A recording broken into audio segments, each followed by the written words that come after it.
Dominic. It took two things to ruin my first day with the Washington Wolves.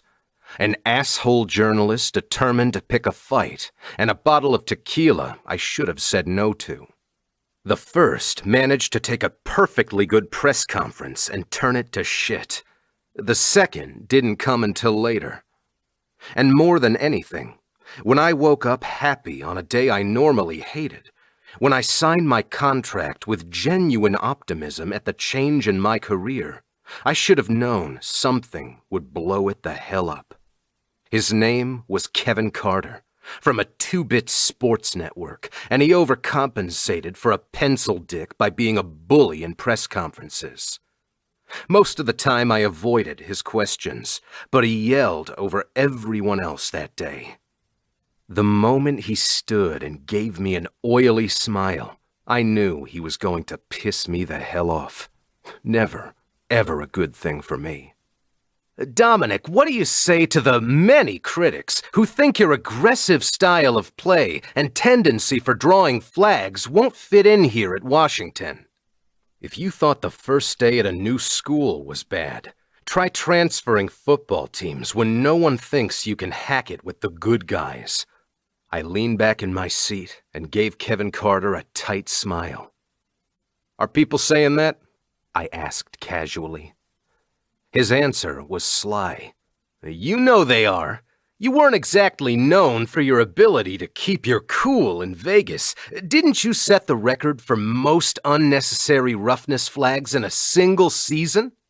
Around him, the journalists filling the rows of my first press conference in Washington shuffled uncomfortably.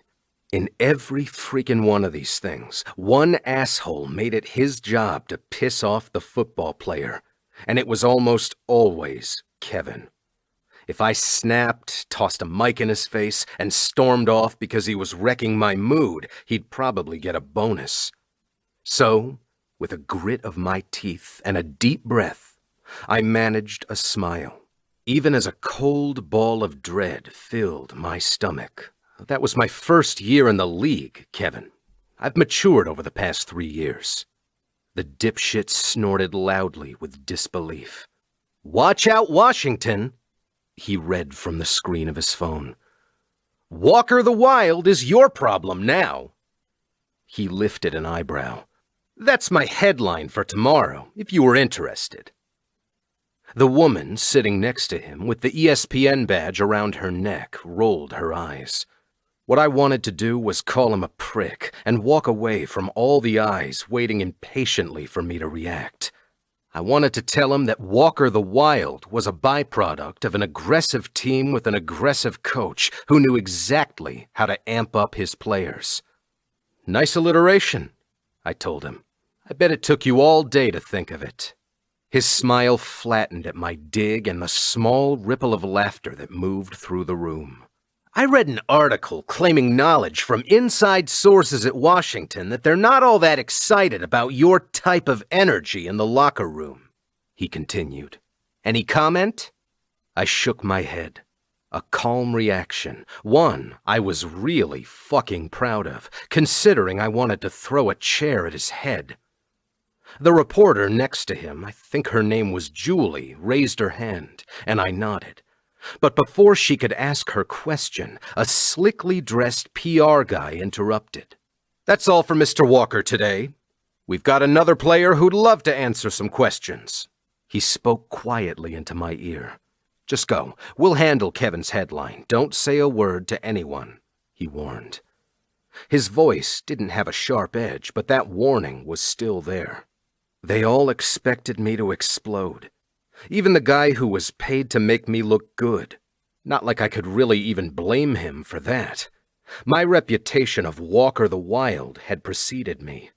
From my days playing in college at Texas, where I was still chippy as hell and didn't know exactly how to prove my worth as a walk-on player without going overboard. My days being built into that player on a professional scale in Vegas as an undrafted player who'd heard the critics say over and over that I wasn't good enough. My hand curled into a fist under the table, but I nodded at the PR guy. He didn't see the fist. No one did. It was the only outward hint that something dangerous was building under the surface of my skin. Don't be so cranky, Dominic. I heard my sister's voice in my head. My fist uncurled, and I stood from the table before I did something awful, like burst into tears or some shit. A few cameras followed my exit from the Washington press room, and I kept my gaze straight ahead when a few journalists made a move to follow me. No one waited for me outside of the room because the circus portion of the transfer was over. I glanced down a long corridor, and without thinking too hard about where I was going, my legs took me in the direction of the field. The Wolves' facility was impressive. It had been as long as I could remember. Even though I grew up with the shape of the stadium on the skyline, we'd never been able to afford tickets. Even before Ivy was born, on the eve of my 10th birthday, and even before she got sick, we'd never had the kind of money to see a professional game.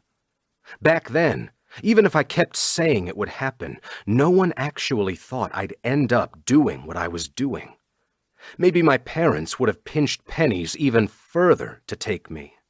My senior year of college, Texas played a bowl game at Wolves Stadium. And it was when I knew eventually I'd play the game I loved wearing the black and red jerseys. I knew I'd make my way back to that stadium with that team. I remembered going back to the hotel room and wishing I could call my sister, call Ivy, and tell her about it.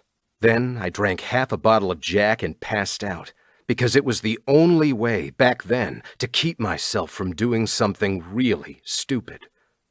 With a careful glance over my shoulder, I walked down the tunnel toward the dark field. The roof was open, and again, I heard my sister's voice in my head.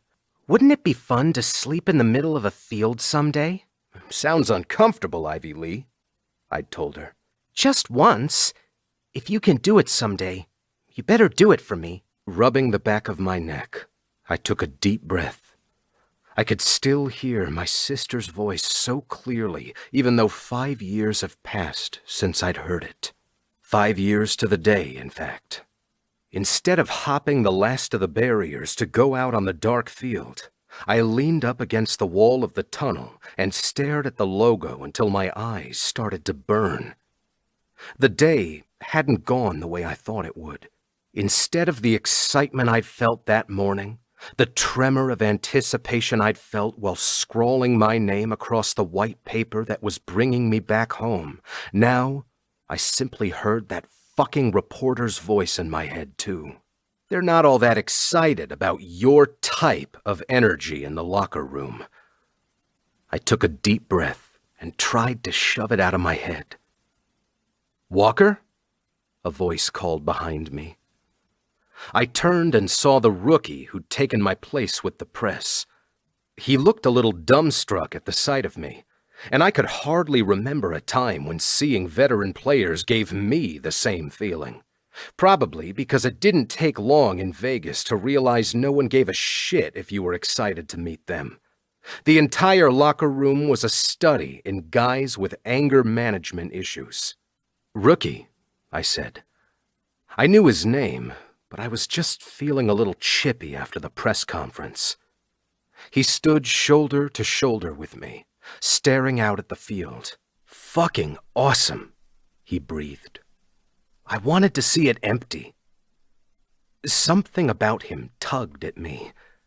I didn't know much about him, but like me, he hadn't been some flashy draft pick. He was undrafted. Someone with raw talent and a love for the game. My hands curled into fists again because, unlike me, he still had stars in his eyes, a visible excitement he didn't worry about hiding. It wasn't that easy for everyone. You played for Florida, right? Go Gators, he said with a grin. I stared back at the field. Something about his enthusiasm grated. But not because he annoyed me, because I was annoying myself. My mood had changed so abruptly, And since leaving that room, it only got worse. The rookie slipped a backpack off his shoulders and gave me a sly look that probably should have made me bolt back down the tunnel. Then he produced a bottle of really fucking expensive tequila. "Bad idea, rookie," I said. He waved the bottle at the sprawling field. "No one's out here. Besides, I promised my little brother I'd take a shot on the 50-yard line if they signed me." I eyed him.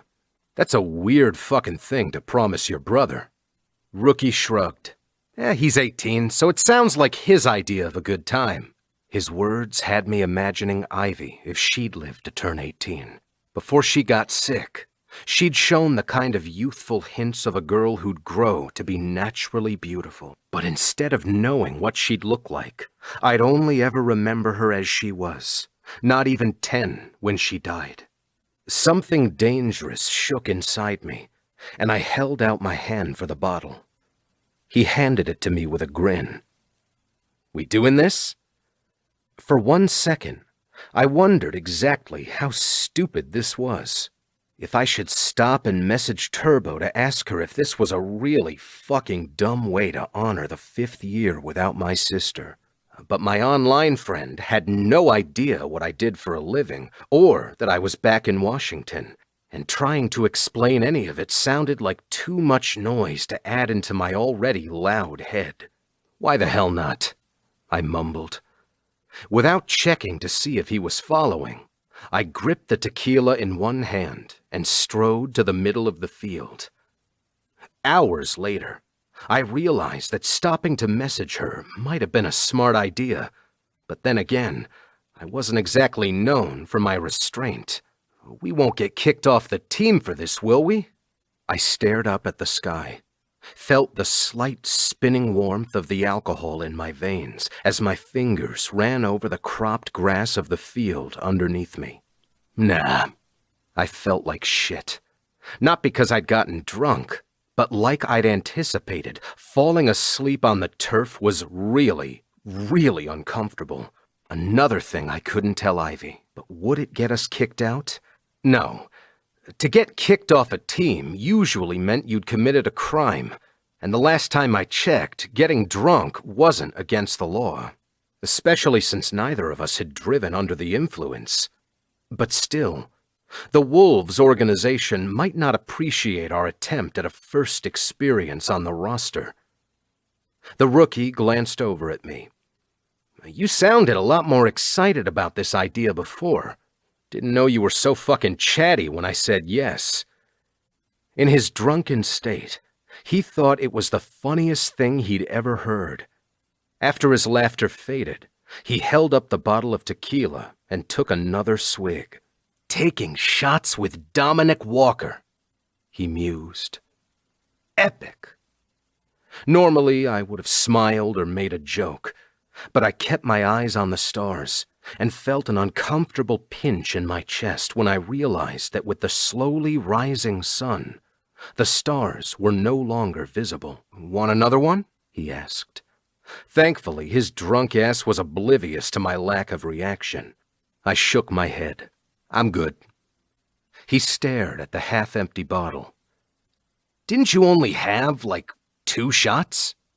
"3, I think." "Shit," he groaned. "No wonder I feel like this." He flopped onto his back with a groan, the bottle forgotten between us. My eyes remained open as I stared up at the sky, unblinking. When I blinked, it felt like there was a layer of sand coating them. For a moment, I let my eyelids fall closed, but it was a mistake because as soon as I did, I saw her face when she talked about sleeping on the field. She couldn't have been more than 8 at the time, already sick and hooked up for her treatments at the hospital, where we used to discuss all the different things we could do after she was done and feeling better. I rubbed at my chest, hoping it would send the aching feeling away, but it didn't. And instead of sadness, I just felt a slow crescendo of anger, like a snowball rolling down the side of a mountain. This always happened to me, It eclipsed everything. Whatever I kept buried inside me, it didn't explode like people expected. It wasn't an immediate reaction like a bomb going off or a grenade exploding. It was slower than that. Eventually, it came out in a way that other people could see. It was what got me in trouble. But to me, it was never a surprise. If you'd ever watched someone heat glass, it was a lot like that. For a while, you couldn't see anything changing, but if you watched long enough, the color turned bright molten orange, and the shape of it became something fragile. One wrong move, one twist in the wrong direction, and the entire thing broke in a way that couldn't be repaired. If you were still tracking my little analogy, my temper was the broken glass. More than one unnecessary roughness flag came from that part of my personality. As I lay on the grass with the sky turning light, thinking about Ivy after the press conference as the doubts clawed past my excitement of being in Washington, I felt the heat rise and the color of my mood change. Tequila wouldn't help it. Very few things did. My parents never wanted to talk about it. My only friend who would was someone I'd never even met face to face. But she was still the only person I could vent all this bullshit to. I picked up my phone, swiped until I found the right messaging app, and for the first time all damn day, I didn't question what I was about to say or if I was phrasing it the right way. Nick the Bricklayer. I don't want to do anything this year, Turbo. No gestures, no commemoration, no stupid little purchases that don't mean anything. Because no matter what I do, she's still gone. And it pisses me off, and nothing I ever do feels like enough anyway. Nick the Bricklayer. And that's fine. I don't feel bad for feeling that way. Ivy doesn't need me to do those things. She never has. But I'm me, so it's never that simple. Nick the Bricklayer. Instead, I did something stupid on my first day at a new job, and I'll probably never live it down. Nick the Bricklayer. When will I fucking learn? I'm too old for this, yet here I am. Just as I hit send, someone flipped some master switch and all the floodlights in the stadium came on in a painful, bright burst. I held my hand up to block it, and the rookie groaned miserably. For some reason, those lights triggered the worst possible reaction for a guy who just drunk half a bottle of tequila. He rolled to the side and threw up. "Oh, this was a stupid idea," he moaned. "Who do you think it is?" "Wipe your mouth off," I hissed. As I stood, I thought about helping him up, but I wasn't sure he could actually stand. "I hate tequila. A little late to realize that now, asshole," I whispered. Finally, they came into view. The looming silhouette of a security guard ambled in our direction with someone shorter and petite next to him. Rookie sat up and rubbed his eyes. "Oh, we're fucked." If I thought my doubts were loud before, they were screaming in my face now. This was exactly what I should have thought about before grabbing that stupid bottle of tequila and walking out on the field. Walker the Wild would never live this down if the press got wind of it. The security guard stopped, hands on his hips, and spoke to the person next to him, who was still hard to see because of where they stood with the lights behind them. "What do you want to do with them, boss?" She sighed. "Do you two need to sober up before we talk about this?" My eyes fell shut as soon as I heard her voice. Of course, it was the owner of the team. Allie Sutton Pearson had been the owner of the Washington Wolves for the past 2 decades and was not someone I necessarily wanted to face for the first time when I was like this. That anger, the slow climb of my internal temperature, skyrocketed, and the only person I was pissed at was myself. "I'm fine. I muttered. Nothing for the last few hours for me. The rookie stared down at the bottle, then the puke on the ground, and hiccuped. He opened his mouth to say something about it, but a stupid impulse had me laying a hand on his shoulder. I shook my head when he glanced up at me. I turned and met the guard's eyes. That was mine from earlier. The rookie hiccuped again. The guard's eyes narrowed, like he knew I was lying. But come on. This kid, even if he was dumber than shit for carrying a bottle of tequila in his backpack, would never get a fair shot at a place like Washington if this was how he started. Everyone would expect it from me. They'd shake their head and move about their day that the hothead from Vegas would do something as stupid as throw up on the 50-yard line. The guard's craggy face bent in a frown, and Miss Sutton Pearson rubbed her forehead. "Walker, let's go to my office." She pointed at the rookie. "A driver will take you home, but you better be back in my office at 8 a.m. tomorrow." He gave her a salute, sort of. "Yes, ma'am." When she shook her head, she moved to the side, and I could finally see her face clearly. She wasn't happy.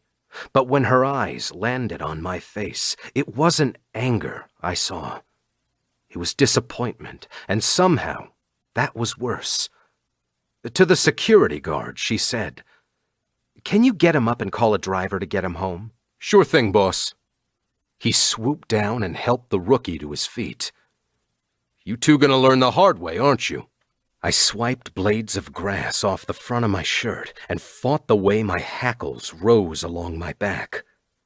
This guy couldn't have known it, but I learned everything the hard way. Every battle I'd won had come from actual blood, sweat, and tears. My success was in spite of my background, not because of it. "Thank you, Keith," my brand new boss told the guard while he started off the field with the rookie. He paused and assessed me with shrewd eyes. "You sure you got this one?" She gave me a look. "Oh, yeah." I swiped a hand over my mouth and decided not to snap back with something at the guard's back. He was a big dude. Probably could have played linebacker if he hadn't already. Out of the corner of my eye, I studied her for a moment. From what I knew of her, she was in her mid-40s, but with her blonde hair pulled off her face and the white shirt she was wearing with dark jeans, she looked about a decade younger. Allie Sutton Pearson assessed me equally, and I could tell by her facial expression that she wasn't intimidated by me in the slightest, even though I towered over her at 6'4". Owning a team for 2 decades while being married to a former elite quarterback would do that. She gave me a smile and gestured toward the tunnel that had led me out onto the field. "Shall we?" The words were said so pleasantly, and for some reason her impeccable manners and her kind smile wrapped in implacable resolve set my temper on edge again. The flames roared dangerously inside me, even as I kept my face blank. "Do I actually have a choice?" She faced me. "Not if you want to have the role on this team that you're capable of. I suppose in that regard, yes, you have a choice, Dominic. You can choose not to speak to me about this, and I'll sit you down later, along with Coach and our GM. I don't think that conversation will be as pleasant." Crossing my arms over my chest, I took a second to roll through those scenarios. "Check your temper at the door, Walker," my beleaguered agent had told me when he finalized this trade. Washington wasn't the place to showboat. It wasn't the place to break single-player records if it came at the cost of a win. My last team had been that way. Many players did all sorts of amazing things individually, but as a cohesive unit, we were terrible. "Lead the way," I told her after a loaded beat of silence. Our steps made no sound as we left the field, and I took a second to take in a deep breath and hope that my hours on the field were enough of a tribute to mark the passing of this day. Last year, I'd gotten a tattoo. The year before, I donated a huge chunk of my signing bonus to the children's hospital where she'd stayed for so many months. "Is this going to be a regular occurrence, Mr. Walker?" she asked as we cleared the tunnel. "Because I was promised by your agent that it wouldn't be." I winced. But considering she was staring straight ahead as she maneuvered us through the empty passageways of the building towards some of the offices, she didn't see. "No, ma'am." Was ma'am the correct thing to call her? Miss? Boss? I wasn't even sure. She sent me an amused grin. "Most people call me Allie, except Keith, who's called me boss for the past 20 years. I can't break him of it now." She led me through an intricate maze of tunnels and hallways. This was a building she knew intimately. We reached a wall of glass doors that slid open when Allie waved a security badge in front of a small panel to the left. There were lights on, but given how early it still was, only a couple of people were at work yet. "You have your office at the stadium?" I asked. She waved at someone sitting in a cubicle, greeting them by name. "I have one at the team facilities as well, but I split my time because I get to know the stadium staff better when I spend some of my days here." A man pushing a custodial cart greeted her with a wide smile as she came down the hallway. His blue eyes were a little cloudy with age. "Morning, Allie. You're in early today." She tilted her head in my direction. "Had to initiate the new guy. Max, meet Dominic Walker. He's our new tight end." She gave me a look that I roughly translated as, "If you don't treat this man like you're meeting a dignitary, I'll castrate you." "Dominic, Max has worked for the Wolves longer than anyone else in the organization. We couldn't do a single thing well without him." He held out a hand that looked bent with arthritis. I shook it. "Pleasure to meet you, Max." Those blue eyes held a twinkle as he did his own assessment. "You're a troublemaker, aren't you?" Allie smothered a laugh with a polite cough. "I've been told that a time or two," I answered honestly. "If you see Faith, let her know I'm in my office, okay, Max?" Allie said with a smile. He nodded. "Oh, sure thing. You know, she always brings me those muffins I like, even if I tell her not to." Allie laughed. "Sounds like her. Dominic, we're right in here." She pointed at a dark office with large windows overlooking downtown Seattle. From the room, large and perfectly decorated with comfortable seats and framed black and white photos of moments in Wolves' history, I caught sight of a shot of Allie, her husband, Luke Pearson, and 2 girls. Allie saw me looking. "Our daughters, Faith and Lydia." Faith. It was the name she mentioned out in the hallway, but I didn't ask. I just wanted to get out of this meeting and figure out a way not to end the day pissed off and self-destructive, because the way I was starting it certainly wasn't good. Allie took a seat on a long black couch and gestured for me to sit across from her. I held my body stiffly, aware that she had the power to make or break my career at Washington with this one meeting. It kindled that anger all over again. It was just like I'd messaged Turbo. When would I fucking learn? "Do you feel like telling me why you were drinking on the 50-yard line?" she asked. I met her gaze unflinchingly. "Not particularly." Allie nodded. "I've been here for 20 years, Dominic. Not once have we ever had players try to wreck their livers mid-field before the season has even started." She crossed her legs and reclined on the couch. "Makes me a little curious about you." "And not the drunk rookie?" I asked dryly. "Oh, he and I will have this conversation as well. But you weren't drunk. And I don't actually think you were the one who puked on my precious wolf logo. That makes it even more interesting." I didn't like that she was being kind about this. that she was reacting with curiosity and not an iron fist.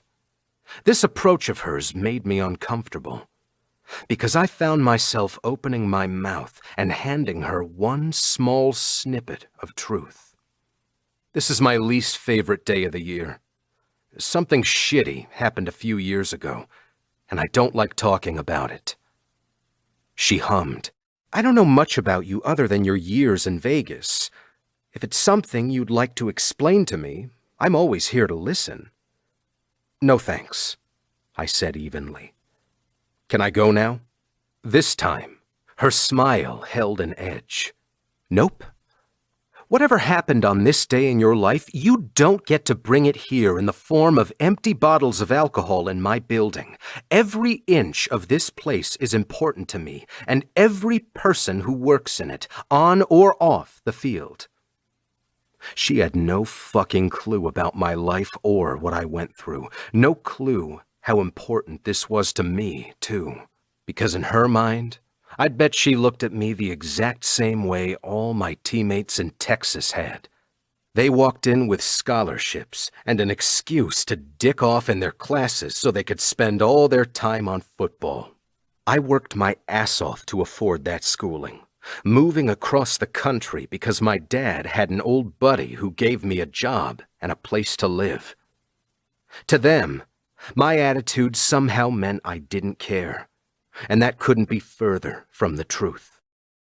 She sat in her glass enclosure, overseeing her billion-dollar enterprise with a smile on her face.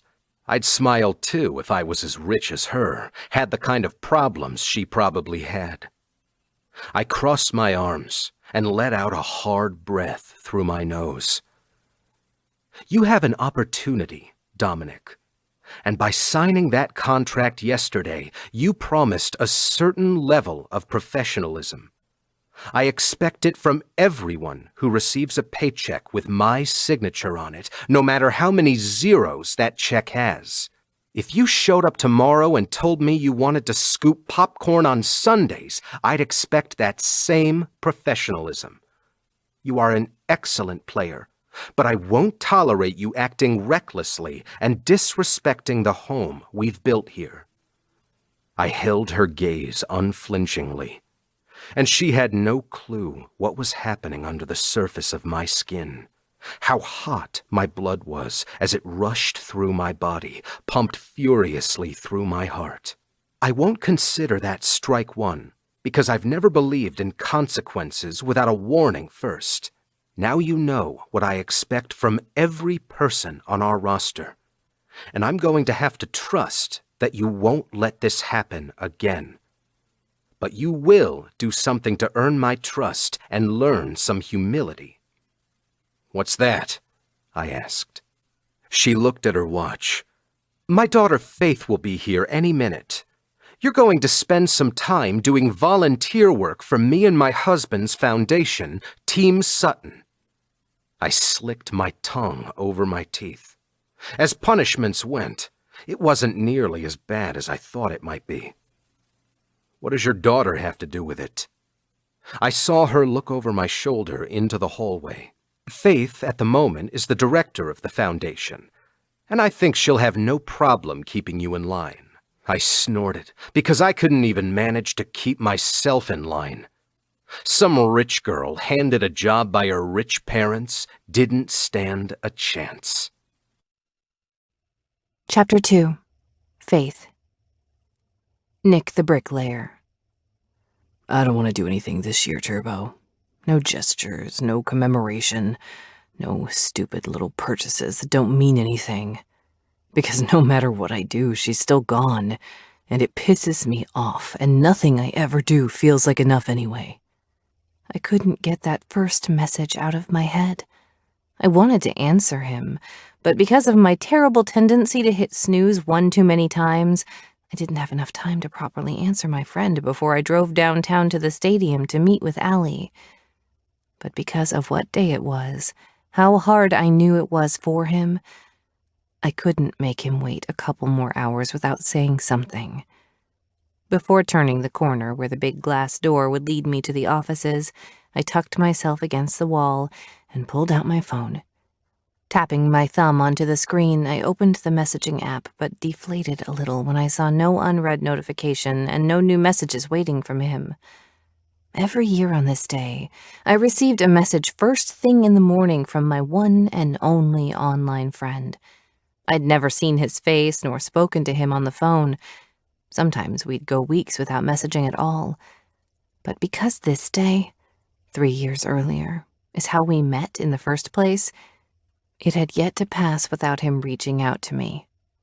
Turbo Girl. I'm sorry, I'm just answering. I woke up late for work. Turbo Girl. I'm sure whatever you did wasn't stupid. And even if it was, it's been 5 years since Ivy died. Be nice to my friend, okay? I bit my lip and watched the time click past the start time of my meeting with Allie. She'd forgive me a couple of minutes, especially because she'd been married to my dad since I was like 7. So my always a couple minutes late arrival would be no surprise to her. Turbo Girl. Tell me something about her. What was her favorite restaurant or her favorite movie? I love hearing you talk about your sister. It's the best way you can honor her life, N. Heart emoji. Hitting send, I glimpsed at the clock on my phone again. Oh, frick sticks, I whispered. Swiping my badge in front of the glass doors, they slid open soundlessly as I hustled through, almost colliding with Max. He steadied me with a laugh. Easy there, kiddo. You running late?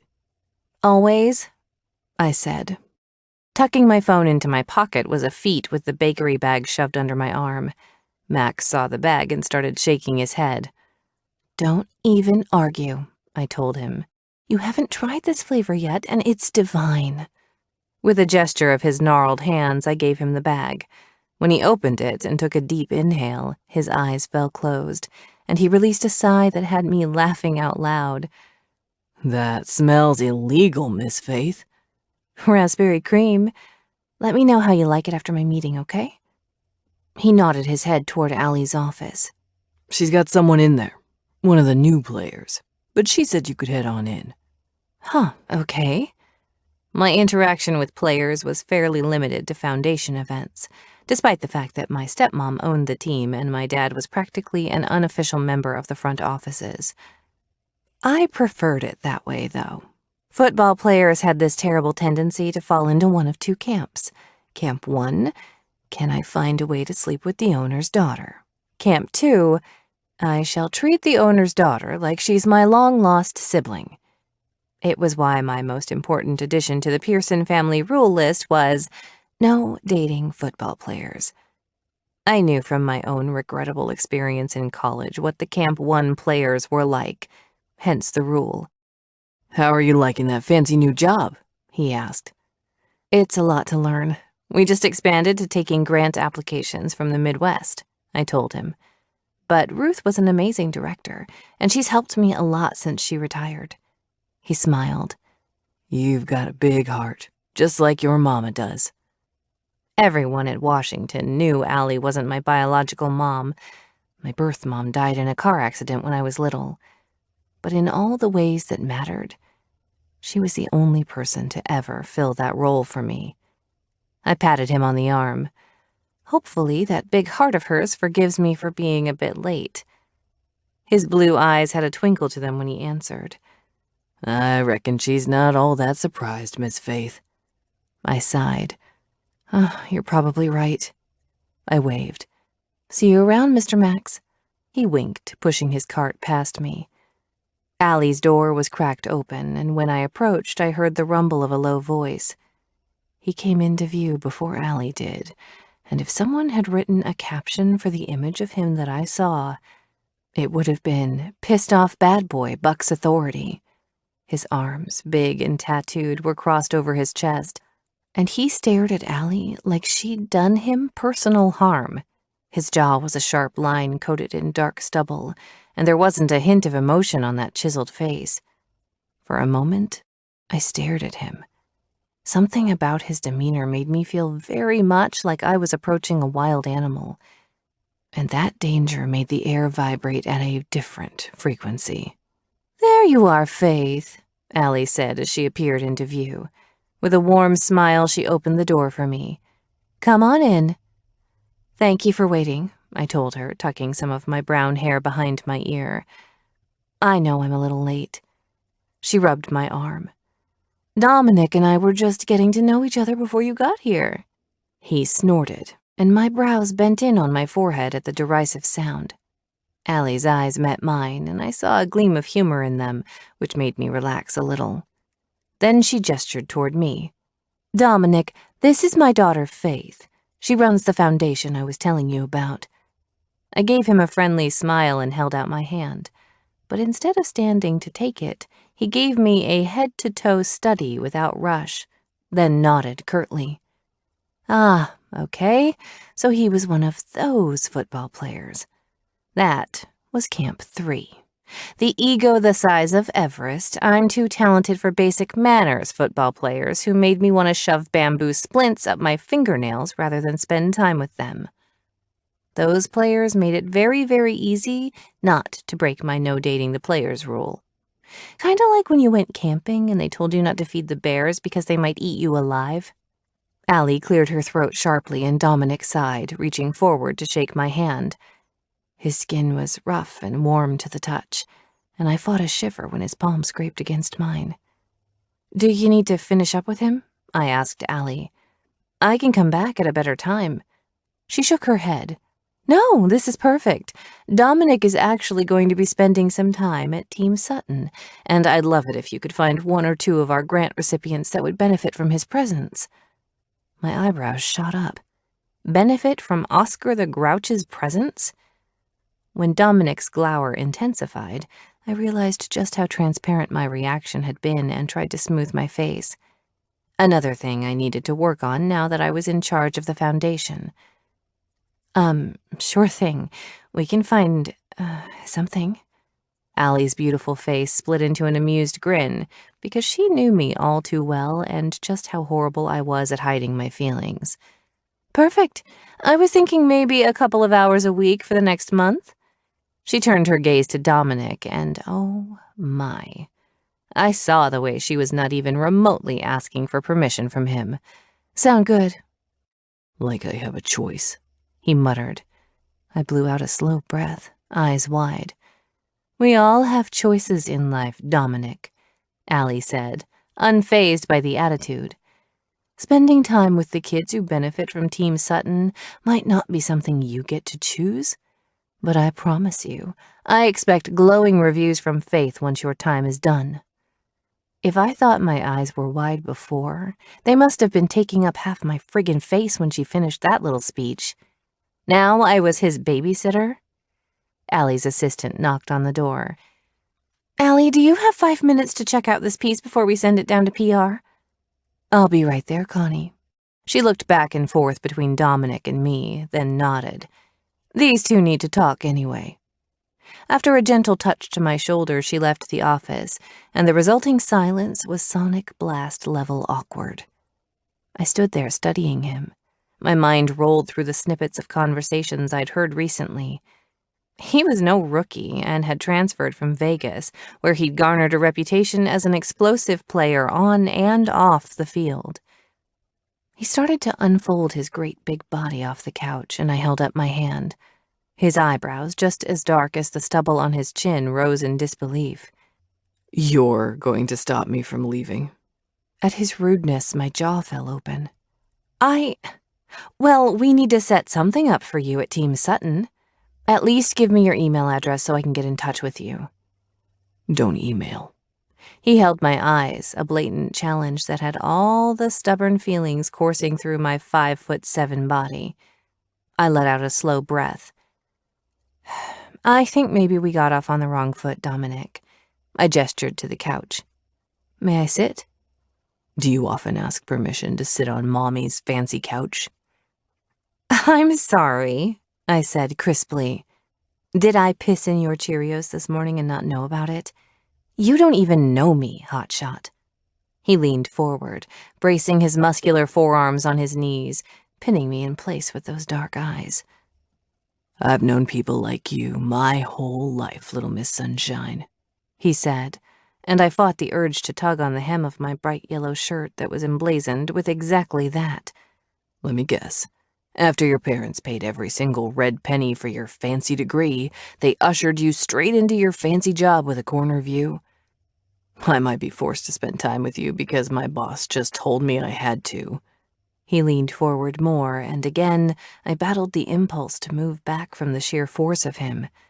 But I'd be damned if I gave this jackhole a single inch in concession. I hated players in Camp 3, but no one told me I had to make friends. A defense of my parents, the way they'd raised me, the privileges that I'd been afforded because of their jobs, were never ever lost on me. Sprang to the tip of my tongue, but I swallowed it down. I tilted my head to the side. "And what did you do to deserve the honor of spending time with me at my fancy job that I didn't earn?" My sarcasm wasn't lost on him, and he rolled his eyes. "The rookie and I decided to test some tequila last night. Never made it off midfield before he passed out, and I didn't feel much like moving either. I guess that type of activity is frowned upon here with the perfect people." "Oh my gosh, what a poor football player you are," I whispered with a shake of my head. "Paid millions of dollars and you can't get drunk on private property? For shame." When he leaned in, closer this time, his eyes flashed dangerously, and I wondered vaguely if I'd pushed him too far. "You don't know shit about me, sunshine." I leaned in right back. "Right back at you, hotshot. And you better hope that I'm in a good mood when you show up at my office Tuesday at 10 a.m. My voice sharpened, the same dangerous edge that he held in his eyes, and he actually sat back when he heard it. Because if you cop a single shred of this attitude when you're around the kids, I don't care who you are or how much money they paid you, I'll have no trouble telling Allie everything. You hate my upbringing, hotshot? I couldn't care less. But I will be damned if you take any of that out on our kids." I thrust a finger at him, stopping just shy of his broad chest. "Do we understand each other?" He stood off the couch, face smooth, eyes hard. "Perfectly." I pulled out my phone. "What's your number?" He clucked his tongue. "Oh, can't manage to get a date on your own, sunshine?" I gave him a long look, and his lips almost curved into a smile. Then his eyes tracked over my body again. "No, I bet you don't have any problem with that. Nice boys, too, I'm sure. They wear khakis and button-downs. They play golf, like expensive whiskey, and got straight A's at their fancy schools." Better than a drunk football player who couldn't pluck basic manners from their asshole if their life depended on it. My smile was soft, beatific, and it made his face turn even stormier. "I don't date football players, and guys like you are exactly why it's so easy to remember why." Dominic simply stared me down, every word somehow making him look grumpier. It was awful just how attractive he was. Why couldn't he have a weak chin or pube hair or worm lips? No. Men like him somehow always managed to be the most attractive specimens I'd laid eyes on. That's what made Camp 3 players so dangerous. Because with faces like his, they could make you go stupid in 2 seconds flat if you weren't careful. I tucked my phone away and crossed my arms over my chest, much like he had when I first arrived. "Tell you what, I'll get your number from HR if you don't do email. I'll send you a text tomorrow with the address for my office." He gave me a sharp salute. "I'll do my very best to show up sober." With a long-legged stride, he left the office, the width of his shoulders filling the doorframe ominously because he was the kind of big you just couldn't not notice. A minute later, Allie walked in, stopping short when she caught me glaring at the door. "Dominic left already?" I pointed at the hallway. "You cannot be serious, Mom." Her face softened because I only called her Mom on rare occasions. Not because I didn't love her or because she wasn't my mother, but I'd called her Allie for years. So when she and my dad got married, it stuck. "He's a train wreck," I told her. Carefully, she nodded. "It would seem that way, but I think he's got a lot of potential." "To be a cautionary tale?" I asked. She laughed. Faith, you have the biggest heart of anyone I know. If anyone can handle him, it's you. I covered my face with both hands. I called him a drunk asshole who couldn't find his manners from his asshole if his life depended on it. Allie sat next to me on the couch, laughter clear in her voice. That's an impulse we should probably work on. But trust me, if anyone understands how provoking a cocky, tattooed football player can be, it's me, she said gently.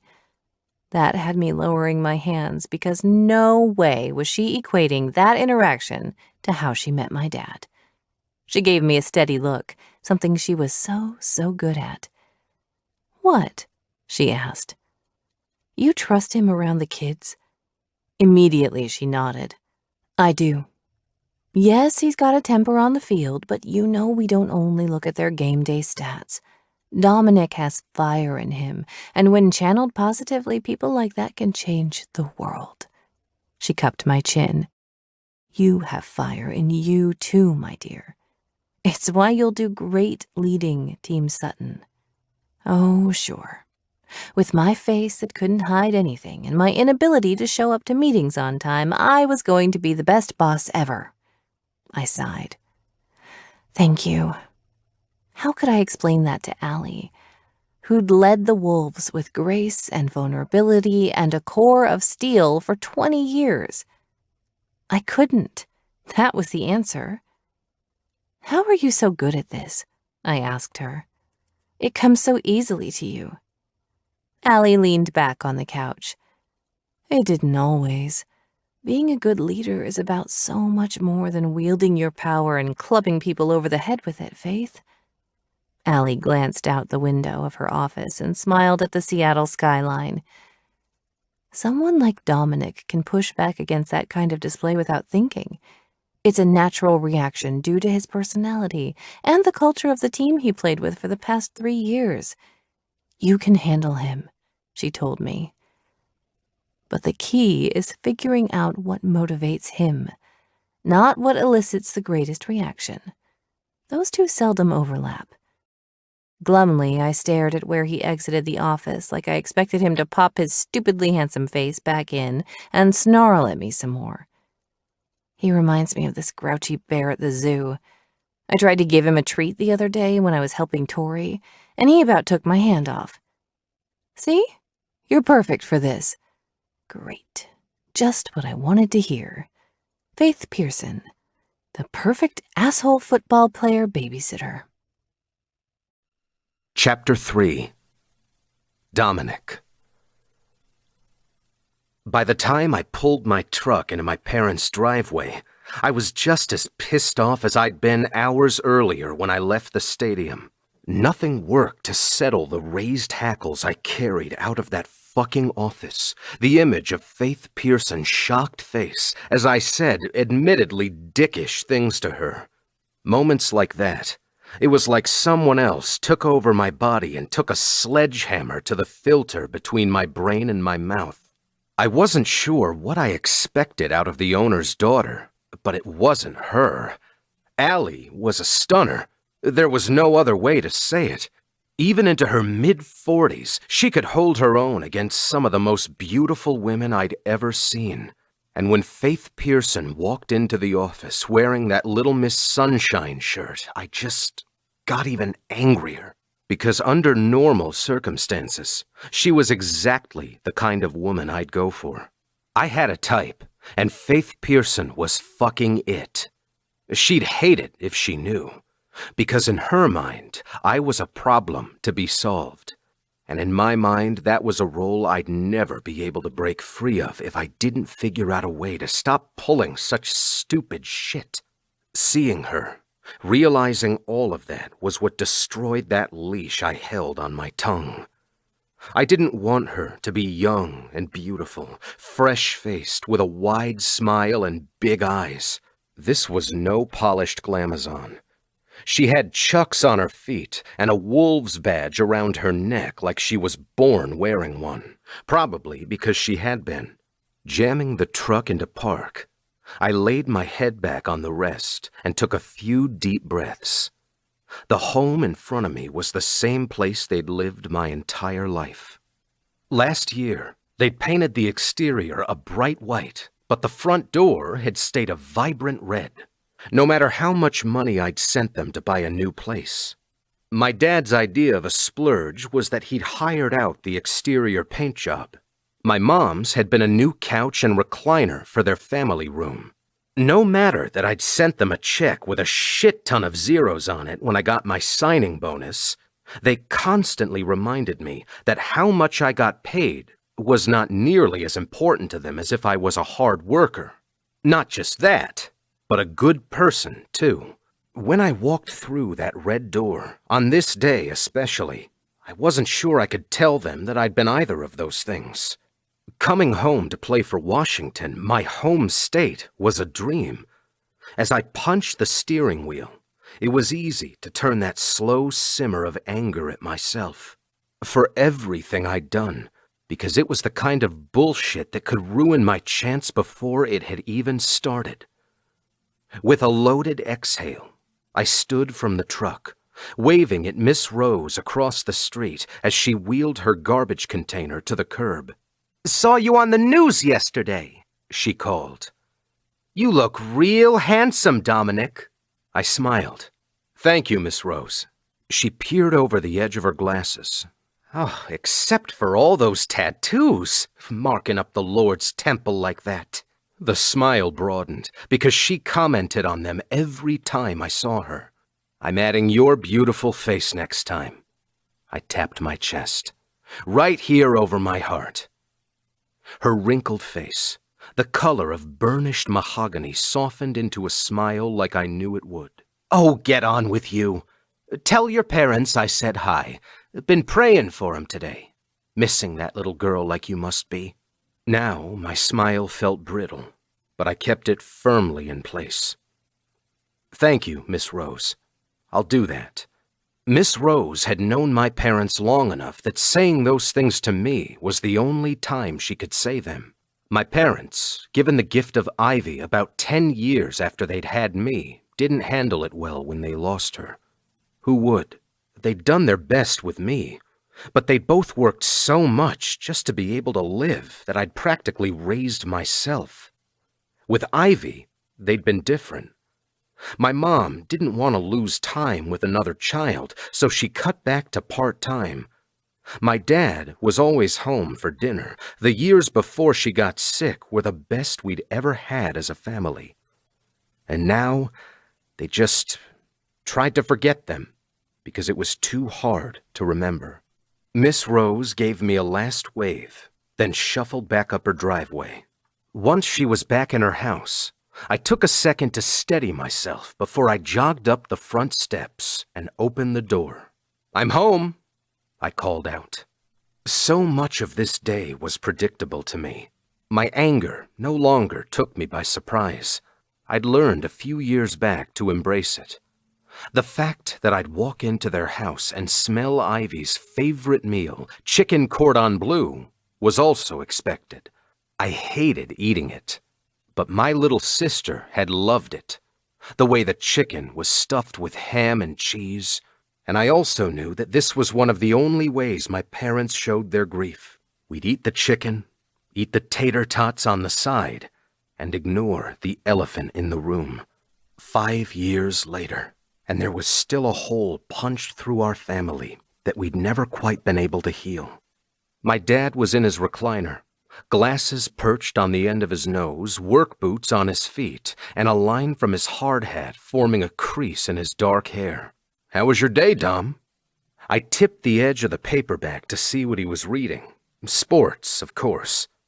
He flicked his eyes up to mine with a smile. "Just fine," I told him. "Met the owner today. She already hates me." He sighed, flipping the page on the newspaper. "Not funny, kid. Not joking, Dad." When I entered the small kitchen, my mom was still wearing her scrubs from work. She was pulling a pan of the chicken from the oven, and when she smiled over her shoulder, I hated how tired she looked. "Hey, honey, I made up your bed in case you want to stay here tonight." The life of a professional football player, ladies and gentlemen.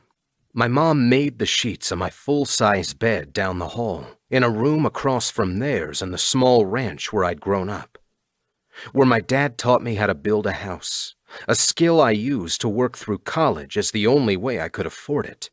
Where my mom showed me how to fold a fitted sheet because you better not end up as one of those asshole husbands who thinks his wife is going to do that stuff for him. I laid my hands on her shoulders and kissed the top of her red hair. "Thanks, Ma." As she laid the pan of chicken on the stovetop, I noticed she couldn't meet my eyes. We did this dance every year. I always wanted to talk about Ivy, but they never did. And because I knew the role I was supposed to play in this macabre little memorial dinner, I kept my mouth shut. "She doesn't really hate you, does she?" Mom asked. "I don't know."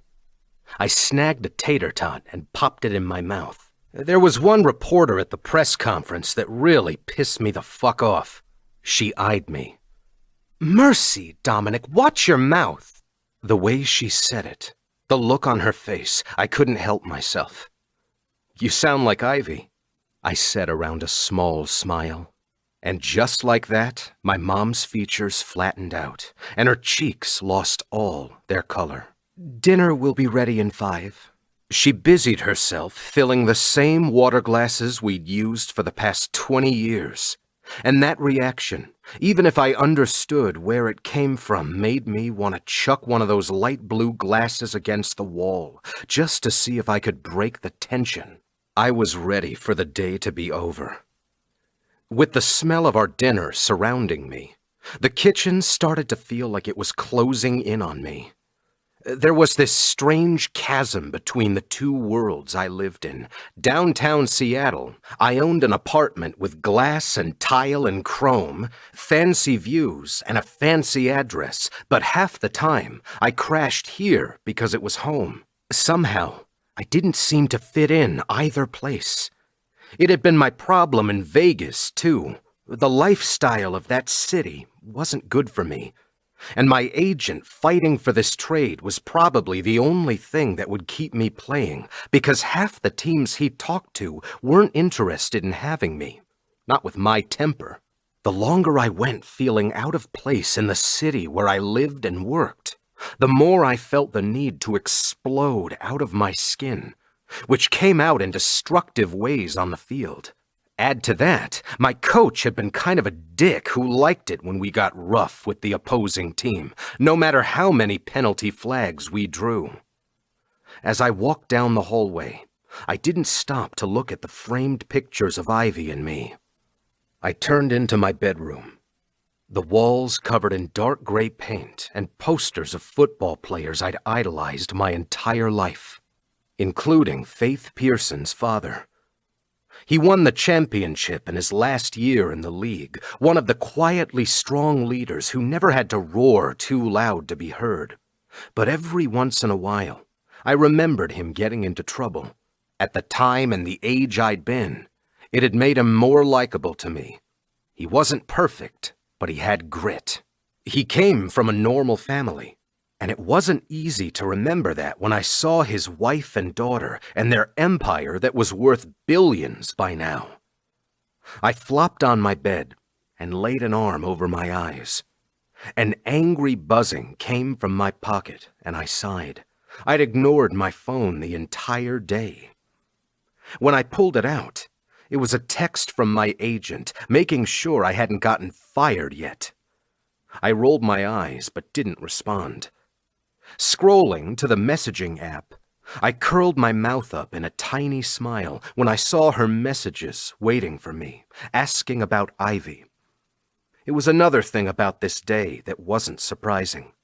Her reaction, this online friend of mine, was exactly what I needed.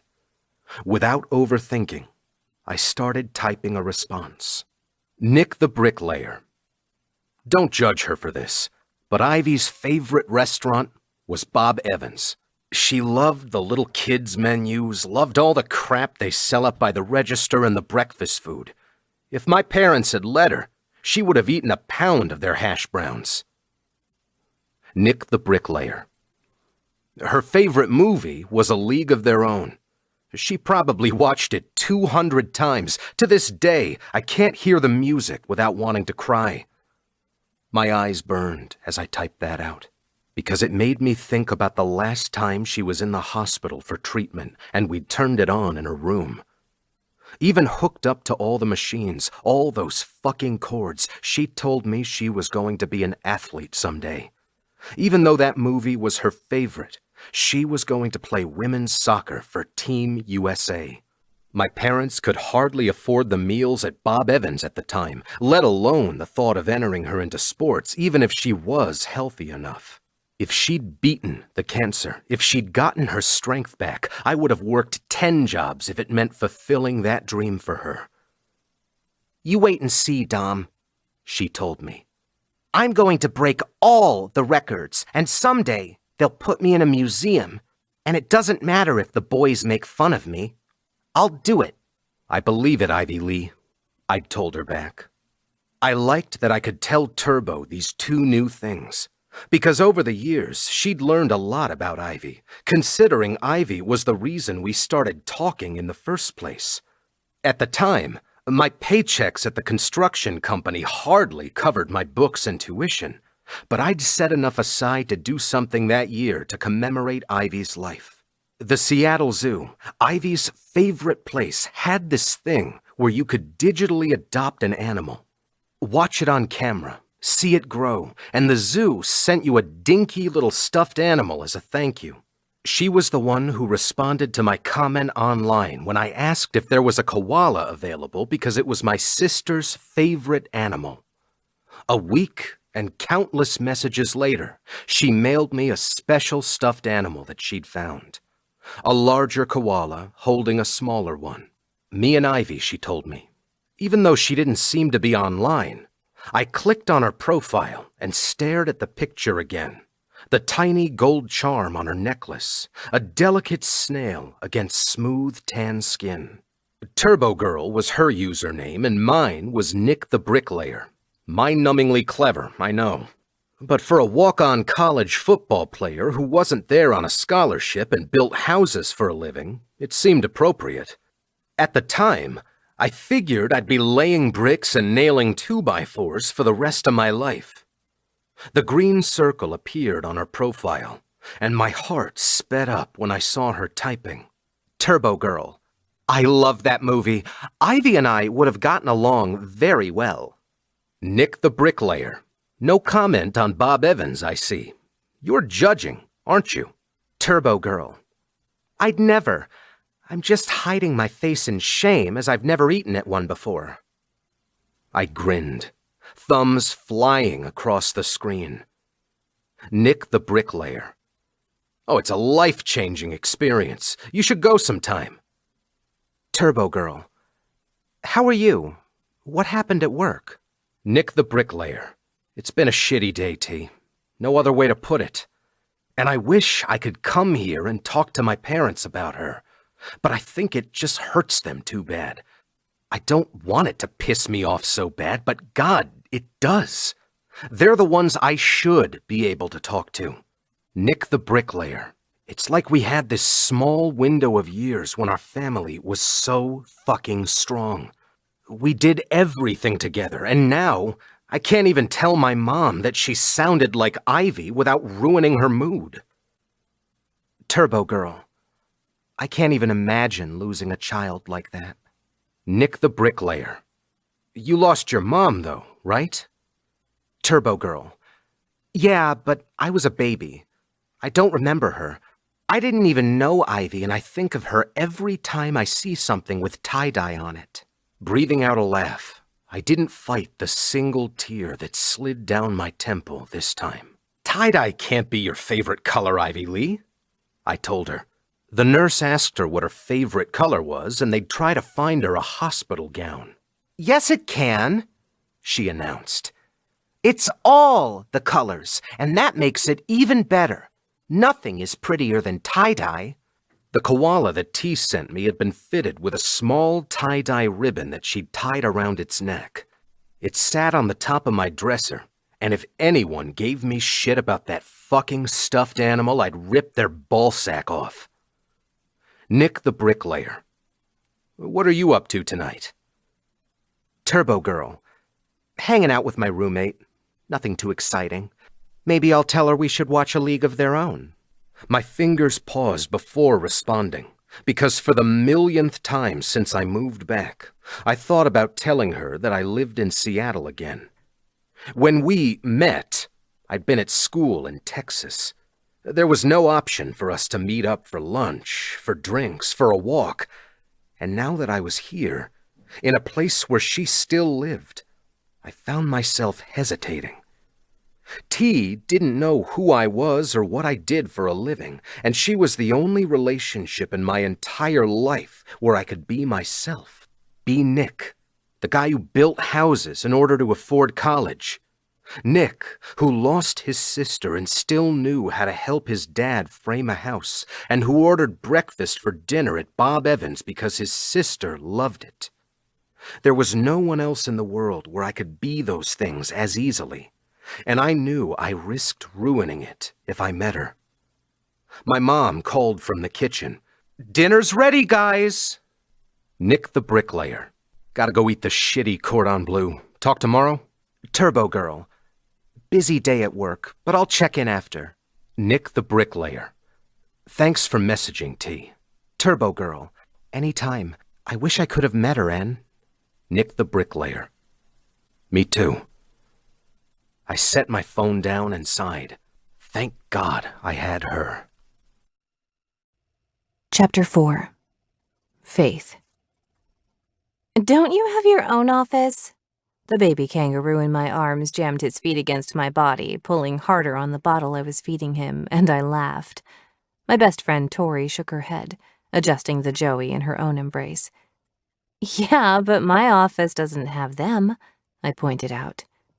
You should have changed your major freshman year when we met, because if you'd done it then like you wanted to, you'd get to feed these greedy little jerks every single day like I do. One of the greedy little jerks looked up at her with massive brown eyes, and she smiled down at it like it was her own child.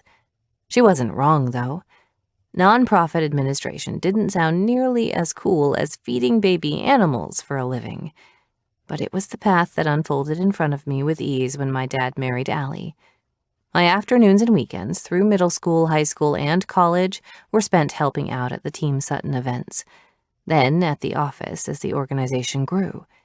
It was also when my grooming had started. Not in a creepy way, but anyone with eyeballs could tell I was meant for that type of work. I had a knack for it, as we'd discovered. The kids liked me, the school administrators liked me, and as evidenced by the mountain of scholarship applications currently leasing space in the corner of my very big desk in my very big office, the scholarship applicants liked me too.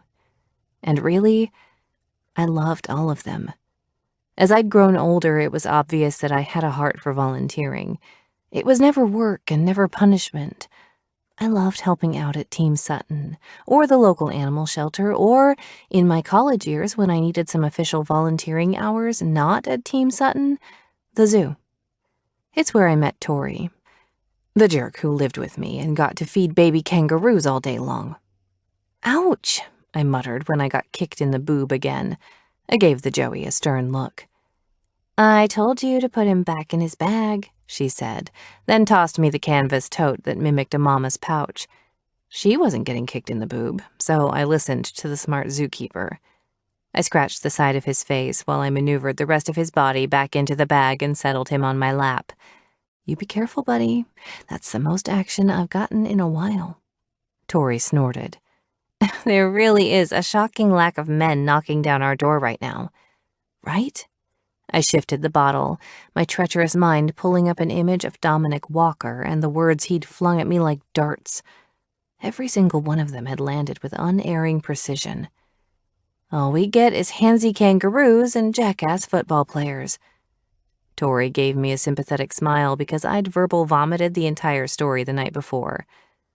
I bet once he gets to know you, he won't think you're such a stuck-up rich girl who's never worked a day in your life, she said, oh so helpfully.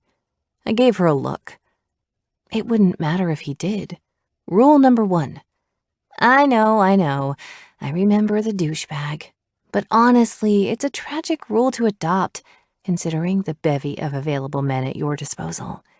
Honestly, each and every year there's a whole list of them drafted just for your perusal.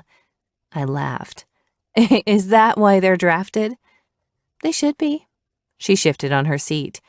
You watch. He'll be following you around with hard eyes in no time. I highly doubt that. You didn't see him. This guy doesn't just have a chip on his shoulder. He's carrying around an entire freaking mountain. My roommate was undeterred. Listen, it's part of the Faith Pearson charm. We all go through this cycle when we come into your life, like the stages of grief. Oh, my word, Tori, I muttered.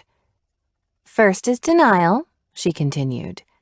I mean, look at you. You are smoking hot in that girl next door that could break the internet if she posted a nudie kind of way, which is totally my style.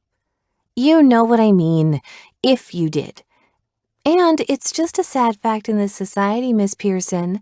Looking the way you do, with all those bajillions of dollars your parents have, the knee-jerk reaction of people whose parents don't have a bajillion dollars is to deny the possibility that you are a kind person with a big heart and a recovered foul mouth who works really hard at whatever you do. I pointed a bottle at her. I am around kids a lot at work, or I used to be, and I cannot be the one who's teaching them creative ways to curse, okay? I like my swearing alternatives. Tori ignored me. Then we all inevitably move to anger, she said with a meaningful raise of her eyebrows. Why is your face doing that? Mr. Walker is a perfect example of stage 2 in the Faith Pearson discovery cycle. I groaned. Stop, I beg you. He took one look at you, dipped his toe into denial, and went straight to anger. She kissed the Joey's head and took the empty bottle away, hooking her tote bag around her neck so she could carry him around. Which makes sense if you know his background. He's a scrapper, walk-on player in college, undrafted into the pros because no one thought he would do much. I don't want to know his story, I interrupted, because I know exactly what kind of guy he is. I have no choice but to put his grumpy, tattooed, look at me, I'm a bad boy ass into a situation where he's trying to inspire and encourage the youth of Seattle. I held her gaze. Does that feel like a fun time to you? She sighed. No. The bottle in my hand was empty too, so I set it on the floor and settled the Joey, safely in his pouch, into a comfy chair next to me. It was just the way he looked at me, Tori. I've met a lot of football players in my 26 years, and I'm never surprised by the giant egos that can hardly fit through the door. The players or the partiers. That comes with the territory. But the ones who come to help out at Team Sutton are good guys who work hard and love to give back. And they're usually very respectful of you because of who you are. She pointed out gently. It's not even that, I hedged. I mean, you're not wrong. Sure, I've been judged for who my parents are. I've even been used for it, I said lightly. But I don't think I've ever met someone who so quickly hated me for who I was. Heavy is the burden of greatness, Tori said lightly. We'd been friends long enough that she didn't tiptoe around me, which I appreciated. Tori's childhood was normal, and mine just wasn't. My dad and Allie worked very hard to keep my sister and me grounded, but you could only instill so much normalcy when he was a championship-winning quarterback and my stepmom owned a professional football team. Your life has been pretty sheltered, Cupcake. And if his wasn't, I can kind of understand why he acted like that. She gave me a gentle smile. Kind of. Suddenly, I wished I had the fuzzy little kangaroo shield in my arms again because her assessment made me feel kind of naked. He looked at me like I was... I paused, shaking my head. Something to be pitied. Tori's eyes took on a fierce gleam. Then he has no idea how wrong he is, but you will show him tomorrow. What stage of grief will he be in by then? I asked dryly. I don't think I want to know what Dominic Walker acts like when he's trying to bargain with me over anything. I'm teasing. I know. She shifted the Joey pouch. You going to the office soon?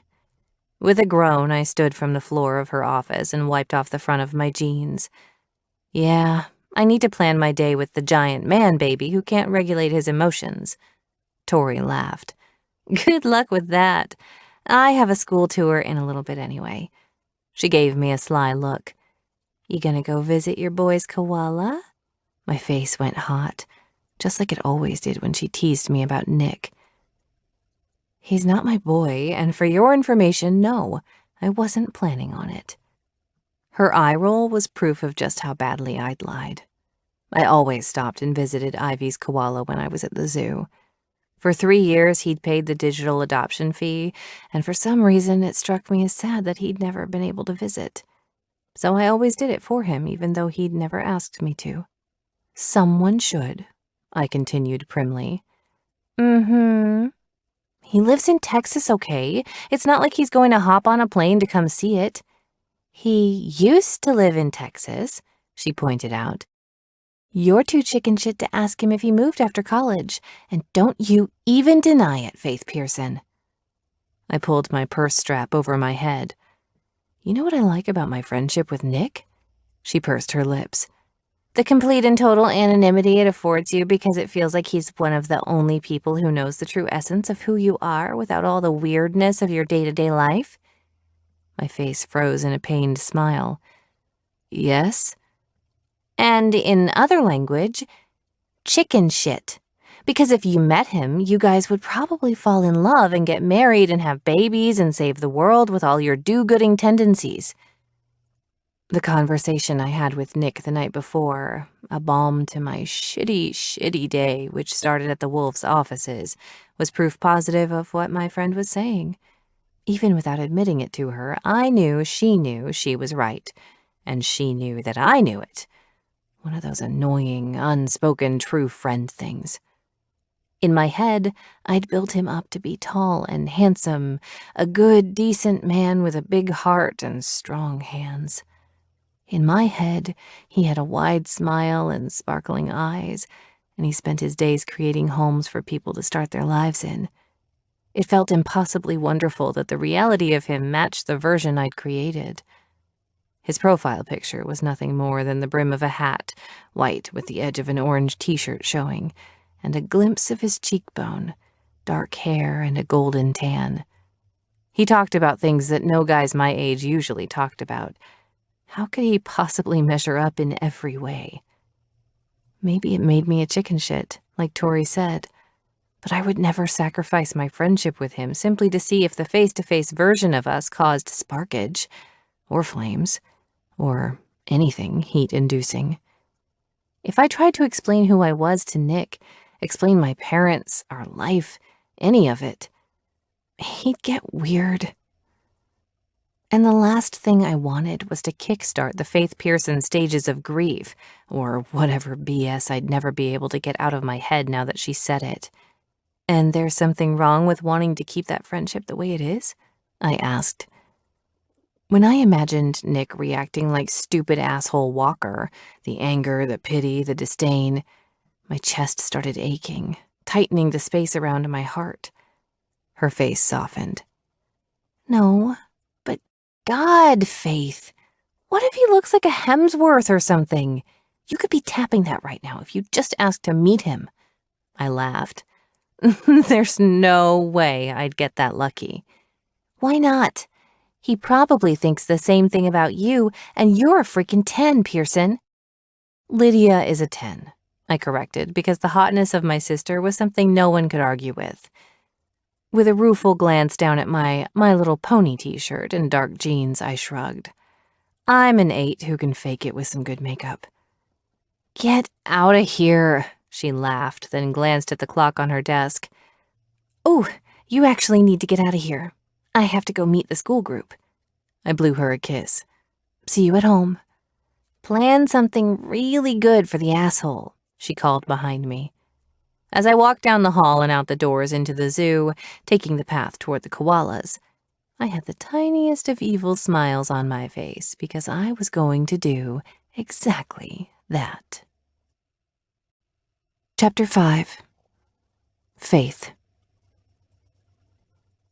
This was a great idea, the school director gushed.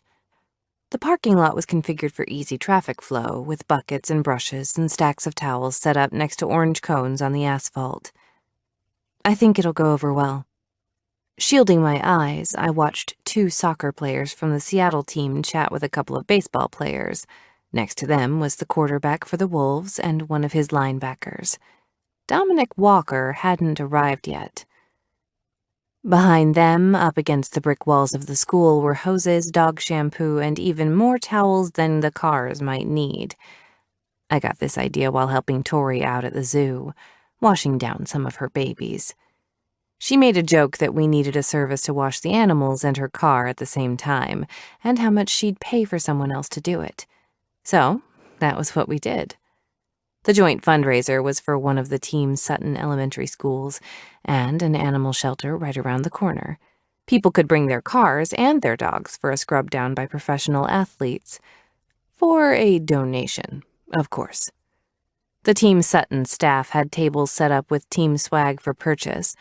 All the sports teams represented from each of the athletes who'd shown up to help.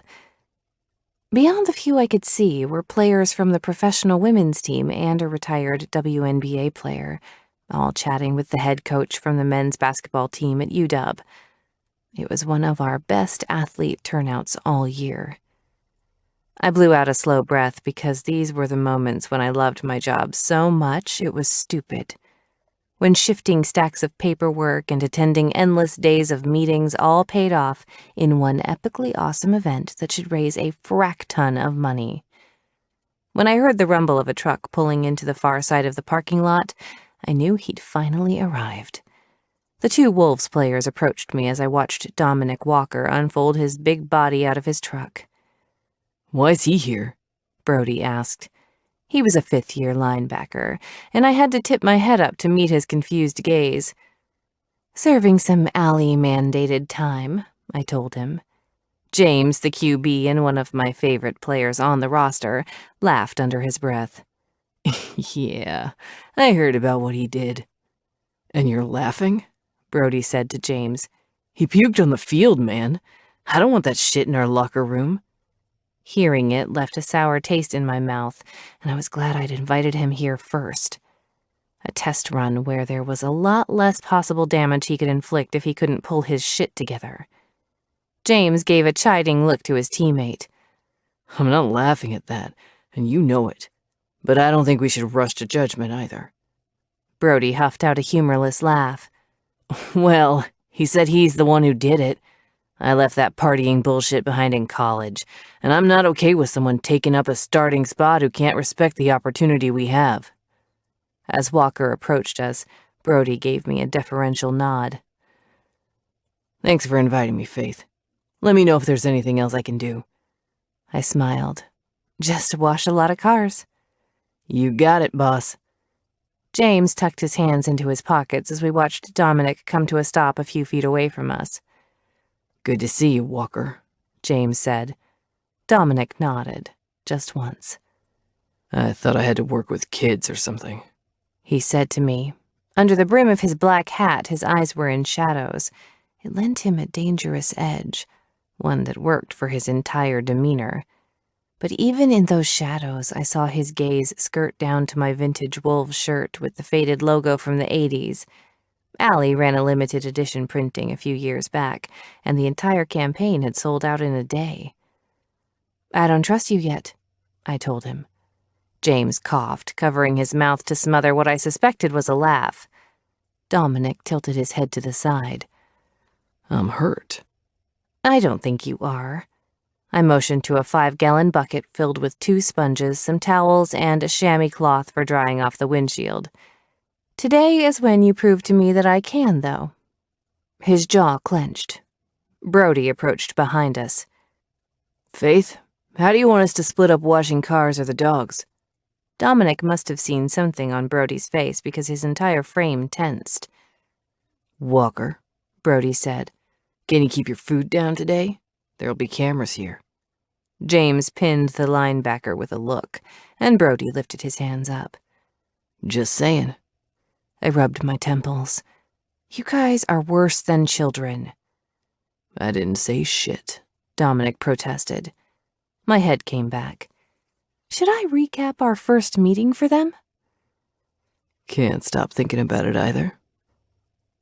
He flashed a crooked grin that had my stomach go weightless for just one stupid second. I'm flattered, sunshine. My eyes closed for a moment, and I held up a hand to Brody, who opened his mouth like he was going to say something.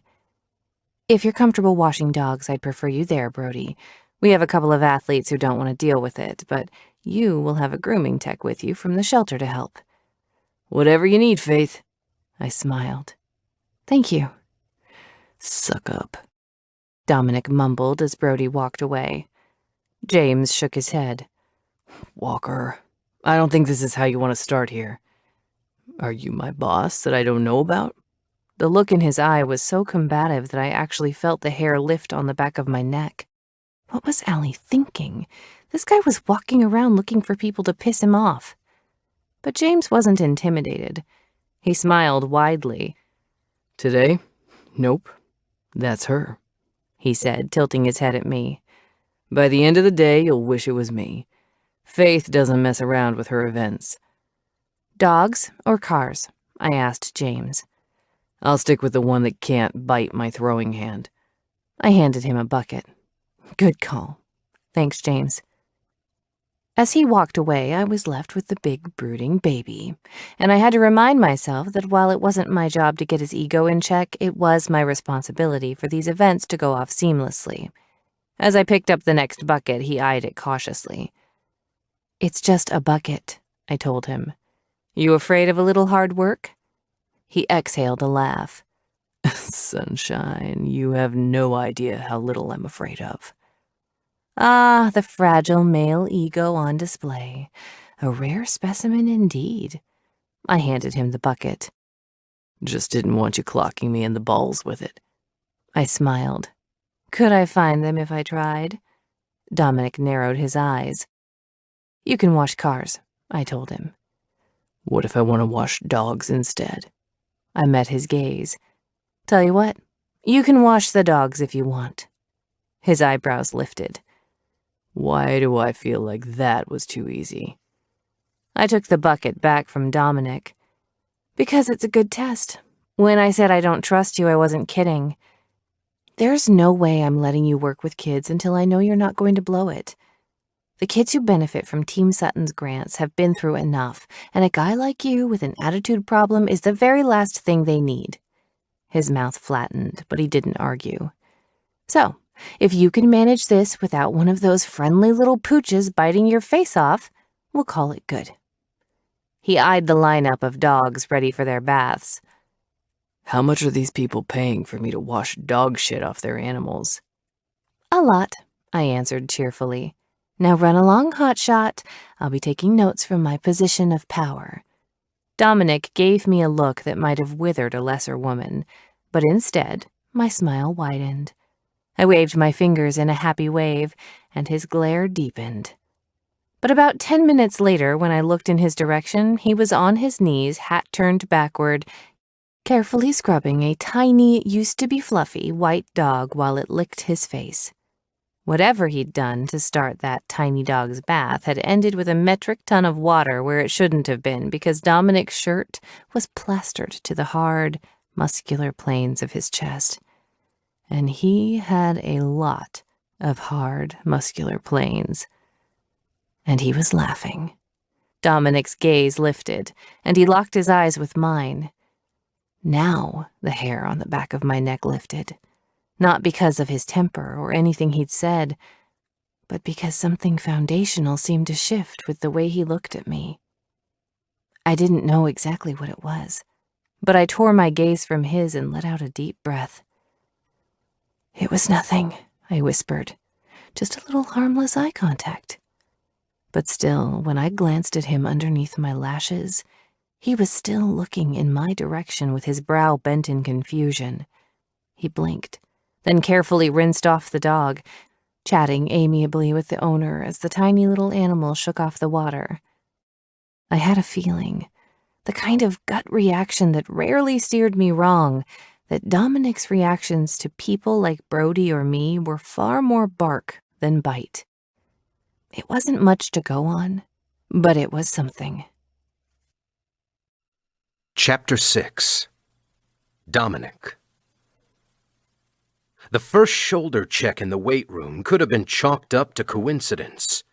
The second clued me in because the offensive tackle in question actually knocked me back a few inches. Rock music blared in my earbuds, and I glimpsed over my shoulder at his retreating back. A couple of guys quietly going about their workouts watched the exchange with veiled interest. What a warm welcome I was getting here in Washington. So much for any of the prodigal son feelings I'd had before. In their mind, I had crossed some invisible line by doing what I'd done. They thought I'd puked all over the Wolves logo. By the time the third attempt came my way, I managed to sidestep actual contact because he was the outside linebacker, big and mean-looking and talented as hell. Yeah, I was no shrimp, but even though I could meet him eye to eye, he'd be able to snap my body in half without breaking a sweat. And he'd been playing in Washington his entire lauded career. Beneath my frustration that my time in Washington was starting like this was a small kindling of something unfamiliar. It took me a few reps at a couple of different machines before I recognized it. Embarrassment. They didn't know what my problem was. They didn't know why I did it. They just saw me as an interloper. Someone who didn't respect the system they'd all worked so hard to build. It was a marked difference from Allie's approach. If she'd met me with this same closed-off energy, it would have been so much easier to write her off. Write off this entire place as an experiment gone wrong. And maybe it still was.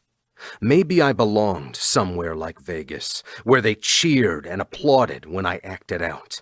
Where my coach used to grab me by the helmet and scream at me to go knock people out on the field. Literally, he told me to actually knock people out once. Even as self-destructive as I could be sometimes, I knew it wasn't a good environment if I wanted to do this job for at least a decade. But I wasn't in Vegas, even if these guys thought I belonged there. My focus narrowed in on the equipment I was using. The ability to take whatever I was feeling and channel it into the weights until my muscles were warm and my chest was loose. It was the kind of energy I needed gone before I left the facilities freshly showered and ready to meet with Little Miss Sunshine again. As I curled my arms, hefting my weight through some pull-ups, I couldn't banish the image of Faith Pearson from my head. Her dark hair and her big smiles and her absolute refusal to take any of my shit. I'd never met anyone like her, and it showed, considering I'd struggled to keep my mind off her even after I'd left the first event, making me wash dogs to see if I could be trusted. Gritting my teeth, I did one more pull-up before dropping down onto the rubberized floor of the weight room. Coach walked in, followed by his longtime defensive coordinator, Logan Ward, the clear shoo-in for the Wolves' next head coach once the position was open. They had the same steely-eyed look about them, even if Coach was a decade or two older than Ward, who didn't show his age much except for some silver at his temples. Hands on my hips while I tried to catch my breath after the pull-ups wasn't how I wanted to meet him for the first time, but I nodded as they approached.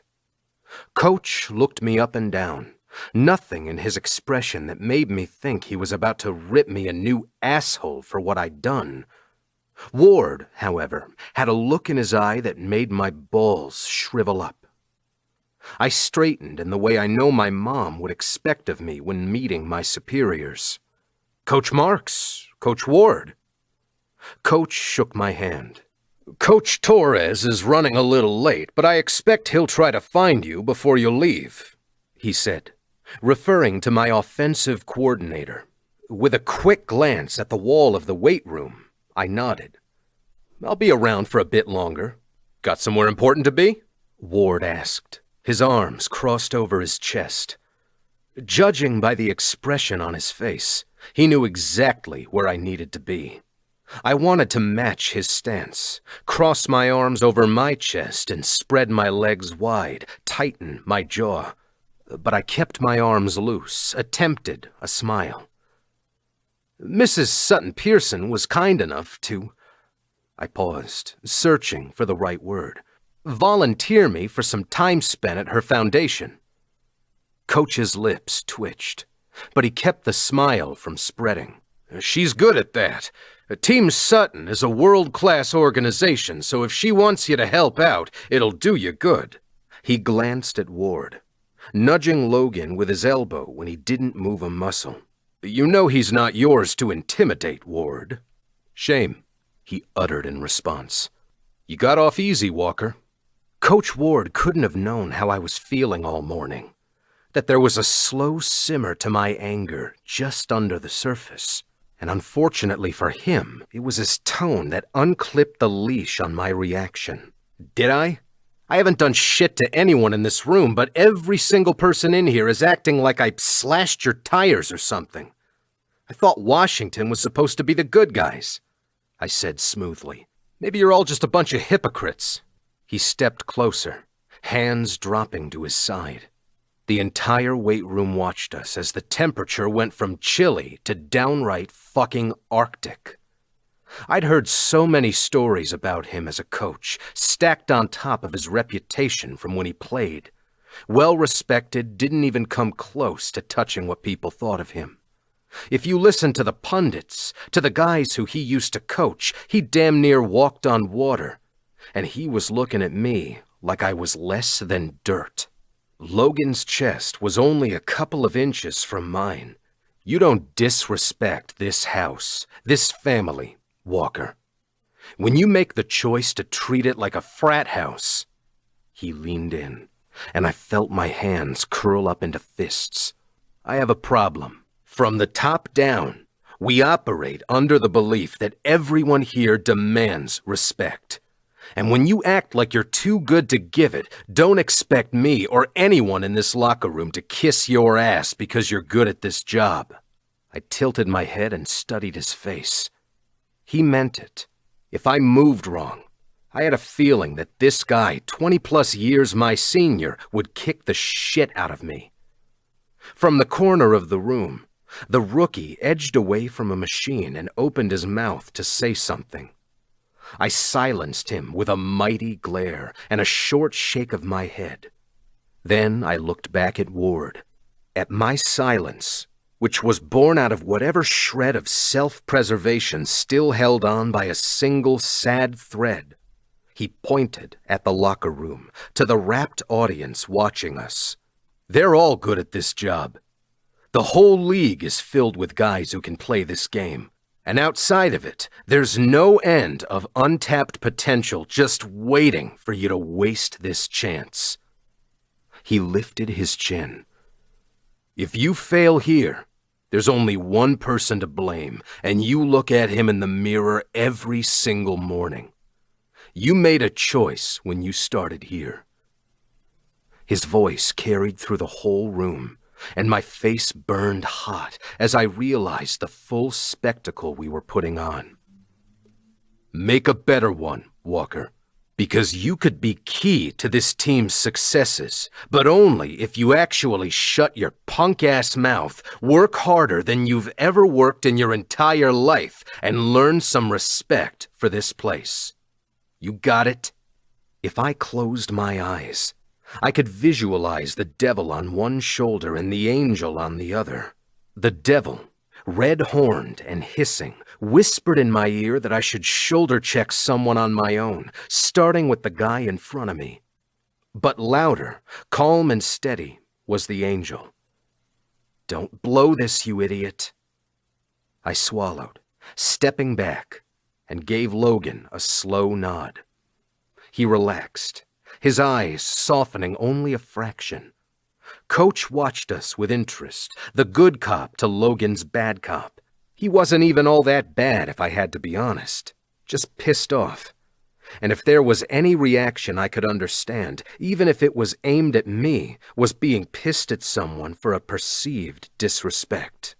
Even if I knew all that, I desperately wished I could just throw my hands up and explain why my first day played out the way it did. Explain how thrilled I was to be playing for Washington amongst some of the most talented players in the league. Explain how awful it felt that I might never live down the persona that I'd cultivated in Vegas. But judging by the look in their eyes, no one wanted that from me. Not yet. Activity resumed in the weight room, some of the defensive players grinning broadly at their leader giving me the dress down. The coaches walked away, and I let out a slow breath. The heat left my face, but I braced for another interaction when our QB approached. He was cool under pressure on the field, unflappable in the pocket, and he held out his hand instead of offering me a cold shoulder. We'd played against each other over the years, but other than our small interaction at the event the day before, we'd never spoken. Warily, I shook his hand. His smile was wide at my expression, teeth white against the dark burnished color of his skin. "Peace offering," he said warmly. "Besides, I think you got the point from him." He jerked his chin at Logan. I nodded. "Thanks." "No problem," he offered. "He usually chew out players he doesn't coach?" I asked. James laughed. "Only when they really deserve it." "Touché." I glanced at the clock. "I need to hit the showers. I'll walk with you." It wasn't a question. This was the on-field leader of the team telling them that he was taking some time with me. A hothead I might be, but I wasn't an idiot. Getting along with my quarterback was about the most important thing I could manage to do. We left the weight room, quiet for a few moments while I followed his long-legged stride. He was tall for a QB, and with his style of play, we'd be able to create magic. "There's no perfect team," he started. "Like you, I didn't start at Washington. I transferred here 4 years ago, and it's always an adjustment when you switch. You could say that." I rubbed the back of my neck. "But this place," James paused, looking at the logo on the wall. "It's something special. The guys will fight sometimes. Coaches will get on our asses if we mess up, which we do. We don't always get along. But I've never played anywhere like here." He clapped me on the shoulder. "You've got a good future here, Walker, if you can see it for what it is and not for what it's not." "So far, it seems like a place where no one in that room wants me here," I admitted. His eyes were steady. "Can you blame them?" I let out a slow exhale, my body still edgy from the interaction with Ward. "No. Give them some time, and don't prove their first impression of you right. We all make mistakes, but once we start repeating them, they're not mistakes, they're choices." He tilted his head at the logo. "This place is a good choice, but the rest of it is up to you."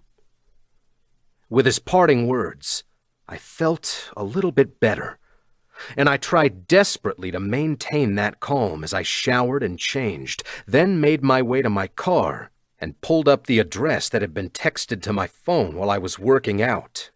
"Sunshine. Meet me here at 10. Don't dress up. Faith." I glanced down at my jeans and plain black t-shirt. Not a problem. The interactions I'd experienced in my first few days at Washington cycled through my head as I drove down the 405.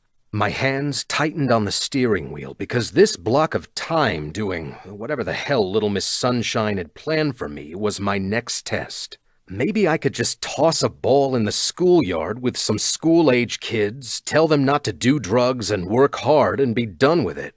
But when I took the exit, and the buildings got a little shabbier, a little bit more run down, I knew I wasn't meeting her at the Team Sutton offices for some volunteer orientation. The GPS had me turn, and I pulled into a parking lot with only a few cars and a 2-story brick building. A bright white sign with purple, red, and blue painted letters proclaimed it as a community center. The schoolyard had clean basketball hoops and a court painted with crisp white lines. The property was kept up nicely with potted flowers on either side of the double doors. As I parked my truck, the double doors swung open and Faith Pearson walked out, shielding her eyes from the sun. There was no printed t-shirt today, but her long legs were covered in dark denim fitted to her curves and a simple white tank top that probably cost as much as my truck payment. The ponytail from the other day was gone. Her dark brown hair in a straight, shining sweep around her shoulders, which was covered in an expensive-looking blazer buttoned in the middle. Her face didn't change when I climbed out of my truck, and I could see her hand tapping the side of her thigh in a nervous gesture that she couldn't quite hide. "Morning, sunshine," I said as I drew closer. Her lips only hinted at a smile at the edges. "Good morning, Mr. Walker." My eyebrows lifted slowly. "So formal today." She tapped at a sleek and professional-looking name badge clipped onto the pocket of her jeans. "I'm on the clock." "You were on the clock yesterday," I pointed out. Faith's dark eyebrows bent in. "That was different. We were at a big event." "So now you're nicer to me because there are no other football players to help you antagonize the new guy?" That's not what I was doing." "Wasn't it?" I murmured. "I think all you've done since the moment we met was give me shit." "Because you—" She stopped short and let out a slow breath. "You're right. Even if I can't control your reaction to me, I can control my own." "I usually am right, sunshine." Color flushed her cheeks at my lightly teasing tone. But today, there was no witty comeback. Yeah, Faith Pearson was exactly my usual type, and it made me want to tug on the proverbial pigtails just a little bit more to see what happened. Determined to unnerve her, I reached forward and hooked the edge of the badge with my finger and pulled once I saw it was on one of those retractable cords. In the thumbnail picture of her, she was smiling widely at the camera without a care in the world. "Fancy," I murmured. Careful not to brush her skin against my fingers, Faith plucked the laminated card out of my grasp. "Ready to go in?" I stared at the building. "What am I supposed to be doing?" "This community center has been a long-time grant recipient for the foundation. I used to volunteer here before I started working for Team Sutton, and I love their reading program for kids who struggle with literacy." She smiled at the shrieks of laughter that echoed down the halls. "There's a strong tie between secondary education dropout rates and reading issues. All you're going to do today is visit with one of the groups and read a couple of books." She glanced at her watch. A sleek black and gold number that encircled her slim, fine-boned wrist. "I think today is the girls' group. They're all 8 or 9, I think." My skin went ice cold. "No fucking way." Her eyes went wide. Panic had me stumbling over my words, but there was no way I could sit in a room of girls Ivy's age. Not this week. Why would they want me to read to a bunch of little girls? Can't I, throw a football to some boys or something? Faith Pearson studied me for a moment, and I held my breath, waiting for another verbal attack for the day. Someone telling me I was disrespectful, a punk. Then she smiled. It was soft, and it made me so uncomfortable that I desperately fought the urge to sprint back to my truck. "Follow me," she said.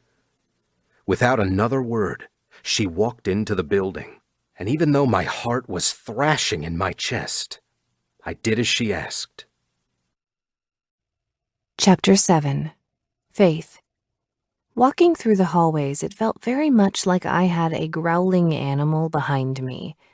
One with no manners and zero training and the temperament of a rabid raccoon. When I woke earlier in the day, I'd made a decision of how to approach Dominic Walker, once I'd seen tiny glimpses of softness at the car wash. I was adding it to the rule list. Don't engage with the tantrum.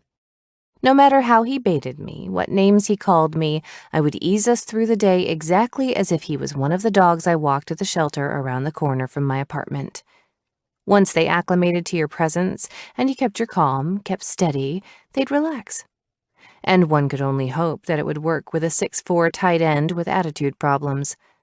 And like I thought he would, the pushback from Dominic started quickly. That wasn't the surprise. It was his reaction when I told him he'd be working with the 8-year-old group with their reading. I hated how curious it made me, that a man like him would panic so visibly at spending time with a bunch of girls. It didn't fit neatly into any of the categories that I would have defined for him. In all my years of doing this, no players had reacted that way. And now, more than anything, I wanted to know why. The man piquing my curiosity walked a bit slower than I was, maybe to unnerve me by staying just out of my view. This particular community center has been one of the Team Sutton recipients for almost 15 years, I explained. We have a few programs that we funded the entire time, providing necessary staff and training that they may not be able to afford otherwise, along with some new classes and groups for kids who live in the area. Dominic was as quiet as the grave, and I blew out a slow breath. Okay, he wasn't going to make this easy. These were the moments when I felt woefully unprepared for leadership. But I thought about what Allie had said. It wasn't about eliciting the greatest reaction. It was about figuring out motivation. The literacy program is one of those programs. We've seen an uptick in grant requests for things like this. There was a stack as tall as a toddler in my office to prove it, but he didn't need to know that. We can't help all of them, of course, but we do what we can. That make you lose sleep at night, sunshine? The silky hairs along my forearm lifted slowly at the gravelly sound of his voice. I kept my voice casual. What? That you can't hand out all your billions with one magnanimous sweep of your arm. Slowing my steps, I glanced over my shoulder at him. In a manner of speaking, yes. There's a lot of red tape involved in granting people money. It's not the fastest process in the world. A lot of steps to make sure they're going to use it in the way they say they will. That's one piece of my job. A hardship, to be sure. Disdain dripped from every syllable, every sound that his mouth formed. It was harder than I thought not to snap back at him in the same way I had during our first couple of meetings. But something in my gut told me it would only make it worse. He didn't need attitude thrown back at him. Not this time. Hands clasped innocently in front of me, I stopped, tilting my head as I studied him. His jaw clenched, coated in even more dark stubble than the last time I'd seen him. Everything about this man looked hard-edged and dangerous.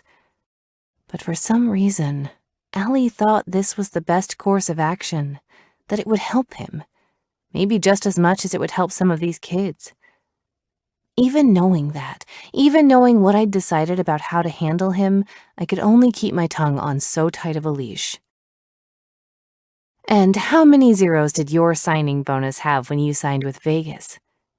Dominic's eyes, dark and piercing, never wavered. But his mouth stayed shut in a firm line. What about your contract with Washington? I raised my eyebrows at his continued silence. You act like you're better than me, like you can judge me because I come from a wealthy family, but I don't think you'll be suffering economic hardship anytime soon, hotshot. What are you doing to help people who don't make millions of dollars catching a ball? Surprise lit those eyes. Pleasant surprise, too, which made me instantly wary. Now, what would Daddy think listening to you make fun of my job? I blew out a slow breath and pivoted away from him. That's not exactly what I was doing. Dominic clucked his tongue. Sure sounded that way to me. Stick to the plan, do not engage, I reminded myself. Digging into whatever mental reserves I had at my disposal, I schooled my face just as a loud burst of young, girlish laughter came from a classroom at the end of the hall. At his side, I saw Dominic's hands curl into fists. Then his fingers stretched back out. An unconscious gesture, I was pretty sure. We'd worked with so many different players over the years, all sorts of personalities, but no one who was flat out unwilling to help. I didn't like that Dominic Walker was hard to define. One moment he was rude and judgy, then he was laughing while fluffy little dogs licked his face. Everything in my life could usually fit neatly into a category, and I got uncomfortable when it didn't. Still, watching him, I wasn't entirely sure he could actually do this. A couple of the girls in there do better reading when someone sits next to them to listen. One day a week, they bring in a therapy dog program and the kids read to the dogs. I gave him a wry smile. So, if you can match the enthusiasm of a golden retriever who doesn't understand what they're saying, you'll be just fine. But my quip didn't make him laugh. He looked pale, his body tight with tension. My brow furrowed as I realized this wasn't just plain old hesitation. This was actual panic at the thought of going in that room. Before I could say something, though, the door to the classroom opened. One of the program directors came into the hallway, her eyes lighting up when she saw us. "Faith, I was wondering where you were. The girls are excited to have a guest today." She held her hand out to Dominic. "I'm Keisha. Nice to meet you." He nodded. Dominic Walker. Okay, so he was capable of basic manners as long as the person wasn't me. I laid a hand on Keisha's arm, yet again going with my gut. "Do you mind if we switch things up a little?" "What are you thinking?" Without checking with Dominic, I tilted my head toward the exit that led to the playground. "Can we keep it a bit more relaxed today? Maybe have him toss a ball with some of the kids outside? He could just get to know them a little bit for now." Keisha must have seen a look in my eye that begged her not to say no, because she nodded slowly, then gave Dominic an encouraging smile. "Absolutely. There's a handful of kids out there right now." Another burst of sound came from the room, and she breathed out a tired-sounding laugh. Let me go check on them. I'll be out on the playground in a little bit." "Thank you, Keisha." Dominic exhaled quietly, but I noticed that his frame had relaxed. My brow furrowed as I led him toward the playground. Maybe he wasn't a good reader. "It's killing you not to ask, isn't it?" he said. I looked over at him in surprise. I hadn't even realized he could see my facial expressions. "You do a shit job of hiding what you're thinking." His gaze touched on various points of my face, and my cheeks warmed at his careful perusal. "You plan on prying, Sunshine?" "Everyone is entitled to a degree of privacy," I answered carefully, "especially with the life you lead." We reached the door that led to the playground, and he lifted his chin toward the banged-up metal door with a small window that allowed a block of bright sunlight into the hallway. "What am I supposed to do out there?" he asked. At his disgruntled tone, I couldn't stop my smile. "What?" His voice got grumpier and grumpier the bigger that smile got. I laughed quietly. "Just be yourself. Maybe a little nicer to them than you are to me," I corrected. "Play catch, give them some tips, tell them about how hard you worked to get here." "That's it?" These kids don't have a ton to look forward to once they go back home. In their summers or on their days off from school, they hang out here because either their parents work themselves to the bone to provide for their families, or they don't do much of anything. It's a safe place, yes, but they also want to breed opportunities for the kids. Show them how to utilize these opportunities for growth and give them the confidence to try." He sighed. "Let's get this over with." I pushed open the door and walked into the yard with him behind me. As his big frame filled the doorway, I heard a little girl shout, "Heads up!"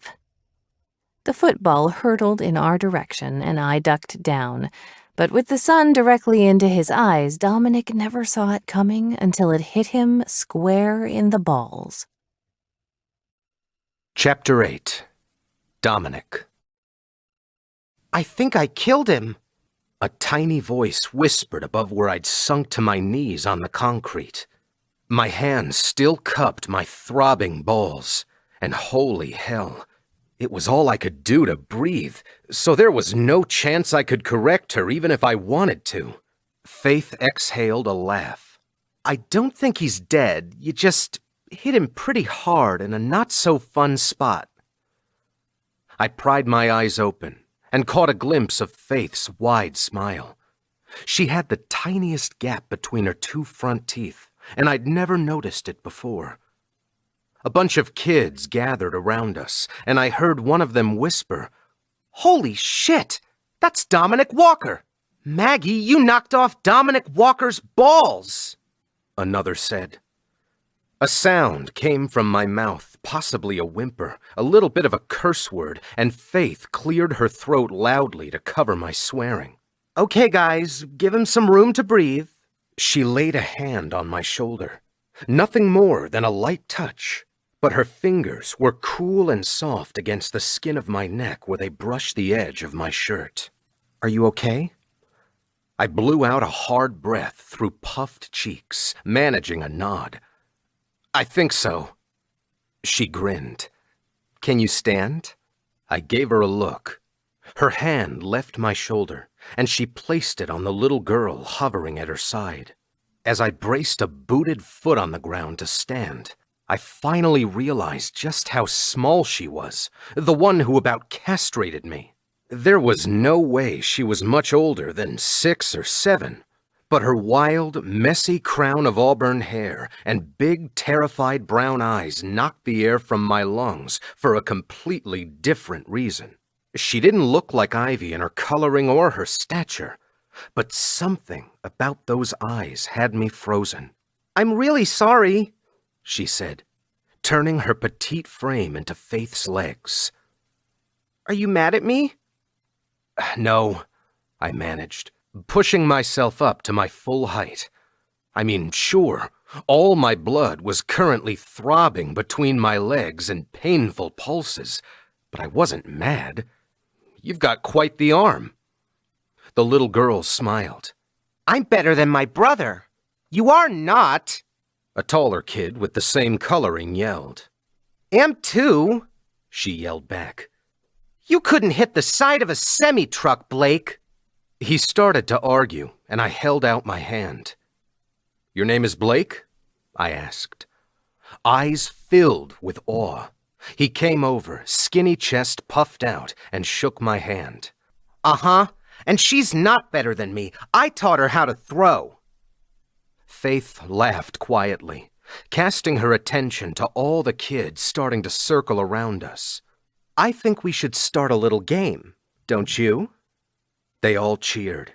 Maggie, the girl who'd thrown the ball, still stared up at me like I was going to lash out or lose my temper on her simply because I walked out of the door at the wrong time. "You gonna be my QB?" I asked. "Me?" she squeaked. The boys all groaned. I nodded. Quarterback has to have a strong arm, good aim, and a cool head. Can you manage that with all these guys trying to keep me from catching the ball? "Totally," she breathed. Her brother opened his mouth, but I gave him a stern look. "She gets first up. No arguments." "She's a girl," Blake said. "No shit, Sherlock." Faith cleared her throat again. "Sorry," I murmured in her direction. "It's okay," she answered. The kids spread out, following my direction, and to my surprise, in her silk tank and expensive shoes, Faith lined up opposite my 4-person offensive line. "You think you can defend me, Sunshine?" She didn't answer, just gave me a sly grin that had me questioning whether I wanted to play this game at all. But within a few minutes, any apprehension I'd had walking through the door was gone. We attracted a crowd of other kids, older and taller, who wanted to join in once they realized it was me out here with the young ones. Next game is yours, I told them, wiping a sheen of sweat off my brow. Maggie took the ball from my hands, and our team huddled up. Pass to you again? She asked. A skinny kid next to her with thin braids along his scalp raised his hand. Can I try to catch this time? You bet, I told him. What's your name? Desmond. He tugged his shorts up. I can run fast, I promise. I heard Faith's team laugh at something she told them, and when I glanced over my shoulder, she looked so beautiful when she laughed. I forgot what I was saying. I didn't want Faith to be my type. Not at all. Because she was not something I should have been noticing. Not the way she treated the kids or the way she'd treated me since I arrived with an attitude I'd carried through my entire morning. Not her fingers against the skin of my neck, or how she seemed to be completely self-assured, even carrying about such beautiful features. Maggie called my name, and I snapped my attention from Faith back to my pint-sized teammates. We called the play and stuck our hands in the middle. I had to take a second because with all of them staring up at me, it was like getting glimpses of myself at that age. Theirs was the kind of neighborhood, the kind of childhood I'd had, except I'd had nowhere like this to go to. Desmond gave Maggie a look. Aren't we supposed to be doing something? Sorry, I told him.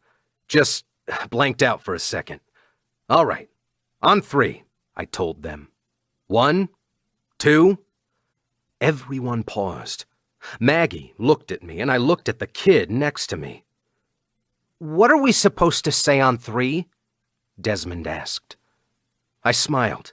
It's okay. We'll get it next time. After we'd lined up, Faith sidled herself in front of me, assuming I'd take the throw again. She bent her knees in readiness, eyes narrowed, and lips curled in a smile. Maggie called the play, and I spun around Faith, sprinting toward the end zone, with every single person on their team chasing me. From the corner of my eye, I saw Maggie toss the ball to Desmond, who clutched it to his chest like it was made of gold, and he took off, his legs churning furiously. I raised my arms in victory, yelling as he crossed the end zone. Jogging to him, I swooped him up and tossed him in the air while our team screamed and jumped. Faith, joined by Keisha, watched with big smiles as I high-fived everyone around me. Faith pulled out her phone and asked us to pose for a picture. Desmond and Maggie flanked me, their skinny arms wrapped around me while I kneeled in the middle of all the kids. Keisha handed me a Sharpie. Would you mind signing the ball? We'll keep it in the classroom on our special shelf. Aw, man, Maggie said. That was my favorite ball. Can I send the center a few more to replace it? I asked. Keisha nodded immediately. We'd be so grateful, thank you. What else do you need? I asked, scrawling my name over the surface of the ball. When I looked up, Faith watched with a careful smile. Fuck if I didn't love that smile, and the fact that I'd put it on her face. Keisha took the ball when I handed it to her. Any sports equipment that can be shared by all the kids gets used the most. Bats, balls for any sports, gloves, jump ropes, you name it, they love it. You got it, I told her. She gave me a warm smile. Thank you, Dominic. The kids will talk about this all year long. Then she turned to Faith. Speaking of big events, I got the invite for the black and white ball. Faith smiled. Can you come? Keisha nodded. Wouldn't miss it. I'll dust off my fancy dress. She smiled at me. Faith sponsors a table at the Team Sutton fundraiser and invites different program directors from the places that have received annual grants from Team Sutton. It's one of my favorite events every year. It's our primary fundraiser, Faith explained. A lot of the team shows up and we do a silent auction among a few other things. And this is your big year, Keisha said, nudging Faith with her elbow. She tucked a piece of her hair behind her ear. It's just a quick speech. Stop being so modest. Keisha shook her head. You'll be an incredible director, Faith. Faith eyed me under her lashes, carefully studying my face, and I couldn't blame her with how I'd acted. Before I could say anything or study Faith's reaction further, Maggie tugged on my hand. I crouched down to her height. "What's up?" She inhaled, visibly gathering her courage. Thank you for letting me be quarterback. "You're welcome." I could tell she wanted to hug me, but I held up my hand for a high five instead. If this little girl with the big arm and huge eyes hugged me, I'd be a goner. Maggie tapped my hand with hers. The boys never let me throw the ball, she said quietly. I bet they will now. I ruffled her hair. Don't forget to set that back foot, okay? Keep your elbow in.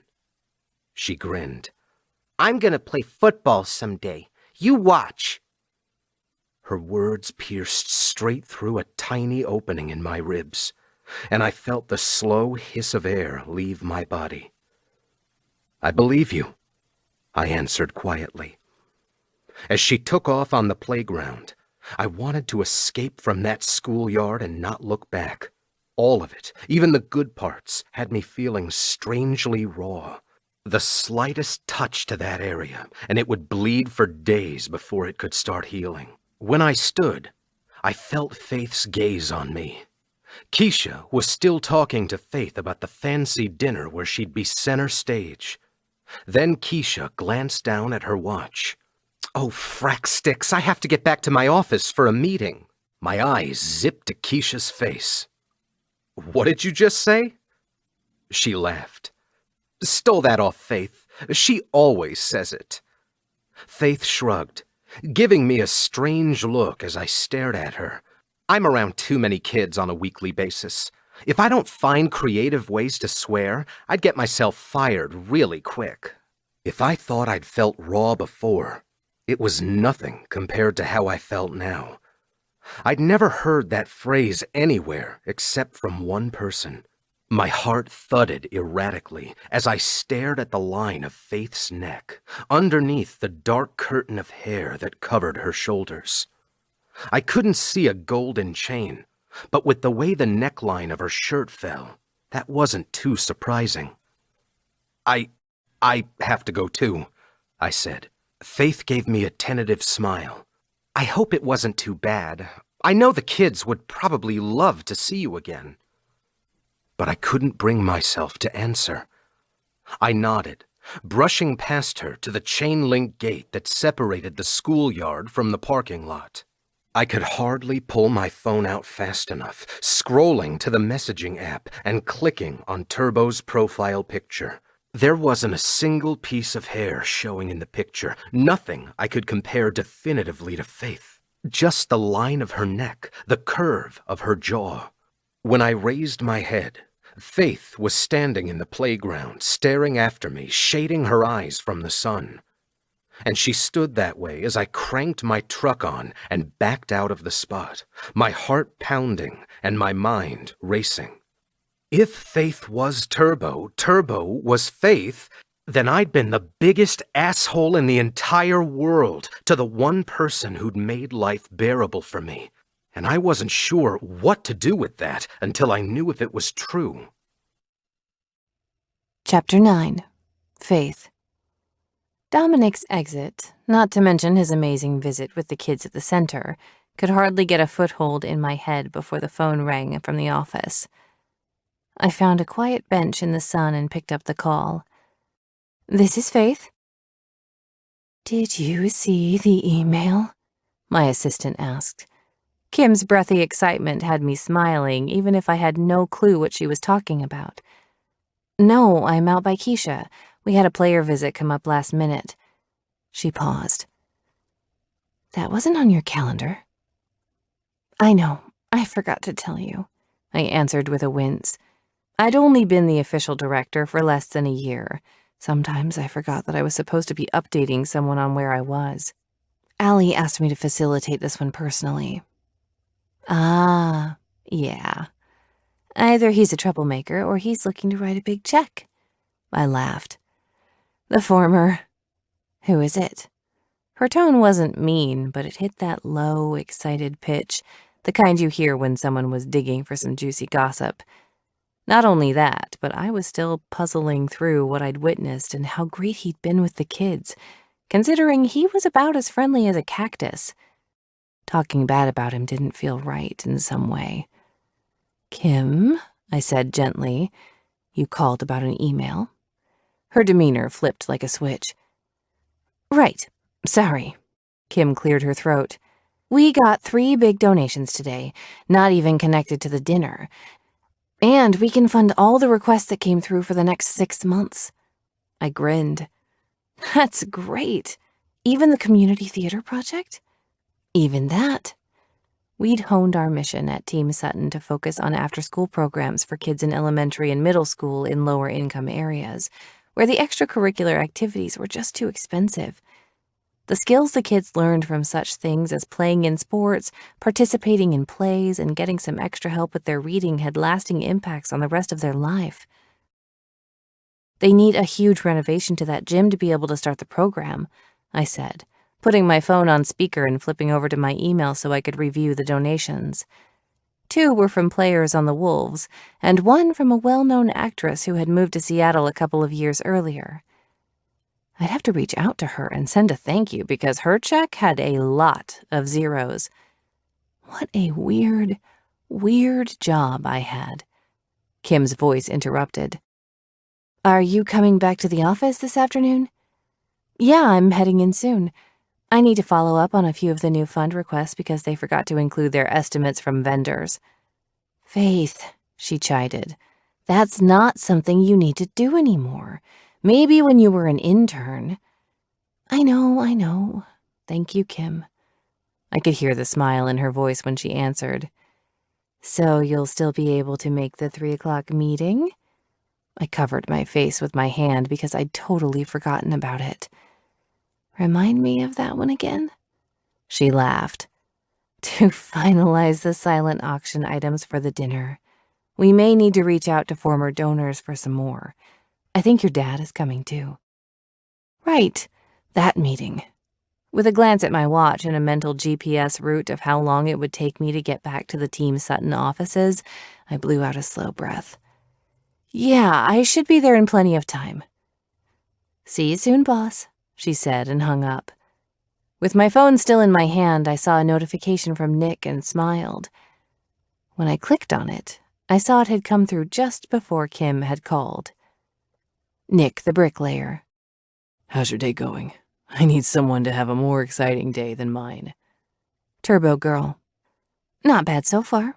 Got to do the fun stuff this morning. Now I have to go do the boring meeting stuff. He started messaging, and the sight of the dancing dots had my heart rate picking up.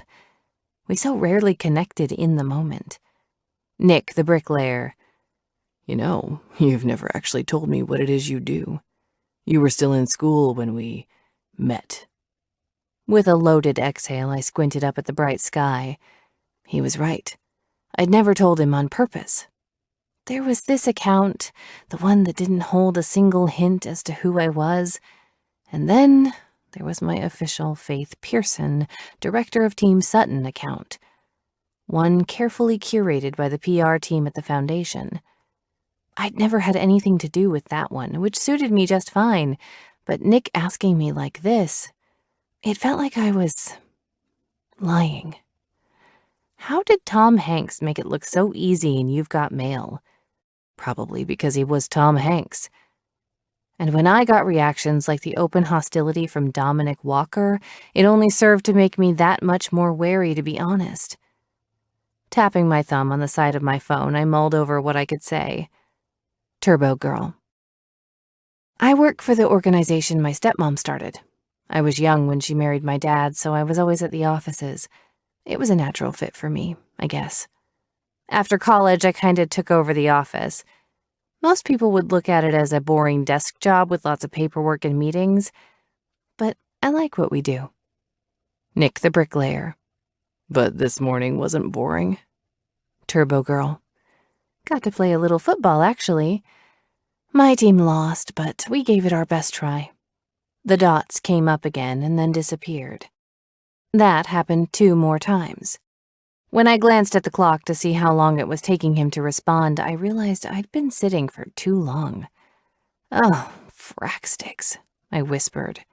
Nick would have to wait, I thought as I shoved my phone into my bag and took off toward the parking lot. I'd still make the meeting in plenty of time as long as the traffic wasn't too bad on the way back to the office. Stabbing my key in the ignition, I cranked it over, and nothing. My car wouldn't start. I pulled it out and stared at it like it would give me an explanation, then tried to start it again. Nothing. Oh, come on, I groaned. I sent Kim a text and told her I might be late and got out of the car. My jacket came off first, then I tugged a hair tie out of my console and jammed my hair into a messy ponytail while I walked around to yank open the hood of my car. I pulled open my phone and dialed my dad's number. He was in the thick of helping with recruitment, looking for free agents just like Dominic, for the upcoming season at Washington, but he picked up on the first ring. Hey, Turbo, he said, but his voice sounded distracted. What's up? My car won't start. I peered at the engine. I think it's the battery, but I don't know for sure. Shit. Are you at the office? Someone could give you a jump, right? I rubbed my forehead. No, I'm out at Keisha's community center. I don't exactly have jumper cables in my car. Silence from my dad had me wincing. Where'd they go? I took them out because I had all those buckets from the car wash event. I think they're sitting on my kitchen counter. Faith, he sighed. This is one of my family rules. Always keep jumper cables in the car, I finished. I know. I'll go in and see if Keisha has some. I just wanted to let you know I might need a new battery since this happened last week too. You sure you don't need me to come get you? No, I just didn't want you to freak out if I'm late for that meeting about the foundation dinner. Kim said you'd be there. My dad sighed again, a sound that had me grinning because I heard it all the time. Between me and my 20-year-old sister Lydia, it was the one thing we heard most, actually. And if I was the do-gooder princess, according to one cranky football player, then my younger sister was the one who would actually cause my parents to lose their minds. She lived to cause trouble. Well, let me know if you'd change your mind about the help. Love you. Love you too, he answered gruffly. Just as I was tucking my phone back into my pants pocket to go ask Keisha for a jump, the familiar sound of a loud truck had me pausing. Because I'd heard that truck leave the community center parking lot not that long ago. Shading my eyes from the sun, I watched Dominic Walker pull back into the lot. His eyes were covered by black aviator shades, and when he slowed next to my car, it didn't matter that I couldn't tell where he was looking because I felt his gaze like he trailed a finger down my spine. How had I described him earlier? A dangerous animal. When he shut off the engine and got out of his truck, he didn't say a word as he approached, even though he removed the sunglasses. Because he was so much taller than me, I had to tilt my chin to look up at him. Dominic was so big everywhere. His shoulders, the length of his arms, the span of his chest and his hands. He was just impressive. Forget something? I asked. Why was it hard to get those words out? My lungs felt sucked clean of air, nothing to support my ability to speak easily. He still didn't respond, but I saw his eyes snag on the gold chain that laid flat on my chest, the pendant tucked against my skin. His chest expanded silently, and I found myself holding my breath. My shoulders were bare because I'd taken off my blazer and pulled my hair back. Need a jump? He said in a rough, rumbling voice. My heart skipped at the implication. I hadn't been jumped in a good long while. It wasn't even a good jump at that. And my palms went a little sweaty when I tried to imagine us doing that. Except I didn't date football players because rules. Important rules for important reasons that I tried very hard to remember when he looked at me like that. "What?" I asked, voice breathy. He raised one eyebrow sardonically. "The car?" I blinked. "Yes, I think I do." Dominic gestured to my vehicle. "Cables?" "On my kitchen counter," I said sheepishly. His eyes narrowed, but he didn't say anything. When he ambled to the back of his truck and opened the silver lockbox in the bed, I rubbed the back of my neck. He still hadn't said why he came back. And suddenly, I found myself quite desperate to figure out why. Chapter 10. Dominic. Being near her, with almost 100% certainty that she was Turbo, my hands could hardly stop shaking as I pulled the jumper cables from the lockbox in my truck. "Tell her! Tell her!" the angel on my shoulder screamed. Briefly, I glanced at where she was waiting by the hood of her car, but keeping that glance brief took all the discipline I'd honed as an athlete. I didn't want to look at her in short windows and small glances. I wanted to devour every inch of her through study, this woman who'd become one of my closest friends in the past few years. It all made sense, every piece of it. Faith Pearson was a helper. She wanted hands-on ways to give, to do, to serve. And it reminded me of the very first conversation we'd had, where she replied to a comment I'd left on the Woodland Park Zoo social media account, asking about the koala. She wasn't even an official volunteer, if I remembered correctly, but her friend worked there, and she helped out on occasion. This woman, who organized flag football games for little kids when she probably should have been sitting behind her fancy desk, had a heart the size of Mount Rainier. My eyes pinched shut as I thought about all the things I'd said to her and the ways I'd sneered. My fists curled around the jumper cables as I braced myself to walk back in her direction. If she was Turbo, I didn't deserve to breathe the same air as her. So many levels separated us. And it wasn't even just her upbringing versus mine. Faith was a good person, and I was the guy who always listened to the dude with the pitchforks and horns as he whispered to my subconscious. Tear down all those good things around me before I could possibly get hurt. At that moment, the embarrassment was just as potent as it had been in the Washington locker room. It made my tongue freeze instantly, words cramming up in my throat like a traffic jam. What could I even say? She was waiting, hands on her hips, hair upswept, and her eyes shrewd with study. "Why did you come back again?" she asked. My lips tightened into a line. I needed to check if I forgot something." The lie was sort of not a lie. I did want to come back to check on something. On her. Sitting in my truck, 2 minutes down the road, I'd hardly thought it through when her reply came through that she'd spent the morning playing football. In no less time than it took me to take a breath, I'd peeled out of the parking lot and turned my truck back toward the community center. It's her. It's her. It's her. And the second I saw her, still as beautiful as she'd been earlier, but somehow more beautiful because she was also the other version of her that I knew, my heart kick-started in a way I'd never experienced. For the first time in my life, I imagined how I'd greet her if she actually felt happiness at the sight of me instead of immediate wariness. I'd slide my hands into her silky dark hair. I'd tip her face up to mine, crowd her against the hood of her car, and slide my lips across hers.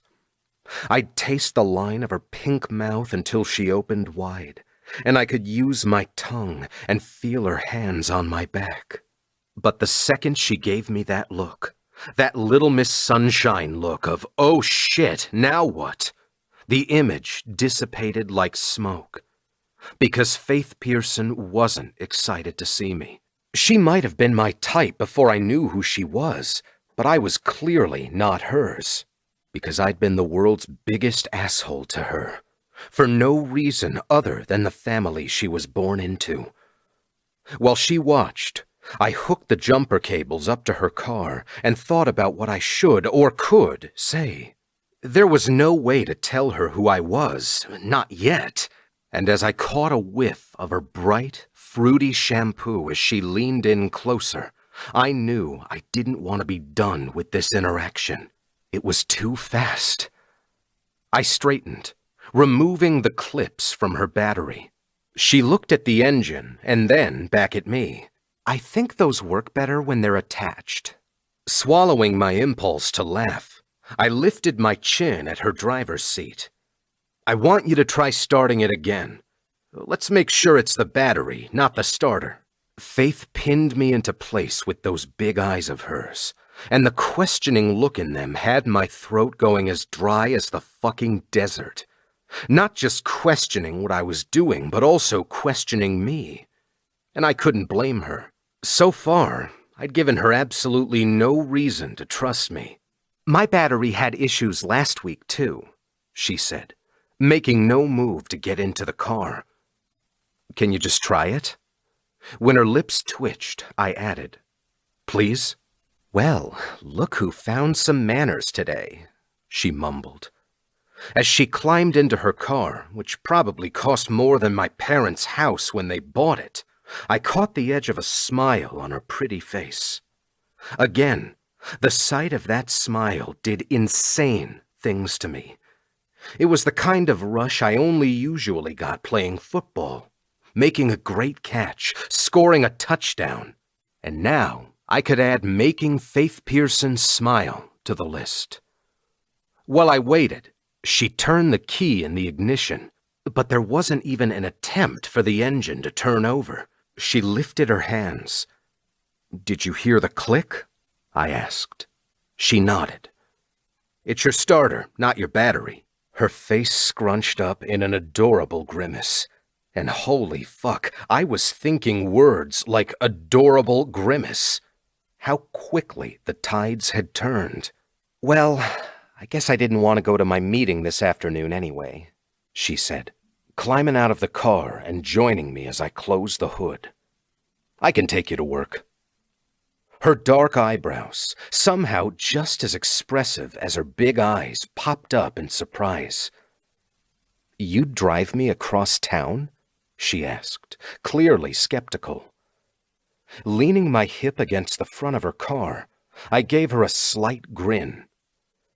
Thought about making you walk, but I think your mom would really hunt me down after that.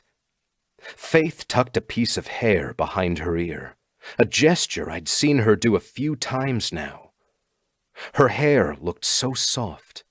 If I rubbed that piece between my fingers, it would feel like silk.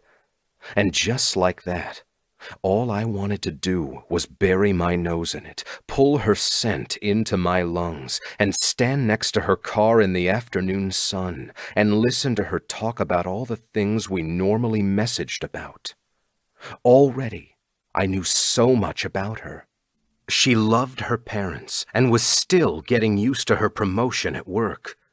Given a choice, she'd work with animals or kids, getting dirty and sweaty every single day because it brought her joy. She hated French fries, which was a crime in my mind, but she loved eating cereal for dinner, which we had in common. And none of those things could help me right now, when she still couldn't understand why I'd want to be nice to her, like I could tell her the truth. That she was the only bright spot in my life after Ivy died. That she was the only woman with whom I'd shared anything real with. Every other woman in my life had been there for a meaningless interaction, one they'd move on from just as quickly as I had. And in front of me was the one person who understood who I was underneath all of that. And she had no fucking idea it was me. The end of her hair snagged on her necklace as she pulled her hand away, and she winced. I couldn't help myself as my fingers started tingling with the need to touch her. I stood and faced her. "I've got it," I said quietly. "You don't want to break the chain." Faith stilled as my finger brushed the side of her neck. Carefully, I slid my finger underneath the dainty gold links, pulling gently until the charm was free from underneath her shirt. My heart thrashed behind my ribs as my gaze caught on the delicate curl of the top of the snail's shell. It was her, unequivocally. I'd found her without even trying, without even really wanting to risk finding her, of ruining that one perfect friendship in my life. And when her chest rose and fell on a shaky inhale, I realized that I wasn't the only one affected by this. Faith was staring at my throat, not even attempting eye contact. As I gently untangled her hair from the chain, I allowed myself one moment to enjoy the cool, slippery softness of it against my skin. "There," I said quietly. Faith stared up at me, her mouth slightly open, confusion stamped all over her pretty features. "Thank you," I hummed, studying the charm again.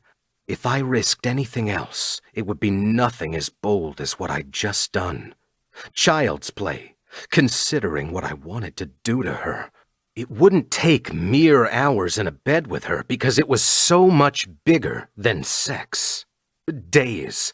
I'd need days or weeks of undivided time with Faith. To see her wake up, know what she looked like when she got out of the shower, to feel the texture of her skin against my tongue, and wind my fingers through hers as I held her down, to curl my body around hers, to see how we fit together as sleep took us. Maybe I should have been scared at how quickly my feelings toward her could shift from disdain to unfettered desire. But there we were. And even if Faith was confused by the shift in my actions, she felt it too. Something palpable existed between us, something strong enough that I felt like I might be able to grab onto it with both hands. She opened her mouth to say something, and I found myself holding my breath to hear what it might be. "You guys are still here?" Keisha's voice broke between us, and Faith blinked rapidly. In my head, I cursed at the intrusion, but maybe it was for the better. "My car won't start," Faith said. "Dominic was checking it for me, but I'm going to need to have a tow come get it later." "I'm heading back toward Kirkland," Keisha said. "I've got a meeting in about an hour. Want me to drop you off somewhere?" I held my breath as Faith gave me a quick glance under her lashes. "Yeah, thank you, Keisha. That would be great." "I guess I'd want to ride with someone besides me, too," I said dryly. And I couldn't blame her. Not really. Faith gave me a small smile. "I appreciate your help, though. Thank you for offering." "Any time," I told her. The way her cheeks flushed a sweet pink color, I knew she heard the double meaning. The two women walked back to Keisha's car, and with my hands in my pockets, I watched them get in. Something dark and powerful filled me, something that made the devil on my shoulder whisper into my ear. Could I win her like this? Could I win her over as me? With the bad attitude and awful start, with the tattoos and the way I'd stormed out of her mom's office. Faith gave me one last curious look through the windshield, and when the sun glinted off the golden chain laying against her neck, I knew which voice I'd listen to. Chapter 11. Faith. What do you mean you don't want to go watch? We always watch the first few days of these mini camps together. My dad, standing across the kitchen island, crossed his arms and gave me that look that he was so good at, that I hated so much. It's tradition. I fidgeted with my necklace. Can't I skip this year? I've got so much to do at the office today. His eyes narrowed. Allie walked out of their bedroom and he softened long enough for her to give him a soft kiss. She gave me a look of her own. "You're not coming to camp? It's tradition." Oh, what could I tell them that wouldn't be a blatant full of shit lie? Any truthful answer would send my dad into orbit. "Well, Dad," I imagined myself saying, "there's this asshole player who got in trouble on day one, and everyone hates him. He was a total jackass to me the moment we met, but something happened yesterday in that parking lot, and that something different was sexier than about 80% of the times I'd actually slept with someone. And now I don't want to be faced with him again because I caught myself dreaming about him last night. It was definitely an NC-17 rated dream involving a truck bed and jumper cables and a thin gold chain in his big hands. So no, I didn't want to go watch the mini training camp. I didn't want to stand on the sidelines while he did physically impressive things that made me want to break my rules about dating football players. Which was why, for the first time in, ever, I wanted nothing to do with the Washington Wolves.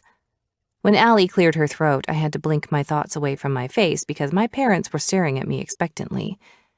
"You know I love going to the first couple of mini camps," I told them, speaking slowly so I didn't tell any bald-faced lies. And it was true. I'd been at every one since the age of 6, maybe even younger. Back when I'd sit on the sides, watch my dad line up against the new players for some friendly scrimmages. It was Washington tradition, and I loved it. The team had been in my blood even before Allie came into our lives. But not once had a player wearing one of those red and black jerseys ever made me feel the way Dominic did in that parking lot. Guys in Camp 1, who wanted in Lydia's and my pants simply because of who we were the easiest to overlook. They were the reason it was one of my family rules. I'd made the rule because of a guy like that. Players in Camp 2, the ones who saw us as asexual beings that they'd never touch in a million years, never even attempted to get a reaction out of us. But I knew now Dominic didn't fit into either of those. Dominic Walker had not looked at me like I was asexual anything. No. He looked down at me like I was the juiciest, most delicious thing he'd ever seen. Something sweet he wanted to devour. If Keisha hadn't walked out, I would have taken him up on his offer. I would have broken my rule, and there was no way for me to lie about it, even to myself. It was the most unfaith-like thing I could have done. And something was really freaking scary about that. My dad spoke, and yet again I had to yank myself from the horrible, horrible direction of my brain. "We talked about this last week, and you said you'd cleared off your morning at work." The stubborn set of his jaw had Allie smiling slightly. We both recognized it. "I did say that, didn't I?" I hedged. The hem of my t-shirt was wound tightly around my finger, another nervous gesture I hadn't even realized I was doing. I focused my energy on that one small spot of white cotton. We all wore our Wolves gear, my dad in a long-sleeve t-shirt with dark jeans, Allie in a tank and black blazer, skinny black pants, and red shoes, and I was in my white-fitted t-shirt and jeans with holes at the knees. Wardrobe alone, they should have called me on my bullshit when I showed up for our traditional pancake breakfast before heading over to the practice facility. "At least come for an hour," Allie suggested. "If you've got responsibilities at the office, we understand." She gave my dad a pointed look as she said it. He sighed, dropping a kiss on her forehead as he moved to refill his coffee. "You two always gang up on me." I snorted. "Are you suggesting Lydia's always on your side?" He tilted his head. "Fair point." Allie glanced at her watch. "Speaking of your sister, can you go down to her room and tell her we need to leave soon? She slept here last night." "She's 20. She can read a clock just fine." Dad gave me a look. "Fine," I sighed. As I left the kitchen and skipped down the stairs to find Lydia's room, I had the strangest feeling that my younger by 6 years sister would probably handle this dilemma better than I ever could. From the moment she was born, she seemed to have the male species wrapped around her finger. No one looked at her like she was asexual, even the guys in Camp 2. They just didn't try to do anything about it. Maybe because the parent we didn't have in common genetically, Allie, had blessed my younger sister with the bombshell look she'd been famous for in her early 20s. Lydia's room was immaculate, which surprised me as much as anything else because normally it looked like her closet had puked up all over. From her old bathroom, I heard the soft sound of her laughter. When I carefully pushed open the door, I shook my head at what I saw. She was taking a video in front of the mirror, turning her body at various angles to show off her short denim shorts, her skin-tight wolf's tee that she'd cut off to show her stomach. On her legs were knee-high black boots. Once she ended the video, her demeanor relaxed and her blue eyes found mine in the mirror. "Oh my gosh, you're alive," she said. I smiled. "Been busy, sorry." Walking into the bathroom, I picked up a tube of bright red lip stain. "That's pretty." Lydia studied me in the mirror, and when she sighed dramatically, I knew she found my attire lacking. "It would look killer on you, if you'd actually try." I swept my hands down the front of my body. "This is me trying, little sister. I just don't need to show the world my efforts." "This," she held up her phone, "this is how I make my living, thank you. One post wearing these boots will probably pocket me about 10G. "Good Lord," I muttered. "I'm in the wrong business." "Or," she pointed out, "you're not leveraging your background in a way that could benefit all your charities." She kissed the air next to my cheek, exiting the bathroom in a cloud of beautifully curled blonde hair and cleavage that would have Dad sighing heavily at the sight of her. "My charities don't need me to post my outfits in order to earn money." She stopped at her dresser, adding a stack of gold bracelets around her wrist. "How many followers does the Team Sutton account have?" "I have no idea." "You should." She leaned back, studying herself in the mirror. "How do I look?" Unwittingly, I smiled. "Glorious. Dad's gonna have a coronary." Lydia laughed. "Nah, I think he made peace with it when I crossed 2 million followers and had that guy show up outside the house waiting to propose." My mouth fell open. "When was that?" She shrugged, wiping the edge of her lips. "A couple of months ago." I crossed my arms over my chest. "Lydia." She matched my stance. "Faith, you need to be careful." I know. I watch what I post now about locations, trust me." She gave me a wicked smile. "Not that I need to worry about today, surrounded by big, strong, muscly men." She shivered. "I love this family tradition, even if your dating rule precludes you from having too much fun. Is that why you're so dressed up?" "Yes." With a smile, I shook my head again. "Why do you make it sound so simple?" Lydia picked up her purse and shrugged again. "Because it is. I just like looking. Nothing wrong with that." That was the difference between my sister and me. She loved looking, loved flirting even if she didn't really do anything about it. And I wanted to hide behind giant stacks of paper because one guy made me want to break my rule. "What's that look?" she asked, studying my expression with a shrewdness I didn't expect. I must have hesitated just long enough because she gripped my arm and emitted a high-pitched squeal. "Oh, holy shit, what happened? Who is it?" I pulled my arm from her grip. "Who's what?" "Spill, now!" Lydia's eyes were bright with excitement, and I couldn't help but smile. Even this, she made it look so easy. Honestly, if she took over Team Sutton, she'd probably triple our donations by sheer force of will. "Girls!" Dad yelled from upstairs. "We have to go." She tugged my arm again. "Ignore him. We have plenty of time. Faith, you spill right now because you never have good stories." "I have good stories," I protested. Lydia's eyebrows lifted slowly. "Yes, I heard all about the baby kangaroo, which was super sexy and everything. But you are a boss-ass bitch with a master's degree and great legs and a giant brain, and you get absolutely no action, which saddens me." "Ugh," I groaned. "Okay, there's this new player who's kind of a jerk, I guess. Or I thought he was. But he had to spend the day with me at the community center yesterday." "Dominic Walker?" she asked. "How do you know that?" I watch Sports Center every morning. He's a total wild card, but damn, he's good. He's almost impossible to defend because of how tall he is and how fast he is. Somehow, her immediate knowledge of him made me edgy, jealous, because I had one single, sort of sexy interaction with him. But because it felt good to tell someone, I gave her a brief rundown of what happened in the parking lot. "Oh, yes," she whispered, nodding slowly. "I see that spark in your eye. I am a fan of this for you. He's all hard and tatted, and he would totally push you out of all those comfort zones you like." "Lydia," I moaned, "there's nothing to be a fan of. He was so rude when we first met. Like, he hated me just because of who our parents are." She shrugged.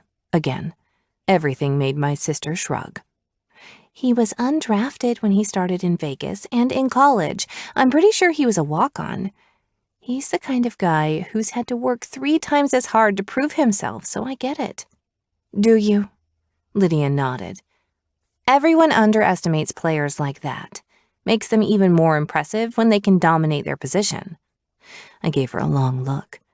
"You sound like Mom right now. It's freaky." She gave me a sunny smile. "Thank you. Someone has to take over the team someday." Again, with the light, unconcerned shrug. Only the people who knew her best knew that those shrugs hid an incredibly intelligent brain and ruthlessly loyal heart. Might as well be me, right? I slung an arm around her shoulder as we walked upstairs. "Sister, I would never doubt your ability to do it." "So, you're not going to be weird and ignore him or anything, right?" "Ignore who?" Allie asked, meeting us at the top of the stairs with a smile. "You two look so pretty." Dad came out of the kitchen and froze when he saw Lydia. "Lydia Alexandra," he started. Allie pinned him with a look, and he rolled his lips between his teeth and took a deep breath. "You look beautiful." I choked on a laugh. Lydia walked over and patted him on the shoulders. "Thanks, Dad. I can see how much that cost you." "I hate this tradition," he muttered under the sound of Allie's laughter.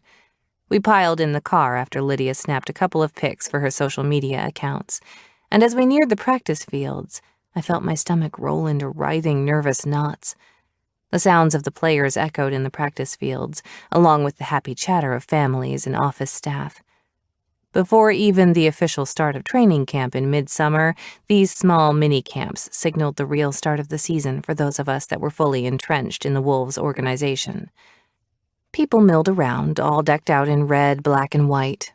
Former players chatted with current, and Allie went over to speak with her best friend, Paige, who was surrounded by a couple of Logan's younger sisters. Logan and Paige's son, Emmett, now towering over them at the age of 21, had grown into his broad-shouldered frame and looked more and more like his dad as he aged. I smiled in his direction and couldn't help but notice that his eyes flicked over to my sister and her glorious boots when he waved.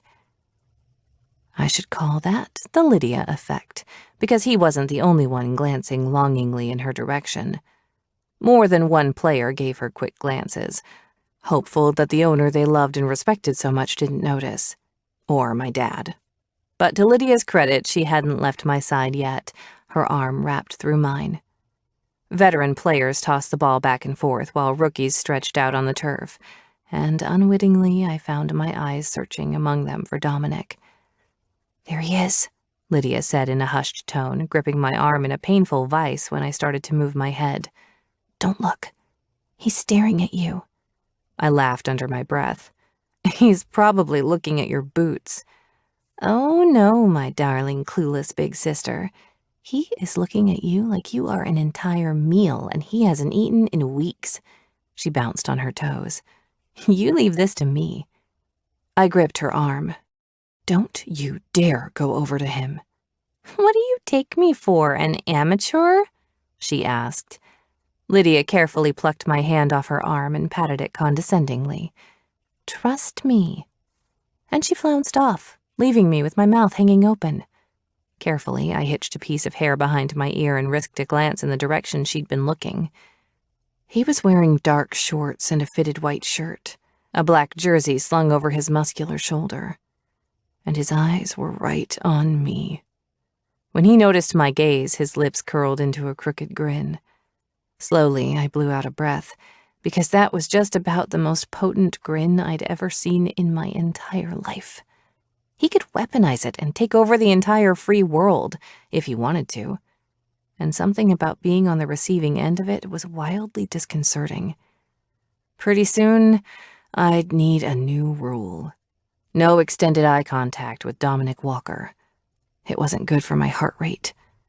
Coach called his name and his attention was pulled away.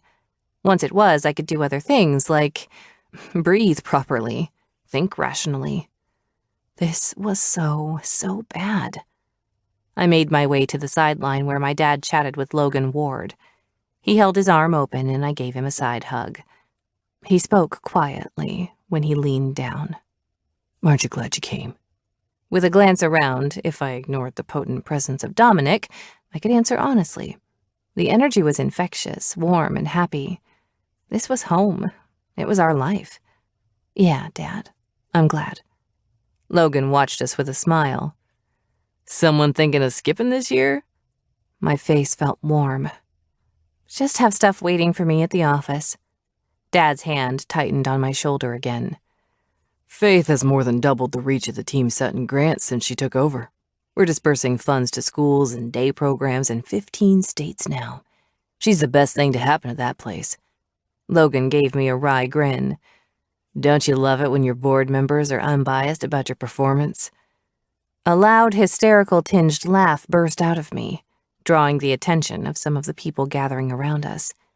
He meant it as a joke, but unconsciously, my gaze flitted quickly to Dominic because it was exactly the kind of thing that made him dislike me in the first place. How many 20-somethings could make statements like that and have it be true? None that I was aware of. I cleared my throat. I meant to reach out to Paige and see if she'd reconsider taking a seat on the board, I told him. Logan glanced over at his beautiful wife, who was telling a story to Allie and one of Logan's sisters. I couldn't tell who it was, and had them laughing loudly. She should. Emmett's out of the house now, and I think she's going to lose her mind without anyone else living under the roof. His eyebrows rose in concession. Though the girls have more than enough kids to keep us busy. Emmett's almost done with college? I asked, placing a hand on my chest. Oh, that makes me feel old. Logan laughed. Makes you feel old? Dad lifted his chin in Emmett's direction, where he was tossing a ball with one of the rookies. He's starting at Stanford again this year? Logan nodded. Paige can't stop telling everyone she knows. I watched him drop back and throw a perfect spiral to Mac, one of our rookie receivers. I'm assuming he's going to enter the draft. My dad whistled when Mac stretched out to catch it, the ball exactly where it needed to be. Oh, yeah, Logan assured us. Maybe he'll end up at Washington someday, I teased. We can really keep this place in the family. My dad laughed. From the corner of my eye, while the two men continued chatting, I caught a glimpse of Dominic. He'd finished talking to Coach and was stretching his long arms over his head. The motion brought the hem of his white shirt up, and the glimpse of hard squares of muscle had my mouth going dry. Splitting down the middle of those muscles was a dark line of hair. That didn't make my mouth go dry. It had my entire body lit like the 4th of July. His gaze rose, connecting to mine, with a forceful clash that did more than make my throat go dry. It had all my fight-or-flight systems ramping up into overdrive. That same desire to hide from whatever this was came back with a roar. I was not the kind of person who wanted the attention of a man like Dominic. Yet, as I refused to drop my gaze and he seemed to do the same, I wasn't sure hiding was an option anymore. Chapter 12. Dominic. Everywhere, there were people laughing and talking and enjoying the atmosphere.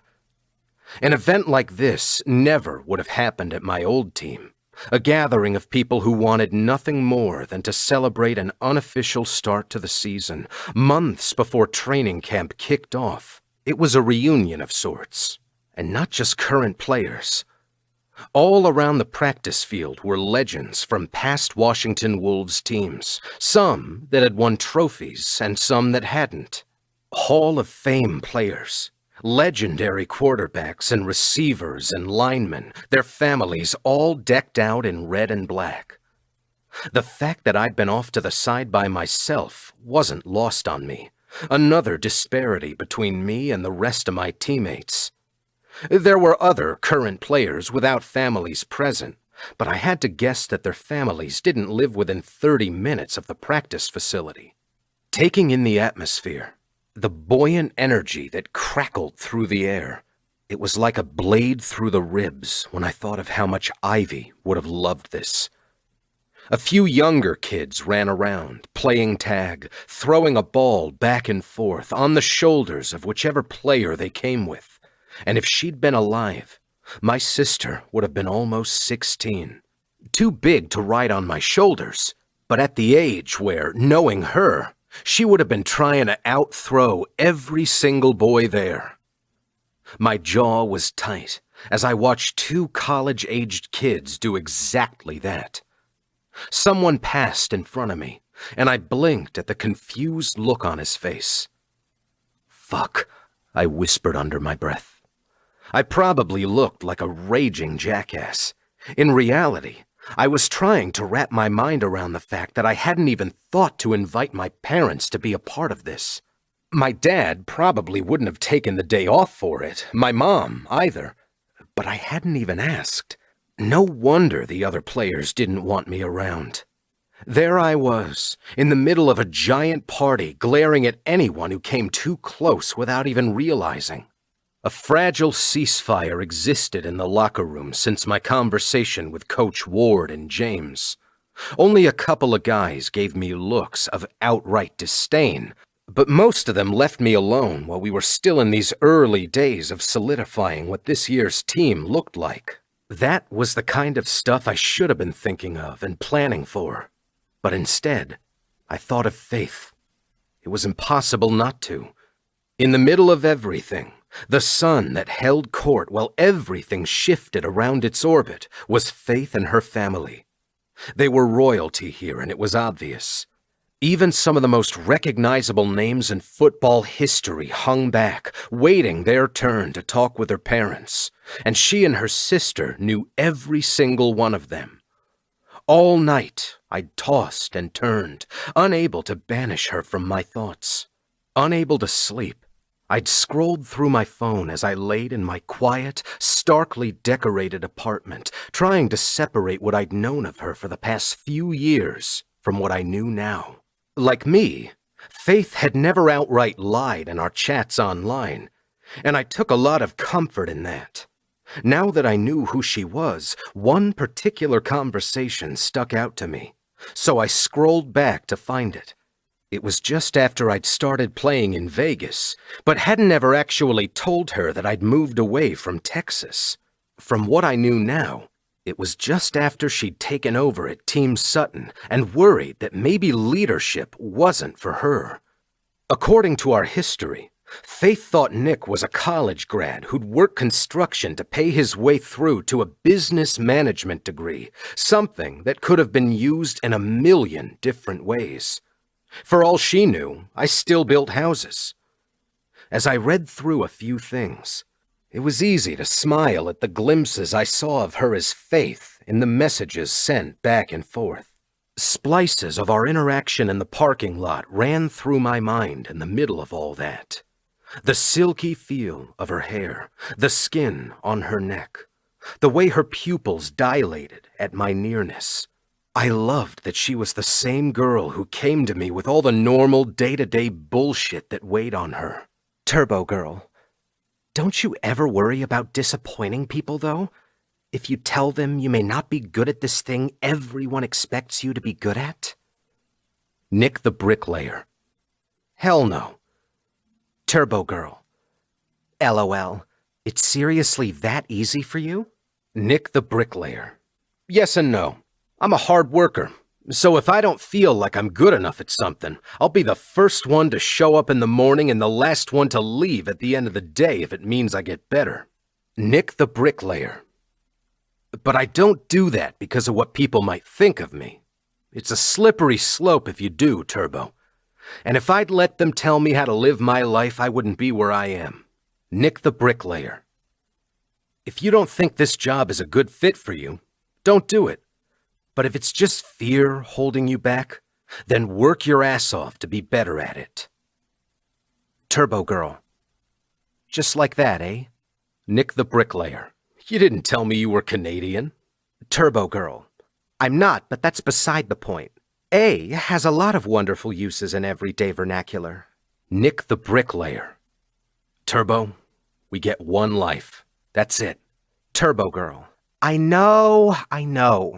I think I'm so used to my life playing out in expected ways that when something trips me up, I don't know how to get over it quickly. Come on, you remember how I was after I broke up with Assface? Nick the Bricklayer. Ah, yes, the control freak tendencies. Turbo Girl. Hush. I'm not a control freak. I just... there's so much craziness in certain aspects of my life that I like knowing the other parts will play out in ways I can... I don't know if I'm saying this right. Nick the Bricklayer. Ways you can control? Turbo Girl. Middle finger emoji. Nick the Bricklayer. I don't know you well enough yet, but thank you for the offer. Having her in the same room, where I could watch the way she moved, talked, and laughed, was intoxicating enough. But adding in all the layers of her personality that I knew to be true, I could get drunk off it. Telling Faith that I was Nick would have to come eventually. That much was clear. But as I looked around us, that time wasn't now. Dominic Walker was something she absolutely felt like she couldn't control, even if she did a damn good job of managing me when I was at my worst. And it was that, her ability to climb right under my skin as Faith, that had me wanting to see if she'd let go of some of that restraint. To my right, I saw the rookie approach tentatively. This time, he came without a bottle of tequila in hand. Walker, he said in greeting. I nodded. How's it feel to be on the field when you're sober? He grimaced, scratching the side of his face. Better? That was stupid. Probably right. I tossed the football and he caught it. You get in a lot of trouble? A bit. He tossed it back. Just got into my head, you know? The whole picture of what we're doing here. This is the shit you dream of when you're a kid. With wide eyes, he glanced around the facility, at the people gathered around us, and shook his head. Look at who's in here, man. These are legends. Their names will never be forgotten, even decades after they're done playing the game. And I don't think they were dumb enough to get trashed on the 50-yard line. Probably right about that, too, I said dryly. The rookie went still as a statue. Oh, shit, he whispered. Lydia Pearson is walking over here. His eyes got big, his voice edged in panic. What do I do? With a wry grin, I studied Faith's younger sister as she left a conversation with a couple of people near us and strolled purposely in our direction.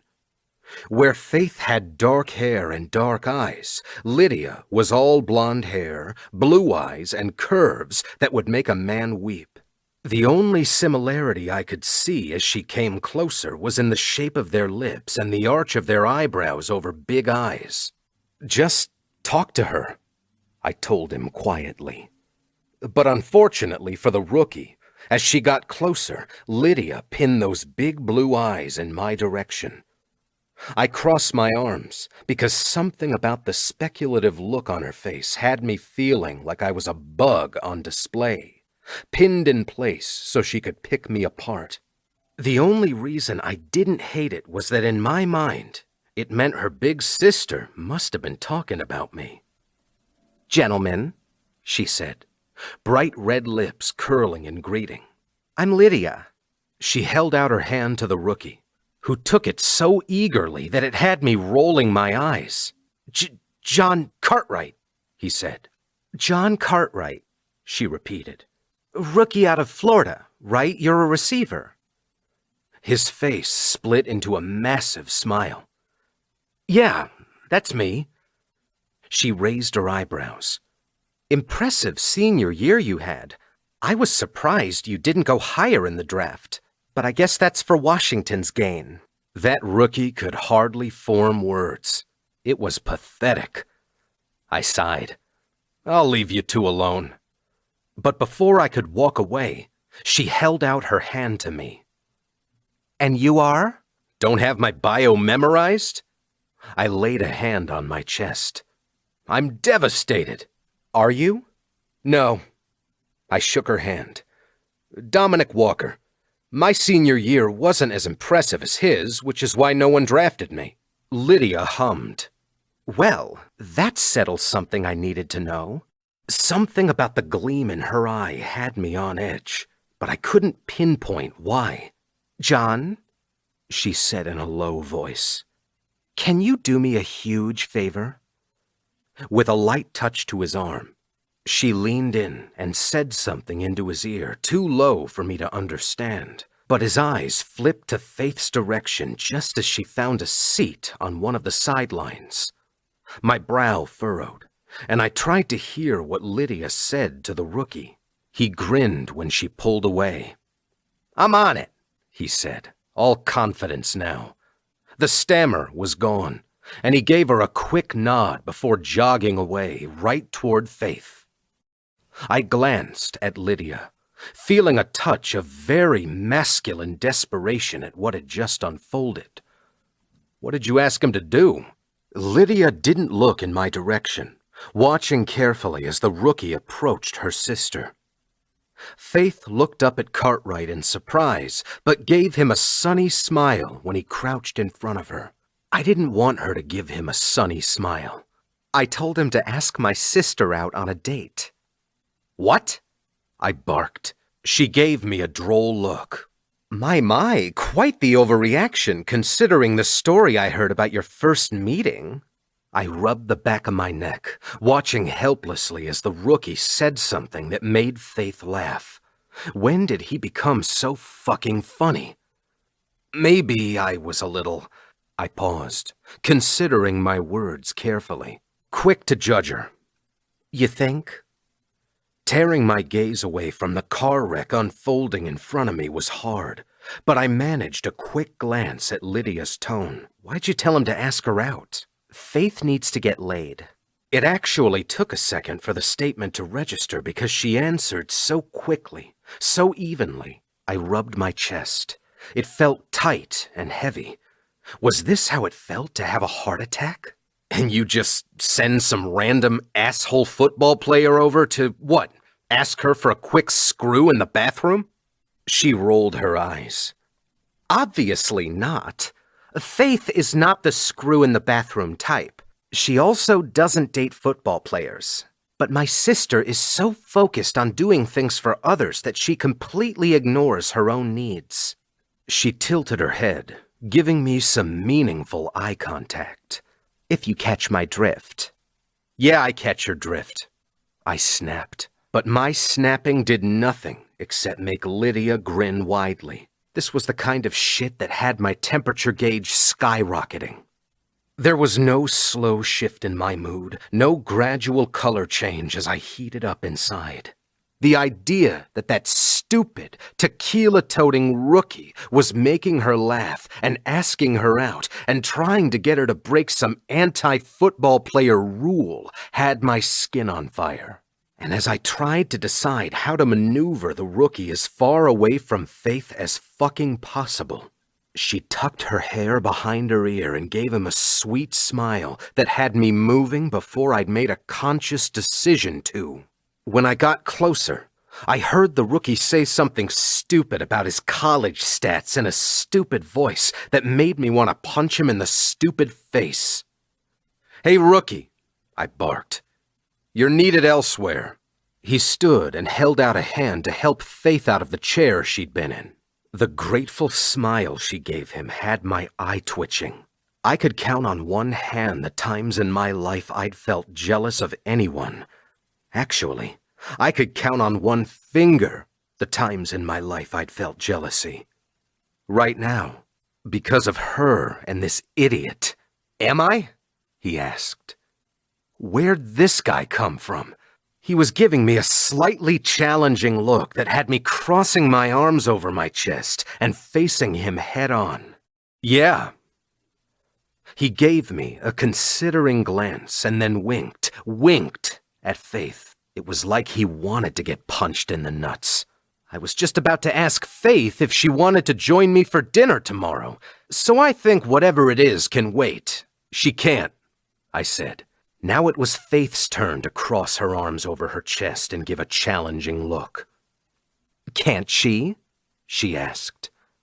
I might have had a self-destructive streak a mile wide, but the caveman approach wasn't going to get me far. This was not a woman who wanted me to barrel through any of her reservations, so I took a deep breath and managed a softer tone. Did you forget, Sunshine? At the nickname, her cheeks went a little pink, a lot attractive. Forget what? You promised to go out with me tomorrow night, I said gently. My tone might have been gentle, but I held her gaze steadily to let her see exactly how serious I was. Did I? Her answer was quiet. So often, I made decisions based on a churning in my gut and didn't stop to consider the ramifications. But this wasn't a churning or a slow build to a reaction. This was exactly where I was supposed to be, talking to the girl who did something to me even before I knew who she really was. To her gently spoken question, I nodded, taking a step closer until the rookie had no choice but to back away from her. I lifted my hand and went to tuck a piece of her dark hair behind her ear, but I stopped just before touching her. Too many eyes, too many important eyes. But by her shaky inhale, she knew what I was about to do. She knew, and she didn't back away. The air between us trembled from that almost touch, and in an instant, I had the bone-deep certainty that when we kissed, she'd rock me to my core. Faith Pearson was a game changer, and nothing about it bothered me. The rookie whistled under his breath. Sorry, man. Didn't realize. My eyes never wavered from Faith's. Now you do. Go away, I told him. As he did, she exhaled a quiet laugh. You are... Her voice trailed off incredulously. Taking you out tomorrow night. Incredibly cocky, she replied. And I don't date football players. I tilted my head to the side. Why not? That stopped her short. Faith's mouth popped open. Someone break your heart, Sunshine? I knew who had. I'd heard all about him when we first started talking, and I wanted to see if she'd admit it to me. She blinked rapidly a few times. I just don't. I licked my bottom lip, and her eyes locked onto that tiny spot. Come on. There's gotta be a better reason than that. Faith inhaled, snapping her gaze away from my mouth. I'm pretty sure I don't owe you any explanations, hotshot. A part of me wanted to gently tease her about those control freak tendencies again. Say something that Nick would have said to her. What if I promised not to talk about football? Her lips curled slightly. Then she rolled them together to stop the smile from spreading. Risking one step closer, I pulled in so that her shoulder just barely brushed my bicep. One chance. See if that rule needs to be broken. Faith exhaled a shocked laugh, but again, she didn't pull away. Why should I? With a quick glance to make sure no one was watching us, I ducked my head down so I could speak into her ear. Because I think you're just as curious as I am about what this is between us. My voice, low and hushed, ruffled the hair on the side of her head. And when I finished speaking, I caught the way she shivered. "Come on, sunshine," I urged. "Won't you explore it with me?" Faith pulled back, and her eyes studied my face. She gently licked her lips, and I fought the urge to do the same to see how they tasted. I'd never felt this sort of desperation with a woman before. It was reckless to spend too much time with her without telling her the truth. But I had to know if she'd take this step with me as Dominic. Had to know if we could connect in more than one place, as different versions of the same people. "One date," she said quietly, "and it better be good." Because my body blocked us from view, I trailed a finger along the inside of her wrist, the curve of her palm, and her fingers curled helplessly. "It will be," I promised. Faith Pearson didn't know it, but I was exactly the right man for her, and I was about to prove it. Chapter 13. Faith. 24 hours later, my fingers curled up again when I dragged my own finger on the same spot that Dominic had so gently touched. Who knew that the wrist was a hidden erogenous zone? Not me. When I looked down at my fingers, I couldn't help but replay the words he'd said, the way he'd looked at me, and most importantly, the reactions that both of those things had set off in my head. Big, firework-type reactions, like only achieved through battery-operated assistance reactions. Reactions that I couldn't stop thinking about as I lay in my bed the night before, alone, in the dark. My attempt at sleep had been choppy at best, tossing and turning, kicking at the sheets when they were too hot for my body. More than once, I'd clutched my phone, trying to get the lady balls to text him and cancel the date. The date. Honestly, Lydia had simply given me a smug-ass smile when we left the minicamp. "Why are you pissed?" she'd asked. "He did exactly what I meant for him to do. That's why I sent the rookie over there first." "I know, Lydia," I hissed when Dad gave us a strange look. "The rookie told me what you told him." She grinned. "Why not be honest? All he needed to know was that I'd owe him big if he made Dominic jealous." God, your forthright tendencies are going to get you in trouble someday, little sister. Lydia booped the end of my nose. "I think the words you're looking for are thank you, because now you have a date with a man who is just," she shivered, "exactly what you need. You never should have made that no dating players rule anyway. Please, you know exactly the kinds of guys I was trying to avoid. We've known way too many of them." She gave me a sisterly look. "You've known one too many, and we've known 10 times more that are like Dad. You can't keep people labeled in neat little categories, Faith. It leaves no room for happy surprises." At my desk, replaying her words after replaying my actions, from replaying his talent at throwing me off balance, I knew there was nothing else to do except buckle up and be as ready as possible for this one single date I was allowing him. I muttered a curse word and picked up my phone, hitting the button to call Tori. She picked up on the first ring. "Well, look who it is." "It's a miracle. To what do I owe the pleasure, Miss Pearson?" I rolled my eyes. "I saw you this morning at the apartment." "That hardly counted. I was half asleep because your overthinking kept me up all night. I could hear it through the walls every time you tossed and turned." Blinking, I sat back in my chair. "Really? Those walls are thin, no matter how astronomical our rent is." She sighed. "What's up, Buttercup?" "Since you're off today, can you do me a huge, huge favor and bring me some clothes?" "You looked cute when you left this morning," she protested.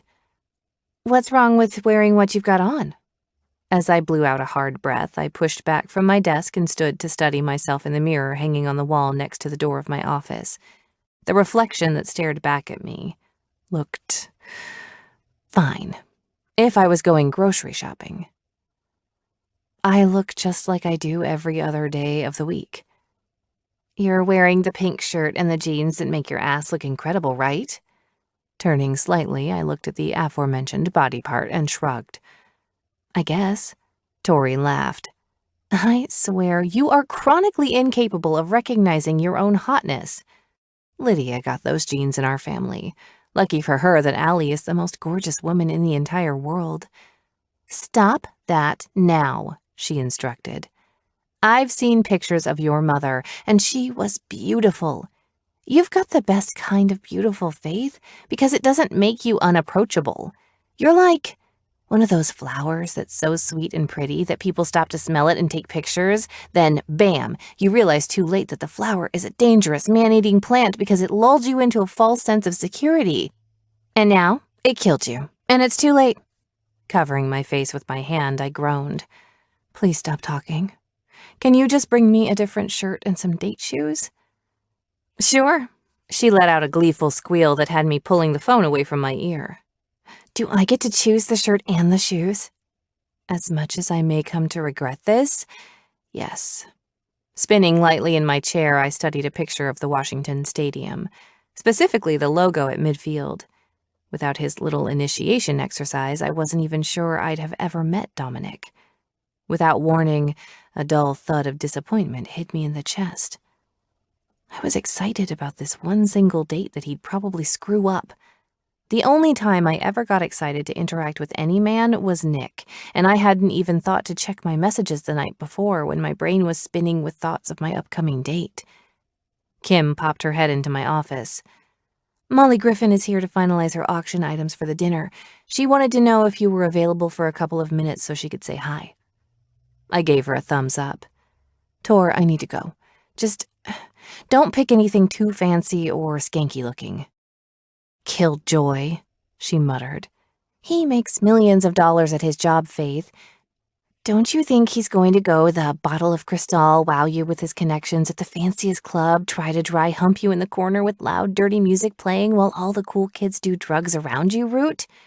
You should dress appropriately if that's the plan. Ugh, I hope not. Okay, I'll shoot for a happy middle. He'll want to rip your clothes off with his teeth. I promise. That's not... But I was speaking to no one because Tori hung up. Great, I muttered. The possibilities of what she could bring me, hidden in the dark corners of my closet, made me shudder. Now, that's a happy face. A friendly voice called from my office door. If anyone understood what it was like to be as enmeshed into this strange little Washington Wolves club as I was, it was Molly and her sisters. Raised by their brother, Coach Ward, and his wife, Paige, they'd grown up on that field just like I did. Molly took it a step further, marrying a former defensive player, Noah Griffin. He'd just retired a couple of years earlier. With a smile, I stood to greet Molly with a warm hug. Missed you at minicamp yesterday, I told her. Our 6-year-old puked all over my shoes right before we walked out the door, so kinda wrecked the idea of a family outing. Pulling back to study me, Molly shook her head. First, it's amazing how you get older and more beautiful, and I somehow have not aged a day past 25. We laughed, and I gestured for her to take a seat across from my desk. Kim said you're dropping off your auction item? She nodded. Noah and I decided to join forces on this one. It's our take on a surf and turf, but we're calling it Log Cabins and Red Carpets. A weekend in our cabin in the Black Hills and a red carpet experience for our next all-or-nothing premiere, she said, referencing her job working with the Amazon production. Oh, love it. Taking the envelope from her outstretched hand, I pulled out the single sheet of paper that held all the details and gave her a huge smile. Thank you, Molly. This is perfect. Leaning forward in the chair, she turned a picture of Lydia and me at a Wolves game, making silly faces at the camera. I can't believe you're old enough to be running this place. I remember when Allie took over all those years ago. You were so little. Carefully, she returned the photo to its original place and took an approving look around my office. This looks good on you, Faith. Thank you. Her gaze softened. So why'd you look so frustrated when I walked in? I cleared my throat. My roommate is bringing clothes for a date I have later, and I don't know if I trust what she'll pick. Oh, who's the guy? When I hesitated, she clasped her hands over her heart. Please, indulge someone who's been married for years and hardly remembers what the dating world was like. I sank back in my chair and gave her a considering look. Because she was more than a decade older than me, it wasn't like Molly was someone I was close to. But with her upbringing and the man she married, she just might have been the perfect person to walk into my office. How did you... I paused. Did you ever worry about dating a player, like it was too much? Too much in what way? I gestured to my office. In every way, I guess. We were practically born with the Wolves logo tattooed on our foreheads, and I work for the foundation that's tied to them, and my parents are there every day, and... I shrugged. Putting my love life in that same category feels like it's too much. If I can even trust that all he wants out of it is... me. I hated putting that fear into words, but I couldn't leave it out. It was always lingering just out of reach. Molly took a deep breath. Is it really in that same category, though? One of my eyebrows rose slowly and she laughed. Okay, Molly said. So he plays for Washington. I know that much. My face was hot when I nodded. Have you ever dated someone on the team before? My nose scrunched. Not for Washington, no. She heard something in my careful answer. On another team, though. In college, I said. Let's just say it wasn't a good experience, so it's never been hard to put everyone on the Washington roster out of my head. So, he's not like the guy from college, though, right? I breathed out a laugh. Not at all. So what's the problem? It's always seemed too complicated. Allie owns the team, and my dad is my dad, so he's crazy overprotective when he thinks about Lydia and me dating someone like my ex. But I've never found anyone the normal way, you know? In the grocery store, buying the same ice cream or something. Listen, in every single facet of life, there are keepers, and then there are guys who should come with warning labels. It doesn't matter if they play football for a living, or if they're a doctor or a teacher, or you met them somewhere normal. You and I know better than most that there are solid, loyal, loving men who do this job. My husband is one of them. Your dad and my brother are too. All three of my sisters married athletes, and the amazing thing is that they get it. Noah knew exactly what kind of crazy was involved in my family, in this life, because he comes from this world too. Molly smiled. Can I get a hint of who it is? Not yet, I hedged. I don't even know if we'll go on more than one date. He's not exactly... I wouldn't have picked him for me at first. She hummed. I know a few couples like that. Nothing wrong with someone unexpected. It kind of sounds like you're just overthinking a rule that's been in place for a long time. It's possible. It only takes one person, Faith. Just one person who makes you want to risk something big, simply for a chance with them. I know that's how it was for Noah and me. Her words held more than a ring of truth and were prophetic enough that I couldn't ignore them. Already, I'd felt that unnameable, overwhelming tug to Dominic, even before he asked me out. Well, it did have a name. Want.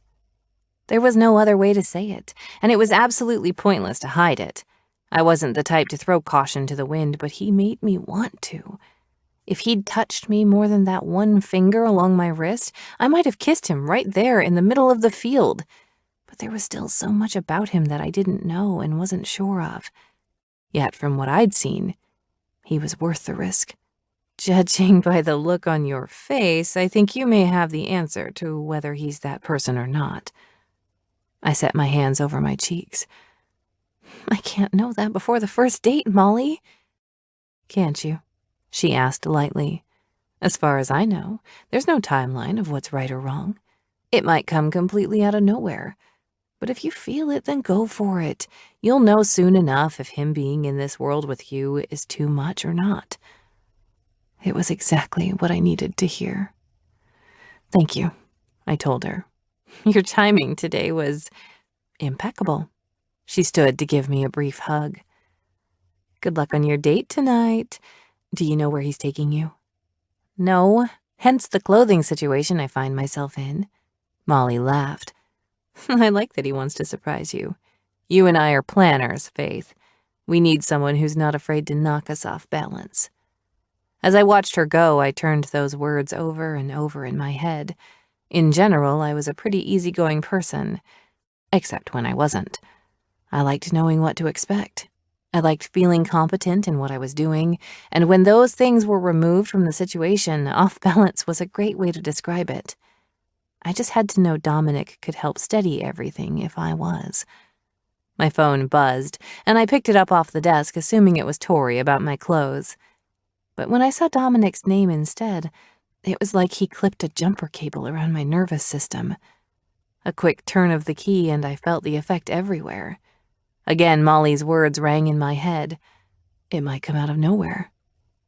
No shit, I whispered. Dominic. I'll pick you up from your office at 5:30. Me. I thought we were going to meet somewhere. For all I know, you could be a serial killer, and your whole plan is to lure me into your truck so you can chop me into 100 pieces out in the woods somewhere. Dominic.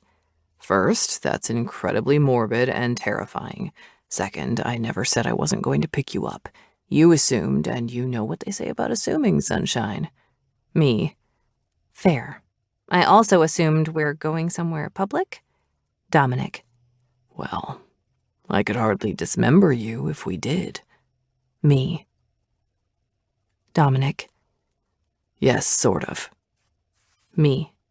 Can I just get one tiny hint of what you've got planned?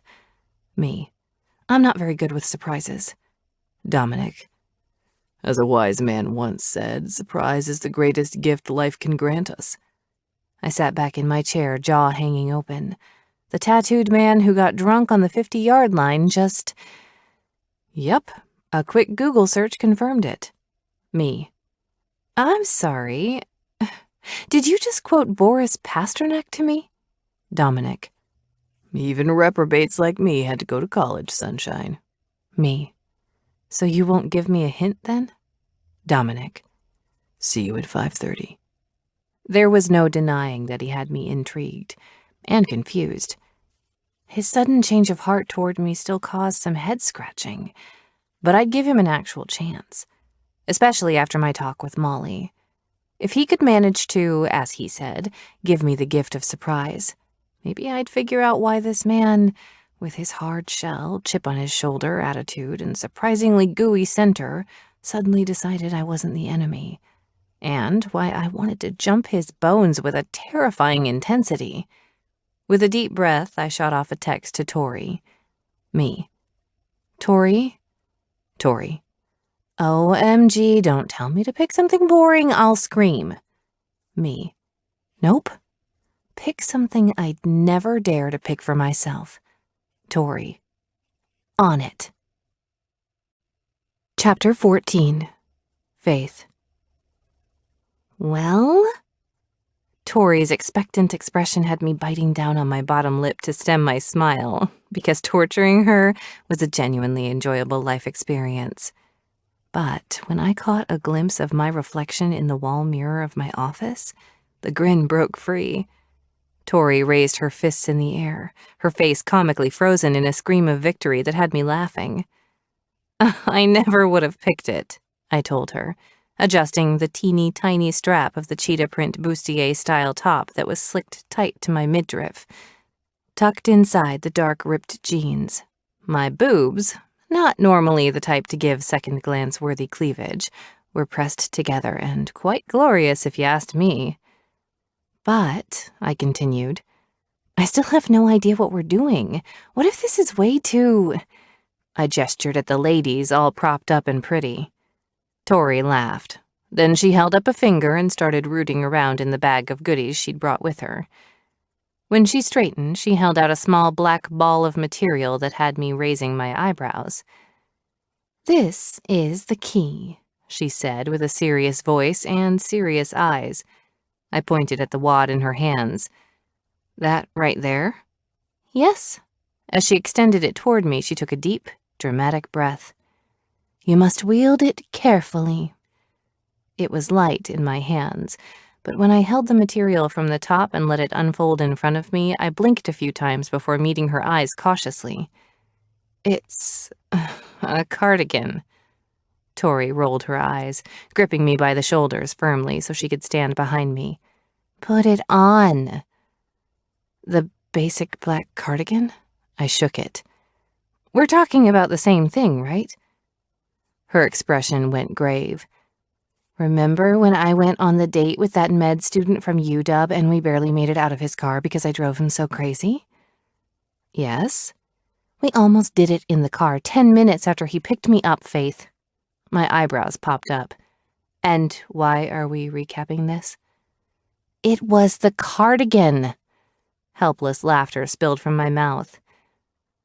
Oh my gosh, Tori. I'm serious. Try it on. With a sigh, I slid my arms into the cardigan. When I had it over my shoulders, Tori shifted in front of me to button one of the large mother-of-pearl buttons. She stood back, and I gave my reflection a surprised once-over. Okay, she wasn't wrong. It hung down past my hips in a way that my waist was hidden, but my cleavage wasn't. The jeans and nude strappy heels made my legs look a mile long. Then she turned me to the side. Now, this is the magic, she said. Drop your shoulder just an inch or so. I did as she asked, even though it felt stupid, and the cardigan slid fetchingly down my shoulder, exposing the bustier top. Even half covered up, I looked sexy. But not in a way that made me uncomfortable. That whole I will own and show my killer body sexiness was Lydia's thing, not mine. I loved that for my little sister, but it had never been my thing. This, however, was me. Tori nodded in satisfaction when she saw the expression on my face change. See what I mean? This cardigan, Faith Pearson, you treat it with caution. With a soft laugh, I pulled it back up onto my shoulder. Noted. You ready? She asked. A nervous exhale slid through my pursed lips. I guess. I'm not used to dates like this. As much as he pissed me off when he said it, Dominic was not wrong. I usually date nice guys. Yeah, I remember the guy who showed up in pressed khakis, Tori said, her face in a tight, disgusted grimace. I think Mr. Tattoo is a wonderful choice for you to loosen up a bit. And, like her words had conjured him, my phone lit up on the corner of my desk, and his name appeared on the screen. Tori leaned over and smirked as she read the message. Oh, yeah, she handed me the phone. I like this. If you're up for a challenge tonight, sunshine, I'm ready whenever you are, I read. What a cocky shit. Tori laughed. He knows how to build a mood, that's for sure. Ah, but I have the cardigan. Apparently, I'm bringing a mood of my own. She set her hands on my shoulders. May it treat you well tonight, my child. With a smile, she shooed me out of the office. You go. I'll pack up my stuff and tell Kim to lock it up after me. I'll see you later, I told her. Wait, I need your car keys. I paused. Why? Her grin was pure evil. I took an Uber so I could drive your car home and force a drop-off scenario with Mr. Tattoo. Fishing them out of my small purse, I glared mightily as I handed them off. You owe me for this, Victoria. She blew me a kiss. No one was in the front of the office when I left, and I was glad of that. My parents might have some raised eyebrows if they knew I was going out with Dominic, and the last thing I needed was any well-intended Team Sutton employees to send Allie or my dad a text like, saw Faith get picked up by that tall, muscular, tattooed guy. And they would have commented because when I pushed the front door open, he was like every teenage fantasy come to life, even if I'd never fantasized about something like this. His truck, clean and gleaming in the sun, was parked in the closest spot to the building, and Dominic was leaning up against the passenger door. If it hadn't been for the slightly crooked smile on his face, he would have looked so incredibly dangerous. His arms were crossed over his chest, which was covered by a black button-down shirt. The sleeves were rolled up so his inked forearms were exposed. The shirt was unbuttoned at the top, and another dark swirl of ink covered the tanned patch of his chest that was visible. Like me, he wore dark jeans, but on his feet were heavy black boots. This man would cause every overprotective dad in America to lock their doors and double-check the windows in their daughters' rooms because he looked like sex.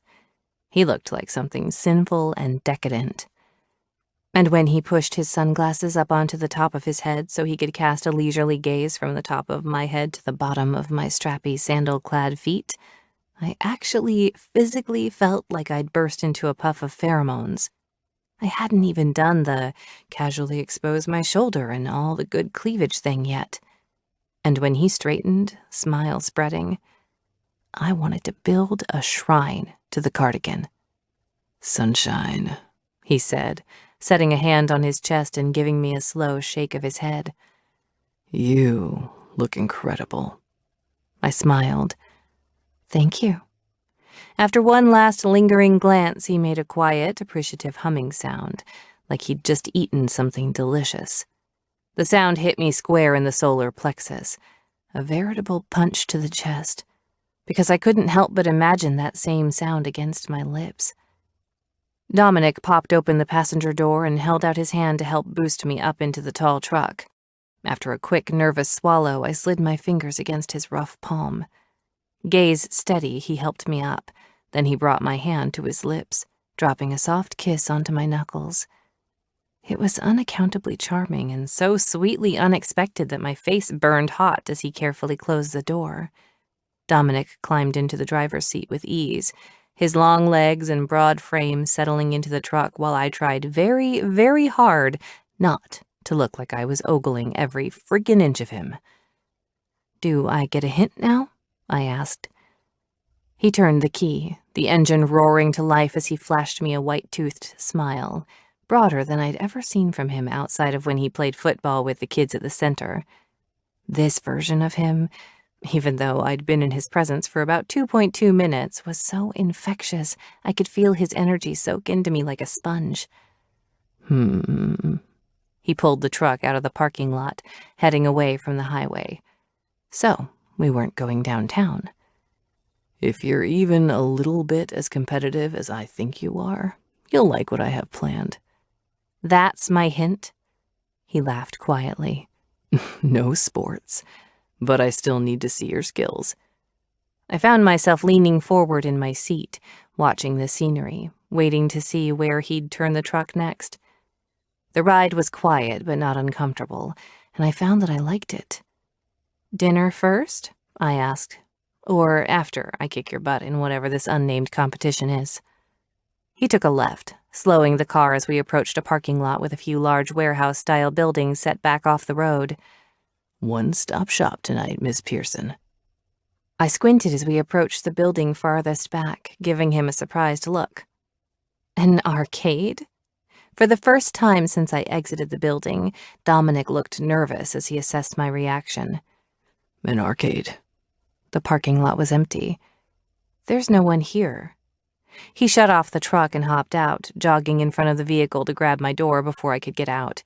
Again, he held out his hand, and this time, I didn't hesitate to wrap my fingers around his.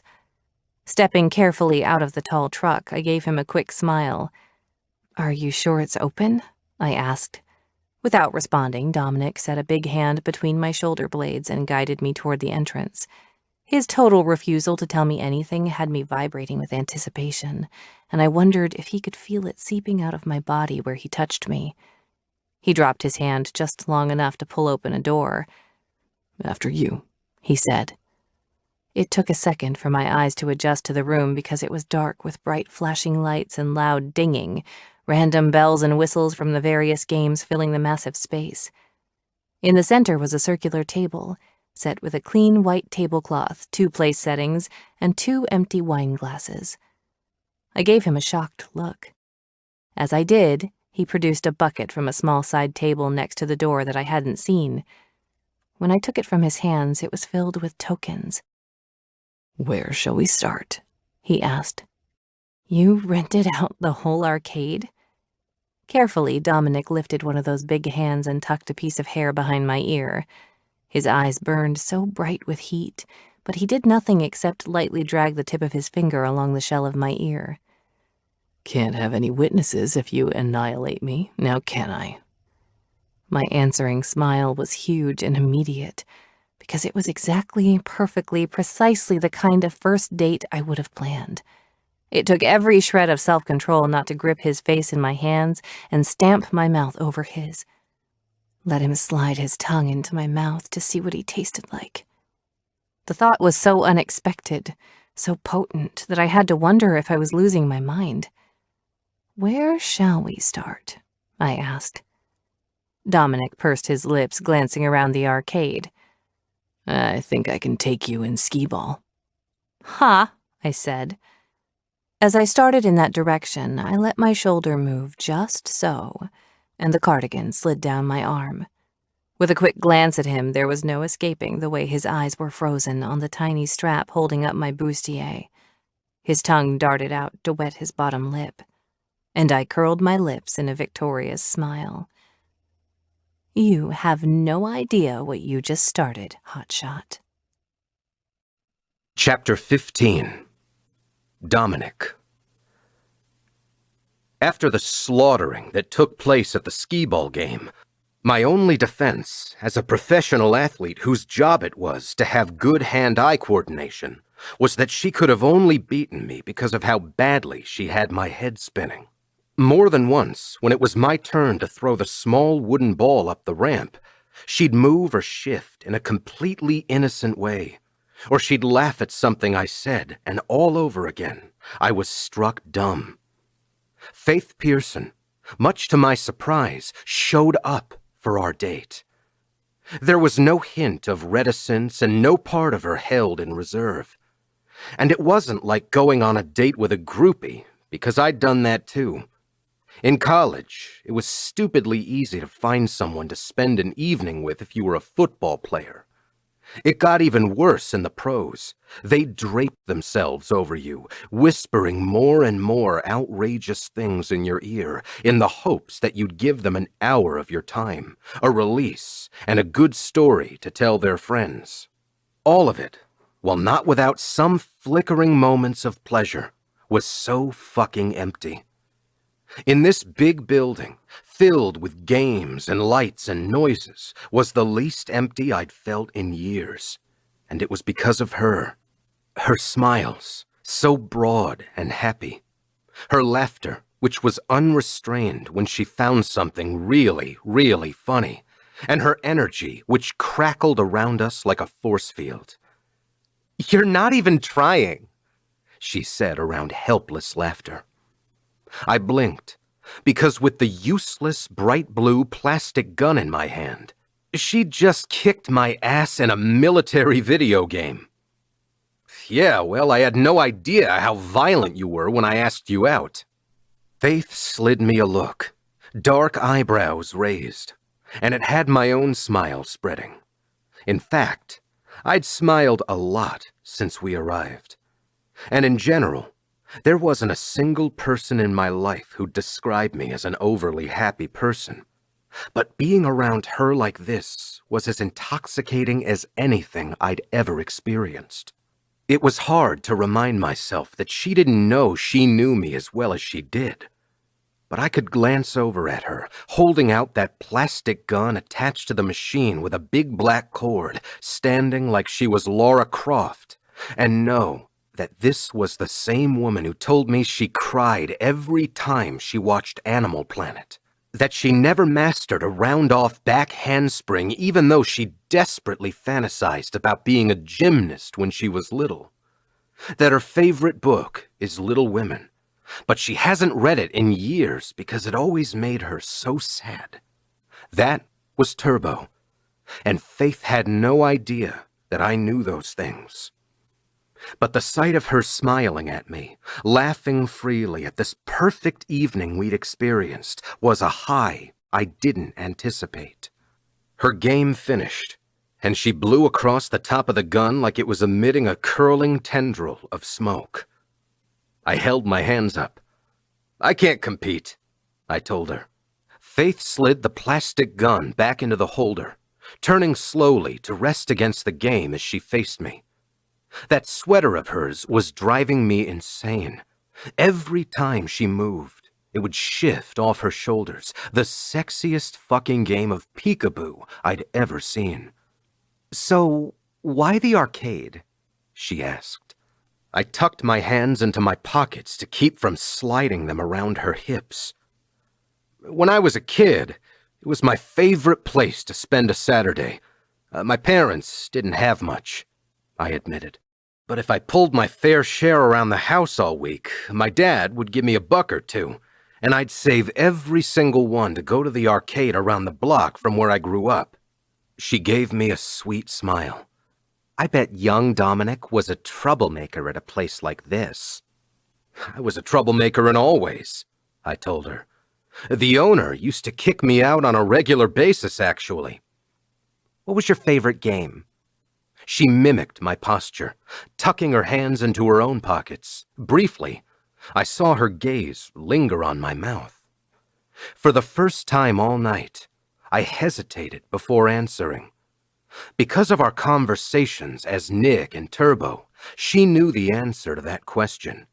About taking Ivy to the arcade and teaching her how to play pinball. She was terrible at it, unable to connect the lever to the small silver ball at the right time, but she loved to watch me play. That building closed years ago, but the shell of it still remained with dingy, faded letters on the marquee. Turbo knew that too, because before it closed, I told her how I bought the pinball machine and had it sitting in my parents' basement. Someday, I'd have a home for it, but my sleek Seattle apartment with floor-to-ceiling windows and ugly black furniture with no personality wasn't it. My favorite game is whatever one I can win, I said, the easiest answer I could think of without blatantly lying. I didn't want to lie to Faith. But I couldn't help the tremendously sweet feeling of victory that she was like this with Dominic, not Nick. "Typical athlete," she answered with a slight roll of her eyes. "You'd know." Faith sighed. "My dad is as competitive as they come. Most people who play the game are. Otherwise, they wouldn't be very good." She looked around the building. "But it seems like a hard way to live life, if you ask me. It's probably why I never wanted to follow in his footsteps. Aren't we so much more than our wins and losses?" "Sure," I answered. "But we all seek out the wins and losses, just in different ways. Look at your job. You have definable things that tell you whether you're doing what you should be or what needs adjusting. It may not have a scoreboard like mine, but we all compete, day in and day out." She studied me carefully as I spoke, but it was hard to judge the look in her eye as we stood in a shadowed corner of the arcade. "That's true. Maybe that's why She paused. "What?" Faith tucked a curled piece of hair behind her ear, a habit I understood because I wanted to do it constantly too. Maybe just because it allowed me a small piece of her until I knew she was ready for more. It took her a moment to answer, but when she did, she tilted her head into the light, and I saw decision in those dark eyes. "I can't believe I'm telling you this, but I think that's why I struggled at first when I got promoted. I didn't understand that competitive piece of it after being in the trenches of the day-to-day work for so long." Her shoulders lifted in a dainty shrug. "Then I took over, and I had to figure out how to do things my way. It was hard at first, but I think I'm settled now, and I love it." There was caution in her big brown eyes, and I knew what a risk it was for her to admit it to me. The guy I'd been in Allie's office, the worst of all my worst impulses and insecurities, would have held that admission over her head like a weapon, admitting to feeling unsure in a job that had been handed to her because of who she was. "You don't like uncertainty, do you?" I asked. Her mouth curled into an amused smile. "Who does? Lots of people thrive in situations even when they have no fucking clue how it'll play out. They're the people who jump out of planes and off bridges and climb mountains without a rope. Yeah, and they have some screws loose if you ask me. She made a self-deprecating noise. But I guess that's why I've never been the exciting Pearson sister. I love Lydia, and I love that she goes after what she wants like she does, but it'll never be me. I think maybe I used to be that way, she said quietly. But even if I'm not, even if my life is less exciting than people assume it is, I'm okay with that.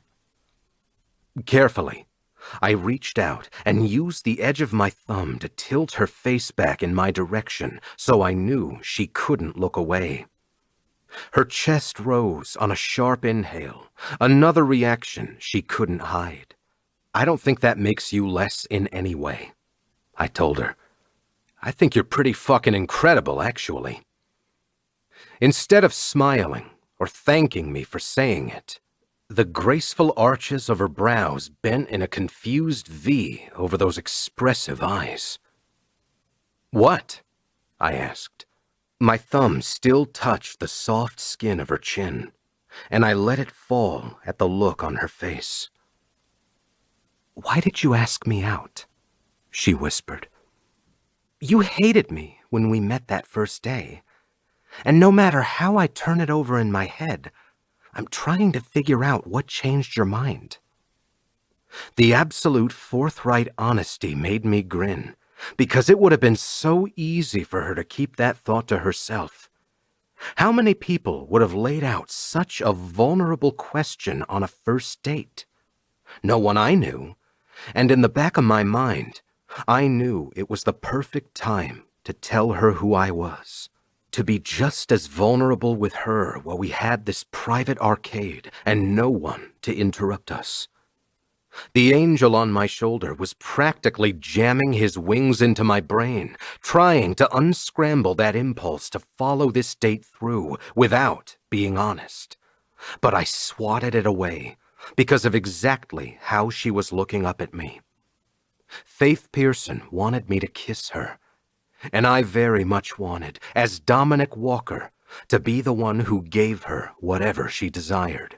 So I answered as honestly as possible, appeasing both impulses as best as I could.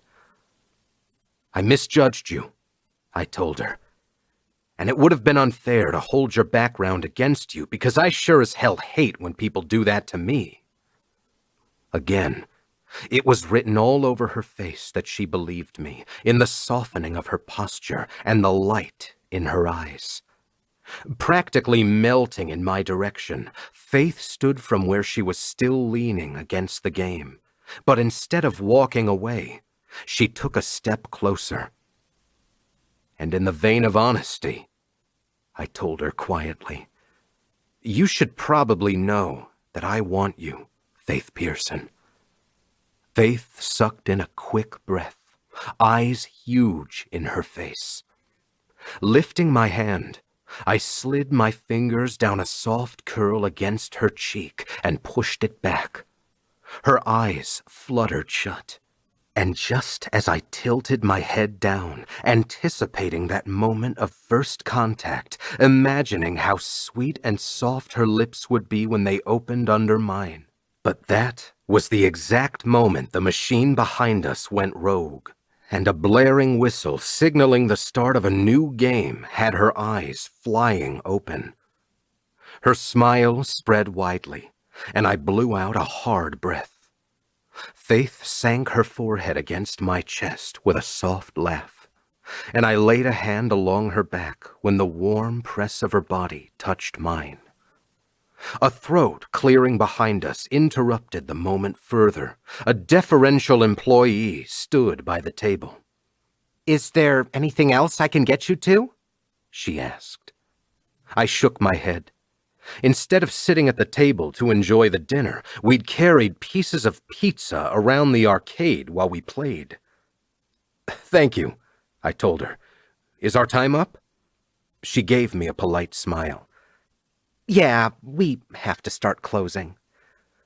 With a glance outside, it was the first time I noticed the skies were dark. Faith had stepped back, tugging the sweater up over her shoulder, I noted with a small smile. The moment was officially broken. Faith picked up her purse from the table and gave me a wry smile when she must have read the frustration on my face. She has great timing, huh? Yeah. But I held out my hand, and Faith took it without hesitation, sliding her fingers between mine as we left the arcade. The air had cooled, and with her free hand, she pulled her cardigan around her slim frame. So easily I'd be able to warm her, surround her with my entire body, and let the heat from what was inside me keep her comfortable. But I also knew I couldn't take this night like I normally might have. She was different. So very, very different, and so much more important than any previous interaction I'd had with a woman. She climbed into the passenger seat, and as I shut the door, I saw her let out a slow breath. The tension wasn't one-sided, and the mood hadn't been completely dispelled by our interruption. She gave me the address to the apartment she shared with her friend, and in the quiet of the cab while I drove, the anticipation seemed to climb with each mile, each excruciating minute. It was thick, laden with what had happened at the arcade, how close we'd come. There was no shortage of images playing through my head as I brought us closer, each fantasy building on what came before it. By the time I neared the address, I'd imagine pressing her against the stupid arcade game and sliding my hands underneath those impossibly tiny straps, hiking her thigh up against my side so I could press myself between her hips. I'd imagined her crawling over my lap when I got into the driver's side of my truck, her clothes somehow not a part of the equation anymore.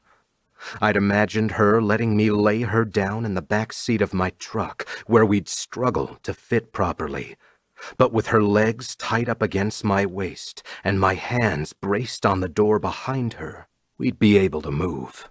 Faith wanted me just as much as I wanted her, and that was a powerful thing rolling around in my head. Maybe she was imagining the same types of things, maybe not.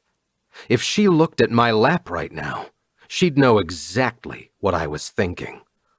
I was in pain, acute and skin-tingling. But because I saw how tightly she was gripping her fingers together, I could bear it simply because I wasn't alone.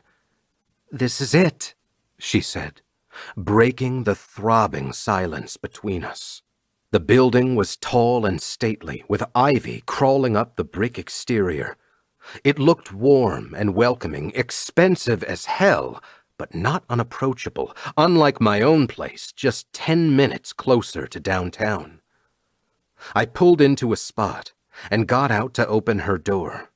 There was a locked entrance, and as I cleared the hood of the truck, I saw a uniformed doorman standing behind a large desk, watching me openly. He'd know Faith, of course, but from where she exited my vehicle, he couldn't see us. When her feet were on solid ground, Faith slid to the side so I could close the door, but she made no move to walk away. Her sweater had fallen off that shoulder again, and with my pointer finger and thumb, I plucked gently at the collar. "This is evil." Faith burst out laughing, her eyes shining. "Is it?" I lifted an eyebrow.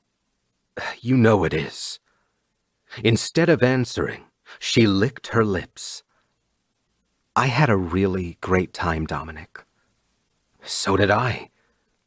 Carefully, I slid the offending sweater so that her shoulder was covered, allowing my thumb to graze the line of her thin strap and the soft, soft skin just next to it.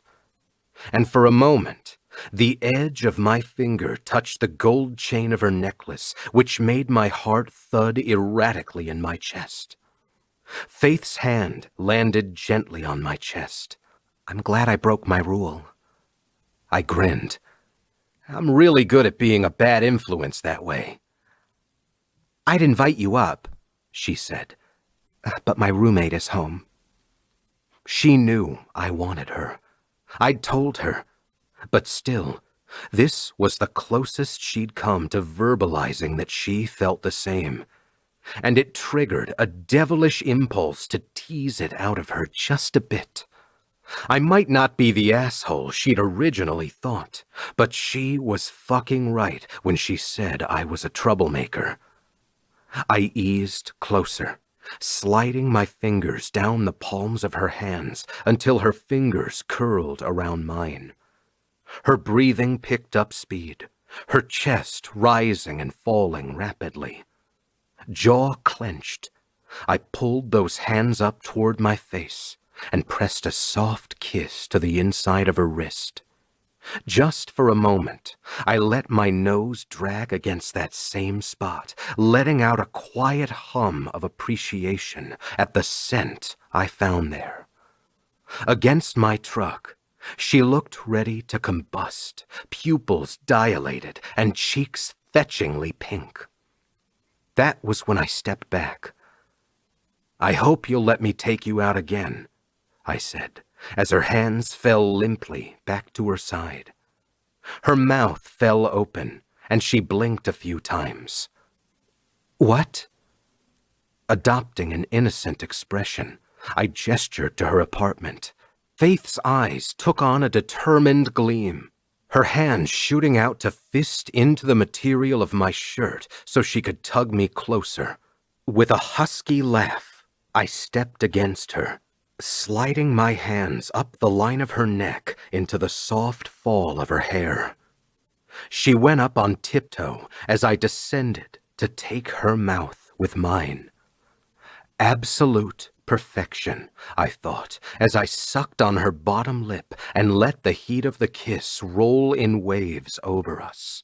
It was no tentative first kiss, nothing like I'd planned to do or imagined on the ride over. Immediately, I tilted my head so I could take it deeper, taste her lips and tongue with a bold sweep of mine. She moaned, pulling my shirt in an even firmer tug, tongue twirling around mine. This was a wild current of lips and teeth, of moans pulled from the gentle line of her throat. I could kiss her forever. Faith was an equal participant in this most delicious exploration, and as my hands tightened into her hair, her fingers spread open on my chest. We pressed against each other, the cab of my truck a solid wall for me to feel and feel and feel. The sweet smell of her filled my nostrils, the soft push and pull of her lips on mine filling my veins with a roaring sense of power, of want. This was unfettered attraction, the likes of which I'd never experienced before her. And what made it so much better was her reaction. The edge of her nails as she curled her hands around the back of my neck, the way she tilted her chin up when I slid hot, open-mouthed kisses down the line of her throat. The shoulder of her sweater got shoved the hell to the side again, so I could bend at the knees and suck at the skin where that damned strap had haunted me all night. I wanted to leave a mark there, where it was smooth and flawless, and the way she arched closer, rolling her hips against mine, I thought she wanted me to do the same. Holy shit, she breathed, practically climbing me as she tried to slide higher against my truck. I could do everything, anything to her, fighting the clawing desire against the confines of my skin. But I wanted more from her than a quick, bright flare of relief. Finding her mouth again, I gentled the kiss, moving it into something different. This felt more luxurious, like I wouldn't have to worry that I'd have another chance, another taste. A soft pull at her bottom lip had her sighing. Curling my hands around her back so I could feel all of her in my arms, I was able to pull away after a few sweet, close-mouthed kisses. Faith smiled against the last kiss. "Yes, you can take me out again," she murmured, hands gripping my shirt at my waist. I pulled back, blowing out a breath at the sight of her all rumbled against my vehicle. "Tomorrow?" I asked. It sounded eager, but I didn't give a flying fuck. Her eyes were bright and happy as she breathed out a shaky laugh, and the power of the satisfaction it gave me was almost unholy. "I have dinner with my family tomorrow night," she replied, smoothing her hands up my chest like she couldn't pull her hands away. It was a feeling I recognized because my palms were curled around her hips, my thumbs pressing into the curve of her waist. The shirt under the sweater, which I'd only gotten teasing glimpses of, was silky and wrapped tight around her body. I'd crawl in bed later, imagine peeling it off her. She'd taste sweet and soft and warm with it off her body. "What about the night after that?" she asked. "Yes." I kissed her again, sinking against those sweet, soft lips with a groan. She sighed happily, smoothing her hands around my neck while I teased the seam of her lips with my tongue. She chased it, and my entire body lit like a firecracker when she sucked my tongue into her mouth. My hands tightened on her ass, goosebumps lifting the hair on my arms from what that brazen show of her own want did to me. She wanted me. Dominic. Faith pulled back with a happy smile. "I expected you to play hard to get and make me wait by my phone for a week." I kissed the tip of her nose, which made her laugh. "Life's too damn short to play hard to get, sunshine." Her fingers curled briefly into the material of my shirt again, but she smoothed them out, flattening her palms over my sides. "Most guys don't feel that way." Newsflash, I whispered against the curve of her neck. "I'm not most guys." "Tell her," I heard that voice in my head, hardly above a whisper, but I shoved it down like it had been a scream. When I kissed a line back up to the corner of her delicious mouth, Faith turned into another kiss with a helpless moan. Her hands swept over my shoulders so that she could wrap her arms around the back of my neck, pressing her breasts into my chest. A car passed the building, honking loudly, and neither one of us so much as flinched. My tongue licked into her mouth as we chased the kiss further, both seemingly unable to end this moment. I didn't want to end anything when it came to Faith. This was even more than I expected from my night with her. Something bigger, more intense. If Faith had approached our date with polite reservation or even a hint of holding back, it might have been easier to convince myself that I was imagining how fucking incredible things could be between us. But I wasn't imagining it, and I definitely wasn't alone in it.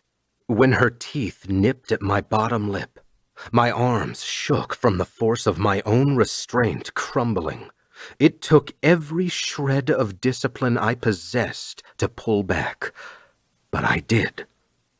For a moment, all we could do was breathe heavily, bodies still intertwined against the side of my truck.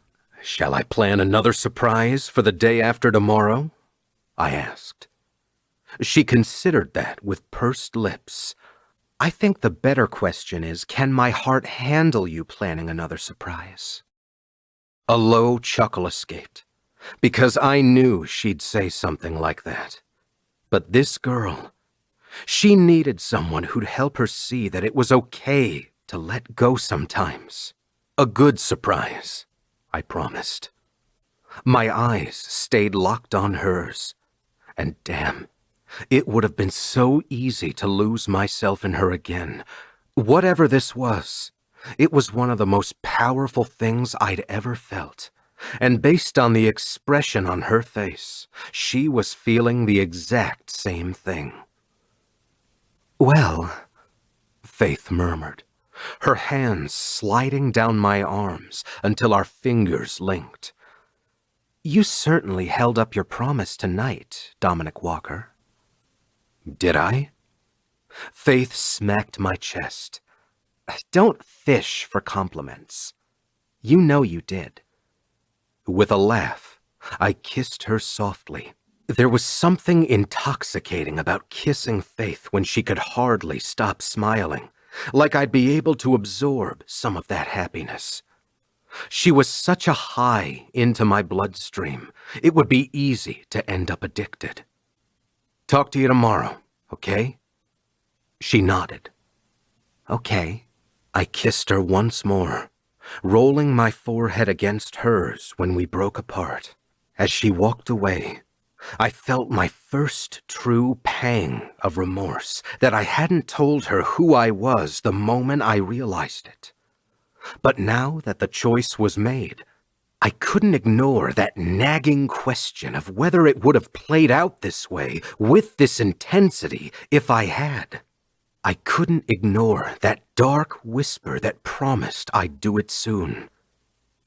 "Soon," I said out loud. When she opened the door to her building, Faith turned, aiming a small smile at me over her shoulder. I smiled back, recalling what she'd said to me at the arcade. Faith told me I had no idea what I'd just started, and it was the truth. Faith just didn't realize how little she knew, too. Chapter 16. Faith. Dominic. "And you have dinner with your family tonight, right?" Me. Didn't we talk about this last night? Dominic. "Did we? Too many blows to the head, I guess. Now that I have you, what are you doing? What are you wearing? And don't spare any details." As I was just about to enter my parents' front door for dinner, I paused to reply with a happy smile on my face. Before I could even log into my laptop at work that morning, he'd sent me a sweet good morning text, explaining in great detail that he'd thought of our kiss all night and couldn't wait to see me again. Dominic Walker, unrepentant bad boy and closet romantic. Who'da thunk it? Me. Jean shorts, flip-flops, and a plain old black t-shirt. Nothing that would cause much excitement. Dominic. "Speak for yourself, sunshine." Dominic. "Is this enough stuff for Keisha's center? I went shopping after I was done in the weight room." When I clicked on the picture he'd attached, I burst out laughing. Half his face appeared in the shot, and behind him was a pile of bags from a local sporting goods store that could have stocked 3 community centers. Me. More than enough. We've got an event scheduled there next week.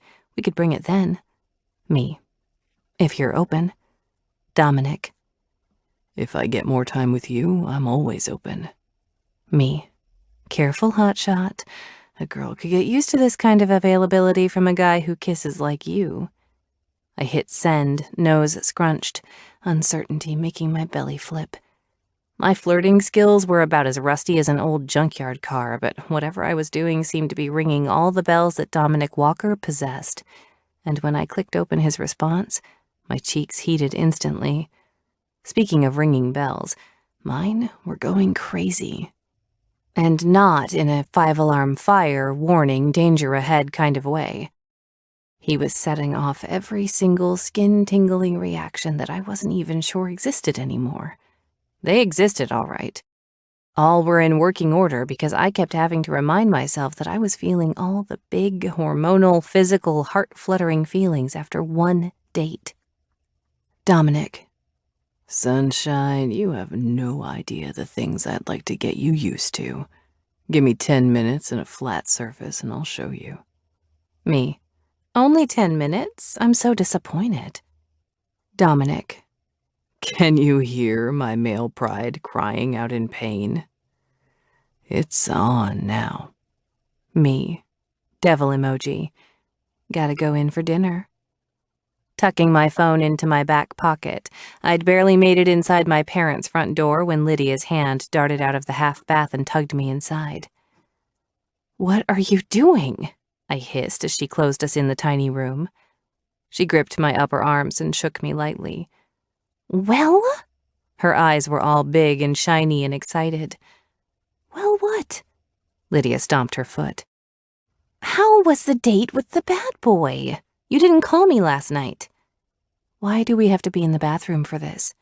"Because Mom is down in my room looking for some jewelry that I swore I didn't borrow." I raised an eyebrow. "Did you?" "Like she would let me wear the show part if I asked," she said. "Don't change the subject. How was it?" How was it? Such innocuous words, such a simple question. Unwittingly, my lips curled into a dreamy smile and Lydia squealed. "It was..." I paused, letting out a ridiculous sigh. "Really good." "How is he?" Her eyebrows waggled. "I wouldn't know, thank you very much. He dropped me off at the door like a gentleman." "Shut up." "Him?" "I mean, we had the most epic makeout session by his truck before I went in," I amended. So epic. Lydia swiped a hand over her forehead. "Phew, good." "Can I leave the bathroom now?" "How epic? On a scale of 1 to 10. My grin had her squealing again. I flashed 10 fingers. "Oh, this is why I need to live vicariously through you, big sister," she sighed. I opened the bathroom door and walked out with her right on my heels. It reminded me of when she was little, just learning how to walk, and she followed me everywhere before she realized she could get most places faster on her own. "Why would you need to live vicariously through me? I know what kind of guys want a piece of this," I said, gesturing at all her general flawlessness. "Please, like I have to explain to you why it's so hard. Either they're fanboys or frat boys, or they want some sort of leg up in this world." She shook her head. "That's why Walker is perfect for you. He doesn't give a shit what people think. He doesn't need a leg up anywhere, and your money doesn't impress him." I laughed. Dad walked into the kitchen. "Who doesn't give a shit about your money?" He dropped a kiss on the top of my head, and I gave Lydia a warning look. "No one," we said in unison. He froze where he was looking into the fridge. "Now, why does that make me nervous?" My recovery came quickly. "I was telling Lydia about the last event we have at the community center before the black and white dinner. One of the players is helping me." Lydia took the baton when I sent her a helpless look. She slid past Dad in the kitchen and wrapped an arm around his broad shoulders. "I was just telling Faith that I think he's a good..." She paused, eyes wide. "Fit for her. I think he likes her." Lydia finished on a rushed exhale. "Okay, so we're doing this now." Because, yes, based on the window of time last night when I considered risking public indecency with Dominic Walker, I thought he liked me too. In the Pearson family rulebook, I'd been the one to add the no dating the players. Because of he who shall not be named. It was such an easy rule to follow. And the first guy who made me want to go there had the rockiest start of any Wolves player in probably the last decade, give or take. An excellent start all around. I'm sure my parents would be thrilled. Dad turned slowly. "Who's a good fit for you?" Silence descended like a bomb in the kitchen. Lydia's eyes widened when I didn't answer. Dad's narrowed. I sucked in a breath. "Dominic Walker?" I said on the exhale. He didn't look mad, just shocked. And boy, I couldn't blame him. It wasn't like he kept Lydia and me surrounded by a moat, far, far away from the evil clutches of the team. Just the opposite. He trusted us around them because every member of our family remembered what I was like after that relationship ended. My dad had been the one to hold me through my tears the night I showed up at their house. And he also trusted that most guys on the team knew we weren't dateable material. Dominic thought I was. Dominic thought I was a lot of things, apparently, based on what I felt pressed hot and hard against my stomach last night. Either he had a metal pipe hidden in his pants for the whole date, or he thought I was very, very dateable. Allie walked into the kitchen with a wide smile. She was removing her earrings when she caught the father-daughter stare-off happening across the expanse of the island. "What did I miss?" She glanced at Lydia. "What's happening?" "I always miss the good stuff." Lydia said nothing, simply pulling a bottle of wine out of the fridge and handing it to her. "Just pour a glass of that. You'll get caught up." "A big glass?" she asked under her breath. Lydia nodded slowly. My dad sighed, wiping a hand over his mouth. He dropped my gaze long enough to give Allie a kiss. His eyes softened when he did. It was always like that with them, and had been from the beginning. Even though I was 6 when Allie moved in next door to our house, I was old enough at the time to remember the change in him when they got together. Before her, I was the only one who my dad melted for. The only one who saw behind the armor he erected in order to do the job he did and maintain his sanity. Until Allie. If my dad couldn't shelve the hypocrisy of the gruff, tattooed football player softening for the right woman, then we might have an issue. Dad came around the island and took a seat next to mine. The shortening of the distance between us helped ease a little of the coiled tension in my stomach. He drummed his fingers on the island. "Talk to me, Turbo." At my childhood nickname, I nudged him with my shoulder. "Not much to talk about," I said, like the liar, liar, pants on fire I was. He asked me out on a date, and I said I'd give him one shot. That's not a crime. There was also the minor incident of I almost let him screw me against the side of his truck in the parking lot of my apartment, but whatever. Allie's mouth dropped open, a perfect circle of gorgeous red lipstick. "Who asked you out?" Silence descended, eerily and immediately. Lydia glanced between our parents. "How about them wolves, huh? They're looking good this year." We all ignored her. My dad and Allie exchanged a wordless glance, some silent conversation happening between them. They'd been able to do that forever, and it was so inconvenient. Allie's eyebrows lowered in confusion. Ah, so their loaded, silent marriage language looks couldn't convey names. Very good to know. Dad motioned for her wine, and she slid it across the expanse of the island. With his arm outstretched, I could study the faded lines of his own extensive tattoos. If I looked hard enough, I could still see the curl of the F where my name was inked onto his body. Lydia's was on his chest, and there was a small A underneath his simple gold wedding ring. That was one place my father could never judge Dominic. Because at one point, the man who raised me was also a chip-on-his-shoulder football player with something to prove. Not that it would serve me well to remind him of that just yet. After taking a sip of the wine, he passed it back to Allie.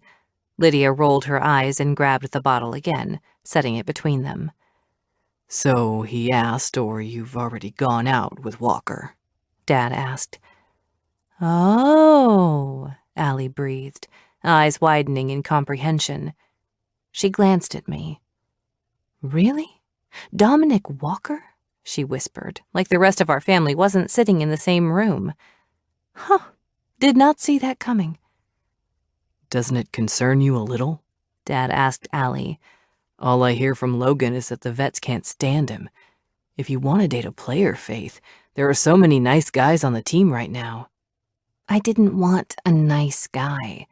He had been a nice guy once too, who held open doors and brought me to fancy restaurants and brought flowers on dates and brought me to meet his mother. Then he wasn't so nice. When he didn't get what he wanted, he wasn't nice at all. My tongue fairly tingled from the effort it took not to get defensive of Dominic. One date and I was ready to pull out the proverbial sword. But instead of doing that, I sent Allie a pleading look. She'd wiped just as many of my tears as my dad had, but she'd never been the overly protective parent. She was the one who trusted us to step out and make our own mistakes. She winked. Standing from the chair, she walked around the island. Dad widened his legs on the stool and Allie stepped straight into his embrace. Lydia and I exchanged smiles because if there was a universal gold medal for the ability to handle Luke Pearson, Allie would win every single day of the week and twice on Sundays. I think, she said quietly, hands sliding up his shoulders, that we have a very, very smart daughter with a good head on her shoulders. I don't think she's talking about me, Lydia said in a stage whisper. Dad breathed out a laugh. When he opened his mouth to say something, Allie gently laid 2 fingers on his mouth. And I also think we don't know Walker well enough to say he's a lost cause, nor do we need to remind Faith of her past relationship. No, you don't, I added gently. My dad looked between me and Allie, reticence stamped all over his handsome features. He'd aged so well, a small threading of silver along his temples and in the stubble he let grow out in the winter. And underneath that exterior, still tattooed and strong, was a dad who just didn't want his daughter's heart broken again. No matter how hard he'd tried, he couldn't protect me and Lydia from everything. It was a tough pill to swallow for a guy who always wanted to be the best at whatever he did. Briefly, they kissed, a sign that he was ceding the battle for now. Allie pulled away, but Dad's hands lingered around her waist until she came in for another kiss. Lydia rolled her eyes and went to grab a glass of wine for herself. Neither one of us drank very much, but I motioned for her to get me one as well. By the time my hand was curled around the glass, Allie had extricated herself and gave me a brief squeeze. "You better tell me later," she whispered into my ear. I nodded, thankful that the subject was dropped, without any explanations. It was weird to be the one at the center of a family topic that was sensitive enough to require careful handling. Normally, that was Lydia's place, which she relished with great enthusiasm. Last time a family dinner required the finesse of a detonations expert, she told Dad she was thinking about partnering with an edible lingerie line. That had not gone well. It was the only time in Pearson family history that my dad had yelled at us, with all the full weight of his deep, scary football player voice. And believe me, when your father uses that particular big, scary football player voice to say, "You will not model grape-flavored nipple covers for the world to see," you never, ever forget it. It scarred all of us to varying degrees. But given Lydia was 17 at the time, she'd wisely dropped the idea.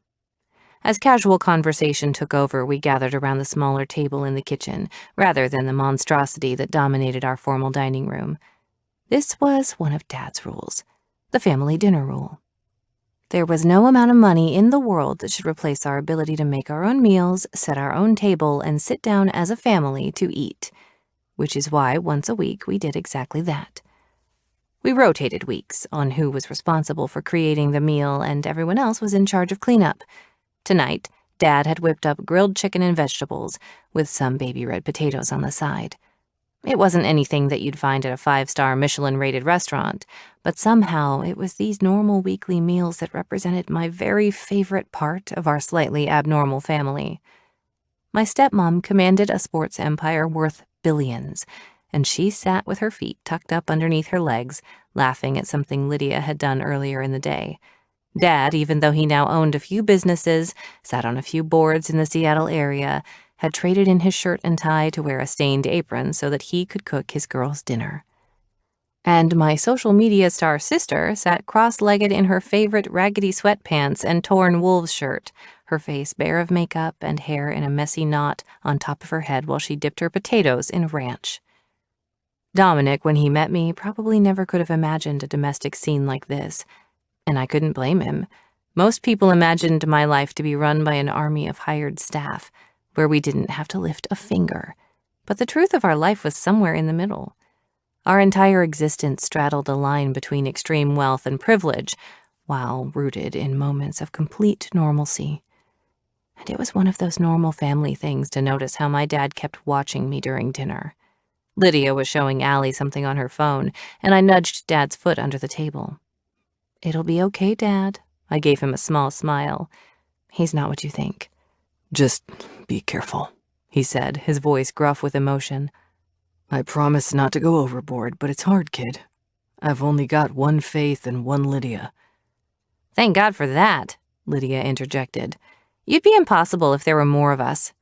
Allie laughed, and Dad's face cracked into a smile. It was enough to break the tension over the dinner. I took another bite of my food, and my dad took a slow sip of his drink, and then shared a smile with Allie. He set down the cup with a sigh. Shit. I can't wait for you two to have kids so you know exactly how impossible this is. Are you ready to be a grandpa? Lydia asked, eyebrows raised. Dad groaned. No, please, forget I said that. New family rule, Allie said, raising her wine glass. No commentary on the girls' love lives unless they ask for it. Lydia and I shared an incredulous look. Dad sighed and clinked his glass against Allie's. Deal. Lydia added hers to the mix. Does this extend to my business collabs too? Because I got a really great offer the other day from La Perla. At the pained look on Dad's face, I burst out laughing. One thing at a time, Lydia, he mumbled. One thing at a time. Dad set his fork down, but before he could say anything else, Allie laid her hand on his. I think Dominic, with good coaching and some time, will be a really great asset to the Wolves, she said. Oh boy, Allie was in full-blown owner mode. But your father is right. The ball is a big night, and he hasn't proved he can handle the important events without making a scene. She tried to gentle her statement with a soft smile. Just think really hard before you decide that you want him by your side at a moment like this. Attention on my every move was nothing new. It had been like that my entire life. But it wasn't normally my family looking at me like they couldn't anticipate what I would do or say next. Lying to them would get me nowhere, because if I wanted Dominic there, and he said yes, I'd walk through those doors without a single ounce of hesitation. They didn't know him. In all honesty, I had to wonder who did. Chapter 17. Dominic. Sunshine. So, as it's now 12:01, technically, it's the day you're going to take me out again. Sunshine. Can I ask you what my surprise is? With a grin, I rolled over in bed, propping my head in my hand while I pulled up her contact info. Screw this texting bullshit. I wanted to hear her voice. She picked up almost immediately. You're still awake? She asked. Couldn't sleep. Why not? I stretched out on my back and laid the phone on my chest. That way, I could pretend she was lying there with me. I went to the weight room around 6. I don't normally work out in the evenings. I guess it amped me up too much. Must have been quiet at that time of night. That was the point. I liked the idea of no one else there. Solid strategy I had going in the preseason. Avoidance all the way, but I didn't want to admit that to her just yet. It was all I said. Kinda nice, other than the lack of sleep that came with it. Why'd you work out so late? I sighed dramatically. I wanted to spend time with someone, but she had other plans. Rude. I was almost asleep, I admitted. Then, a pretty girl blew up my phone because she wants me so bad. Faith laughed. God, your ego is ridiculous. You're the one who agreed to go out with me, I pointed out. A miracle, the more I thought about it. She may not have admitted to Dominic why she had her football player rule, but Nick knew. I knew exactly why she did. Yesterday, before you picked me up, I probably would have told you it was a momentary lapse in judgment. I waited, because it didn't seem like she was done, but she stayed quiet. And now? I asked. Now? Faith started. I'd tell you that it was probably the best first date I've ever had. My fist raised victoriously in the air, which she couldn't see. You sound surprised by that. I am, I guess. She paused. And here I am, talking to you at midnight because I didn't really want to wait until tomorrow. The fact that she admitted it had me closing my eyes again. This was the kind of shit that would be the death of me. If she felt even a fraction of what I did, we were verging on dangerous territory. These were the stories that ended up with Vegas drive-up marriages after meeting 2 days earlier. The ones that didn't make sense to anyone else outside of that couple. When I didn't answer right away, Faith made a self-conscious laughing sound. I'm not really playing hard to get either, am I? I fucking hope not, I told her. I didn't mean to go quiet. It's different for me, in a good way. I don't date a lot. Haven't had a serious girlfriend since, high school. That's when Ivy got sick. Nothing else mattered after that. Oh, come on, she said. Really? Really. Broke up when I graduated and moved away to school. Then, I had a lot of family shit going on when I was in college. I was too busy with football and working and school. I paused. Wait, am I allowed to talk about football now? She breathed out a soft laugh. Yeah. Good, because that would have made this relationship very awkward, Sunshine. Are we in a relationship after one date? Faith asked. Isn't that crazy? Crazy for who? I don't want to date anyone else, do you? No. She sighed. It's been a long time for me, too. I know I didn't answer when you asked, but there was a guy in college. I pinched the bridge of my nose, because I hadn't expected her to admit it so soon. Yeah? Honestly, it was stupid how long I was with him. Asking her any questions about him felt as bad as a lie, so I hesitated. I don't think it makes you stupid, though. You trust people. Nothing wrong with that. 2 years, she said quietly. It wasn't even a good 2 years when I look back on it. My family could tell he didn't really love me, but I was young. First guy to sweep me off my feet my freshman year. He was a senior at UW, played cornerback. I hummed. That's your problem. Cornerbacks are assholes. Faith laughed. Are they? Now that one is. You don't even know what he did, she teased. I winced because, yeah, I fucking did. Or most of it. If he was bad enough for you to ban all football players, then he was an asshole. He was, she agreed. I didn't see it at first, but when he realized that being with me, knowing my family wasn't going to give him any sort of boost into the pros, it came all the way out. Faith groaned. I can't believe I'm telling you all this. You don't have to talk about it if you don't want to. Honestly, it wasn't even what he did. It was how stupid I felt afterward. She said quietly. What kind of girl stays with a guy for 2 years and doesn't see just how awful he is deep down? You are the least stupid person I've ever met, I told her. Faith paused, then spoke on a rushed exhale. When I dumped him, he got so mad that he cursed me out in front of all of his housemates, then said sleeping with me was like fucking a dead fish. Exact quote. I bolted upright in bed. He said what? I yelled. You didn't tell... I caught myself. She'd never told me that before, and I was furious. Faith, you don't believe him, do you? She groaned. I've never told anyone that before. It was so embarrassing. For him?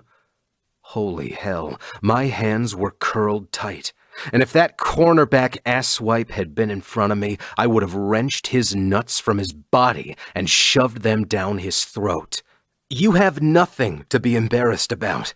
He's a wimpy-ass fucknut who should be put out of his misery for ever talking to you like that. Faith made a sound of mild amusement. My goodness, I'm a little flattered by this anger on my behalf. I still should have known he was capable of something like that, though. 2 years, Dominic. If you didn't see it, it's because he wasn't showing you who he really was. As my heart rate slowed back to a normal rhythm, I lay back down, trying to wrap my head around that she had been willing to give me a chance after that. No wonder she never wanted to dip her toe into that particular dating pool again. Faith was quiet for a second. "You sound so sure for a guy who hardly knows me." Licking my lips, I knew if I was going to tell her in this phone conversation, she'd just open the door. But something held me back. Probably dumbass male fear, if I was being honest. Faith was the first person who saw me. Beyond Walker the Wild or whatever stupid shit the press said about me. Beyond coaches and bad teams and foolish choices fueled by grief or insecurity. It was the first time since Ivy that I'd felt this kind of ease with someone. And the most selfish part of me was what kept me from telling her. On the heels of what she'd just admitted to me, I physically couldn't force the words out when she wasn't right in front of me. No, this wasn't the time. "I don't know everything," I answered carefully. "But what I do know only makes me want to know more about you, Faith Pearson. That's a pretty rare thing in my world." "Mine too," she murmured sleepily.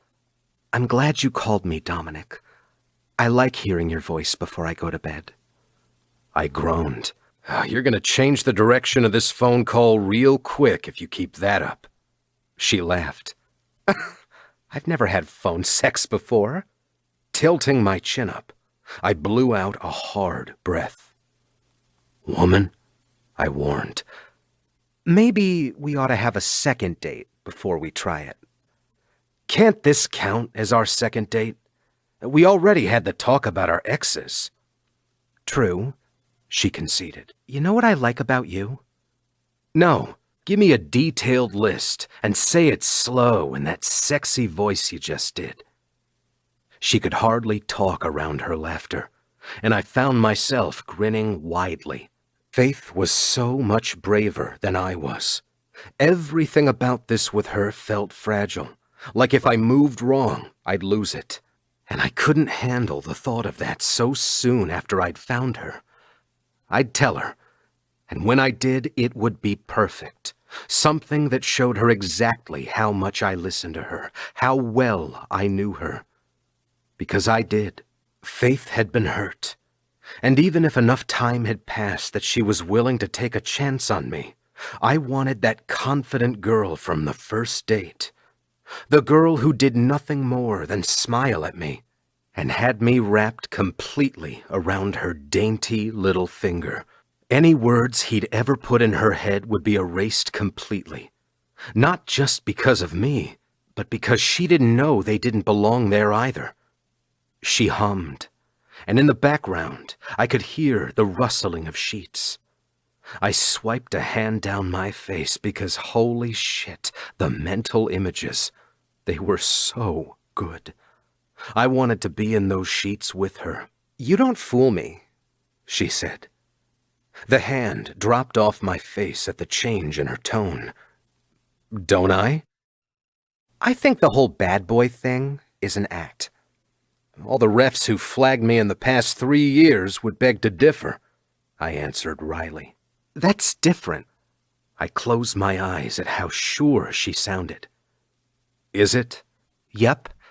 You might play like you've got a point to prove, but it doesn't mean anything about who you are underneath the helmet. I think you're a big ol' softy," she said quietly. "And for some reason, you don't want to show it." This time, when my heart sped up, it wasn't because I was mad or because I was turned on. I mean, I was turned on, but it wasn't just that. It was because I might as well have been standing naked in the middle of that field where I'd started my time in Washington. How did she do this? And when did a giant woolly sock get stuck in my throat? I tried to swallow, and it took me another try before I was successful. That's the whole plan, sunshine. I can only show my soft side to a few select people. If everyone knew how amazing I was, imagine the chaos that would ensue. Then I guess I should feel very special that I'm one of them. My eyes were pinched shut tightly as I spoke. What does your day look like tomorrow? I have to work, but my roommate Tori is pulling an overnight because a rhino might give birth. Okay? She giggled. She works at the zoo. Ah! I knew that zoo, I thought with a grimace. But a birthing rhino means I'll have the apartment to myself, she said lightly. I love that rhinoceros. Do you? More than I ever thought possible. I winced when I caught the time. I should probably try to get to sleep, but I'll be there at 5:30, and I'll bring something to eat with me. Is the food my surprise? She asked. Patience, sunshine. You'll find out tomorrow. She sighed. Fine. Sweet dreams, I told her. Good night, Faith answered sweetly. It took me a few minutes after she disconnected where I did nothing but stare up at the ceiling. It was impossible to know whether this was actually the dumbest thing I'd ever done, even if it was. With her voice echoing in my head as I drifted off to sleep, it was a risk I was willing to take. Chapter 18. Faith. At 5:29, I paced my apartment, doing one last check that I'd picked up Tori's clothes tornado that always ended up on the floor by the couch. My hands were jittery by my side, as they'd been all freaking day as I watched the time wind closer to when I'd see him. "This is crazy," I whispered in a sing-song voice. That one phone conversation after one date had me flying so high that I was starting to worry just a little bit. I told him about Charlie, for crying out loud. I told him the one thing I'd never told anyone ever. And poof, it came out of my mouth just like that. Maybe because we'd been on the phone, it was easier. But he was making it so easy somehow.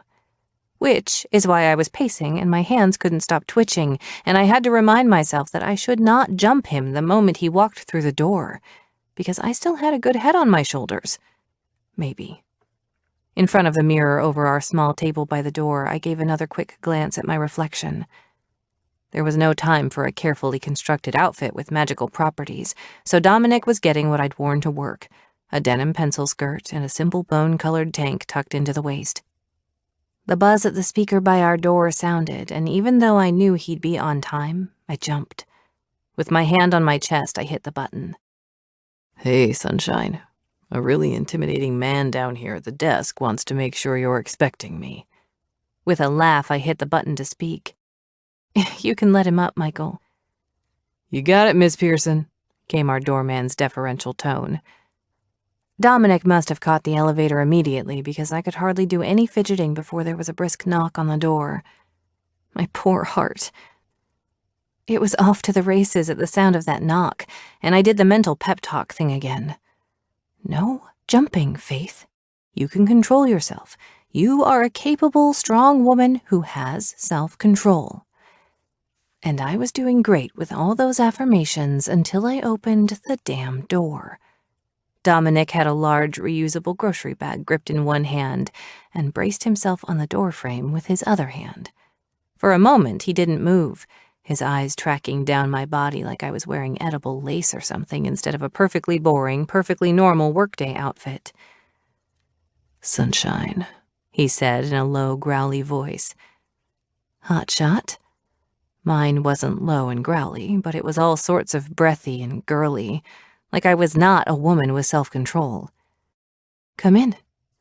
I stepped aside, and when his shoulder brushed against me, I closed my eyes. No jumping, Faith. You can control yourself.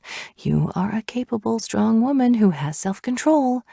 It didn't even register I was still standing there holding the door until I heard his low, amused chuckle. When I opened my eyes, he'd set the grocery bag on the small table where Tori and I ate.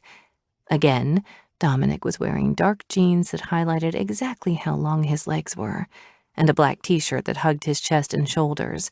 Ink crawled down his arms. On his head was a solid black baseball hat, backward again, and I could tell, based on the dark stubble coating his sharp jaw, that he hadn't shaved. He wasn't trying to impress me, even though he was doing that, too. and somehow that made my self-control crumble further. "How was your day, dear?" he murmured, leaning up against the edge of the table, his legs spread wide. But it was the look in his eye that had the crumbling self-control disappear in a happy poof. I strode toward him and grabbed the side of his face, just as his big hands came around to grip my ass. Our mouths melded in a hot, hard kiss. Before I could blink, he'd turned us, licking into my mouth while he boosted me up onto the table. Those hands shoved the hem of my skirt up just far enough that I could split my thighs around his hips. When Dominic fitted himself there, he groaned, a sound that vibrated out of his broad chest and into my mouth with such delicious tremors that I whimpered. One hand stayed against my lower back, the other anchored roughly into my hair as he directed the kiss. With my head angled to the side, I felt very much like he was devouring me. And in his capable hands, with that tongue and his lips and the sounds he made, I yielded without hesitation. My arms wound around his neck as we kissed and kissed. When I finally broke away with a gasp, it was only because he'd moved his lips to the edge of my ear and sucked my earlobe into his mouth. "Oh," I moaned. "Oh, I like that." Dominic pulled back with a dazed look in his dark eyes. "I'm going to find all the ways to make you say that." I traced my thumb underneath the curve of his lip. "Are you?" At my touch, he nipped the pad of my finger. The sharp bite of his teeth had me feeling achy and empty, and when I exhaled shakily, he saw it. "What do you need?" he asked with something dark and intense threading through his voice. "Tell me." Because I didn't trust my ability to speak, I knew I couldn't tell him, but I could show him. Sliding my hand over his, I moved it from the curve of my ass and helped him push the edge of my skirt higher. Even as his fingers curled into the warm flesh of my thigh, his eyes never wavered from mine. Then I pushed his hand between my legs. Dominic needed no further instruction, and his eyes lit dangerously as he leaned forward, bracing his free hand on the table. His big fingers knew exactly what I needed, moving slow and sure until my head dropped onto his shoulder, and I tightened my fist into the material of his shirt. At first, it was all I could do to breathe through the build, but then even that wasn't enough. I turned my head and found his mouth, hot and seeking, that tongue twining with mine as my hips started rocking back and forth. Then he moved, curled his wrist, and I broke away from the kiss as warmth slid fast through my veins. I came down slow and quiet, on my dining room table, 5 minutes after he walked in the door. "I'll find all of them," he whispered, ducking his head to kiss my cheek, the tip of my nose, my forehead. With my hand still gripping his shirt, I had to tuck myself against his chest while he held me. Something about this unexpected exchange had my whole body trembling. "Hey," he said, running a soothing hand along my back. "You okay?" I nodded, but it still took me a second before I could lift my head and meet his eyes. This is intense, right? It's not just me. Dominic's jaw flexed as he slid a hand along the side of my face. "It's not just you." But concern was etched over his face as he studied me. "Was it too much?" he asked. I shook my head, then gave him a soft kiss. No, not in a bad way. I smiled when he helped me down from the table. Just "Intense," he finished. Yeah.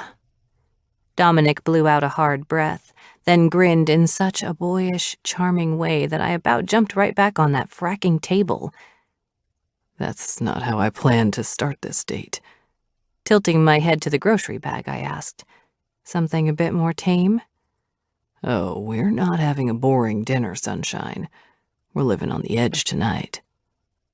I moved to the side while he pulled the bag toward him, and simply because I wanted to, I slid my arm around his waist, tucking myself under his arm while he rooted around in the bag. Amazing how easy affection felt after a greeting like that. He produced a box of Hershey's chocolate. I stared at it, then stared at him. What's that? "Can you take it, please?" With a confused smile, I did, then watched him unfold a big plaid blanket and lay it in the middle of the room. With his back to me, he rummaged through the bag and took out a small box. That went onto the middle of the blanket, followed by pillows from our couch. Dominic tucked a giant bag of marshmallows under his arm, then gestured to the blanket. "My lady," he said.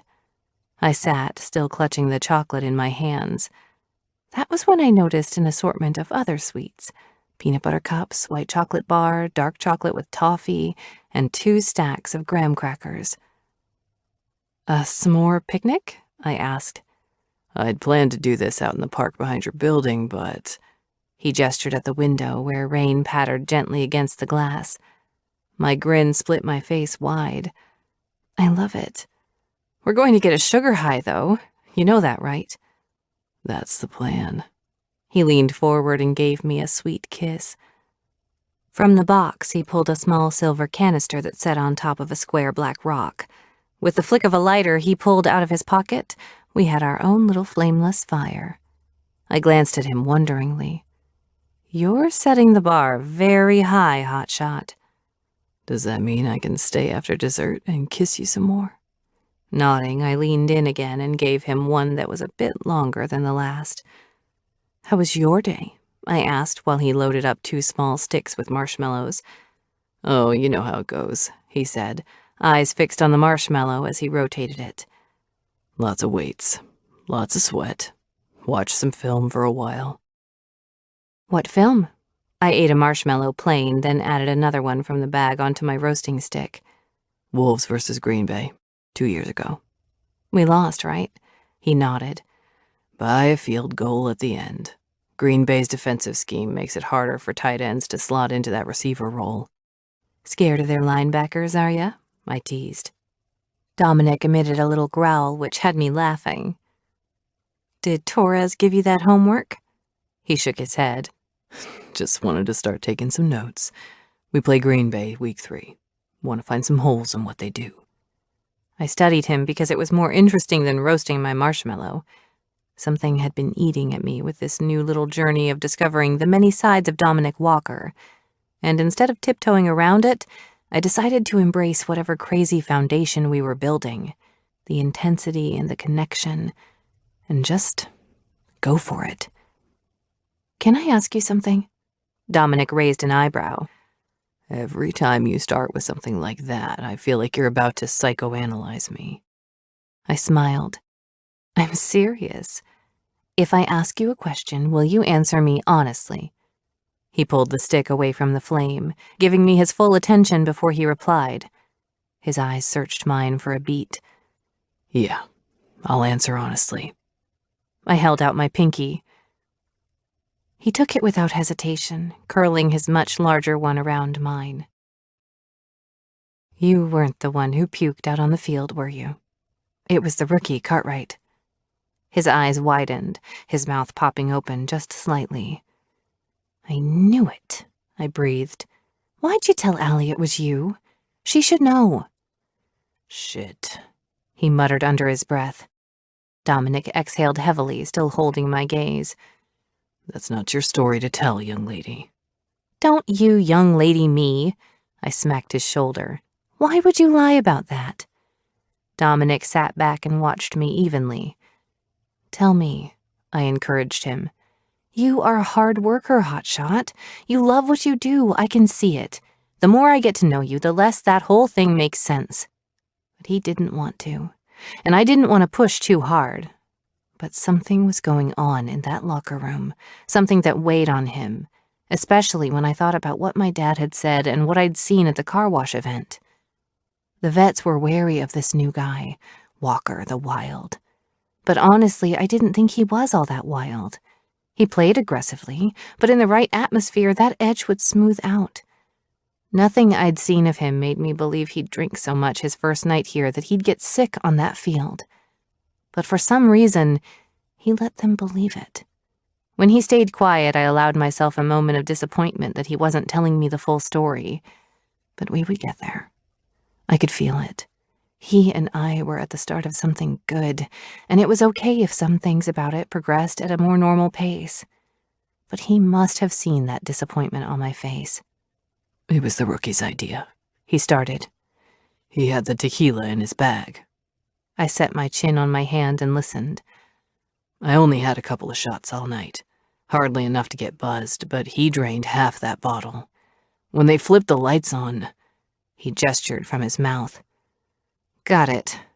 At my tone, Dominic grinned crookedly, my favorite of all his smiles. That's when my mom showed up, I added. He nodded slowly.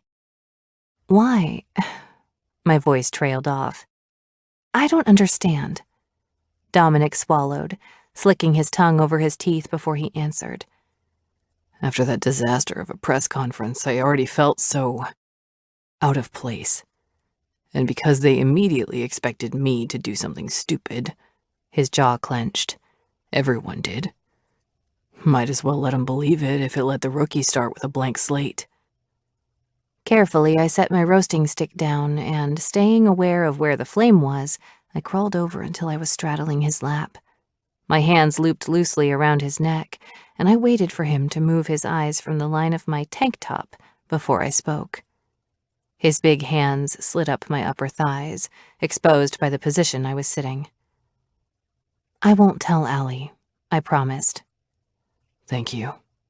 But you shouldn't keep this to yourself. It's not your responsibility to bear someone else's mistakes, Dominic. You know what you told me yesterday? That I didn't see the jackass was a jackass because he didn't let me? Oh, Dominic didn't like being compared to him. I held up a hand, then laid it over his heart. You know what I mean. Dominic raised an eyebrow in concession. His fingers traced the hem of my skirt. You have an amazing opportunity here, and it's not too late to let them see the good, even if chaos ensues because everyone is obsessed with you once they do. I finished lightly. Dominic's gaze burned into mine, but it took him a long moment to speak. How did I find you? He asked roughly. I grinned. I think I'm the one who found you, hotshot. He wrapped me up in his arms, holding me tightly before he rolled us to the soft blanket for a deep, seeking kiss. It was a long time before we came up for air, and with rumpled hair and kiss-swollen lips, we ate our sticky, sweet dinner between stories about our day. Whatever this was, however crazy it might have been, I knew there wasn't a single rule book I wouldn't light in flames just to make space for him in my life. Chapter 19. Faith. Turbo Girl. Oh my gosh, I'm so sorry I missed your last few messages. I think I looked and mentally responded, but then didn't actually respond. Nick, the bricklayer. It's fine.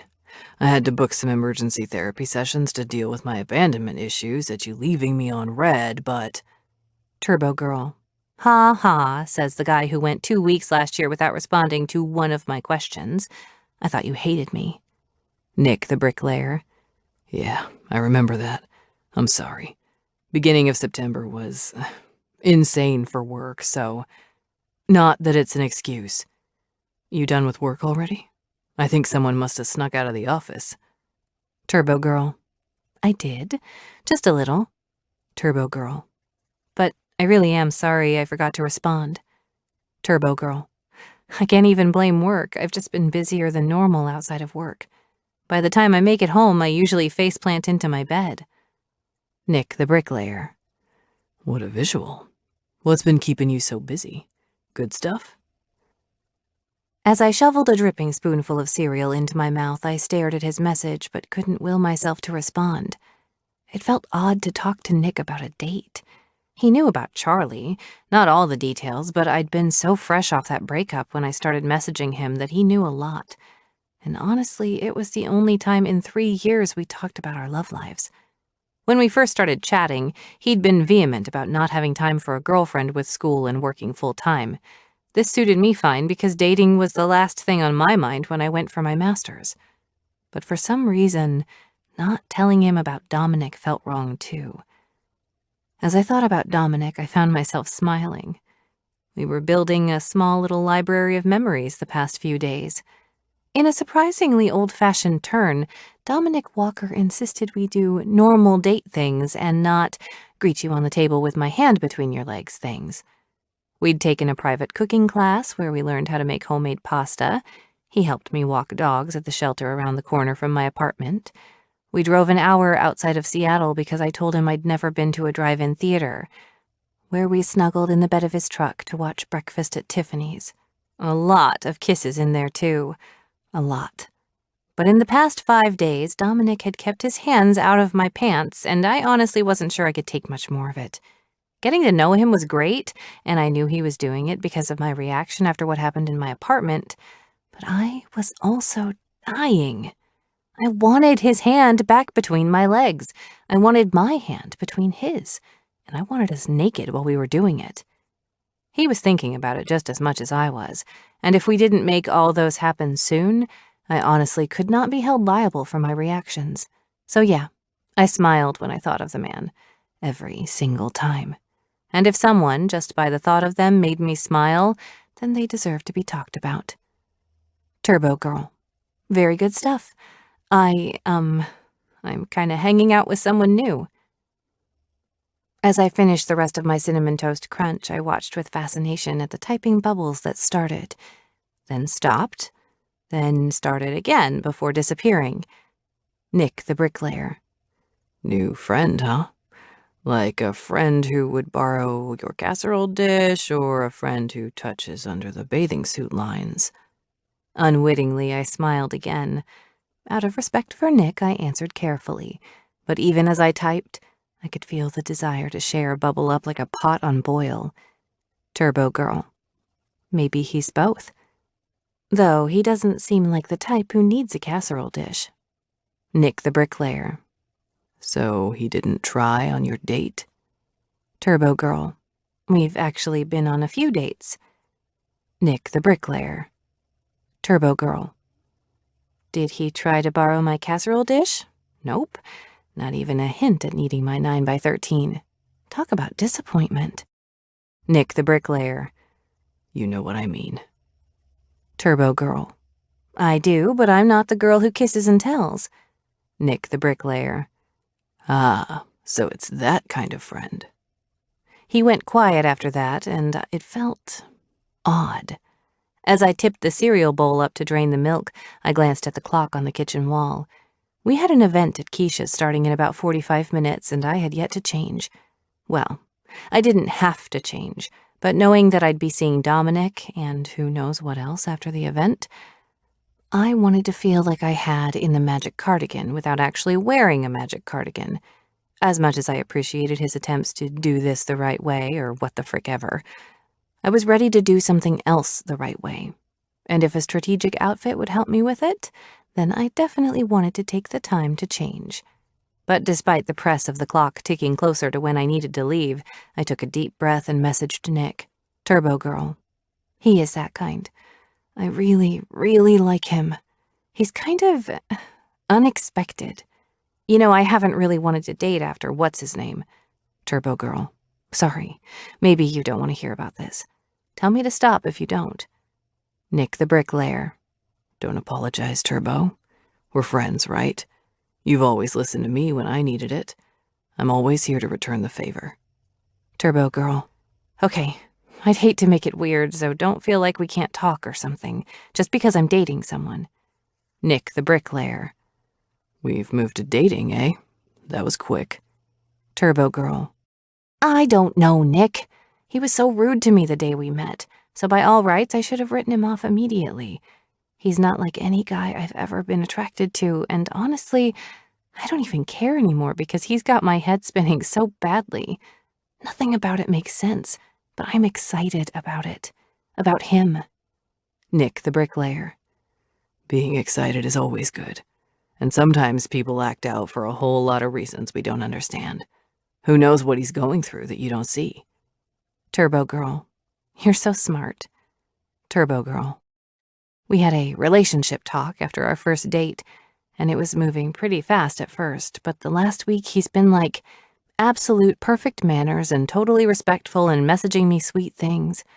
Nick the Bricklayer. What a dick. How dare he? Turbo Girl. LOL. Turbo Girl. No, it's not bad. Just like... I like him, you know?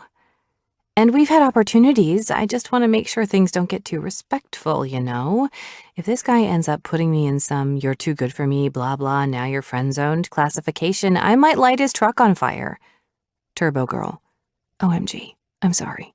I shouldn't be word vomiting to you about this, but my roomie isn't home and I'm supposed to see him in about an hour, and I'm kind of in my head about it. I would have slept with this guy on our first date, Nick, and I have never ever felt like that. Nick the Bricklayer. Did he? Nick the Bricklayer. Sorry, accidentally sent too soon. Did you tell him you wanted to sleep with him that night? Turbo Girl. I didn't invite him up because Tori was home and I don't know. It felt like it was too fast, even if I really, really wanted to. Turbo Girl. We could have the second night too, but I kind of freaked out because of how intense it is with him. Nick the Bricklayer. What made you freak out? Turbo Girl. I don't know. After Charlie, I never thought I'd be one of those girls who get swept up, you know? I thought I'd be cautious and careful and make sure that whoever I was with was a good guy who was with me for the right reasons.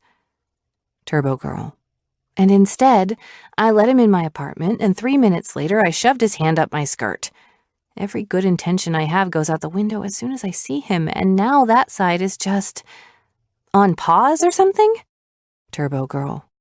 Gah, I'm sorry. This is too much. Nick the Bricklayer. No need to apologize. I think a hand shoved up the skirt is always a solid move. Pretty clear on what you want. Turbo Girl. Indeed. Nick the Bricklayer. But if you want more, I have a feeling he wouldn't say no. Nick the Bricklayer. Guys like a girl who takes initiative, so if you're feeling it tonight, be clear. Can't imagine him turning you away. Not if he has a brain in his head. Turbo Girl. Says the guy who's never seen me. LOL. Nick the Bricklayer. I've never needed to see your face to know all the important things about you, Turbo. You're a good person, you have a huge heart, you're funny, and you're smart and thoughtful. Any man would be lucky for a chance with you. My eyes pricked with unexpected tears. It was the nicest thing he'd ever said to me. Turbo Girl. Don't you dare make me cry before I have to get ready. Nick the Bricklayer. It's true. You're amazing, even if you take forever to answer my messages now. He must be a worthy distraction, though. Turbo Girl. He is, I promise. Nick didn't message after that, and with a pang of sadness, I knew this was the inevitable shift if either one of us started dating. Turbo Girl. But thank you for listening to my rambles. Your friendship is so important to me, Nick. Turbo Girl. Gotta get ready. Heart emoji. Without waiting for a response, I took a deep breath and set my phone down. For some reason, making that decision felt like clearing a hurdle that I'd erected for myself. With it behind me, it didn't feel so big anymore. Maybe it was as simple as Nick had made it seem. I wanted Dominic and what he'd shown me without the armor. When he wasn't putting his fists up in a defensive position, I absolutely loved what I saw. Standing in front of my closet, I caught a glimpse of the garment bag that held my 2 dress options for the black and white ball. With a smile, I imagined arriving with my hand curled around Dominic's elbow.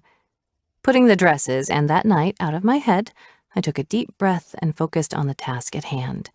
The day was still warm out, the sun shining brightly, the kind of early summer day that made me love Seattle quite desperately. It wasn't all gloom and rain, despite the reputation. My hands trailed over the hangers until I stopped on a simple cotton sundress in light blue, with a small, delicate pattern and capped sleeves that would still be appropriate for a work event. It skirted my thighs, ending a respectable distance above my knees, and when I paired it with bright white sneakers, I still felt like myself. I kept my hair pulled off my face and added another coat of mascara and a quick swipe of my perfume over my wrists. Before I started my car, now with a working starter, my phone dinged with a text. Dominic. About to head out to the center. You're still coming, right? Me. Just getting in the car. Me.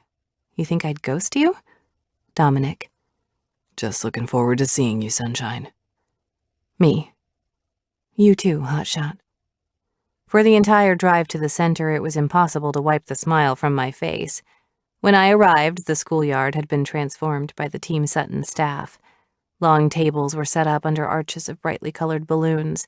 Staff and a few players from the Wolves mingled with families from the neighborhood. Before my promotion, I would have been one of the people setting up for hours before a single person showed up. Things were a little different now, but I was glad I could still find time to help out. Just as I got out of my car, I heard the sound of Dominic's truck pull into a spot just behind where I'd parked. Through his windshield, he stared me down, eyes covered with those aviator shades again, but a crooked grin on his face had me biting my bottom lip. Leaning up against my car, I tucked my hands behind my back to wait for him. He hopped out of his truck and ambled in my direction, those long legs of his covered in dark denim, his broad chest and shoulders wearing the hell out of a bright white t-shirt stamped with a small Wolves logo over his heart. Look at you, he murmured as he approached. Am I allowed to greet you the way I want to right now? His nearness, his unapologetic display of his attraction had me breathless for a moment. After a quick glance over my shoulder to make sure no one was watching, I nodded. Dominic planted his booted feet just outside of mine and slid his big palms over my waist, thumbs brushing my hip bones. How was your day, Sunshine?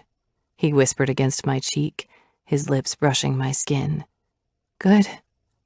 Was I panting? What was it with this guy and the sides of vehicles? I have to say, I said in a tremulous voice, flushing hot from the way he dragged his nose over the spot just under my ear and his hands tightened around my waist. I didn't expect this kind of forthrightness from you when your teammates might see your mushy side. He kissed the side of my neck. No? No. I trailed my fingers underneath his shirt, feeling the hard squares of muscle. Thought we'd be all respectful distances and no touching in public. His nose pushed into my hair, where he inhaled deeply. I'm not feeling too respectful tonight, actually. I laughed. My fingers curled into the waistband of his jeans, his skin hot against mine. It was the drive-up movie that pushed you over the edge, isn't it? I teased. Dominic pulled back, dipping his chin so that his gaze locked with mine. I find it much better to just be upfront about it when I want something. I curled my fingers around the hot skin of his forearm, and the muscles underneath rolled deliciously. Nick's words from our earlier conversation rang through my head. With Dominic's dark eyes still searching mine, I took a deep breath. "And you want me?" I asked. He licked his bottom lip. Yeah, Faith, I do.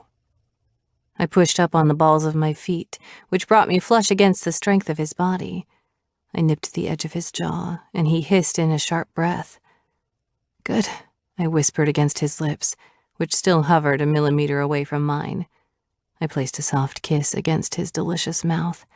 His lips curved into a smile, and it wasn't until he did that I realized I was smiling too. He didn't deepen the kiss like I expected him to. Instead, he wrapped his arms around my back, folding me into a tight embrace. I burrowed my face into his chest and inhaled a lungful of his addictive scent. What was happening? This was crazy, too fast. No one would believe me if I told him what types of feelings he was stirring up inside my body. And all of it felt exactly perfectly right. Like he could read my thoughts, his arms tightened imperceptibly, and his chest expanded when he took a deep breath into the hair at my temple.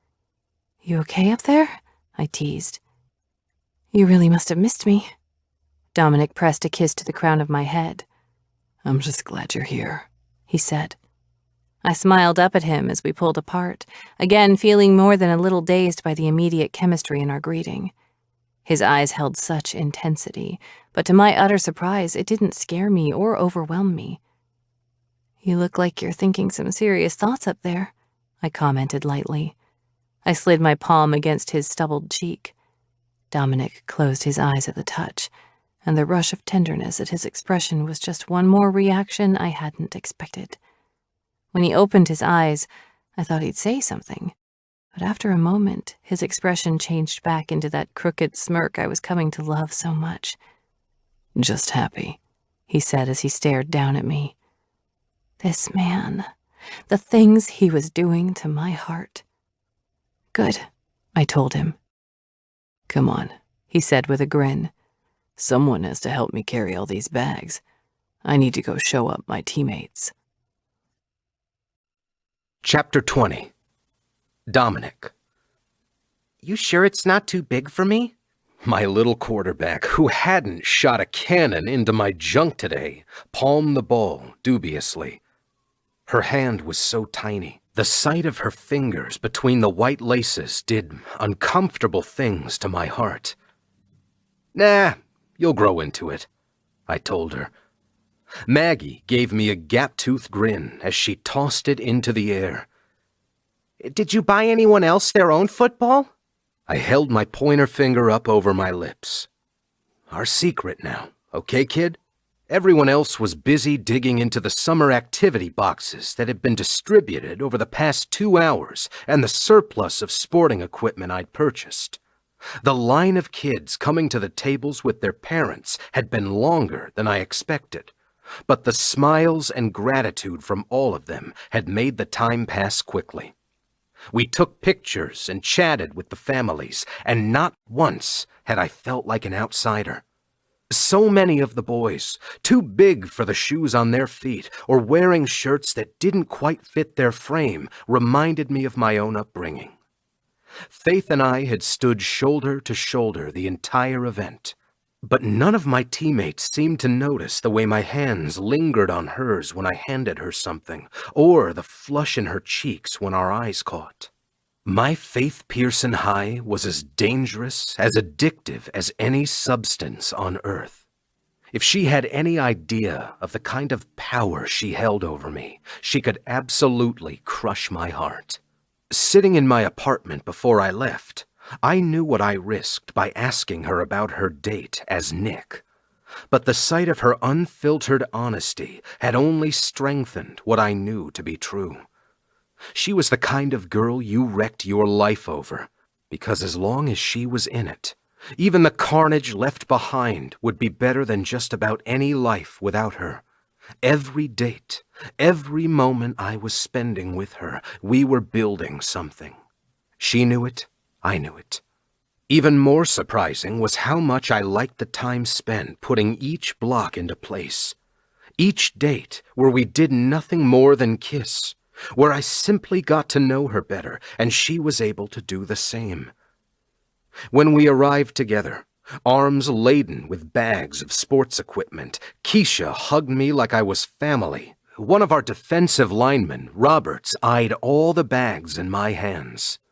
"Suck up," he said with a smile. "Why you gotta show everyone up, Walker?" His good-natured teasing had something tight easing in my chest. Faith smiled over at me when she heard what he'd said. A secret smile. And I fucking loved that we had things that we could share secret smiles over. In fact, his teasing wasn't the only slight smoothing in the path with my teammates. It was the first event I'd been at where the few teammates present had greeted me with cautious smiles and fist bumps. Press took some pictures, asked some questions. Nice questions this time. I was able to talk a little bit about the time I'd spent at the community center in conjunction with Team Sutton, and not a single reporter asked me about flags or penalties or Walker the Wild. And when the line trickled out, the activity boxes distributed, Faith was meeting with some of the Team Sutton staff. So I found myself wandering over to where Maggie was flipping through one of the activity books that had been in the box. "There's good stuff in there," I said. She glanced at the coloring books, art supplies, the reading books, and other educational items carefully packed by the Foundation's workers. Then she shrugged. I guess. "Don't like doing crafts and shit?" I asked. You're not supposed to swear in front of us. With a wince, I made sure no one was around us. "Sorry, kid. Sometimes I forget about that." You must not be a dad. Dads usually remember that. The thought of me as a parent was terrifying. But the simple way she'd deduced the truth had me laughing. I'm not. You can get me in trouble with Keisha if it makes you feel better. For a moment, Maggie peered carefully over by where Keisha stood next to Faith. Then she shrugged. Nah, if I tell her you're a bad influence, she won't let you around us no more. Anymore, I gently corrected. And that's good. She should be protective of you guys. Maggie spun the football. I don't think a lot of football players would buy a girl a football. They always get us softballs or volleyballs or something. It's stupid. Again, she reminded me of Ivy with that challenging glint in her big eyes, and I had to breathe through a few heavy memories before I could answer her. Hospital beds, tubes, holding her hair back while she fought the nausea from her treatments. My fingers started tingling a little, a sure sign of an anxiety attack, which were only ever tied to thoughts of my sister. Maggie tossed the ball in the air, but misjudged the height, and I was forced out of my head to catch it for her. The pebbled leather brought me back down to earth, and as I handed it to her, she gave me a small smile. Girls should be able to play whatever sport they want, I told her, images of my sister swimming slowly through my brain. And if any players come here and say you can't play football, you send me a text, and I'll beat the shit out of them because they're assholes. For a second, Maggie did nothing but blink up at me, her eyes wide with shock. I winced because my threat was all sorts of inappropriate. That's... she started. Too much? I asked. So cool, she breathed. I'm gonna go tell my friends. As she sprinted off to find them, I swiped a hand over my mouth because that probably wasn't the smartest thing I could have done. Story of my life. I was always doing things I shouldn't have done, shouldn't have said. Or in today's case, things I should have said, but just couldn't find the right moment. From where I sat on the step, I had a clear line to watch Faith interact with the people who worked with her. Worked for her, I corrected mentally. The leadership position was something she wore so naturally. Whoever was talking to her at any given moment, she listened attentively and never dominated the conversation. It was so odd that the physical version of Turbo standing right in front of me was somewhat of a novelty to me, but still, I was so fucking proud of her. That novelty, though, I had to get my impulses in check because I was one hug away from telling her something insane like I was falling in love with her. But the second she was in front of me, I could hardly stop myself. She wasn't perfect, that much I knew, but fuck if she wasn't as close to it as I'd ever met. And if I told her that, I'd sound insane. She was thinking all of that too, how fast this was, even if it was real. Those types of thoughts were all I could blame on why I didn't notice my QB approach and sit next to me on the steps. Because Faith and I had arrived just as the event was starting, and James had been on the opposite end of the tables, it was the first I'd spoken to him all evening. "Walker," he said, stretching his long legs in front of him. "Didn't expect to see you here." It made me laugh under my breath. Trying to make those good choices you talked about. Trying was the operative word. Didn't claim to be perfect. James nodded, a smile playing around his lips. "I'm going to invite you somewhere," he said, "and you'll probably want to say no, but I want you to think about it." "Invite me where?" I asked. "Small offensive retreat I hold every year at my place in Mendocino. There are 7 of us." My eyebrows popped up. "You want me to come?" He laughed, a rich, deep sound. Faith glanced over in our direction, and I gave her a tiny wink. "Yeah, Walker, I want you to come. It's a good chance for me to get to know my receivers and running backs, tight ends if they can stop being grouchy enough to let me. The reproach was gently handled, because somehow it didn't raise my hackles. When is it? Another smile. We leave on Sunday morning. 5 days, 4 nights on the ocean. We work out, cook, toss the ball, just get to know each other before the season really starts.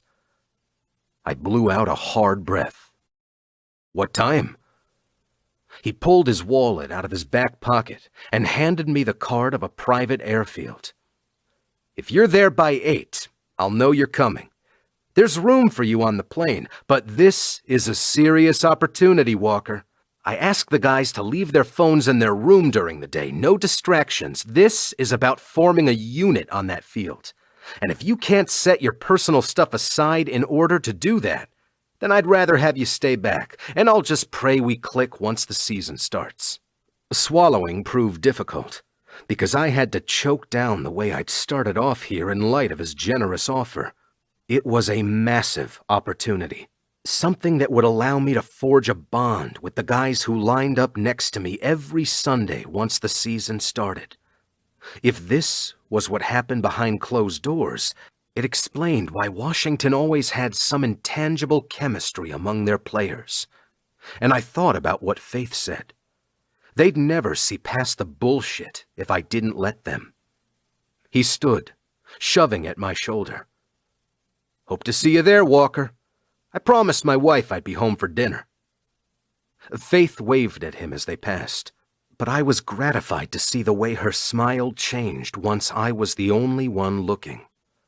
The blue dress she was wearing swished around her thighs, and the fact that she'd paired something so subtly sexy, so feminine with her white sneakers was driving me out of my fucking mind.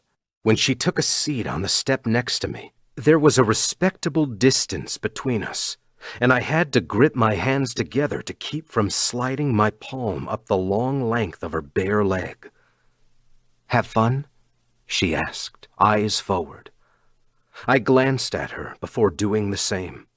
"Yep, wasn't bad." "Saw you give the football to Maggie. You know she's gonna idolize you for life now, right?" "Why do you think I did it? She's the only one who's ever managed to nail me in the balls with a football. I want her on my good side." Faith laughed, a sunny smile spreading her mouth wide, and a dimple popped on the side of her face. I leaned back on my hands, and we sat quietly for a few minutes. "You're really good at your job, Sunshine." Her face softened in surprise when she looked over at me. "Thank you. Everyone likes you. But more than that, they respect you." I gave her a quick look. Takes a special person to be able to pull that off. She blinked rapidly, and I realized she was tearing up. She laughed under her breath. "Don't worry, I'm not going to burst into tears." "I don't care if you do." Faith turned at that. "Most guys panic at the sight of women's tears, especially if they're the cause. That's not you?" "Hell no." I turned too, and our knees brushed. Neither one of us seemed to care that there were people around, that someone might see our body language. "If I do something to make you cry, good or bad," I told her quietly, "you can bet your ass I'll stay right here until you feel better." "Who are you?" she asked incredulously. I grinned. "I'm serious." She shook her head. "Sometimes I can't believe you're the same guy I met that day in Allie's office." Like it had been with James, it was difficult to stick my past actions under the spotlight in the face of her generosity. The words of explanation about Nick and Turbo still crowded my mouth, but I kept them leashed for now. But this honesty was something I could give her. "I misjudged you because of my own past, my own issues." I held her gaze. "And I'm sorry. It wasn't fair." Faith stared at me with something behind her eyes as she listened. Her reaction wasn't immediate, and I liked that. There was no disputing how I'd acted, no brushing it off, and when she did speak, it wasn't what I expected her to say. "Will you be my date to the black and white ball on Saturday?" It was the second invitation that had my eyebrows popping up. "The big fundraiser?" She nodded. "You'll need a tux. I know it's kind of short notice, but—" She paused, letting out a slow breath. "I'd really like it if you'd come with me." I edged closer on the step. "Isn't it like a big, public, fancy-ass deal?" Again, she nodded. Her pinky stretched out on the concrete and brushed against mine. Our hands were blocked from view, and I slid the tip of my finger over hers, dragging it over the soft skin of her hand. "And you want me to come with you?" I asked. Emotion had my voice coming out a little rougher than I anticipated. But I couldn't fight the tidal wave of victory at the realization. It was exactly what I'd wanted when I didn't tell her who I was. To know that even with all the ways I'd fucked up at first, she was willing to take this giant step with me into the spotlight. Faith turned her hand and wove her fingers between mine. "I want you to come," she affirmed. I'll have to leave early the next morning." I leaned into her, dropping my voice slightly. "If it's a late night type thing." Her eyes sparkled happily at that. "Leave for what?" "If I go," I hedged. "I might not. James just asked me to this offensive retreat thing at his place in California." She smiled. "He invited you?" "Crazy, right?" Faith shook her head. "Not at all." "I have an early morning tomorrow, too," I told her. "I'm not used to updating someone on my trips. Sorry." "It's okay. What's on the calendar?" "Some Gatorade thing in Chicago. I'll just be gone for one night. They're gonna strap me up to machines and do those tests to make sure I don't die while I'm working out and drinking all the stuff they pay me a lot of money for." Her laughter was loud. A few people looked over at us, but Faith didn't pull away. All around me, walls were crumbling at an alarming rate. "I should pack a bag or something tonight, I guess," I murmured. Her eyes glowed when she spoke. "Do you want some help?" My breath caught in her offer, at the look in her eyes. As Nick, I'd practically dared her to do this, to make it obvious that she wanted me. The devil on one shoulder crowed obnoxiously in victory. Even the angel was silent, because I think even that self-righteous asshole wanted me to take her home too. "You don't have any other plans tonight?" I asked. Faith dipped her head, her hair falling over her shoulder in a way that made me want to fist my hands in it and tug it tight while I sucked at her skin. When she lifted her gaze, she was thinking the exact same thing. "Just you," she answered simply. "I really want to kiss you right now." I spoke low and fast. She breathed out a laugh. "I can tell." "I live about 15 minutes from here. I'll text you the address." I stood and held out my hand to help her up. "Do you want me to pick up something to eat?" she asked. "I have food at my place." It wasn't an outright lie. I had milk, 3 beers, a package of cheese, and bananas that were too green. But in my pantry was probably 6 boxes of cereal. Faith nodded, tucking a piece of hair behind her ear. Did she have any idea what she was doing to me? She couldn't possibly. We stood just a bit too close as I pulled out my phone and sent the address to her. And because I couldn't help myself, I crowded into her for just a moment so I could lean down and whisper in her ear, "Drive fast, sunshine," I growled. Chapter 21. Dominic. My lead foot was pointless. I arrived at the entrance to my building a solid 5 minutes before Faith was able to find parking at the hotel lot across the street.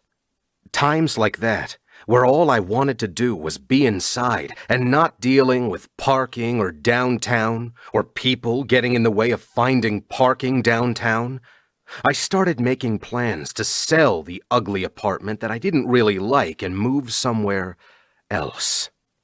With my own parking and no people, so I didn't have to wait for her. Oh, how the mighty fall, I thought. A handful of dates and I was ready to uproot where I lived to make it easier for her to come over. A group of tourists passed, a few of them tilting their heads together and gesturing in my direction. But because they didn't stop, I didn't smile. When I was waiting out front like this, something that didn't happen often, I kept a hat tucked low on my head, combined with my sunglasses, and I only got a few curious stares as people passed. The people in my building left me alone for the most part, and for that I was grateful, especially now. Faith emerged from the hotel parking garage, a wide smile on her face as she jogged across the street during a break in the traffic. "Jaywalking is illegal, you know," I told her. She hopped nimbly up the curb and joined me on the sidewalk. Is that a deal breaker? With a quick scan of my key card, I opened the shining glass door to hold it open for Faith. "Might be, sunshine. Can't have you bringing down my reputation with your lawless ways." Her laughter was light and happy, echoing through the space in a way that I'd probably remember every time I came back to my apartment. As we walked through the impressive entryway, I nodded at the doorman and pushed the button for the elevator. She glanced around at all the shining marble, the water feature in the 2-story entryway with floor-to-ceiling windows. My building was just down the street from Pike's Market, and I could tell by the way she was looking at everything she was trying to figure something out. "What is it?" I asked her. The elevator doors slid open, and she walked in first, tucking her hands behind her back as she leaned against the wall. It doesn't fit you. "No?" I punched the button for my floor. Instead of crowding against her and taking her mouth like I wanted, I matched her pose and stood opposite of her in the elevator. "What makes you say that?" Her brain fascinated me. It's so shiny, she said. Faith trailed a delicate finger along the bright chrome railing, and it was impossible not to imagine her doing that on my stomach, teasing me like that, where I was so hard that it was painful. "And you?" she continued, a warm smile on her face. "Are not." "I'm not shiny," I mused, pushing from the wall to brace my hands on either side of her hips on that railing that she was touching like it was a personal test to my restraint. "I'm not sure how I feel about this assessment." Faith tilted her head up. "You need exposed brick, big beams of wood," she whispered. "Not shiny rocks that gleam perfectly." I dipped my head and caught the edge of her jaw with a soft, sucking kiss. She pulled in a quick breath. "Brick, huh?" Something with character," she whispered, trying to turn her head so her mouth would snag mine. Lifting my head, I locked gazes with her just as the doors opened. Something hard. Her grin was wide and pleased, her eyes lit with scandalized pleasure. "That too?" Side by side, we walked down the elegant, dimly lit hallway, and her astute observation about the building triggered a strange reaction somewhere in the pit of my stomach. How was it, after such a short amount of time, that she somehow knew me so well? Again, that voice in my head screamed itself raw that I should be admitting I was Nick and that I knew she was Turbo while we were alone with no one to disturb us. "Why did you pick this building?" she asked as I fished out my keys. I grinned over my shoulder. "This is really bugging you, isn't it? What kind of place did you have when you played in Vegas?" Once the door was unlocked, I pushed it open and laughed under my breath. "Basic. It looked exactly like every other house in my neighborhood. It wasn't all that fancy, but I paid cash, and it was mine. That was all I needed to know." Her eyes tracked over the black leather furnishings, the prints on the wall that someone else had picked, and then shook her head when she saw all the gleaming granite in the kitchen. "Well, now I see how shiny everything is," I mumbled. "Thanks a lot." Faith laughed. "What do your parents do again?" I paused by the island because what had I told her as Nick? It was getting hard to balance them in my head, even though she had zero reason to suspect I was him. Still, it made me want to proceed with caution. Or tell her the truth. She wandered slowly, the delicate tips of her fingers trailing over each shining surface. "My mom is a medical assistant." Leaning against the island, I watched her make her way into the living room and look out the wall of windows in the direction of the famous Ferris wheel overlooking the Sound. "My dad works in concrete." "Where do they live?"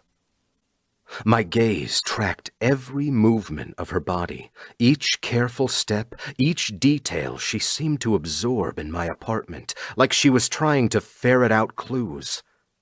Having her here like this was a big fucking step. We both knew it.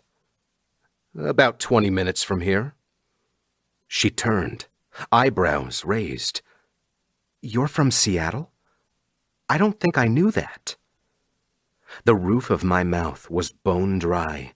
Each small puzzle piece was clicking into place, forming the edges of a picture she couldn't yet see.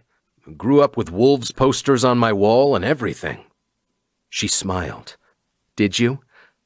I should probably admit that your dad was my favorite player." Faith kept her slow wandering around the family room, studying books on the chrome and glass shelves. "You have excellent taste." My eyes tracked down the length of her body. "I do." Over her shoulder, she gave me a prolonged look because she heard the tone in my voice. I wanted her to.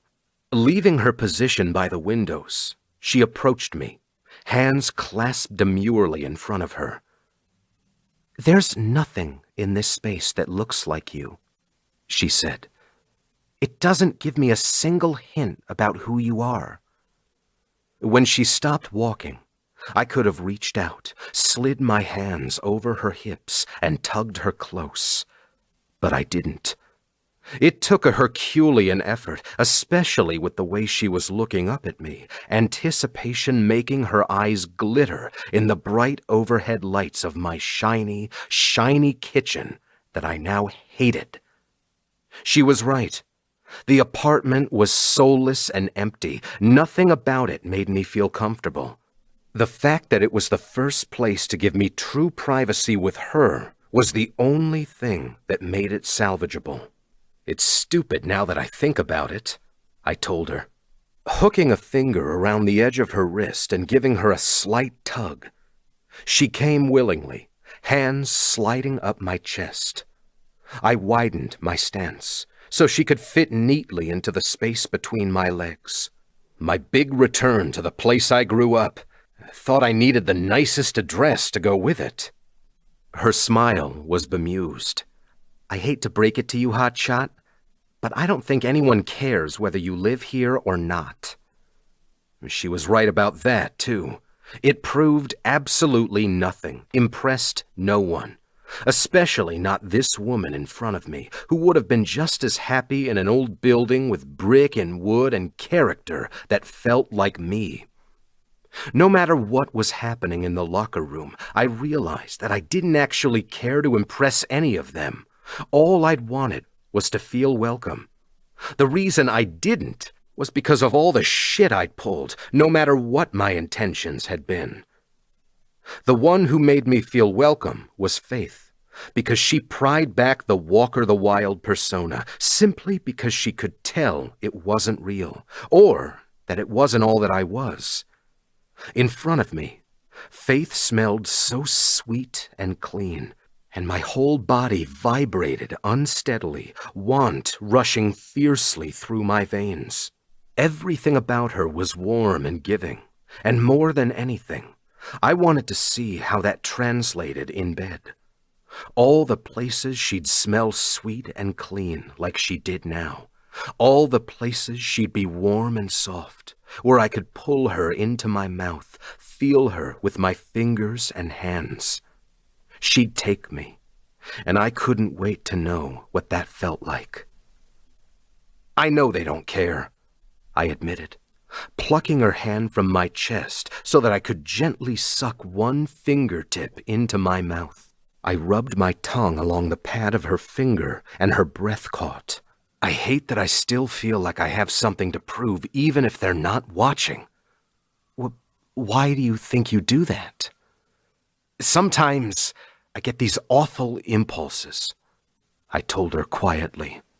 A devil on one shoulder, an angel on the other. I can see them clear as if they were real. Faith listened quietly, her eyes wide and patient. Her gift, what she'd given now in both versions of herself, was understanding and acceptance without the chains of judgment. I wondered if she understood how rare that was. She was the most inherently trustworthy person I'd ever met, and still, I couldn't bring up the words of honesty that I knew I owed her. The day I signed the paperwork for this place, I couldn't even tell you why I listened to one over the other. I met her gaze. This was my admission of guilt, even if I wasn't saying every single thing I should have. In your mom's office, I was so pissed off at how everything was turning out that first day. I think you know which impulse I followed then, too. What did they tell you that day? I hummed. That someone like you could never understand what I'd been through. The things that ended with me in that office. That you'd look at me in the exact same way that all the rich scholarship boys did in college. Like I didn't deserve a spot on that field. Even talking about it now, which I hadn't planned to do, I could feel those same prickles of anger. At myself. At the impulses I told her about that led me to shove just a little too hard on the field. To rip my helmet off and get in someone's face when they talk just a bit too much shit behind the safety of their protective gear. But instead of boiling over, it simply set my blood to a low simmer. Nothing I'd said made her back away. Nothing I'd admitted darkened her eyes or filled her face with pity. I don't really understand why you were willing to give me a chance after that, I said, my palms skimming up the curve of her waist until my thumbs brushed the bottom curve of her breasts. Most people don't once they see what they want, what they think is the truth. Her body arched slightly into my touch, the skin under her thin cotton dress warm and supple. I couldn't wait to use my tongue there. Do you still feel like you need to prove something to me? The $1,000,000 question. Wasn't that why I'd done all of this, clawed my way into a position where I'd earned her favor, where I felt worthy of it? Every step of my career had been exactly like this. I did the thing no one expected of me, the thing they dismissed upon the first glimpse. Did I feel like I needed to prove more to Faith? I shook my head. Not anymore. Faith's pink lips curled softly, and I couldn't wait any longer.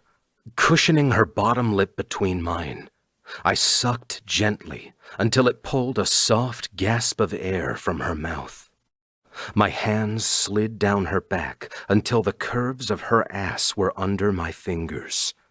She was pressed tight to me, my hips bracketing either side of hers, and against the softness of her stomach, I was so so hard, ready to rip and tear, to lay her out on that horrible shiny surface like she was a feast prepared only for my enjoyment.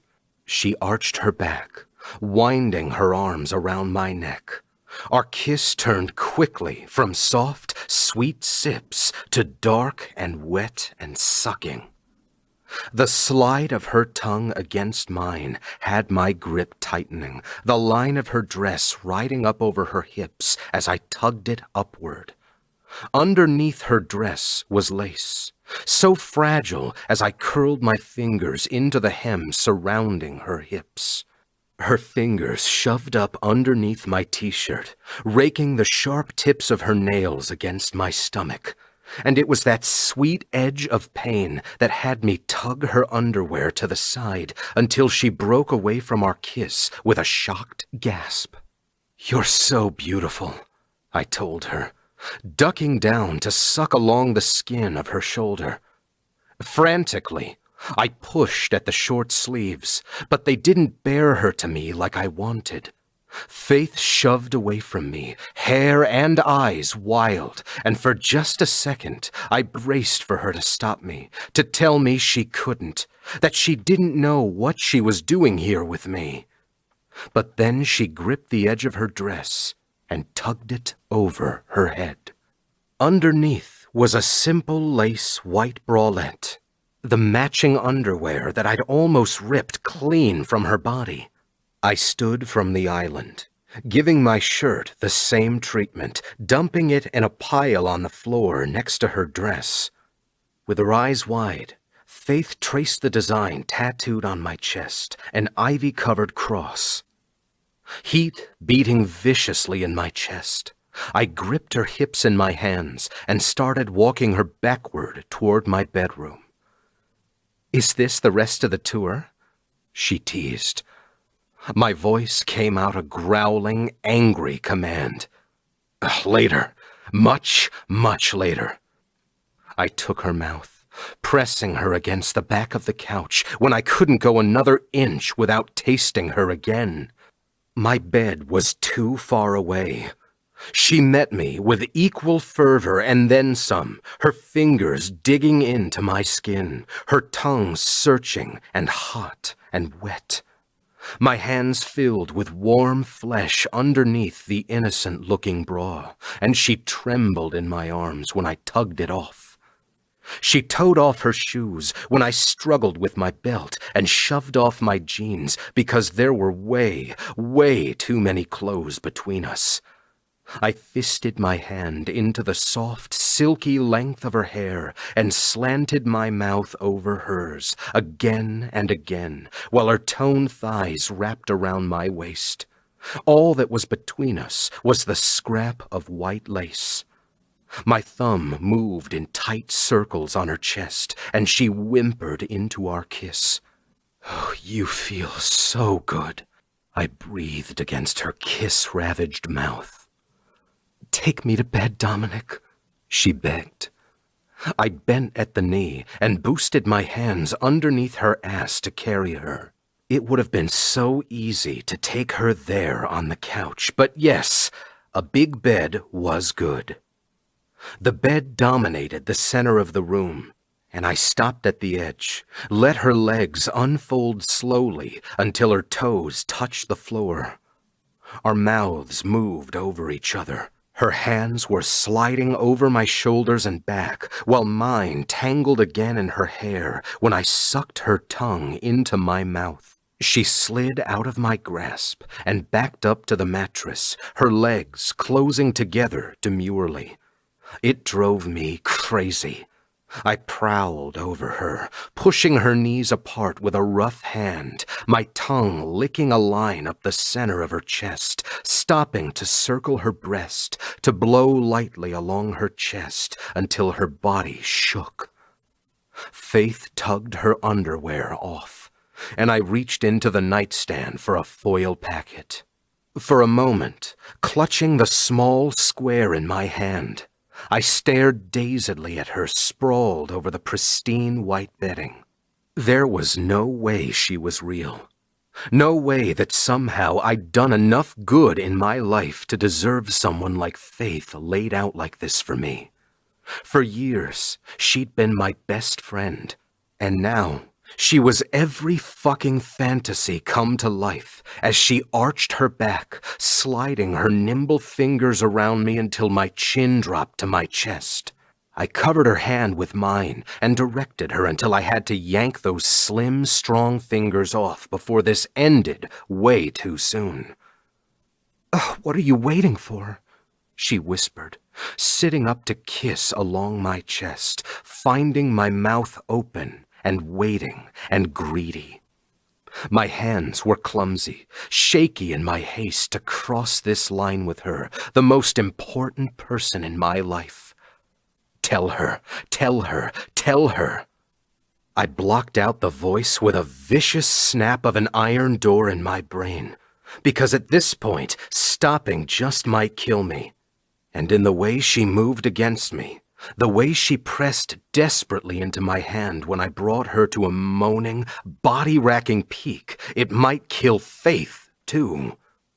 Forehead pressed against her, her thighs snapped tight to my sides. I did nothing more than breathe her in when I carefully pushed forward, inch by delicious inch.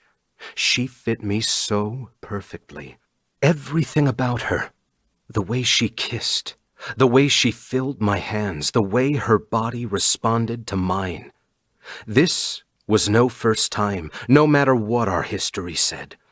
I'd fight the truth of it until my knuckles were bloody, because this woman wasn't new to me.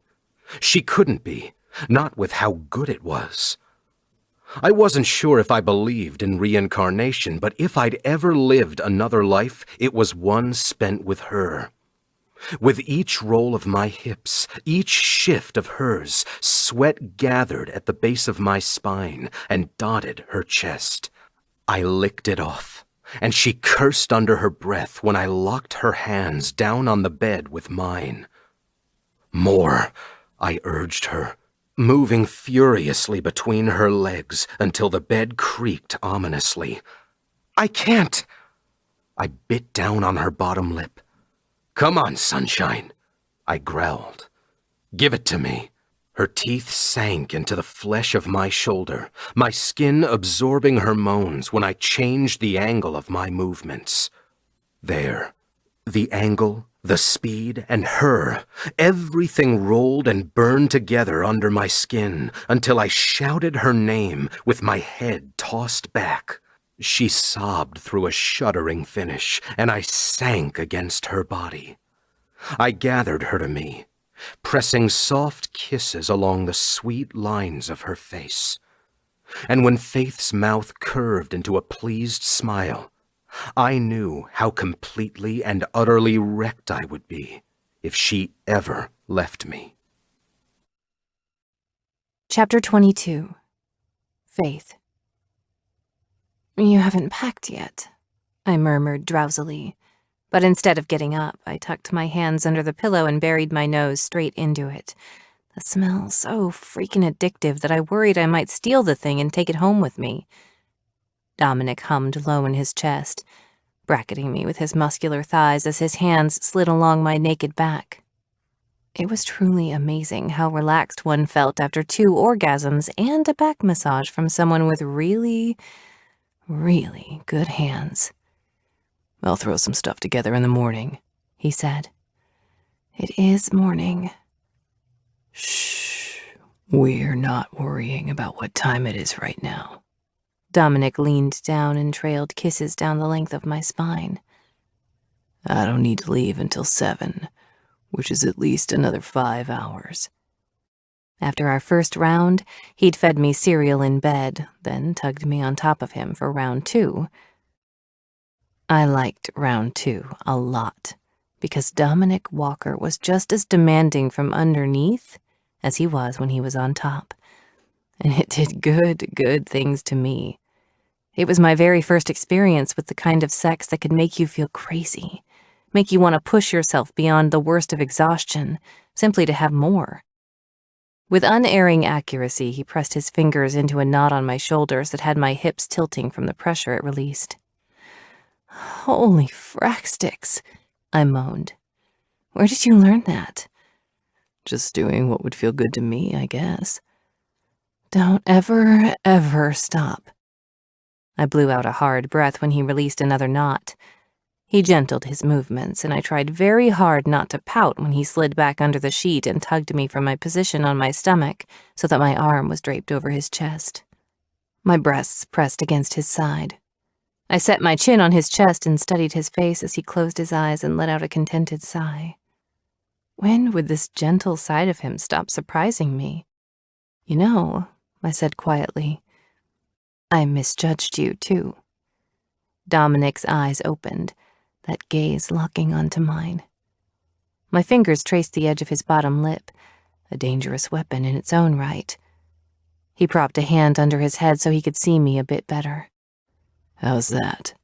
I kissed his chest, marveling at the softness of his skin over all the hard muscle. Even though we had such a good visit at the center that first time, I knew you weren't as horrible as our first meeting suggested. I paused to kiss him again, so he knew I was teasing. Even with that, I was so sure I knew what would happen when you asked me out. I've known so many football players in my life, more than I can count. Let's not talk about them right now. His surly tone had me nipping his chest. He pinched my butt, and I laughed. I would have bet everything I owned that you were going to take me to some obnoxious club, try to grind on me to terrible music, maybe cop a feel in the car, and then pout when I wouldn't sleep with you on the first date because you took me to an obnoxious club to grind on me in the dark. Dominic's chest shook with silent laughter. How incredibly vivid your imagination is. I know. I shook my head. You've surprised me, Dominic Walker, in the very best way. I'm glad you asked me out. He turned us so that we faced each other, our legs tangled underneath the sheets. His affection was so easy, so unrestrained, and he studied my face while he tucked my hair behind my ear. Faith, he started, his eyes searching mine. There was a look on his face that had my heart thumping, my tummy going weightless with anticipation. I was feeling some crazy things, too, falling in love things, but I wasn't sure we were ready to say them. Carefully, I set my finger over his lips. We have more than tonight. His brow furrowed for a moment, and I took that finger off his lips and smoothed it over the adorable lines. Is it the devil and the angel again? I teased. The expression on his face faded into a smile. always. With a devious hum, I shifted over top of him so that I was sprawled fully over his chest. What is the devil telling you right now? What impulse shouldn't you follow? I was so intrigued because I'd never known someone like Dominic, who was so open about his bad habits when most people tried to hide them. But instead of smiling, like I thought he might, or teasing me right back, like I'd hoped, Dominic looked torn. I touched my lips to his. What is it? I wish I didn't have to leave tomorrow, he said, rubbing his thumb along my bottom lip. I'd rather stay here with you, eat cereal in bed, go out to eat, go buy you flowers at the market. We can still do all those things when you get back. Maybe I won't go to the retreat, he said. I won't even get to see you before the ball. Then I leave again right after. Dominic was staring straight up at the ceiling now, but his hand rubbed soothing circles on my back, almost like he was reassuring himself that I was still there, still real. You have to go, I told him. His eyes found mine. Is that an official girlfriend order? Yes. I leaned down to kiss him softly. He tried to deepen it, but I pulled back when his tongue slicked over the line of my lips. James never would have invited you if he didn't think it was important. I laid my head down on his chest and tried as best as I could to wrap my arms around him. Whatever impulse is telling you this won't work, that they won't get over this, that you're doomed to be at odds with your team, I felt him tense underneath me, but I kept going. You need to push that down. You've got too much good in you to keep hiding from people, Dominic. He rolled us, rearing up over me with eyes so dark, so intense that I felt a stirring of desire kindle somewhere under my skin. I'm not hiding, he said, low and dangerous. My hands smoothed up his chest. Not from me, you're not. From everyone else. He slid a hand up my leg until he pressed my knees wider, wider, and my breath hitched at how bared I was to him. You have nothing to hide. Not everyone is like you, Sunshine. He curled his fingers between my legs, and my back snapped up in a helpless arch. My hands scrambled to find purchase in the wrinkled sheets as he pulled out my pleasure like it was warm, pliable putty, stretching it impossibly far before it snapped back in a sharp, hot rush over my body. Body trembling, I came down as he kissed me over the lines of my ribs and pushed his palms up the length of my arms. This was the kind of connection I never actually thought was real. Cracked open hearts, while his body did unspeakably wonderful things to mine. I never wanted it to end. What are you afraid of? I whispered as he slid up my chest and licked the flat of his tongue over my sweat-damp skin. He lifted his head, gaze searing and intense. Dominic sat up between my legs. With his teeth, he tore open another foil packet, and I shivered at the look in his eyes. He wanted to stop me from saying what I was, but he didn't. There's so much good in you, I managed as he started moving forward, so slowly that my jaw clenched. No, there's not. He snapped his hips, hard enough that I might bruise.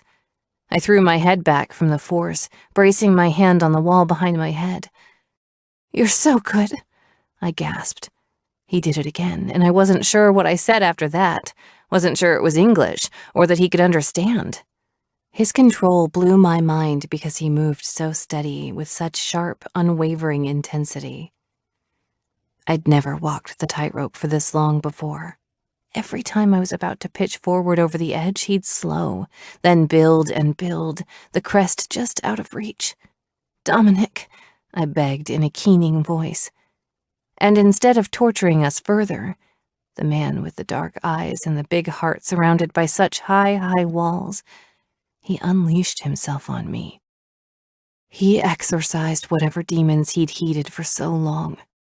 His gaze on mine was naked, hiding absolutely nothing of what he felt for me. In that look, I knew he'd adore me forever. He'd move heaven and earth to protect whatever we were building, and it took every ounce of self-control not to tell him I'd fallen in love with him. He must have seen the same thing in mine because he braced a palm on the bed next to my head and wrenched my leg tight up against his chest.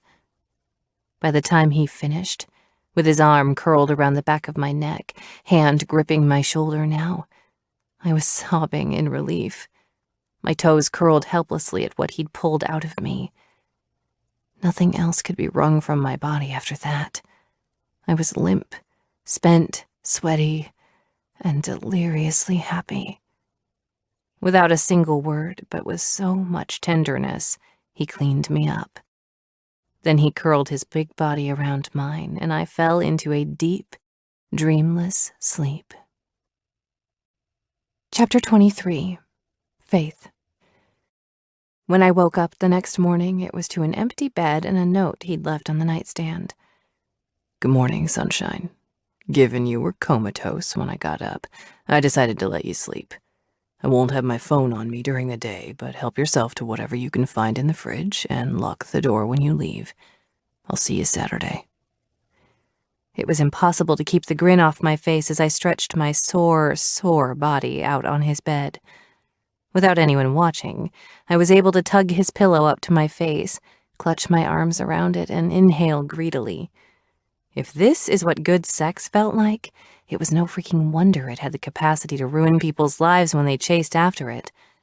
One night spent with Dominic Walker was a revelation, and I did not say such things lightly as a pragmatic person. Not just what had happened with us physically, but it was almost like he'd lost any ability to hold his armor up anymore. It made me wonder how he managed to keep it up for an entire football season. What kind of people he'd been surrounded by that he was able to. The guy I'd been getting to know, who was sweet and thoughtful, openly affectionate, and had a clear soft spot for kids, seemed to be a different person than the guy who walked through the doors of the Wolves training facilities, who suited up on the sidelines with his teammates. Sitting up in his bed, I studied his bedroom because I'd been a tad distracted when we entered the night before.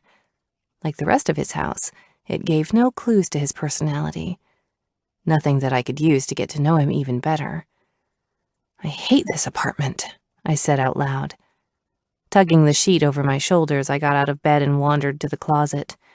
When I pushed open the door, I laughed out loud. The room was huge. A closet that Lydia would have filled in a heartbeat, and Dominic was using less than a quarter of the space. Jeans were folded neatly on a shelf next to some white-labeled storage bins.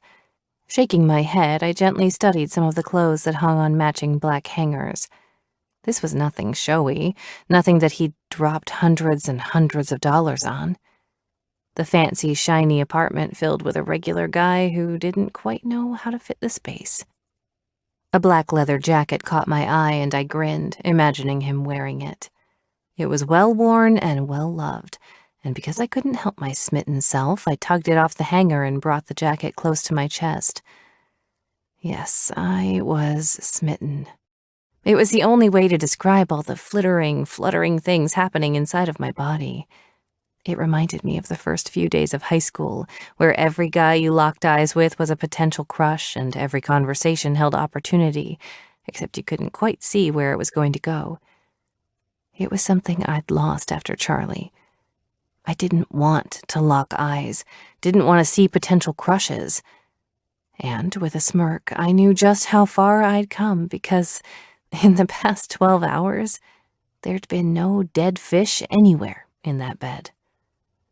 There was one badass Faith Pearson, though, who drove a guy like Dominic Walker out of his damn mind. It was a powerful feeling, especially as I strode naked through his closet, covered by nothing but the sheets we'd thoroughly used. Even without him around, the effect he had was staggering. The smell of leather and him surrounded me, and I fought against the sensation that I missed him. Not once had I met a man who could bulldoze his way through every single reservation I might have, every single logical next step I thought we needed. I was in his closet, wrapped in his sheets, sniffing his clothes and missing him. And because no one was watching and no one could judge what I was doing, I hugged the jacket to my chest. The sound of crinkling paper had me pulling the jacket away.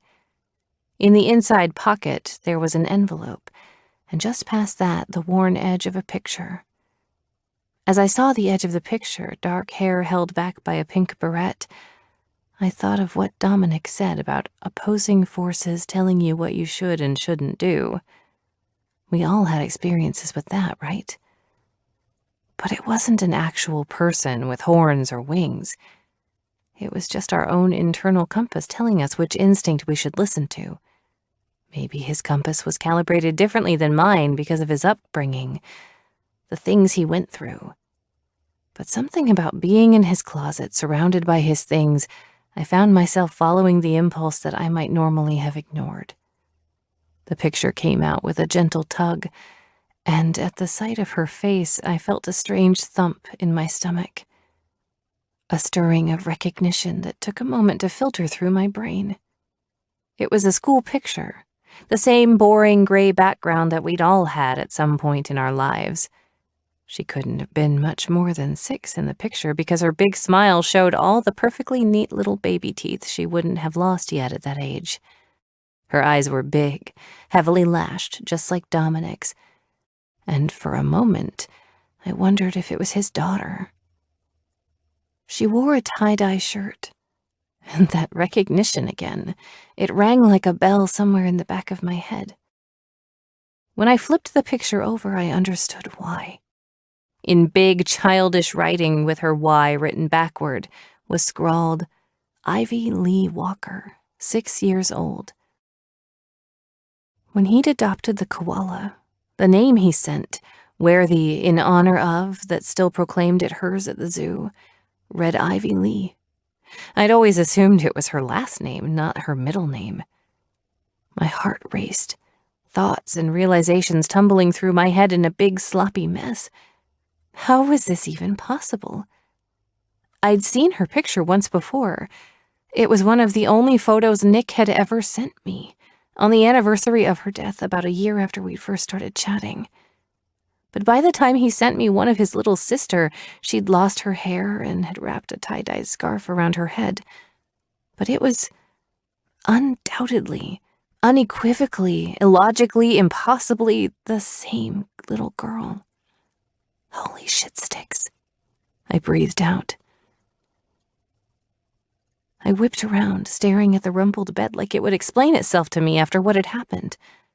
But of course, there was no one there to help me figure out why or how. All the different conversations I'd had with both of them melted together in my head, which was impressive because I was still standing naked in Dominic's closet. I scrambled to the kitchen, where my purse had ended up on the floor. It was lying underneath my dress, and my cheeks were flaming hot as I kicked that out of the way. My phone had a few texts from Tori telling me to enjoy my night, and then another one from Dominic, which he must have sent just after he left the apartment earlier that morning. When I clicked on it, my breath caught because he'd taken a picture of me sleeping. It was like peeping through someone's window at a scene I wasn't meant to see, something intimate and sexy. Dominic must have crouched next to the bed with his camera up close to my face. The sheet appeared nowhere in the shot, so while I looked like I wasn't covered, he'd managed a shot where nothing showed that I didn't want captured on his camera. My mouth was slightly open, lips pursed, and my lashes long and dark against my cheeks as I slept. All the dark hair around my head looked tangled and mussed, and in the bottom of the frame the shadow of my cleavage showed where my arm covered my breasts. And then I saw the text that accompanied it, and my breath caught for an entirely different reason. Dominic. Don't say I don't ever ignore my baser instincts, because seeing you like this, it was almost impossible not to touch you, to wake you up the way I wanted to. Dominic. I'll be back in 26 hours, and I'm not even pretending I wanted to be gone that long right now. I'll see you tomorrow, sunshine. I covered my mouth with a shaking hand because the things I was feeling, knowing he was Nick, knowing that he wasn't putting on some show to get me in bed, wasn't pretending to be something he wasn't. I could have burst into happy tears right there in his really awful family room. I tried to type out a response, but it immediately came back as undeliverable. Me. Tomorrow. I really, really wish you were here right now. When the bright red notification that it was undeliverable popped up, I snatched up my dress with a frustrated huff. Tugging on my clothes with all this knowledge bubbling around in my body was so frustrating. No, it was worse than that.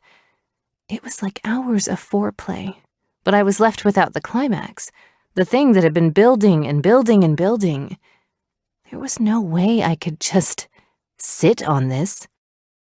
My message thread with Nick had my heart turning over again because all the things I knew about him, paired with what I'd learned about Dominic, I could hardly keep my fingers steady enough to type.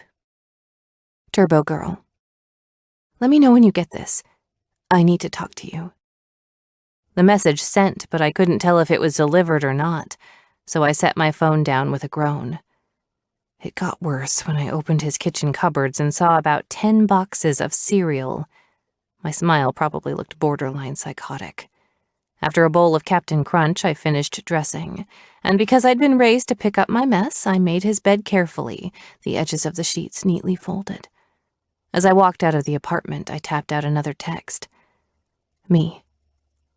I don't know what your schedule is like, but this is a code red BFF situation, and if you have plans after work, I need you to cancel them pronto. Tori. Code red? Yeesh, okay. Did the bad boy turn out to be a waste of good underwear? Me. Not even close to a waste. I'll tell you everything later. Tori. I can be home by 4. Chapter 24. Faith. Did you know that koalas in captivity often mate with other females, and their sexual encounters can last up to 5 times as long as female-male encounters? Tori froze for only a moment, but recovered quickly, setting down her drink and giving me an even look.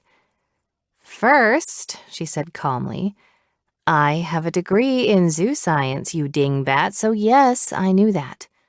Then her lips curled up into a smile. And second, are we actually surprised by the fact that men can't last long? Pushing the hardcover koala book away from me, I gave her a smug look. Some men can. Oh, geez, with the bragging and the smirking and the delicious sex memories. Tori took a sip of her drink. She was being remarkably calm, not pushing me for the dirty details. So, we like him? The tattooed bad boy who adores you? It made me laugh, but honestly, I couldn't argue. 3 times he'd worshipped me, and if we'd had time or the energy, he might have gone for round 4, judging by the text I'd had waiting on my phone. But instead of answering her question, I played with the edge of the koala book. Naturally, koalas reminded me of Ivy, which was why I'd pulled the book out in the first place. Reminded me of him. All day I turned the situation over in my head until I thought I'd go crazy for not being able to process it with someone, anyone.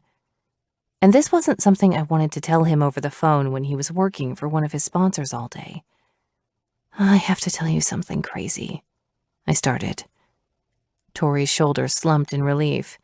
Holy shit, finally. I have been dying here pretending like I didn't want to shake it out of you. You know Nick, right? At my careful shift in topic, Tori paused in confusion, then rolled her eyes. Obvs. Drives me crazy when I can hear you tapping on your phone when you're sitting next to me on the couch. I held my breath before I blurted it out on a rushed exhale. Nick is Dominic Walker. Her cup hit the table with a loud thunk. I'm sorry, what now? They're the same guy. Shut up. With a shrug, I couldn't help but laugh at her dumbstruck expression. I know. I couldn't believe it, but I saw a picture of his sister before I left his apartment. After your sex fest?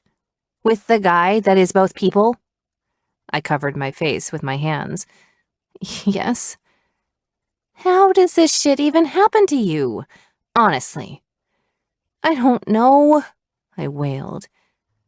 My hands settled back into my lap, and I felt the whole roller coaster again. It was insane. And amazing. And insane. He's like one of my best friends, Tor. Who's your best friend? I gave her a look. Sorry, just wanted to verify that I haven't lost my place because that's like the whole package he's got right there. You have not lost your place, but yes, it's him. He's Nick, which is even crazier because he was such an asshole the day we met. My voice trailed off. Everything clicked into place. What? Holy shit, I whispered. That's why he was acting so crazy the day we met. The attitude and why he reeked of alcohol. Oh my gosh, Tori, it was the anniversary of Ivy's death. That's why he got trashed on the field, and that's why he was in such a terrible mood. Her face softened in understanding. He told me, on our chat that day, that he got into trouble at work. I speared a hand through my hair and shook my head. This is so crazy. I'd be remiss not to point out, though, she said gently. A lot of people have sad, awful days that remind them of bad things, and they don't get drunk at work. Whatever facial expression I made had her cackling. Oh my gosh, you're ready to claw my eyes out for saying something bad about him. Look at little Miss Defensive Girlfriend right now. It's hard not to feel that way, I protested quietly.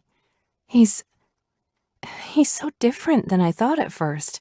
And knowing that he's Nick, the guy I've talked to about so many things the last couple of years, it just makes it even better. I laughed. I even talked to him about him. I told Nick that I wanted to sleep with Dominic after one date. Tori's eyes sharpened.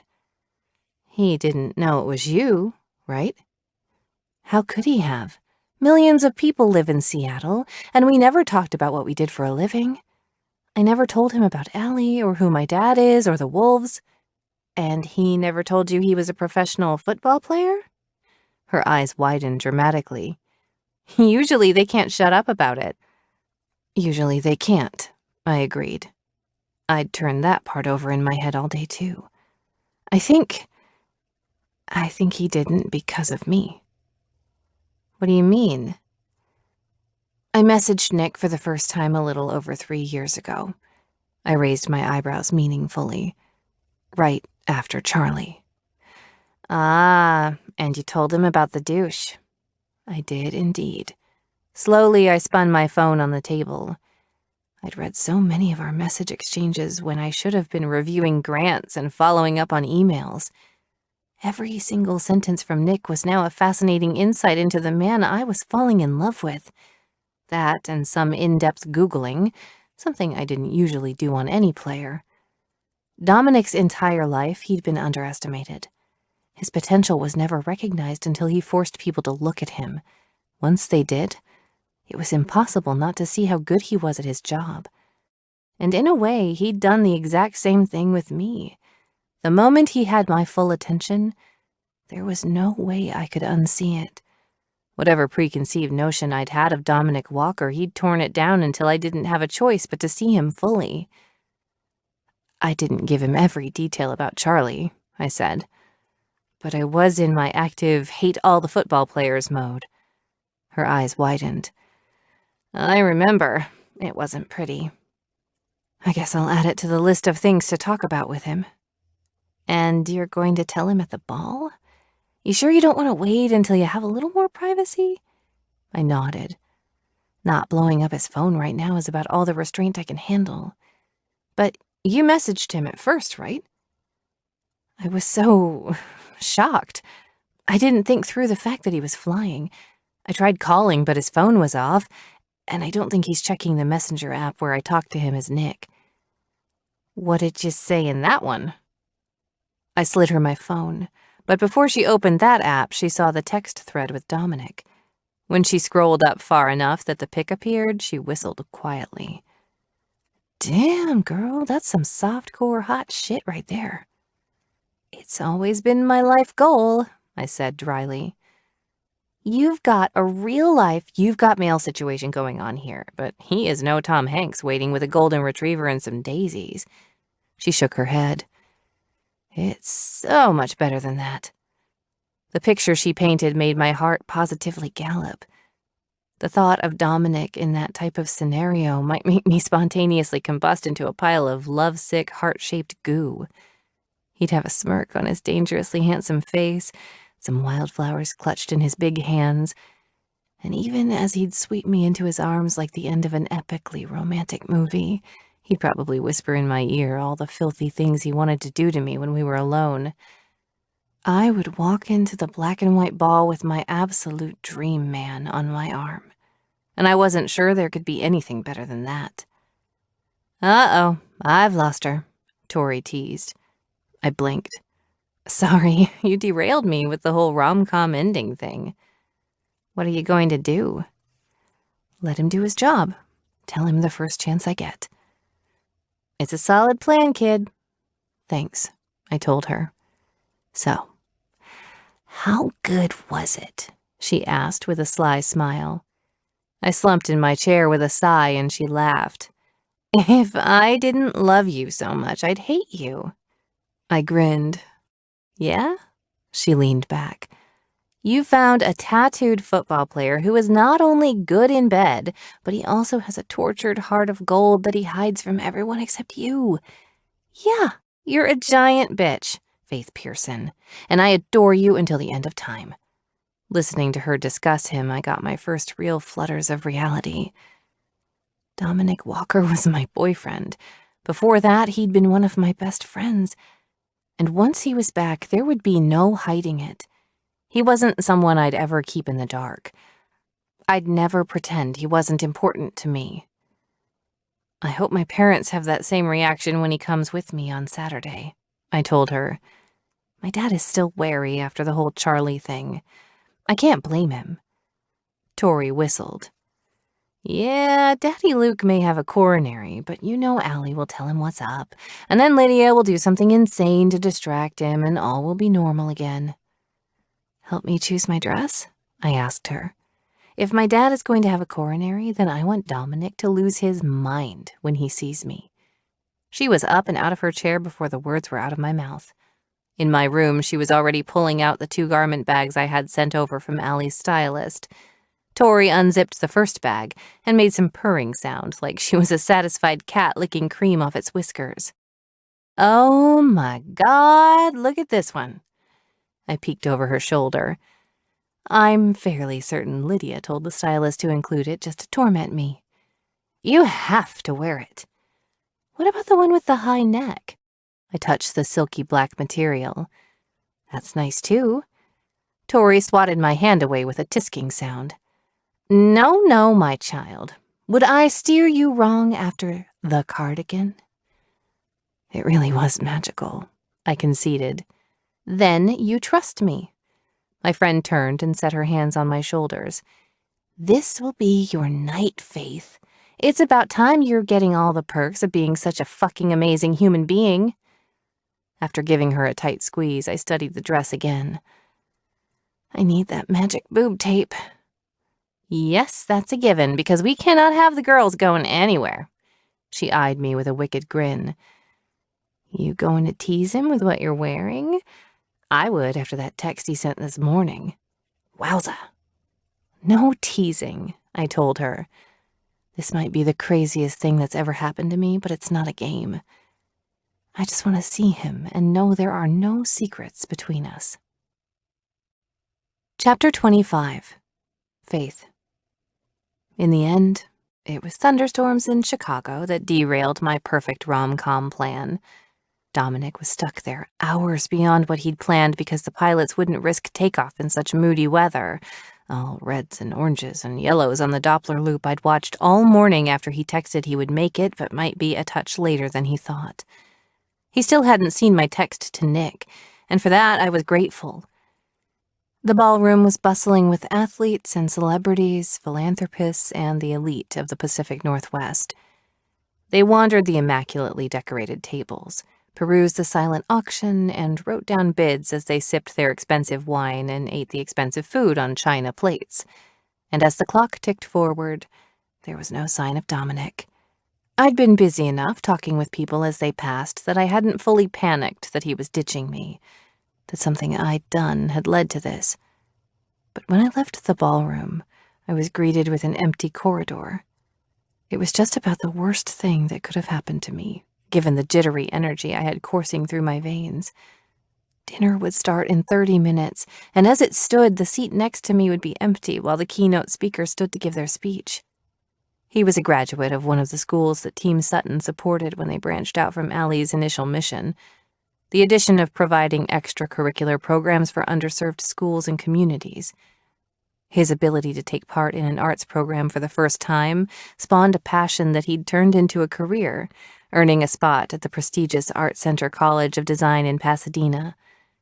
He'd bring in donations hand over fist, which was always the goal of evenings like that one, where Team Sutton had worked all year on a few hours in a fancy ballroom. And there I was, the one at the helm of the organization, pacing an empty hallway because the boy I liked was late, and I was freaking out that I wouldn't have time to tell him this really big thing. I laid a hand on my stomach, which growled ominously. My nerves were jacked so high from the night itself, and now Dominic, that I couldn't fathom touching any food. Against the white of my dress and the pale pink of my manicure, my hands looked tan, even though it felt very much like the blood wasn't flowing properly through my body. The asymmetrical neckline and sweeping cutout made it look like a river of skin showed through the dress. It started up by my collarbone, in a gently flowing line, following the curve of my chest and giving the slightest peak at the top of the opposite hip. A slit cut up to the thigh exposed the leg in the opposite direction, like my body had been draped with a fluid column of white. The makeup artist kept my lips nude and my eye makeup in shimmering tones of gold, thick lashes the only real accessory needed to complement the dress.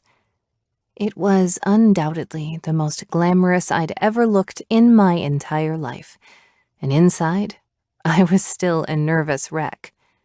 My phone was somewhere inside the ballroom, tucked away into a beaded clutch that held nothing except that and a tube of lip gloss. When I last checked it, Dominic had told me he was on his way, and that was over an hour ago. "You okay, sweetie?"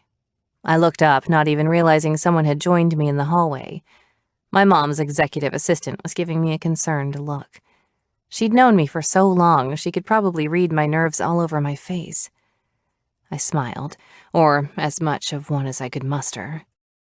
"Yeah, just a little nervous. I've never had to give a speech at one of these things." She touched my cheek. "You'll knock 'em dead, kid. You've got some tough genes, you know." "I know." I gave her a brief squeeze. "Thank you, Connie." "Need me to get Allie or your dad?" "No," I told her immediately. "They can do more good in their schmoozing." She laughed. "Okay. Good luck, Faith." Feeling slightly calmer, I took a deep breath and turned to use the ladies' room before I went back in. But I stopped short when I saw him at the end of the hallway.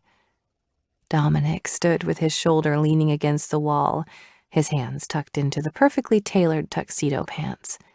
The jacket was flawless, cut to fit his wide shoulders in a way that had my heart racing, and even with how immaculately it fit him, it held nothing on his face.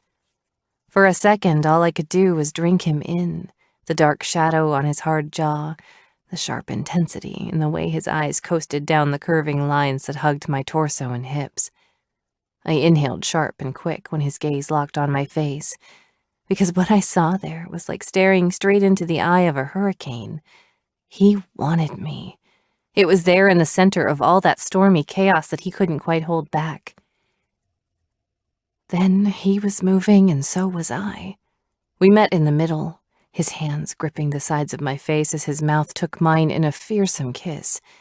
His tongue swept into my mouth, a groan torn from his big chest as I clutched my hands to his back. Dominic pivoted us to the side, and then there was a wall at my back, so I could do nothing except hold on tight for the onslaught of whatever was happening between us. This man, with his dangerous kisses and overwhelming heart, had somehow turned out to be exactly what I wanted. And not just wanted, but what I needed. Sometimes they were different, no matter how much we wanted them to be the same. When I writhed restlessly against his hardness, his hand slid down to the curve of my waist, stopping to swipe his thumb over the peak of my breast. My hands wrapped around his neck, and I couldn't believe how quickly it was like this between us. Right there in the hallway with the Seattle elite just on the other side of the doors, I arched into his touch when he slid his hand up the slit in my dress, cupping my bottom with a firm grip. His kisses were sharp and hot and wet, something desperate in the way he touched me, the way he breathed hard through his nose because neither one of us dared pull away.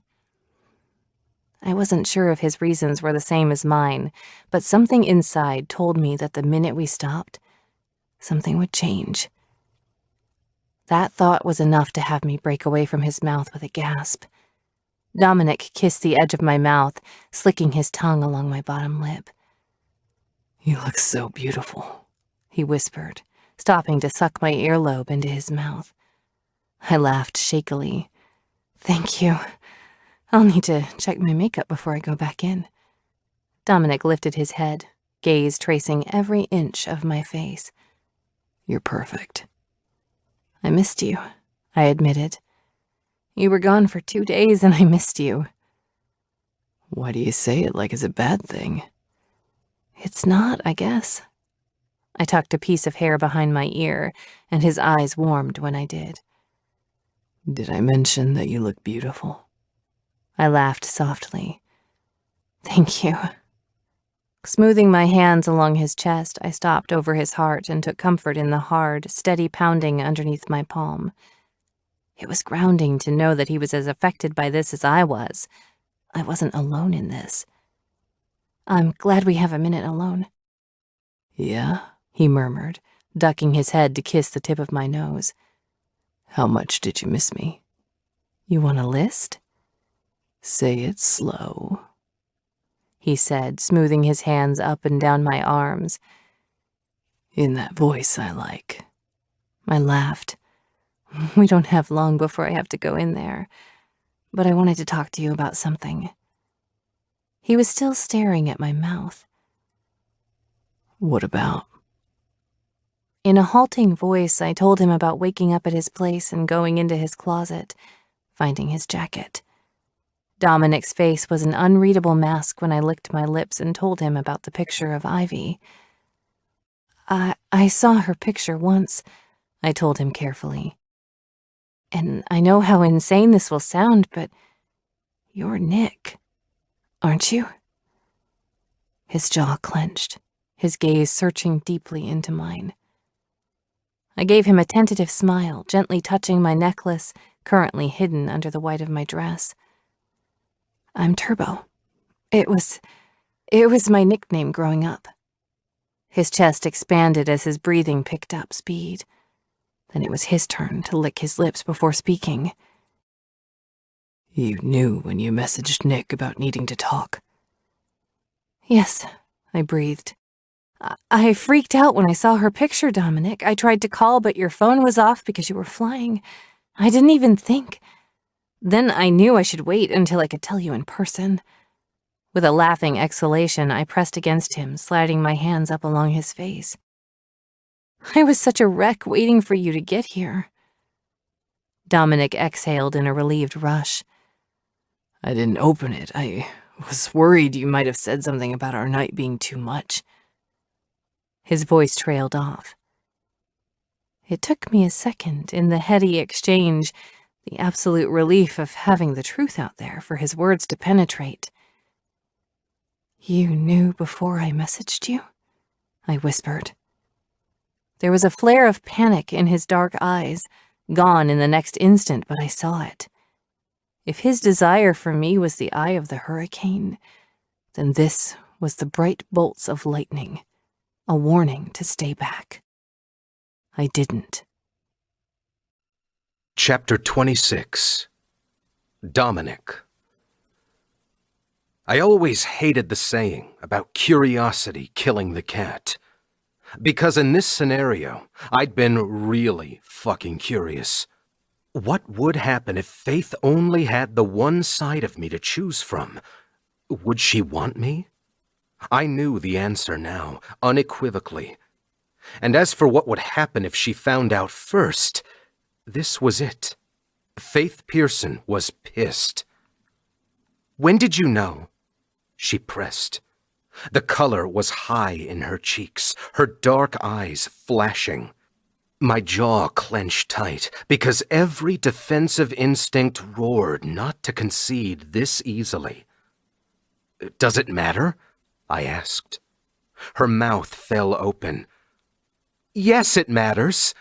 When did you know? Only the smallest shred of self-preservation had me answering through a tight mouth, because the truth of how betrayed she'd feel had me wanting to flay my skin off. When I came back to the center, when your car wouldn't start. What? She gasped. You've known that long? Faith, I started. Hear me out. She swept her arms out. Oh, by all means, explain this to me, Dominic. Panic crashed against my ribs at her sardonic tone, making my hands tingle and my heart race. What an idiot I'd been. And instead of saying that, something horrible hissed and snapped at the back of my head. As I stood there, silently, Faith stepped away from me, her face draining of color.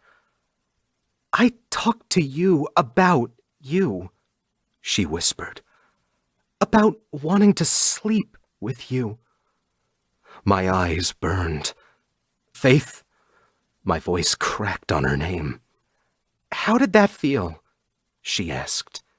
Hearing me tell you how badly I wanted to screw you. The air around us went cold, and if she'd taken a knife to my gut, it probably would have hurt less, and I deserved all of it. Don't make it ugly, I begged. It wasn't easy for me. Her eyebrows rose on her forehead. I bet it wasn't, to lie to me. To what? See how far you could take it? She exhaled a shaky laugh. God, everything you knew about me, asking me about my dating rule. No wonder you knew exactly what to say. I practically handed you a script of how to get me into bed. It wasn't like that, I hissed. Wasn't it? She asked quietly. If she'd yelled, it would have tripped the wire on my temper, and because it was her, she knew that. From the beginning, she'd known exactly what I needed, exactly how to dig out the most vulnerable parts of me. Then her eyes filled, and for the first time in my life, I knew true and real self-loathing. I paced the small hallway. I'm sorry, Faith. It was stupid. I came to a halt in front of her, clasping her hands in mine. I was wrong, and I'm sorry. A tear slid down her cheek, and she pulled her hands from mine so she could wipe it away. I trusted you. You still can, I told her fervently. You still can. Faith stepped back. Dominic, you used my past as a way to benefit that part of you that still doesn't believe that I'd actually want you. You used this awful thing I went through as a way to manipulate me. Her voice grew in strength, and as it did, I felt her slipping through my fingers. It didn't matter if she was right in front of me. Didn't matter what I said at this moment. If I tried to kiss her anger away, if I touched her in just the right way. I wasn't trying to manipulate you. I jammed a hand through my hair and tugged, a useless outlet for my frustration. What I really wanted to do was break something, just to see it shatter into a million unfixable pieces. Something that would be more work than fixing whatever drove me to do such stupid shit. I knew I needed to tell you, Faith. Every fucking time we were together, I thought about it. Then why didn't you? She cried. Why didn't you tell me? Because I don't always do the right thing, I yelled. I'm fucking human, and I mess up. It's not always so simple as knowing the right thing and just doing it. Her cheeks were high with color. I don't always do the right thing, Dominic, but I would never lie to someone I was Her voice broke off. My attention sharpened on her face. Someone you were what? Her mouth flattened into a line. Someone you were falling in love with, I finished, voice growing louder. Why do you think I didn't say anything? It was almost too good to be true. You were exactly the kind of thing I never thought I'd have. Even before I knew who you were, I wanted you. And not for $1 million did I think you'd ever want me back in the same way. So you had to what? Prove a point? That I could fall in love with you even if you weren't the man I've respected for so long? That is bullshit, Dominic. Maybe Faith was feeling that hot rush of anger like I always did when I gave in to the snapping, snarling impulse to make someone feel just as shitty as I was inside. And I couldn't blame her, not for a single second. I have never made you feel like you were below me. I was below you, I yelled. Look at what I did. She glanced down the hallway. Calm down, please, she begged. Please don't make a scene, not here. A door opened just around the corner. And when I caught a glimpse of Allie leaving the ballroom, I swiped a hand over my forehead, then looked down at my hands. "Look at what I did," I said more quietly. Faith sniffled, tears streaming down her face unchecked. "Faith?" Allie called. Her eyes darted uncomfortably between us. "What happened?" "Go," she whispered to me. Her stepmom hurried to her side, but I couldn't tear my gaze from Faith. My insides were ice cold, and I wanted to take a crowbar to my ribs, pry it out, and get rid of this feeling coating my veins. If we'd been alone, I might have fallen to my knees in front of her, tried to make this right. I wanted to let Faith warm me, take all that goodness in her and absorb it. But until I could fix what I'd done, until I could repair all the broken shards laying around us, I'd lost the right to do that. "I'm sorry," I said again, staggering back. How had I let it get this far? Why did I think it wouldn't leave her feeling betrayed and manipulated? With a final look, memorizing that absolute fucking heartbreak on her beautiful face, I turned and did as she asked. I walked away. Faith. My knees gave out and I sank back against the wall. Allie was in front of me in the next heartbeat. "Oh, honey, come here." I held my hand out. "No, if you hug me right now, I will lose it," I whispered. My dad joined, concern stamped all over his face. What happened? We both ignored him. I couldn't say it. And Allie, I think she knew if she said anything of what she'd just seen, my dad would go after Dominic without a second thought. Allie looked me straight in the eye with her hands on either side of my face. "Tell me what you need, Faith. Do you need to get out of here? We can do whatever you want." What happened? He repeated. Are you okay? Somehow I nodded. I think I just had my heart broken again," I choked out. Allie's eyes filled. I could go slash his tires, my dad muttered, or rip his balls off. A watery laugh escaped my mouth on a sob. "No, I don't want that." I tilted my head up and took a few deep breaths. Turbo, my dad said quietly. "I'm so sorry this happened, Faith." Allie shook her head. "I really thought underneath all of that he would turn out to be something special." "He is," I said quietly. When my dad opened his mouth to argue, I held up my hand. "He is. But I think he doesn't know how to let people see it. Not that it makes it okay," I added. From the hallway, Connie joined us with a gentle clearing of her throat. Dinner is starting if you want to join us. Allie, they're ready for you in 5. "Go," I told her.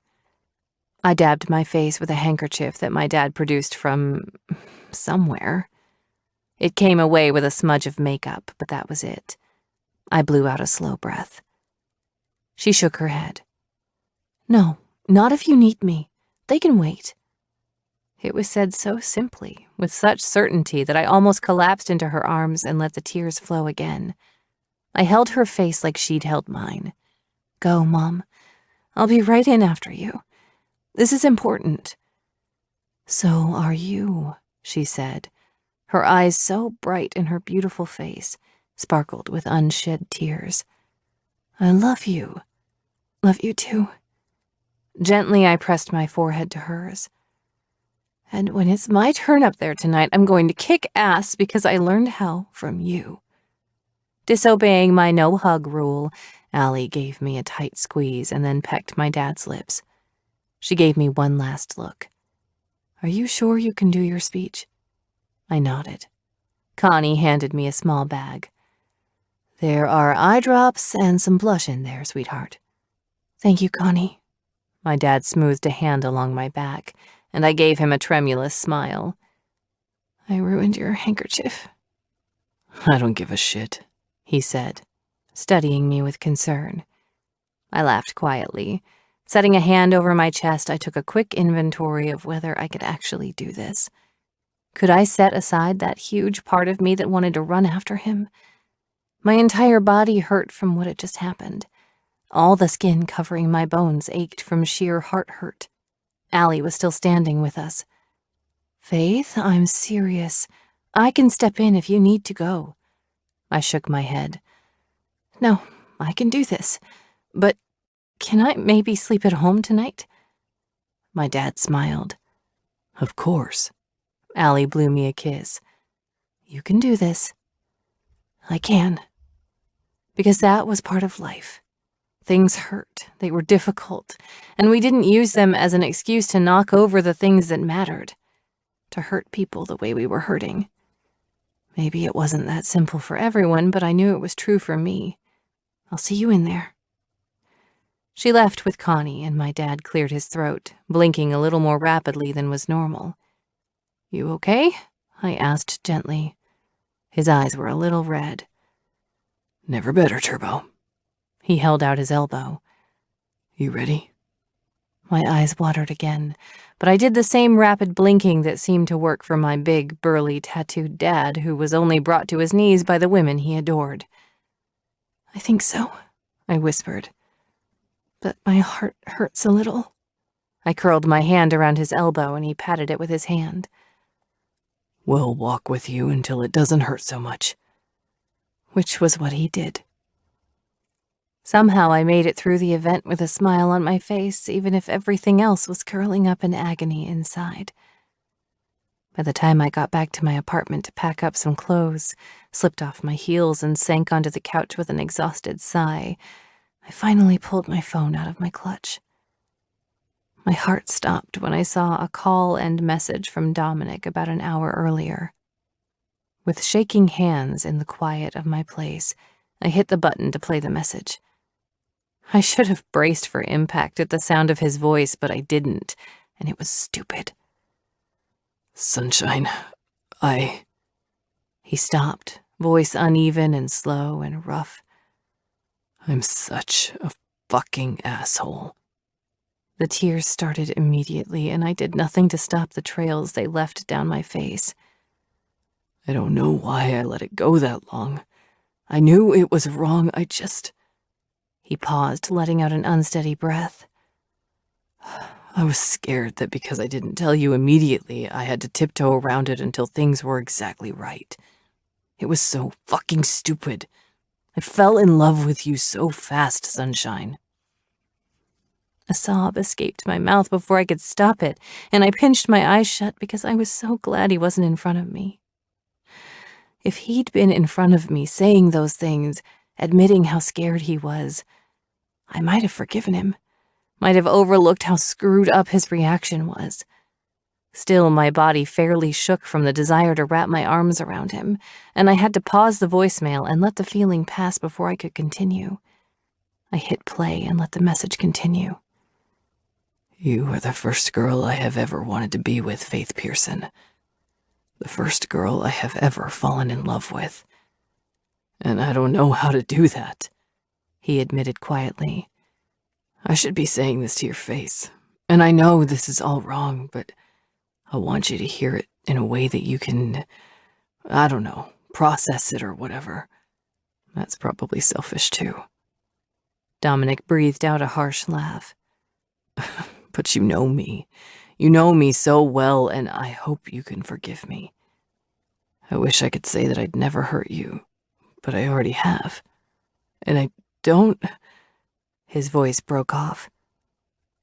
I don't know how to forgive myself for that. Silence stretched out in the message, and I held my breath. That's it, I guess.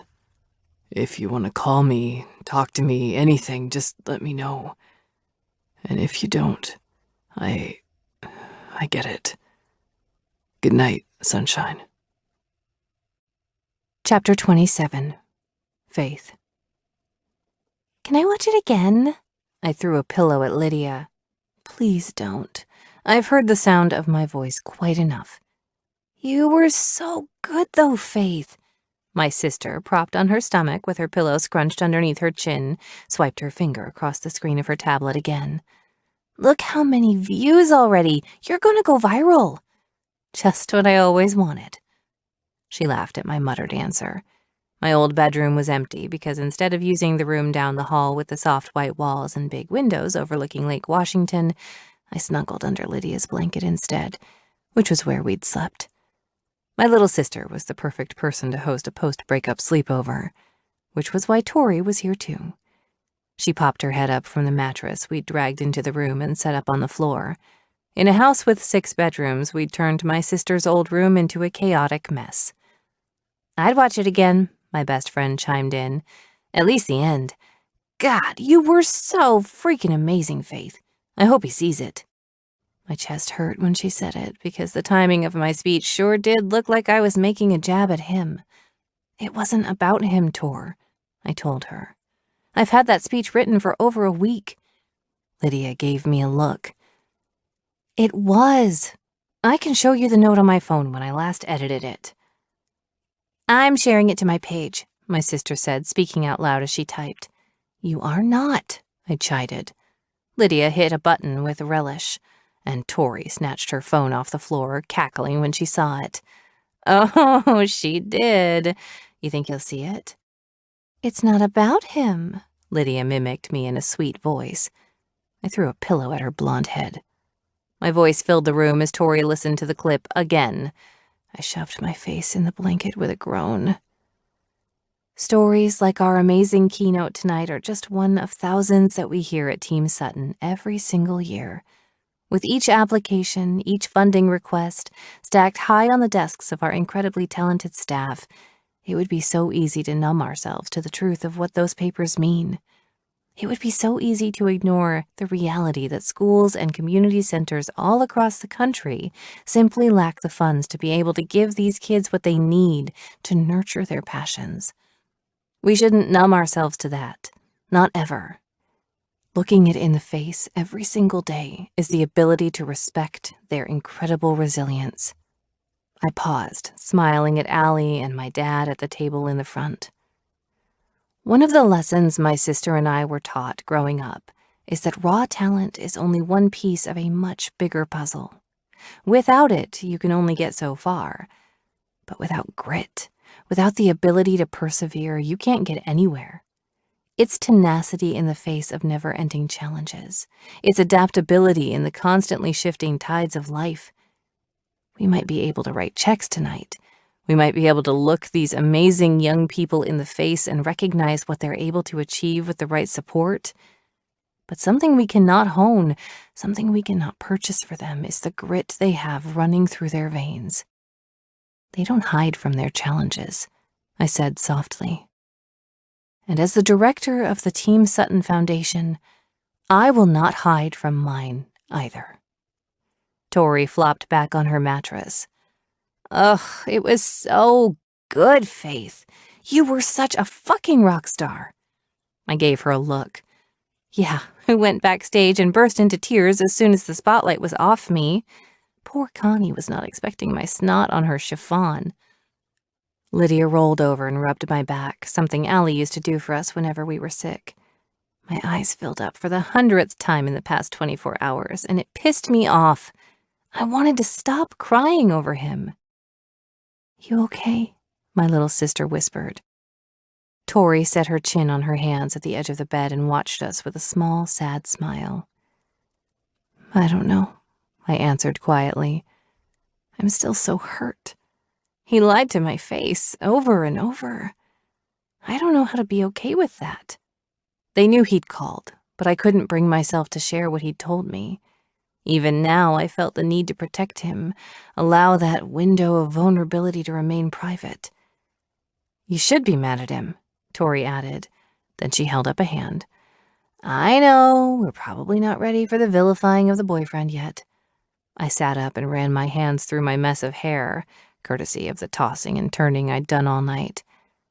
Maybe not just yet. Lydia sat up too, tucking her legs against her chest. What part are we at then? I'm not used to seeing you like this, so I feel a little lost. Swiping at the tears on my cheek, I gave her a watery laugh. I feel a little lost, too, but I know that I can be mad at him and still just... I pressed a fist to my chest. Hurt for how hell-bent he seems to be to undermine anything good that might hurt him. I wish I could make him stop. I let out a deep breath. But the only person who can make Dominic stop is him. Why do you think he does that? Lydia asked. I shrugged. Why does anyone self-sabotage? It's scary to think about giving your heart to someone if you've never done it before. My fingers plucked at the edge of the pillow I'd hugged to my chest all night. Even for me, it was terrifying to feel all those things for him, especially so quickly. He was the first man I truly trusted. Tori settled her hand on mine. But you didn't take a baseball bat to it, even if you were scared. No, I didn't. There was something hard about acknowledging it out loud, but it was the truth. Falling in love with Dominic was like a jump off the edge of a cliff. No net, no parachute, no notion of what was waiting for me once my feet were off the ground. Maybe it was just as scary for him to leap into the unknown with me. Are you going to reach out to him? Lydia asked. Tell him you got his voicemail? Tori got a look on her face, the protective friend look, and I held up a hand to stop whatever she was about to say. If Dominic wants to work through his issues, I will be his #1 supporter. But I'm not going to be the proverbial punching bag while he figures out how to be in a healthy, functional relationship. This isn't high school.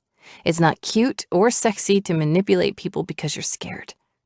He's a grown-ass man, and even if it breaks my heart to stay away from him... My voice wavered, and I caught Lydia wiping under her eye.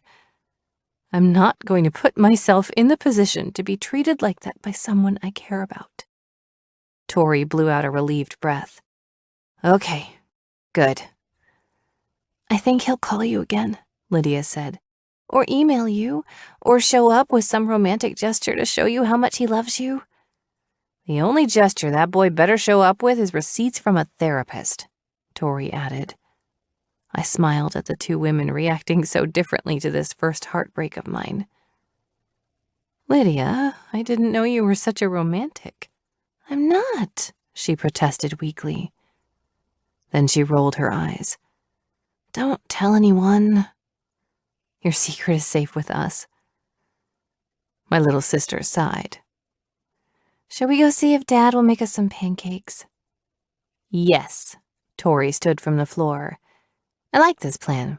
Maybe after we eat, we could go to the zoo and feed some babies. Lydia clapped. I'm in.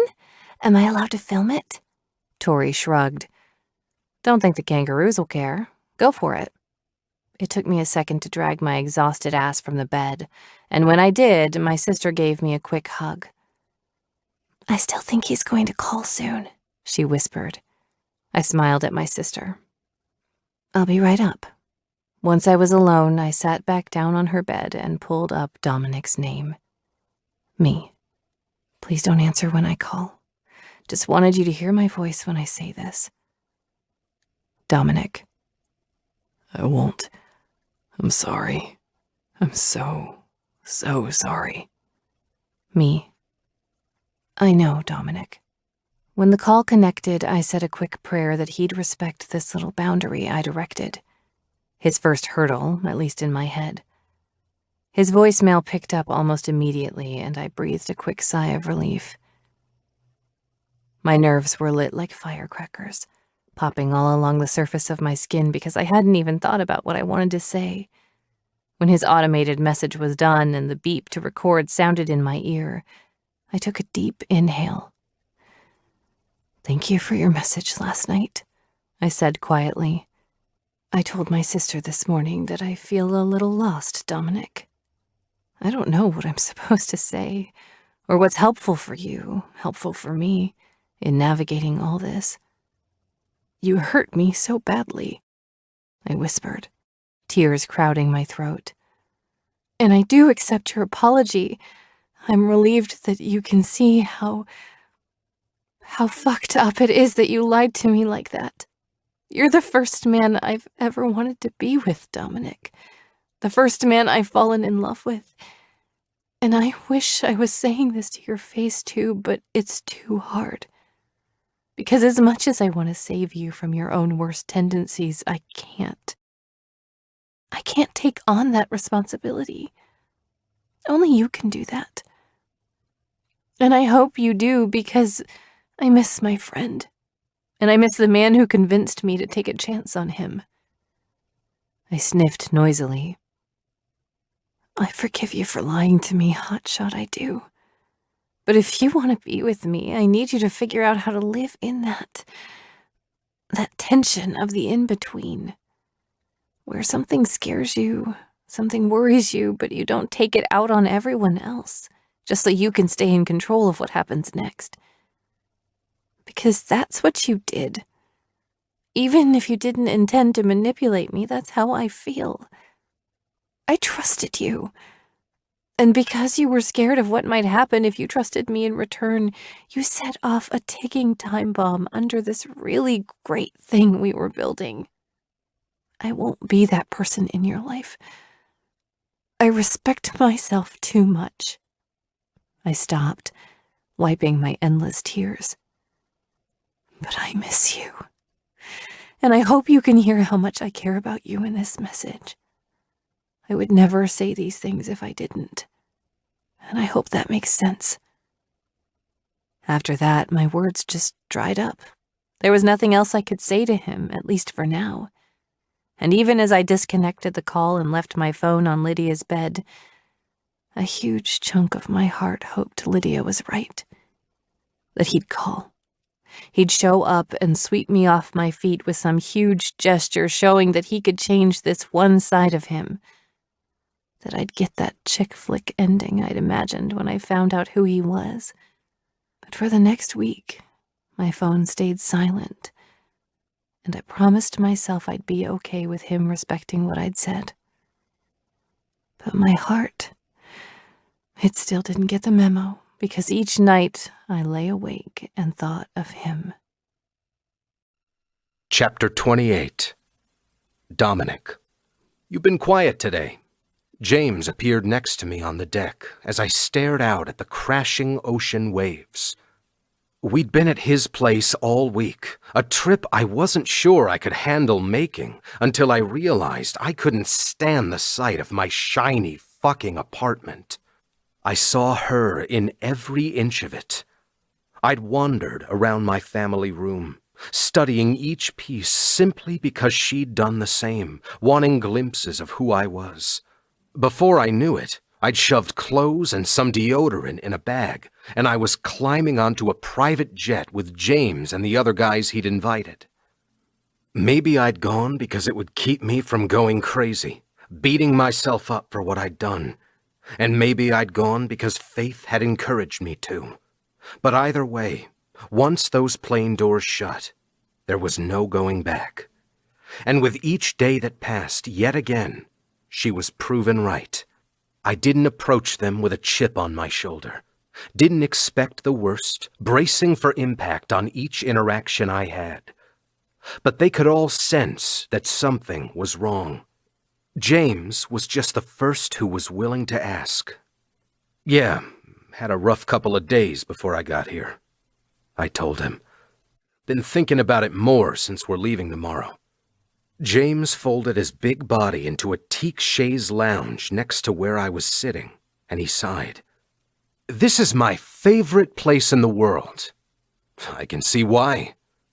For a few minutes, we sat in silence, the roar of the powerful water churning along the coast the only sound between us. You want to talk about it? At first, I shook my head.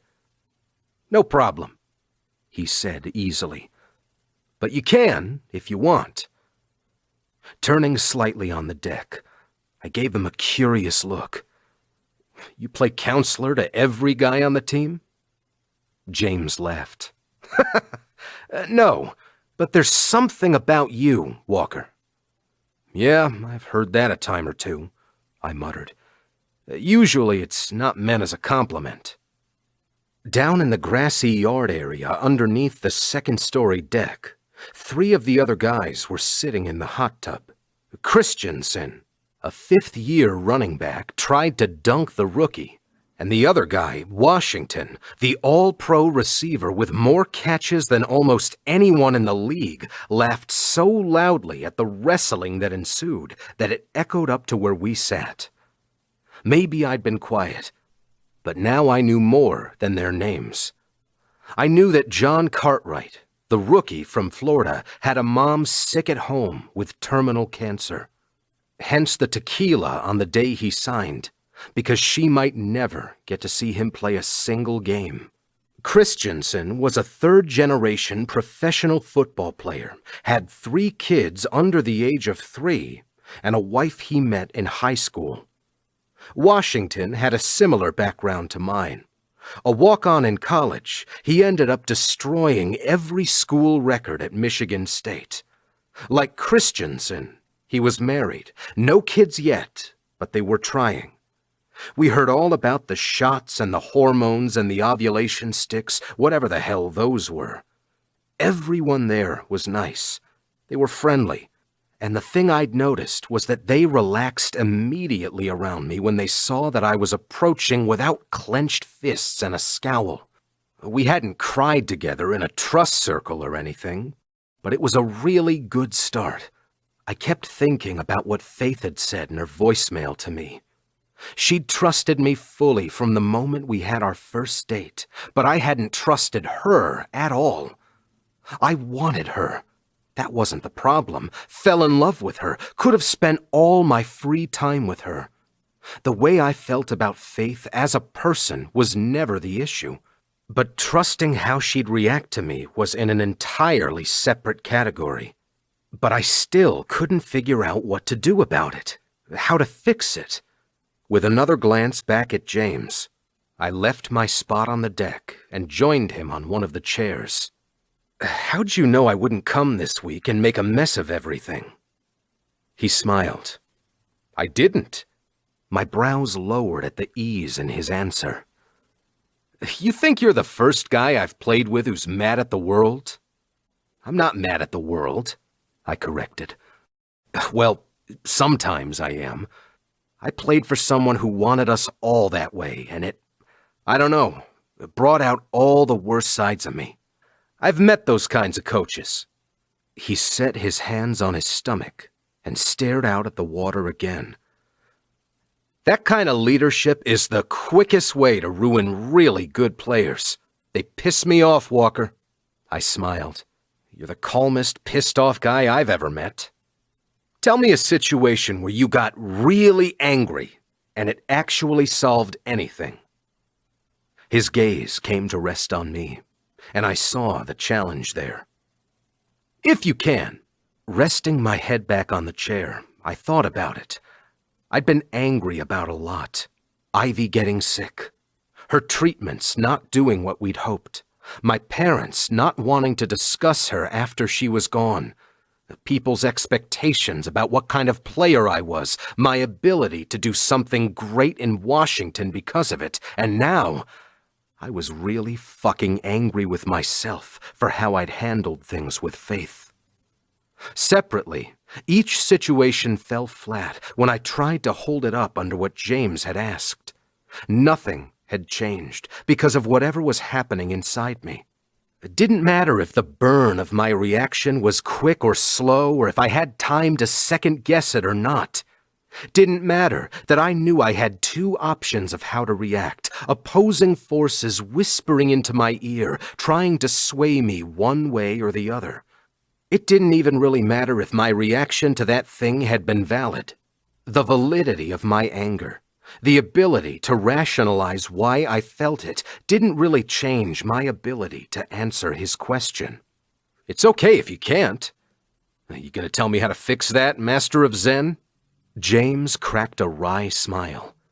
As he did, I couldn't help but marvel at this side of him.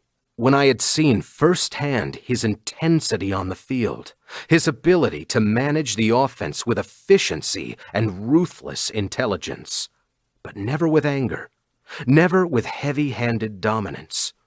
We get angry, defensive, self-destructive for the same reason we worry ourselves to death, Walker. He closed his eyes. His entire body relaxed as he spoke. It tricks our brain into thinking we're in control of whatever that situation is. You're doing something if your reaction is big enough, but that reaction probably makes no difference on the outcome, other than to make you feel a false sense of control. Self-destructive, he'd said. That phrase made my skin feel 2 sizes too small, shrunk tight to my body until it was uncomfortable. I wanted to shuck it off me with brisk movements of my hand so it didn't settle for too long. "Uh-oh," he said. "Something I said hits wrong, judging by the look on your face." Before I could speak, I thought of my parents and how they dealt with Ivy. My completely opposite reaction, all of it was a way of managing this giant thing that we couldn't actually control. I thought of the press conference on my first day in Washington, the choices I made that tipped over an endless line of dominoes. Even now, they were still falling in a winding line that I couldn't slow. The result of where they'd fall wasn't in sight, and I hated that, too. And at the end of the day, none of the things I'd done to keep a tight grip on those situations had actually helped at all. My teammates had only started warming up to me when I approached them, hands raised and defenses down. No matter where it was, what jersey I wore, my ability to play the game I love wasn't enhanced because I let my anger take the wheel. And worst of all, I'd still broken the heart of the woman I fell in love with because everything I'd done to protect my own fragile fucking ego only served to break something precious. Her trust in me. "Settle in, James," I told him on a sigh. "I've got a story for you." With infinite patience and no interruptions, he listened as I told him. After a few minutes, we were joined by the Rookie and Christensen, and they listened, eyes wide, as I told them about my sister, about Faith, how everything came to a head at the ball. By the time I finished talking, my throat was dry and my chest ached from the reliving of all the separate pieces. They weren't separate, though. Not really. That was the thing that was hard to see when you were in the middle of shit, no matter what it was. It was almost impossible to see how it all weaved together, how it formed the net that we fell back into day to day. It was in our reactions, our thoughts, the stories we told in our head of what other people were thinking. I wasn't even aware how tangled up in the net I was until Faith started showing me what it was like to be free of it. The Rookie shook his head slowly. "You need some serious therapy, dude." Christensen knocked him upside the back of his head. "Ouch!" Cartwright muttered, rubbing his scalp. "I didn't mean it in a bad way." James smiled. "I did too. You're probably not wrong." Washington, who joined us about halfway through, along with the other 2 receivers, gave me a sympathetic look. "What are you gonna do?" "I don't fucking know," I admitted. Frustration bled into every syllable, but I did everything in my power not to let that frustration turn to anger. She's right. She can't fix all that shit for me. And I don't expect her to, but how am I supposed to even know what that means? I dropped my head back on the chair and swiped a rough hand over my face. "Live in the fucking tension," I muttered. "It means you let it be uncomfortable," the Rookie said. "Your parents don't talk about Ivy because it makes them sad, so they do everything in their power to avoid that feeling when really, if they admitted it and stayed there for a while, they'd probably find some sort of healing. You avoided helping those little girls because they reminded you of your sister, so you're really not much different than your parents in how you avoid it. And you can be afraid to admit something to Faith, But don't make some rash decision to make that fear go away because you're not actually solving it. You face her like a man and say, I love you, and I'm afraid to lose you by telling you this. Then you wait and trust she'll believe you. My eyes popped open. Every head swiveled in his direction. Cartwright glanced around at us. What? The hell, man? Washington said. Where'd that come from? He shrugged. Therapy. That was my agreement with Allie when we met in her office. I told her about my mom and why I got so trashed after signing my contract that I puked on the field. Now, every eye swung in my direction. I glared at the rookie. It's fine, Walker, he said. You didn't need to take that rap then, and you sure don't need to take it now.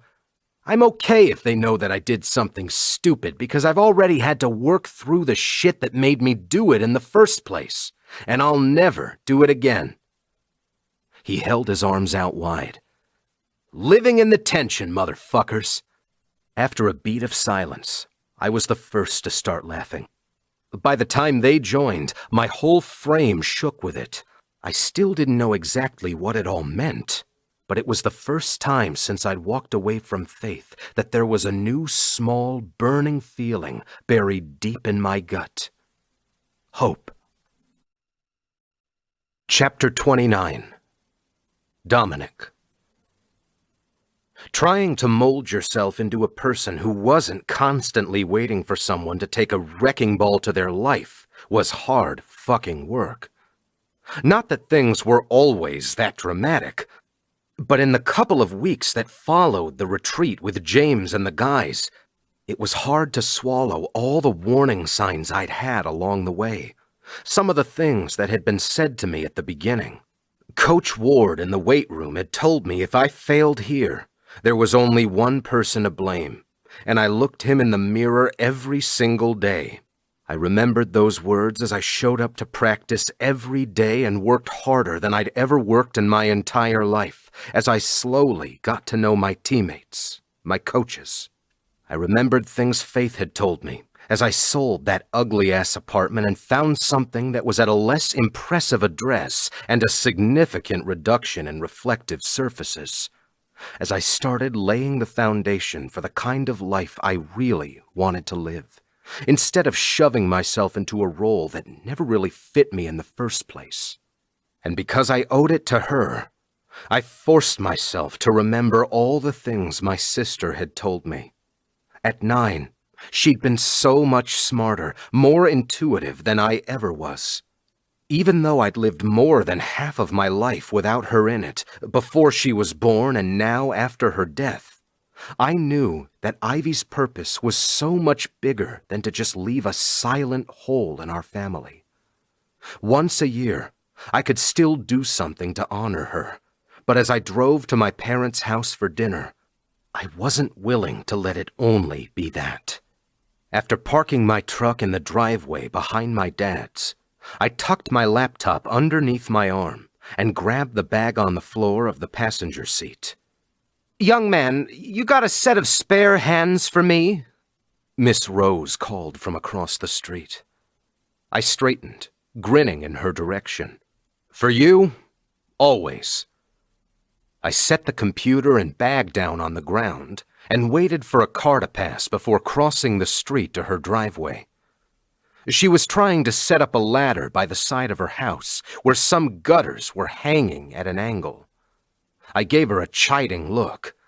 "I know you weren't going to get up there on your own, Miss Rose." Miss Rose waved that away. "I'm no fool. I would have asked your daddy." As I climbed up the ladder, I held my hand out so she could pass me the screwdriver. Tucking the extra screws into my mouth, I pressed the drill bit into the notches and hit the button, the whine of the screwdriver giving me flashbacks of college. I used to work under the hot sun as many hours as they'd take me, between shuffling to classes and practice. It was what I had to do in order to play the sport that I loved. I had to blink a few times when I realized that I could finally see all of it connecting. The line of dominoes finally curled around in a way where the purpose in all of this, the build-up stretching back years of my life, was becoming clear. Without Ivy, without my parents reacting the way they had, and, with a rough swallow, I forced myself to bring her face to mind. Without Faith, I might not have arrived in this place. As I finished hanging the corner of Miss Rose's gutters, I let myself think about how much I missed her. I didn't dismiss it, and I didn't let those feelings redirect to something less productive. Every day I thought of her. It never hurt less. Still, a month later, I struggled with knowing when I was ready. I trusted Faith's ability to forgive me. She never would have said it if she didn't mean it. But where I still felt unsteady was in my ability to trust myself with her heart. Descending from the ladder, I handed Miss Rose her screwdriver. Her gently wrinkled face studied mine. "You all right, Dominic?" I patted her back. "Getting there, Miss Rose. I messed up with a girl and I'm trying to fix things." She clucked her tongue. "Lord, hope she's a patient one then." I laughed. "She is." "She pretty?"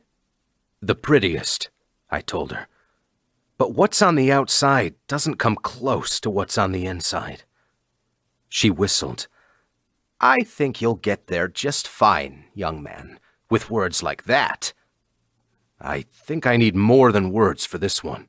From across the street, I heard the squeak of my parents' front door, and my mom waved at us.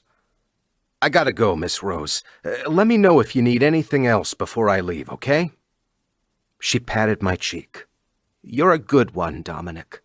I always thought so." I was still smiling as I walked into my parents' living room. My dad looked over the edge of his paper. "Son," he said. "Pops?" I glanced at the paper. "Mariners win yesterday?" He grunted. "Barely." I kissed my mom on the cheek. "You look pretty today." She blushed, swiping a hand down the front of her purple blouse. "Had a hair appointment." As I set up my computer on the small dining room table, I could feel both of my parents study me, but neither said anything. I took a deep breath as I sat and clicked open the folder I needed. There were 2 videos that I dug up from my old cell phone, emailing them to myself so I could save them on my computer. If everything panned out the way I wanted, I'd need them saved in a place they could never be lost. "What's that for?" my mom asked. She set her oven mitts down and leaned up against the kitchen counter. "Dad, can you join us in here?" My parents shared a look, and he slowly got out of his chair. Like he did every day, and like he had for years, he was wearing the same white t-shirt he always changed into after he was home from work. In fact, if the video on my computer panned to him, he was probably wearing it there, too. With wary expressions on their faces, my parents joined me at the table. It took me a moment to get the courage to click on the first video. My mom's brows lowered, recognition dawning. "Dominic, what is this?" I laid my hand on hers. "Please, just trust me. I need you to watch this before I explain something to you."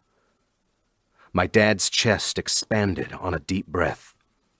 "I don't think I can watch this, son." Already, my mom was shaking her head because she didn't want to either. "Yes, you can," I said quietly. "And there's a reason, I promise." After giving them both another look, I hit the play button. The sounds of Ivy's last little soccer game filled the screen. She'd already started losing her hair, so her head was shaved at her request. But she'd had enough energy to play, and her coach put her in for the last quarter of the last game at striker, her favorite position. My mom wept openly at the way she ran across the field, dribbling the ball past 2 defenders with a huge grin on her face. But the tears overtook her, because she covered her face when Ivy pulled her leg back and kicked a beautiful shot into the top corner of the goal, just past the goalie's hand. With the sound of Dad and me yelling triumphantly in the background, Ivy's teammates surrounded her with hugs and shrieks and screams of applause, filling the video with happy noise. Because I was that obnoxious brother, I'd run onto the field and hoisted her up on my shoulders like she'd just won the fucking World Cup, instead of scoring a goal in the rec league soccer at the park 2 blocks away from our house. I refused to look away when she raised her arms, waving to all the people cheering.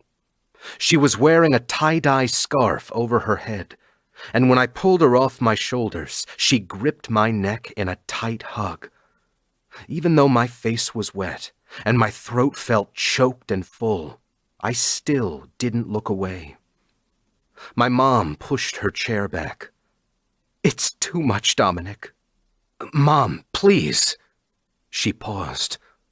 "Why are you making us watch this? She's gone." Dad's eyes were bright red, his jaw tight, but he didn't say anything.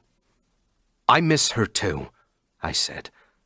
"I miss her so fucking much. She'd be almost 16, you know. And I know it's hard to look at kids who were her age or would be the same age as her now, but it doesn't feel right to just ignore it anymore." Slowly, my mom sat back down at the table. "What are we supposed to do then? It won't bring her back." "I know that, but I think we should be able to talk about her. How tall we think she'd be, or what a fucking rock star she'd be if she was still playing, because she would be. Or how ugly that tie-dye scarf was." I managed. My mom's smile trembled, but it was there. It was. My dad's voice was gruff.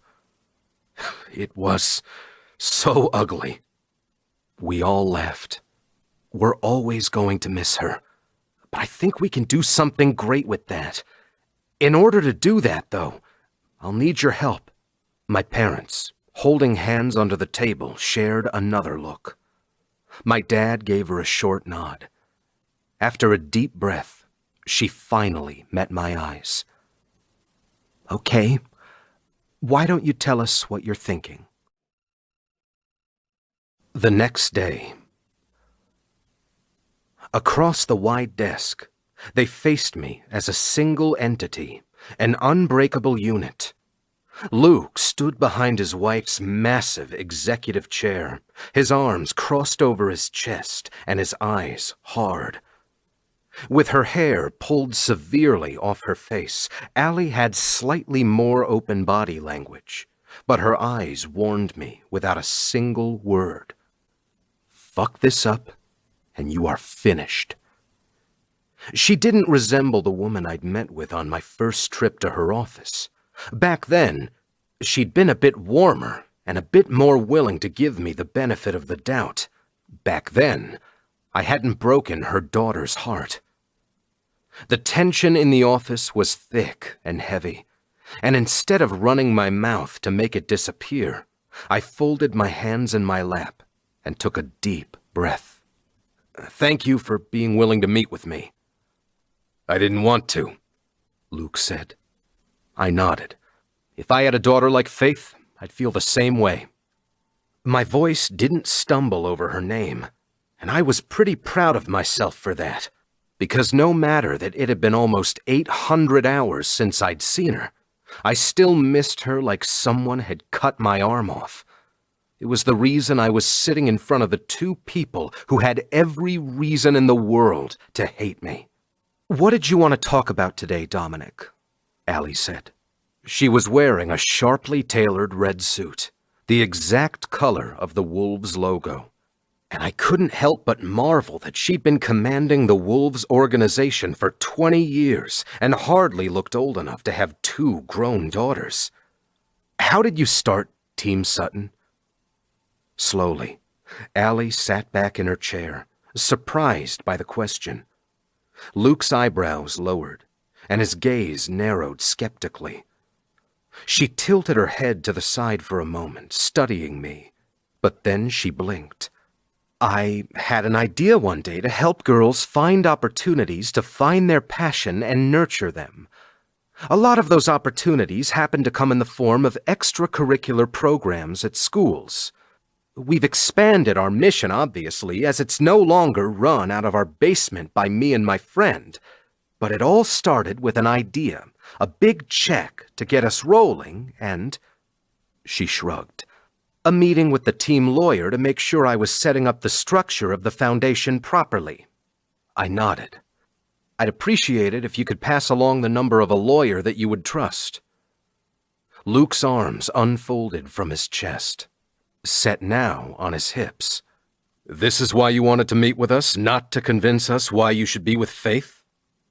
For once in my entire life, I chose my words carefully. With all due respect, Mr. Pearson, and while I apologize for what happened at the ball, you're not the person I need to convince. I know I should be with Faith, and so does she. I'm trying to prove worthy of the fact that she does believe it. A muscle in his jaw ticked.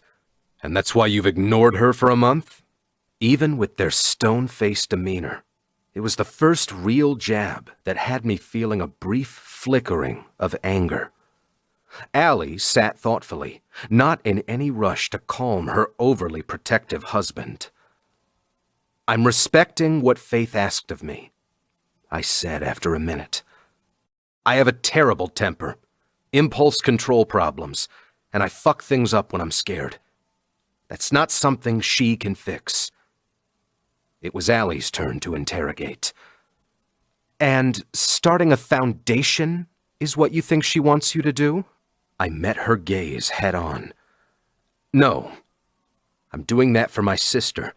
But before what happened with Faith, I paused to take a deep breath.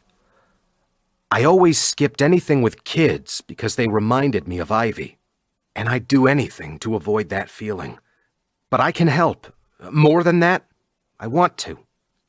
Allie glanced up at Luke, then back at me. Tell us about her, what you want to do. I stood from the chair to hand her a manila folder with everything I had so far. Wordlessly, she flipped through the first couple of pages of bullet points, the mission as I'd outlined it. Allie paused when she got to Ivy's picture, held to the page with a paperclip.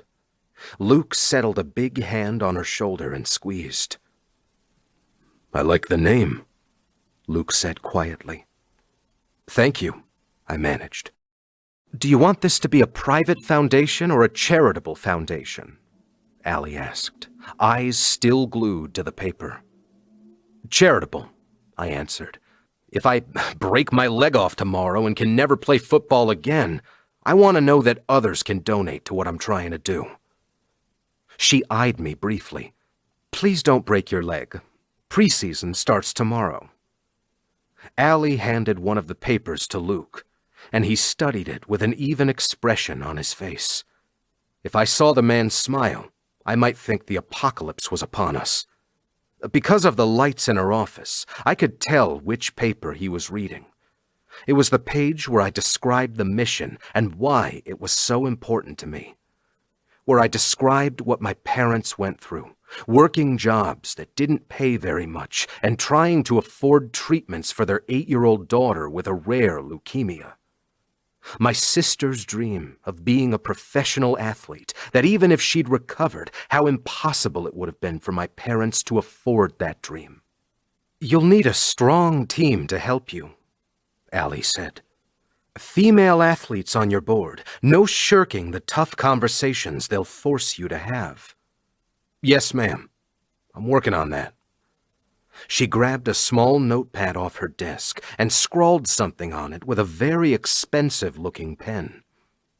When she carefully ripped the paper off and handed it to me, she didn't let go immediately. Do this the right way, Walker, or don't do it. The worst thing an athlete can do is promise to help and then screw up the delivery to the point they disappear from those people's lives.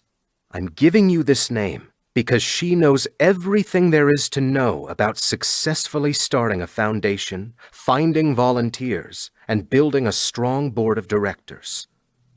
Thank you, I told her. You'll need a lot of help with the season starting tomorrow. I'd call her as soon as you leave if I were you. I will. Luke set down the paper. Your parents okay now? I swallowed. How would you be if you lost one of your daughters? His answer came without hesitation. Empty. Heartbroken. I nodded. Pretty much. Grief doesn't fade. No matter what bullshit people feed you after someone dies, it's always fucking there, crowding the base of your throat and weighing down the bottom of your gut. You just get used to it to the point it doesn't ruin your every waking thought.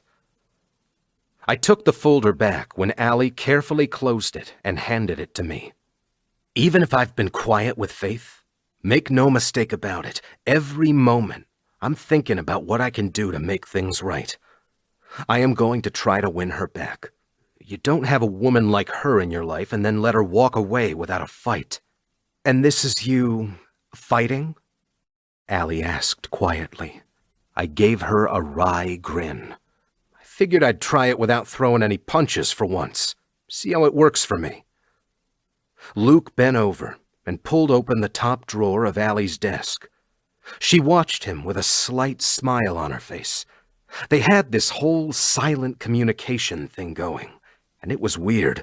Maybe that was what 20 years of marriage did to people. He tossed a checkbook out on the desk and held out his hand. She set the pen on his palm. I fidgeted in my seat, not sure what I was supposed to say next. How much of your own money are you using to start this thing, Walker? Luke asked as he began to write. My eyebrows lifted in surprise. I spoke to my financial planner yesterday, and she's setting aside $500K as an initial fund for families to apply for. I've got one family going through the paperwork process right now, someone who works with my dad. Their daughter wanted to play for a traveling soccer team, but they couldn't afford the registration. I'm meeting with Keisha later today about others she might know. The pen scratching across the paper was the only sound in the office. He ripped it off the checkbook and straightened, but instead of handing it over the desk, he took measured steps around it until I was forced to stand just so he wasn't towering over me. In his gaze was a challenge, clear and direct. I didn't reach for the check, simply lifted my chin and tried my best not to fidget under the weight of his stare. It was no wonder that when he played, defenses absolutely fucking hated lining up against him. Luke held the check out. Don't lose it on your way to the bank, he said. When I glanced down, I almost couldn't believe it. They'd matched my initial investment dollar for dollar. Thank you, I replied, voice a little gruff from emotion. It wasn't just a generous donation. It was an olive branch. My daughters are my world, Walker, he said quietly. Prove that I made the right choice in trusting you. Behind him, Allie smiled. I will, I told them both. I'm getting there. Chapter 30. Faith. Day 33 was the worst, probably because it was the first time I saw him in person. For the 33 days prior, I'd caught glimpses on Wolf's social media channels, a few clips from training camp on Sports Center. I might or might not have watched one particular clip about 17 times. They showed a series where James lined up, did a play action, faking a handoff to the running back, then tossed the ball laterally to the wide receiver to his left. Because the defense pulled to the running back and James blocked the lineman who hadn't been fooled, the receiver was able to step back and heft a beautiful 30-yard pass over the head of the safety. Dominic stretched to his full height and caught it one-handed before he took off, spinning around a defender to run it in for a touchdown.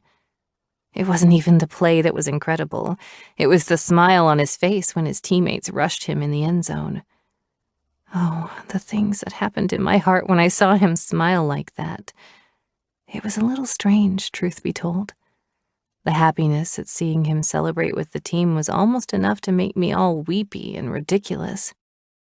And there was a dull, throbbing ache because I still missed him as if I'd been with him for years. And in a way, we had been. I missed talking to Nick about my day, about his. Even though the details of when and where had stayed off stage, we shared so many of the small building blocks that made up our days, the things we liked and didn't. And I missed the overwhelming fire of my short span of time with Dominic. Sometimes I thought about reaching out, but I didn't know if it was fair. I was certainly busy enough to stay distracted with work, which was how I found myself face to face with Dominic Walker for the first time in 33 days. The second I pulled into the parking lot, my heart was off to the freaking races at the sight of his truck. I shot off a text to Keisha immediately. Me. He's here? Keisha. Did I not tell you about that? Keisha. Oops. Me. Keisha. Warn a girl next time. With a quick glance in the mirror, it didn't take long to realize it was not how I would have chosen to look upon seeing this man who still held a massive piece of my heart. My hair was back in a simple braid. There wasn't a stitch of makeup on my face.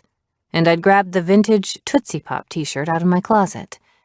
Digging around in my purse, I breathed a sigh of relief when I found a tube of mascara because honestly, what woman would judge me for that? I had a healthy enough sense of vanity. Mascara was the least I could manage. But it didn't take long, walking with my chin high and my heart hammering in my chest, to realize that mascara was about as effective as a paper plate protecting me from a hurricane, because he was the first thing I saw when I walked through the door. At the sight of his broad back covered in a black t-shirt, it felt an awful lot like someone hit the flat of my back with a steel pipe. Keisha was facing me, a clipboard in her hand, and she caught sight of me first. The hallway was blessedly empty of kids because when Dominic noticed the shift in Keisha's attention and did a double take at the sight of me, I almost passed the frick out. Whatever hit me in the back must have hit Dominic straight in the gut because I could see the shocked gust of air as it left his body. His eyes, dark and intense, swept me from the top of my head to the bottom of my Converse, and when he stopped at my t-shirt, his lips curled up in a crooked smile. I tucked my hair behind my ears, and his smile went a little pained at the edges. His gaze only left mine so he could say something to Keisha. She nodded, giving me a tiny wink as she went back into her office. Dominic tucked his hands into his jeans and approached me slowly. "Hey, sunshine," he said. My throat went dry at the sound of his voice. It took everything in me not to throw myself into his arms. "What are you doing here?" I asked. "I know you're not scheduled for any official volunteer time." His eyes searched mine. "You're checking up on me?" I breathed out a laugh and stared down at my feet for a second. "Once or twice," I admitted when I could look at him again. "How have you been?"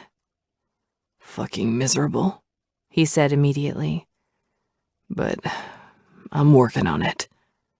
My nose tingled, a warning siren for incoming tears, and I willed them back. "I'm Dominic." My voice trailed off because I wasn't even sure what to say now that I was faced with him. In my last message, I'd charged him with this massive thing, and now as I saw him, smelled him, desperately wanted to curl myself into his arms. I wasn't even sure that what I'd said was fair, or that it wasn't fair to disappear once I'd said it. I didn't even know anymore. "I miss you. I'm still in love with you. Please, tell me we can do this." All of those thoughts stayed locked tight because I wanted some sign from him that he felt ready to try again. Maybe what he was working on was a way to live without me. I know, Faith, he said quietly. You were right, for what you said to me. How you held me accountable to fix my own shit. It doesn't feel right, I whispered. Not right now. His jaw clenched, his eyes moving over my shoulder while he nodded. It doesn't. When he locked gazes with me again, it was so powerful, what one look from him did inside me. Before, I remembered thinking that his eyes were the center of the hurricane, the quiet around all that chaos. But they were different now. Everything about him looked different, even if it was still him. I opened my mouth to comment when Keisha cleared her throat. I'm sorry to interrupt, but here are those names I told you about, Dominic. He smiled. I can't thank you enough, Keisha. You're doing a great thing, Walker. Then she looked at me with a twinkle in her eyes. You'd better ask him what he's been up to, Faith. When she disappeared, he gave me a rueful smile. She's subtle. What does she mean? Dominic blew out a breath and handed me the file tucked under his arm. When I flipped it open and saw the letterhead, I covered my mouth with one hand. Ivy's League? I said. My finger traced the logo, and once I could get past that, I saw what was on the paper. The mission statement. A scholarship program for girls from low-income families who wanted to pursue their athletic dreams. The names from Keisha were well-known supporters of the philanthropic community, and lined up with who he'd listed from the sports community, he'd have a home run. It was exactly who I would have suggested he reach out to. Dominic, I paused, shaking my head. This is amazing. He blushed just a little at my praise, and I wanted to heap about 100 times more of it on him. Thanks. Do you need any help? I heard myself ask. I mean, if you want. I don't have to. At first, Dominic didn't answer. He just stared at me in that way of his, where I felt very much like he was digging a foothold into my heart or my soul or whatever intangible thing still hummed between us. It might be too hard, he said finally. Even seeing you like this. He shook his head. When I don't think I'm where I need to be. I miss you. I'm still in love with you. Please tell me we can do this. It was the kind of answer that spoke to how much he was trying, and again my heart was splitting straight down the middle. Happiness and the gut-wrenching ache of missing him. But if he could respect me, what I'd said to him, then I could do the same. I understand, I told him. I'm so proud of what you're doing. Carefully, he took a step closer, and with a sharp inhale, he lifted his hand and tucked a piece of hair behind my ear. His finger lightly trailed the curve, and I shivered, my eyes falling shut. I miss you, he whispered so quietly I almost didn't hear him. With my eyes still closed, a tear slid out, and I expected Dominic to wipe it away with his thumb. But when I opened my eyes, he'd backed away a step, his forehead wrinkled like he was in pain. The breath that left my lips was shaky, as unsteady as my wobbly jello legs that could hardly hold me up. Dominic smiled. I should go. My heart was breaking all over again, just from being near him. I'd never get over this man, and I didn't want to. As that thought entered my head, my selfish heart pushed words straight out of my mouth. Do you think you'll be ready soon? I asked. Because I miss you too. He swiped a hand over his mouth as he studied me. His jaw clenched before he answered. I'm close. My hand brushed away another tear, and I barely managed a shaky nod. This was what I'd asked for. Good luck in the game tomorrow, I told him. Will you be there? He asked. I smiled. Yeah, we always watch the first preseason game from the sidelines. You won't even notice me, Dominic grinned, a small dimple appearing in his cheek. Impossible. Then he turned and walked away. Day 33. What a dick. And at that point, I had no clue what was waiting for us on day 34. Chapter 31. Dominic. It might not have been the regular season kickoff, but the energy heading into our first preseason game had me amped. Music pumped loudly through the speakers in the stadium, a deep throbbing bass that rattled my bones as we lined up in the tunnel. Around me was a sea of black and red and white. The growling rumble of the stands reminded me very much of the howling wolf on our jerseys that decorated the middle of the field. My headspace now, about to enter the field for a very different reason, couldn't be further from the first night I'd signed my contract. The buzz of the crowd, the jumping and jostling of my teammates as we waited to take the field to fireworks and screaming and waving flags. It all rolled through my body in a wave that I never wanted to end. It was the high that every football player experienced and craved when the season or our career was over. For a moment, I let my mind wander from the game, the stadium, the fans, and I thought about seeing her the day before. There was hope. I knew it.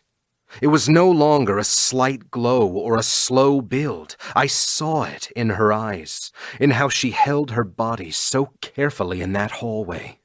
And tonight, I'd get a glimpse of her again. It was enough to sustain me, those little snippets, until I could walk straight up to her and trust myself to love her the way she deserved. No secrets between us, no minefield to navigate. James approached me with a slap to the back of my helmet. "You ready, Walker?" "I'm ready, Cap." I punched a fist to the C on his chest, proclaiming him one of our leaders. He grinned. "Proud of you. Want you to know that before a single snap happens." "Thanks." For just a moment, I allowed myself to absorb the full impact of his compliment, handed to me so casually. Until I was at Washington, I didn't think I ever would have recognized what true leadership looked like. And without the years at Texas, clawing my way to a starting position when my coaches never thought I could hack it, and then at Vegas, where the bad behavior became a badge of honor, I never would have fully appreciated that leadership either. The announcer started, stirring the fans into a crazed roar as he teased our entrance. "But you can still get a little angry out there," James yelled over the noise. I laughed. "Good. Not sure I could ever fully turn that off anyway." He smacked my back. "Let's do this, Walker." At the sound of his name and the answering roar of the Wolves fans, he took the field first with his fist raised.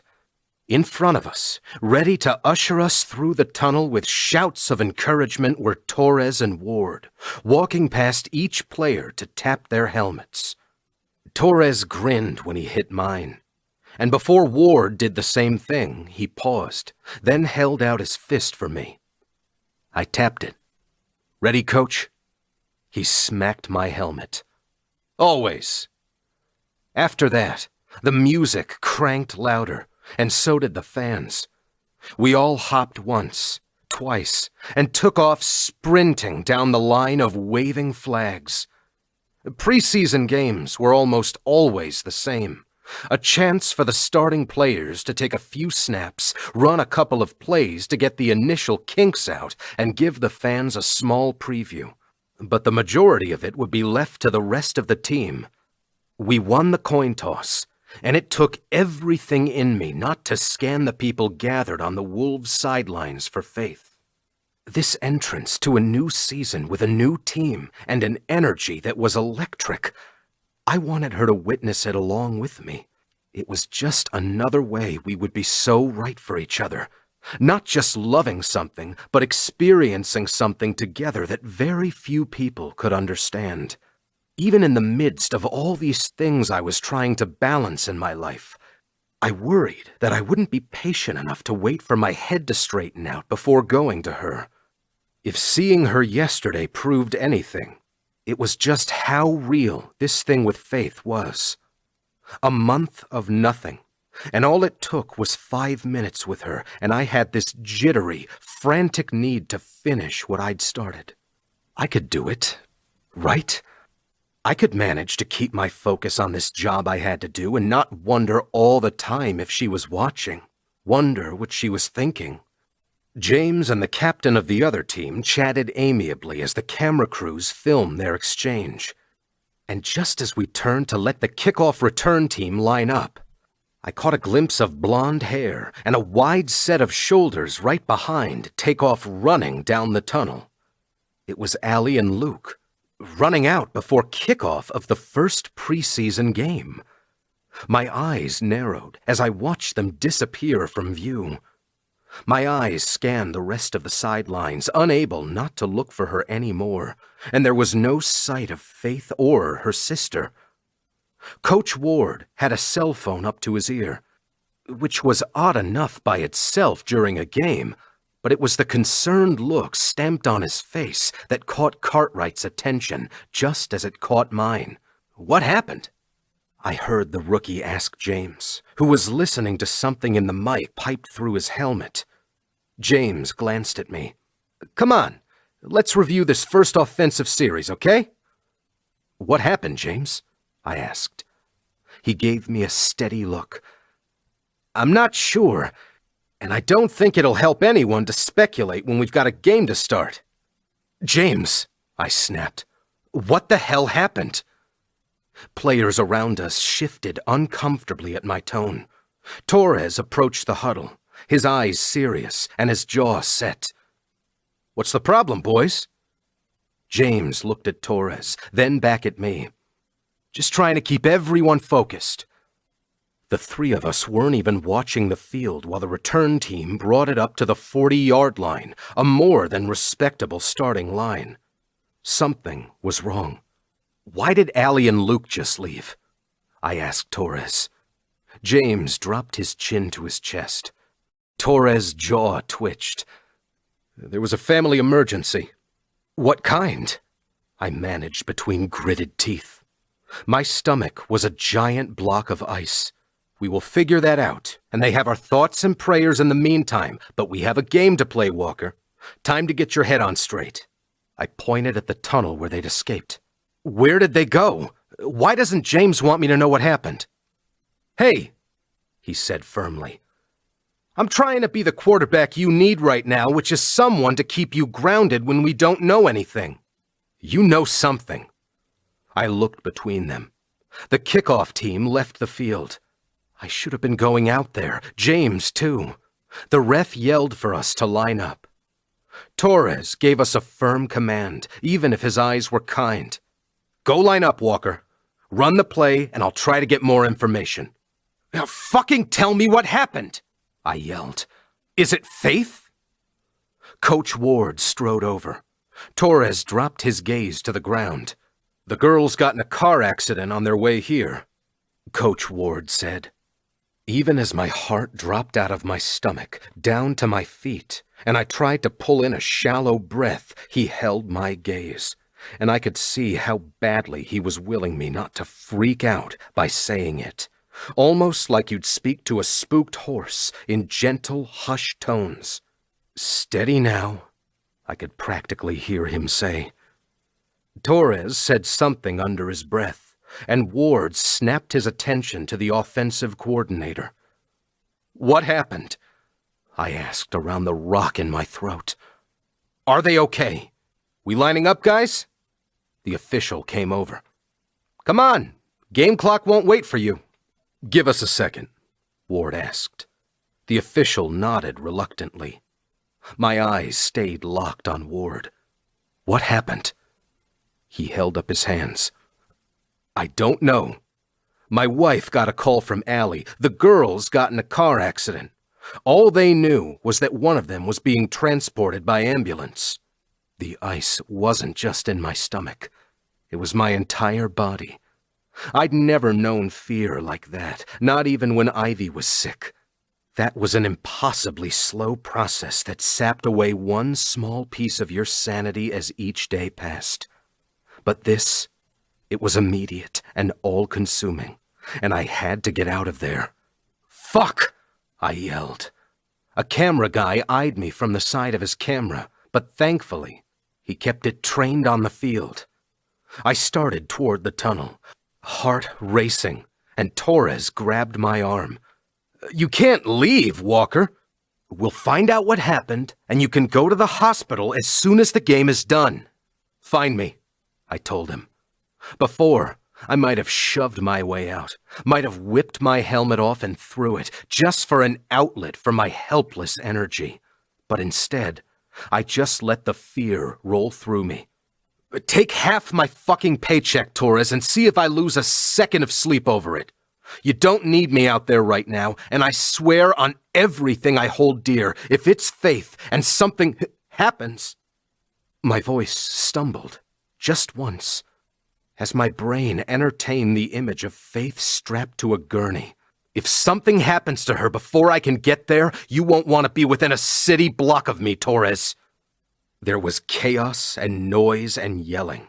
The palpable energy of the stadium all around us, blissfully unaware that I could feel the foundation crumbling underneath me at the thought that something had happened to her.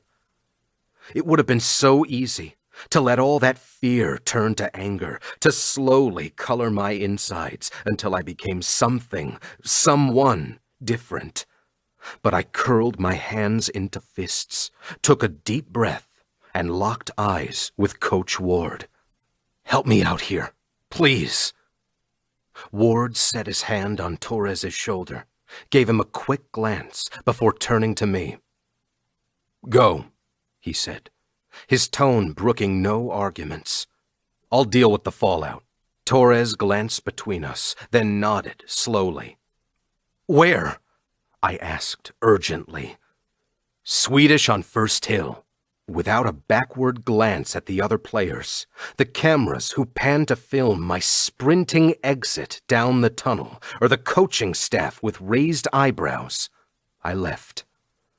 A custodian in Wolves gear was in the empty locker room when I shoved the door open, his hand clutched over his heart at my abrupt entrance.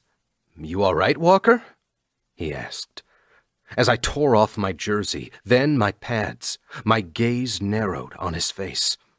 He was the same guy I saw during my very first meeting with Allie, when I'd met Faith. My chest heaving, I ran my hands through my hair as I tried to steady my racing heart. "You're Max, right? You okay? You don't look so good." I shook my head, snatching my wallet and keys from the top of my locker.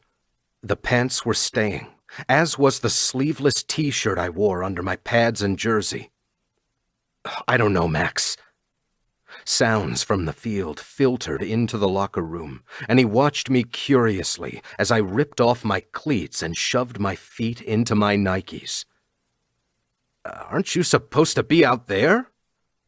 He hooked a thumb out to the field. Knowing it probably wouldn't do anything, I pulled up Faith's phone number and hit the button to call her. It rang and rang and rang. With a frustrated groan, I threw the phone into my backpack along with my wallet. Because I knew I should, I took a second to steady myself before I ran to the parking lot and got behind the wheel. The last thing I needed was to get into a car accident on the way. "Walker?" he said. I hadn't answered his question. "No," I said slowly. "Not right now." He nodded. "Then you better go wherever it is you're needed, don't you think?" My heart was still lodged in my throat as I rushed toward the door, but I paused to set a hand on Max's shoulder. "Yeah, I think I should." Chapter 32. Faith. And you don't remember anything else? The officer asked. Allie smoothed her hand up and down my back. My hands were shaking so hard, and no matter what I did, I couldn't stop them. I shook my head. We were sitting in a small waiting room at the hospital. My dad was in with Lydia while the doctors x-rayed her arm, which was most likely broken in a couple of places. My eyes welled up again because driving behind her car and having to witness the accident unfold was one of the most terrifying moments of my entire life. The sound of metal on metal, the shriek of her brakes, the sound of glass breaking, and my voice screaming her name before I'd even made the decision to. I wanted to park myself in Allie's embrace and never ever move. I shook my head. No, I'm sorry. I hardly noticed the car itself because I was so concerned about my sister. The officer, sitting on a chair in front of us, gave me a sympathetic smile. You're very fortunate you weren't in the passenger seat of that vehicle, miss. It was the side that bore the brunt of the impact. I know, I whispered. Allie sniffed loudly, curling her arm around me. You don't have to talk about it anymore if you don't want to. The officer nodded, her eyes softening when she noticed me gripping my hands together so tightly that the skin went translucent. She's right. Here's my card. I want you to call me any time if you think of something else. Anything else. I will. Fucking paparazzi, Allie whispered fiercely. A girl can't drive herself down the road without them risking life and limb just to get a picture. The police officer set her hand on my back before she walked away. It's hard to witness something like that. Might not be a bad idea to talk to someone if you find it hard to sleep, okay? Dumbly, I nodded. Allie's arm around me was a solid anchor, but in my trembling adrenaline overload, I just wanted Dominic. Thinking about him was enough to start the tears for the first time since I watched my baby sister swerve off the road and into a massive tree because a psycho with a camera swerved at her. Oh, Faith, Allie whispered. Lydia will be okay. She'll be in a cast for a while, but you know that won't stop her. I know. I swiped at my face. It's not even that. My voice trailed off. I just want... Allie sighed, pressing a kiss to the top of my head. I know, sweetheart. Big moments like this do a really good job of erasing all the bullshit reasons, don't they? I glanced up at her. You think us being separated is bullshit? She shook her head. Not exactly. I think you were right in asking for some space, and he listened to you, which shows how much you mean to him. I miss him, I said. I wish he was here. I wish that none of this had happened, and I just met him like a normal girl meets a normal boy. Her smile was soft. We all have wishes like that. But Faith, the way you met him was exactly right, and I think you'll find your way back to each other. Was it wrong to ask him when he thinks he's going to be ready? Allie smoothed my hair down. Dominic has impressed me. She spoke carefully. I don't think it would hurt to let him know that you're still in this. After I nodded, she kissed the top of my head. If you're okay, I'm going to go see if they brought your sister back to her room. Go ahead, I told her. I might try to leave him a message while he's at the game. She smiled. Good idea. Alone in the alcove, I let my head rest against the wall for a second. Even though I hadn't physically been in the car when it slammed into the trunk of a 100-year-old tree, every muscle ached as if I had. All day I'd counted down the minutes until the game, seeing him again, and the reality was exactly the kind of discomfort I told Dominic he needed to be okay with. Before I dug through my purse to find my phone, I made sure that my reasons for reaching out weren't just to make things easier, make things simpler. I was ready for whatever version of Dominic waited on the other end of the phone call. This wasn't an action caused by desperation or fear. It was knowing that even if things were uncomfortable for a while, it was still right in the end. He was it for me. The truth was so sweet to admit, to swallow down and let it fill my tired body. Like a lungful of fresh air or a sip of cold water after stumbling through smoke. I sat up and tugged my purse onto my lap, but when I sifted my hands through it, my phone wasn't there. I glanced under the seat and frowned. Rubbing my head, I stood, trying to remember if I'd been on it since arriving at the hospital with Lydia in the ambulance. No, because I'd used her phone to call 911, as I tried to keep her calm and still in the driver's seat. There was a bag of Lydia's things in her room, and I turned the corner to see if my cell had been tossed in along with her clothes. At the end of the long hallway, the sun glared painfully off the doors when they swung open. I could hardly see from the flare of bright light, but it was his height that had me stopping. Then the glimpse of bright white football pants, the black shirt hanging off his muscular shoulders. He sprinted to the nurse's desk, and even from down the hallway I heard him bark my name. The nurse gave him a stern look but started speaking. He tilted his head back, and the look of pure frustration was so clear. Dominic had left his first game because he thought I was hurt. "Dominic!" I called out. He went still for a beat before pivoting in my direction. And that big man with his wonderfully big heart positively deflated with visible relief. His hand rubbed at his chest, and when he lifted his head, his dark eyes locking on mine, I wasn't sure I'd ever be able to breathe properly again. Then he strode toward me. I was moving before I could take another breath. A moment later, an eternity since the last time, I was swept into his arms, his face buried into my hair, his arms shaking from how tightly he held me. "Oh, thank God," he breathed into the side of my hair. "I thought it was you." I pulled back and cupped his face with my hands. His face was blurry from tears. "You left the game?" "Fuck yes, I did. Are you serious?" Dominic stamped a hard, hot kiss over my mouth, and I sighed happily. He broke away almost as quickly as it began, his forehead pressed against mine. "You're okay?" I nodded, smoothing my hands over his face.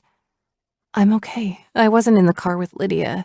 She broke her arm, but she'll be okay too."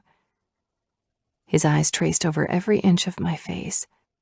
We stood like that, my feet dangling in the air while he held me to him as nurses and doctors breezed past us.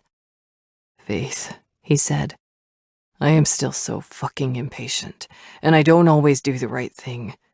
I'll probably drive you insane sometimes." I breathed out a laugh. "But I love you," he proclaimed with such fervency I felt it in my bones. "And I will never hurt you like that again. I know you may not be ready yet." I set my hand over his lips. "Hotshot?" "What?" He spoke against my fingers. "You're exactly who I need you to be," I whispered. "I don't need you to be perfect or be something you're not. Whatever this version of you is, I want to be right next to you for all of it. Because I'm not perfect either." "The fuck you're not," he argued. With a laugh, I kissed him again. Dominic moved us back into the quiet alcove and settled himself on a small love seat. My legs split over his thighs, and with my arms wrapped tight around his neck, we sat like that for a few minutes. Not kissing, not talking, just breathing each other in. After another moment, I pulled back and smiled at him. "I love you too," I said. His eyes warmed. "Took you long enough to admit it." "Someone has to keep you on your toes, you know." Dominic slid his hand along the side of my face until his fingers wove through my hair. "I always wanted to be you, sunshine." Slowly, so slowly, he leaned in, sipping sweetly from my bottom lip, until I curled my hands tight around the back of his neck. His tongue was cool and slick against mine when I deepened the kiss. Soon he was directing my head to the side, the angle of our mouths hot and wet and exactly what I needed after so many days and weeks without him. It was enough, the feel of him against me after the afternoon I'd had. That tears pricked my eyes again. I broke away and took a deep breath, my forehead against his. He tucked my hair behind my ear. "Talk to me," he said, brushing his lips against my cheek as he spoke. Just glad you're here. I turned my face to catch his lips again. I was trying to find my phone to call you, you know. His face softened into a devastating smile. Were you now? I nodded. 34 days was my limit, I guess. Mine too, he murmured. It was what I needed, but still too fucking long. I couldn't help but smile. So impatient. You have no idea. He stamped a kiss over my mouth. Do you want to check on your sister before we go? Leaning back, I settled my hands over his broad chest. Where are we going? My new apartment. My eyebrows popped up. Really? Dominic hummed. The way he was staring at me made me squirm on his lap. It's got brick and wood. Does it? I giggled. Very, very hard over at my apartment, he said against my lips. Can I show you? He stood with me in his arms, and we went down the hallway like that, garnering stares and whispers and giggles as we did. I'll go anywhere with you, Dominic Walker, I told him. Epilogue. Faith, 18 months later. I was so nervous I could have puked. I'd never been like this for a single game I'd watched in my entire life. Regular season, postseason, not any of the Super Bowls I'd watched Washington play in. And judging by the way Dominic was gripping my hand as I sat next to him in the massive theater, packed with every single elite player in the league, the greats that came before him, he might have been feeling the same way. His leg bounced up and down as the next set of announcers strode onto the brightly lit stage. Next to me, Dominic's mom smoothed a hand down her pretty pink dress, which I'd helped her pick out. You okay? I whispered. She nodded, patting my arm. Just fine, sweetie. Do you think anyone will notice if I pass out? I laughed quietly. Nope, not at all. Dominic's eyes warmed, watching me talk to his mom. I loved his parents. Loved them. And they had been so firmly adopted by the Sutton Pearson clan that they could never ever leave, no matter what happened with Dominic and me. Not that I was letting him go anywhere either. My fingers squeezed his back as the two veteran players bantered on stage, using the teleprompter to introduce the next award. Dominic's chest expanded on a huge inhale. I leaned closer. I'm so proud of you, I whispered. He turned, catching my mouth in a light kiss. While they moved to the small intro for Dominic's nomination, he could hardly look at the screen. His mom and I both sniffled quietly, and he wrapped his arm around my shoulders while I did. There's no crying in football, sunshine. I emitted a watery laugh. Wrong sport, hotshot. At the mention of Ivy's favorite movie, he closed his eyes while the presenters opened a huge envelope. And this year's Walter Payton Man of the Year Award goes to... He paused, eyes scanning the audience. Dominic Walker. He turned into me while I cried, his arms tight around me. His whole frame shook. Behind me, I heard his mom weeping audibly. I love you so much, I said into his ear. And she would be so proud of you. When the man I loved pulled out of my embrace, he wasn't even trying to hide how overwhelmed he was. He wiped his face and stood while the entire theater got to their feet in a standing ovation. He made his way to the stage, and I clasped his mom's hand so tightly. From where they sat in the row in front of us, my parents were just as overcome. When Dominic accepted handshakes and hugs from the two presenters, I could see how huge his eyes were. He couldn't believe it. While they handed him the award, film played across the massive screen. Pictures of Ivy, footage from her last soccer game, then pictures from the Ivy's League recipients who'd benefited from the tremendous amount of work he'd done for the past year and a half. The crowd finally quieted as he stepped up to the microphone, the iconic statue in his other hand. He blew out a hard breath, eyes finding me in the crowd. "I love you," I mouthed. Briefly, Dominic looked down at the floor and then looked back up. "Thank you," he said in a choked voice. I'm just as shocked as anyone else that they're actually letting me have a microphone."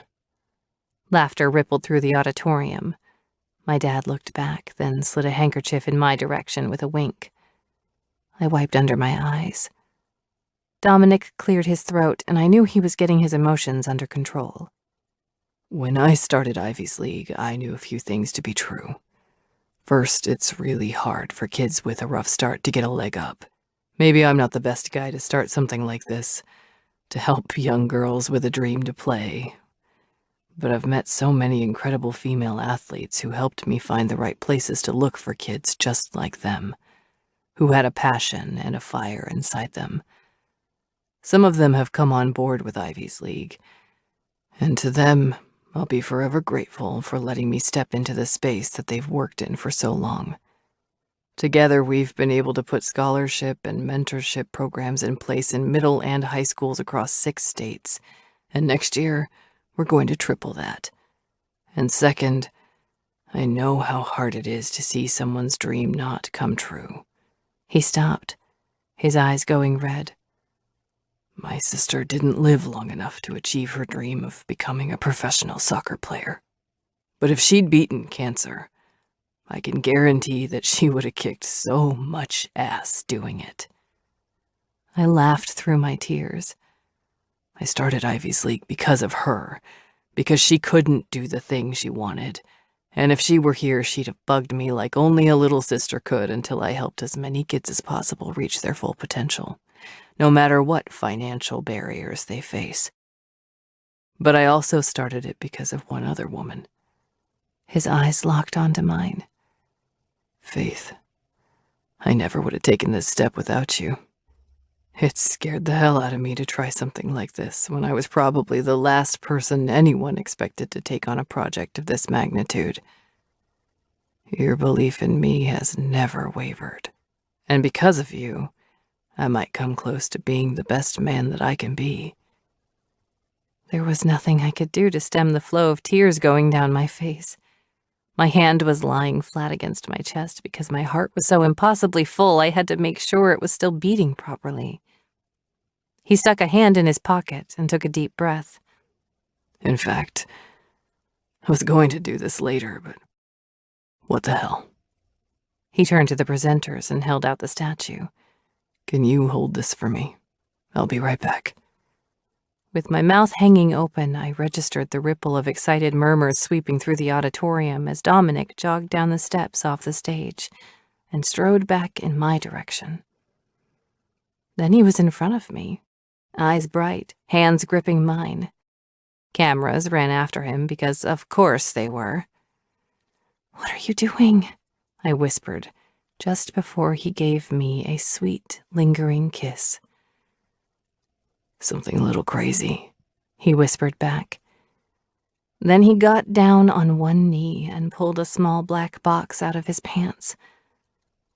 "You are the only woman I will ever love, Faith Pearson. I don't know how I got so lucky to find you in this life, but you are it for me." He opened the box, and under the lights, a simple cushion-cut diamond sparkled beautifully against the black velvet. When he slid it on my finger, it was a perfect fit. His eyes glowed. "Marry me, sunshine." I tugged him up because I needed him against me, needed his arms around me. "Yes," I breathed against his mouth as he folded me into his strong embrace. "Yes." The place went crazy. As the room filled with raucous applause, yells and cheers and celebration, I curled myself into his arms. Dominic kissed me again, and when we finally broke apart, he was grinning widely. "I meant to do that later when we were alone." "Sure you did, hotshot." His laughter was big and happy, and I loved him so much that it hurt.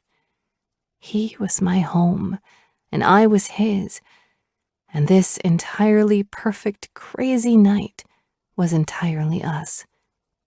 I wouldn't change a thing. Second epilogue. Lydia. You cannot live there forever. Watch me, I thought, as I attempted a one-handed fold of one of my sweaters. A broken arm was absolutely murder on organizational attempts, but after 10 weeks of the cast, I was getting pretty good at it. My friend Jill couldn't see me, because I was not in a FaceTiming sort of mood, but my determined silence didn't deter her. We all get it, the accident was super duper scary and everything, but you're like 21 and living in your parents' basement. It's not a cute look. I pinched my eyes shut, because she had no idea how little I cared. I still couldn't get behind the wheel of a car without having an anxiety attack. The second I was out in public and a paparazzi aimed a long-lens camera in my direction, my entire body went cold and prickly. But my friend, whose concern was motivated by her lack of social scene without me, didn't want to hear any of that. All Jill wanted was my access to really cool people and really cool places back. My shiny new hermit lifestyle didn't appeal to her at all. Besides, the accident was months ago. Let's find a good shrink who'll give you some good pills and move the hell on, you know? Jill pushed on, completely unaware that her blasé tone had me wanting to punt kick my phone into Lake Washington, just beyond the stretch of my parents' backyard. Gratefully, I set the sweater onto a shelf in my closet and ignored the fact that my hand was shaking a little bit. It did that a lot. Anytime someone backed me into this particular corner where I was forced to think about moving back into my apartment. The unfortunate truth was she wasn't the first to have a mini intervention. My sister was concerned. My parents were concerned. And not because they gained a blonde squatter in their basement with excellent tasting clothing. The last 10 weeks, I knew exactly how much I'd changed and what that must look like to them. Unlike Jill, though, their worry, coming from a place of love, actually made me feel safe, cared for, protected. It made me never ever want to live by myself again. I loved the chaos of their home, the people filtering in and out who worked with and for my parents. I loved falling asleep in my bedroom knowing that I wasn't alone in the house. Like I'd conjured him with the thought, my dad knocked gently on the doorframe. I held up a finger and then pointed to the phone laying on the dresser next to me. "Jill, I gotta go," I told her. "Something just came up." "Ugh, fine. Call me later, bitch." My dad smiled when I disconnected the call with a vicious punch of my thumb. "I hate when she calls me that," I said. "It's not a flattering nickname." It's really not, he agreed. Do you have a couple minutes? I eyed him. What's with that tone? Dad adopted an innocent expression. Can't a father ask his daughter to come upstairs? For what? Your mom and I want to talk to you about something. I shoved my feet into my fuzzy black slippers, tugging up the hem of my favorite gray sweats so they didn't drag on the floor. Lately, they'd been slipping off my hips as some unintended weight loss had been another unfortunate side effect. Pre-accident Lydia loved her curves. "Lead the way." He set his hands on his hips and studied me for a second. Do you maybe want to... He gestured vaguely at my hair. brush that? With a self-conscious pat to the bird's nest sprouting out of the top of my head, I glanced in the mirror hanging on the wall next to my dresser. Yikes. Maybe I did look a little... homeless. With a yank and a twist, I attempted to smooth my hair into something a bit neater, but honestly, with the amount of dry shampoo we had going on in that situation, it was kind of a lost cause. As I tugged the last few loose strands into place, I narrowed my eyes at the look on my dad's face. He looked nervous. He never looked nervous. Is there someone up there or something? Dad pinched the bridge of his nose, then let out a sharp exhale. Okay, your mom thought we should do this a different way, and if you don't act completely surprised, she'll know I warned you. Oh, Lord, what? I groaned. Just remember, we love you, and we're worried, and that's the only reason why. What did you do? I set my hands on my hips. He did some hand-hip setting of his own, which was how I knew this was really serious. He comes highly recommended. Who does? Dad held up a hand. And he's a former player. I got his name from Logan. Who is? He only played for a couple years before he left the league and went to school for law enforcement. Who? I stomped my foot, like a toddler. It wasn't my finest moment. He's a professional driver, my dad hedged, and he's going to escort you wherever you need to go. What? I yelled. There was no cold tingling in my body now, no shaking hands as I brushed past my dad and started up the stairs. You're supposed to act surprised, he whispered frantically. Too late, I tossed over my shoulder. As I cleared the landing, I only caught the briefest of glimpses of my mom's face. Obviously, my yelling had reached her ears.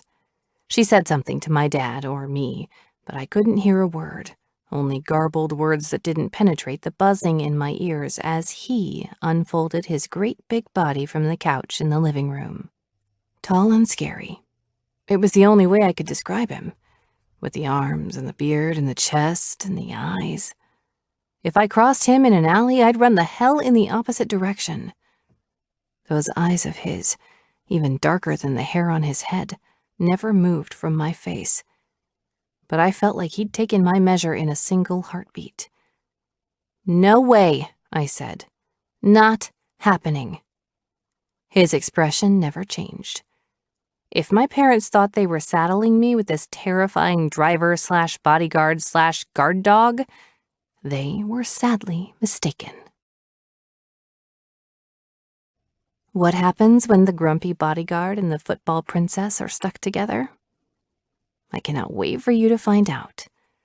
Lydia's story is The Bet, a standalone sports romance, coming early 2022.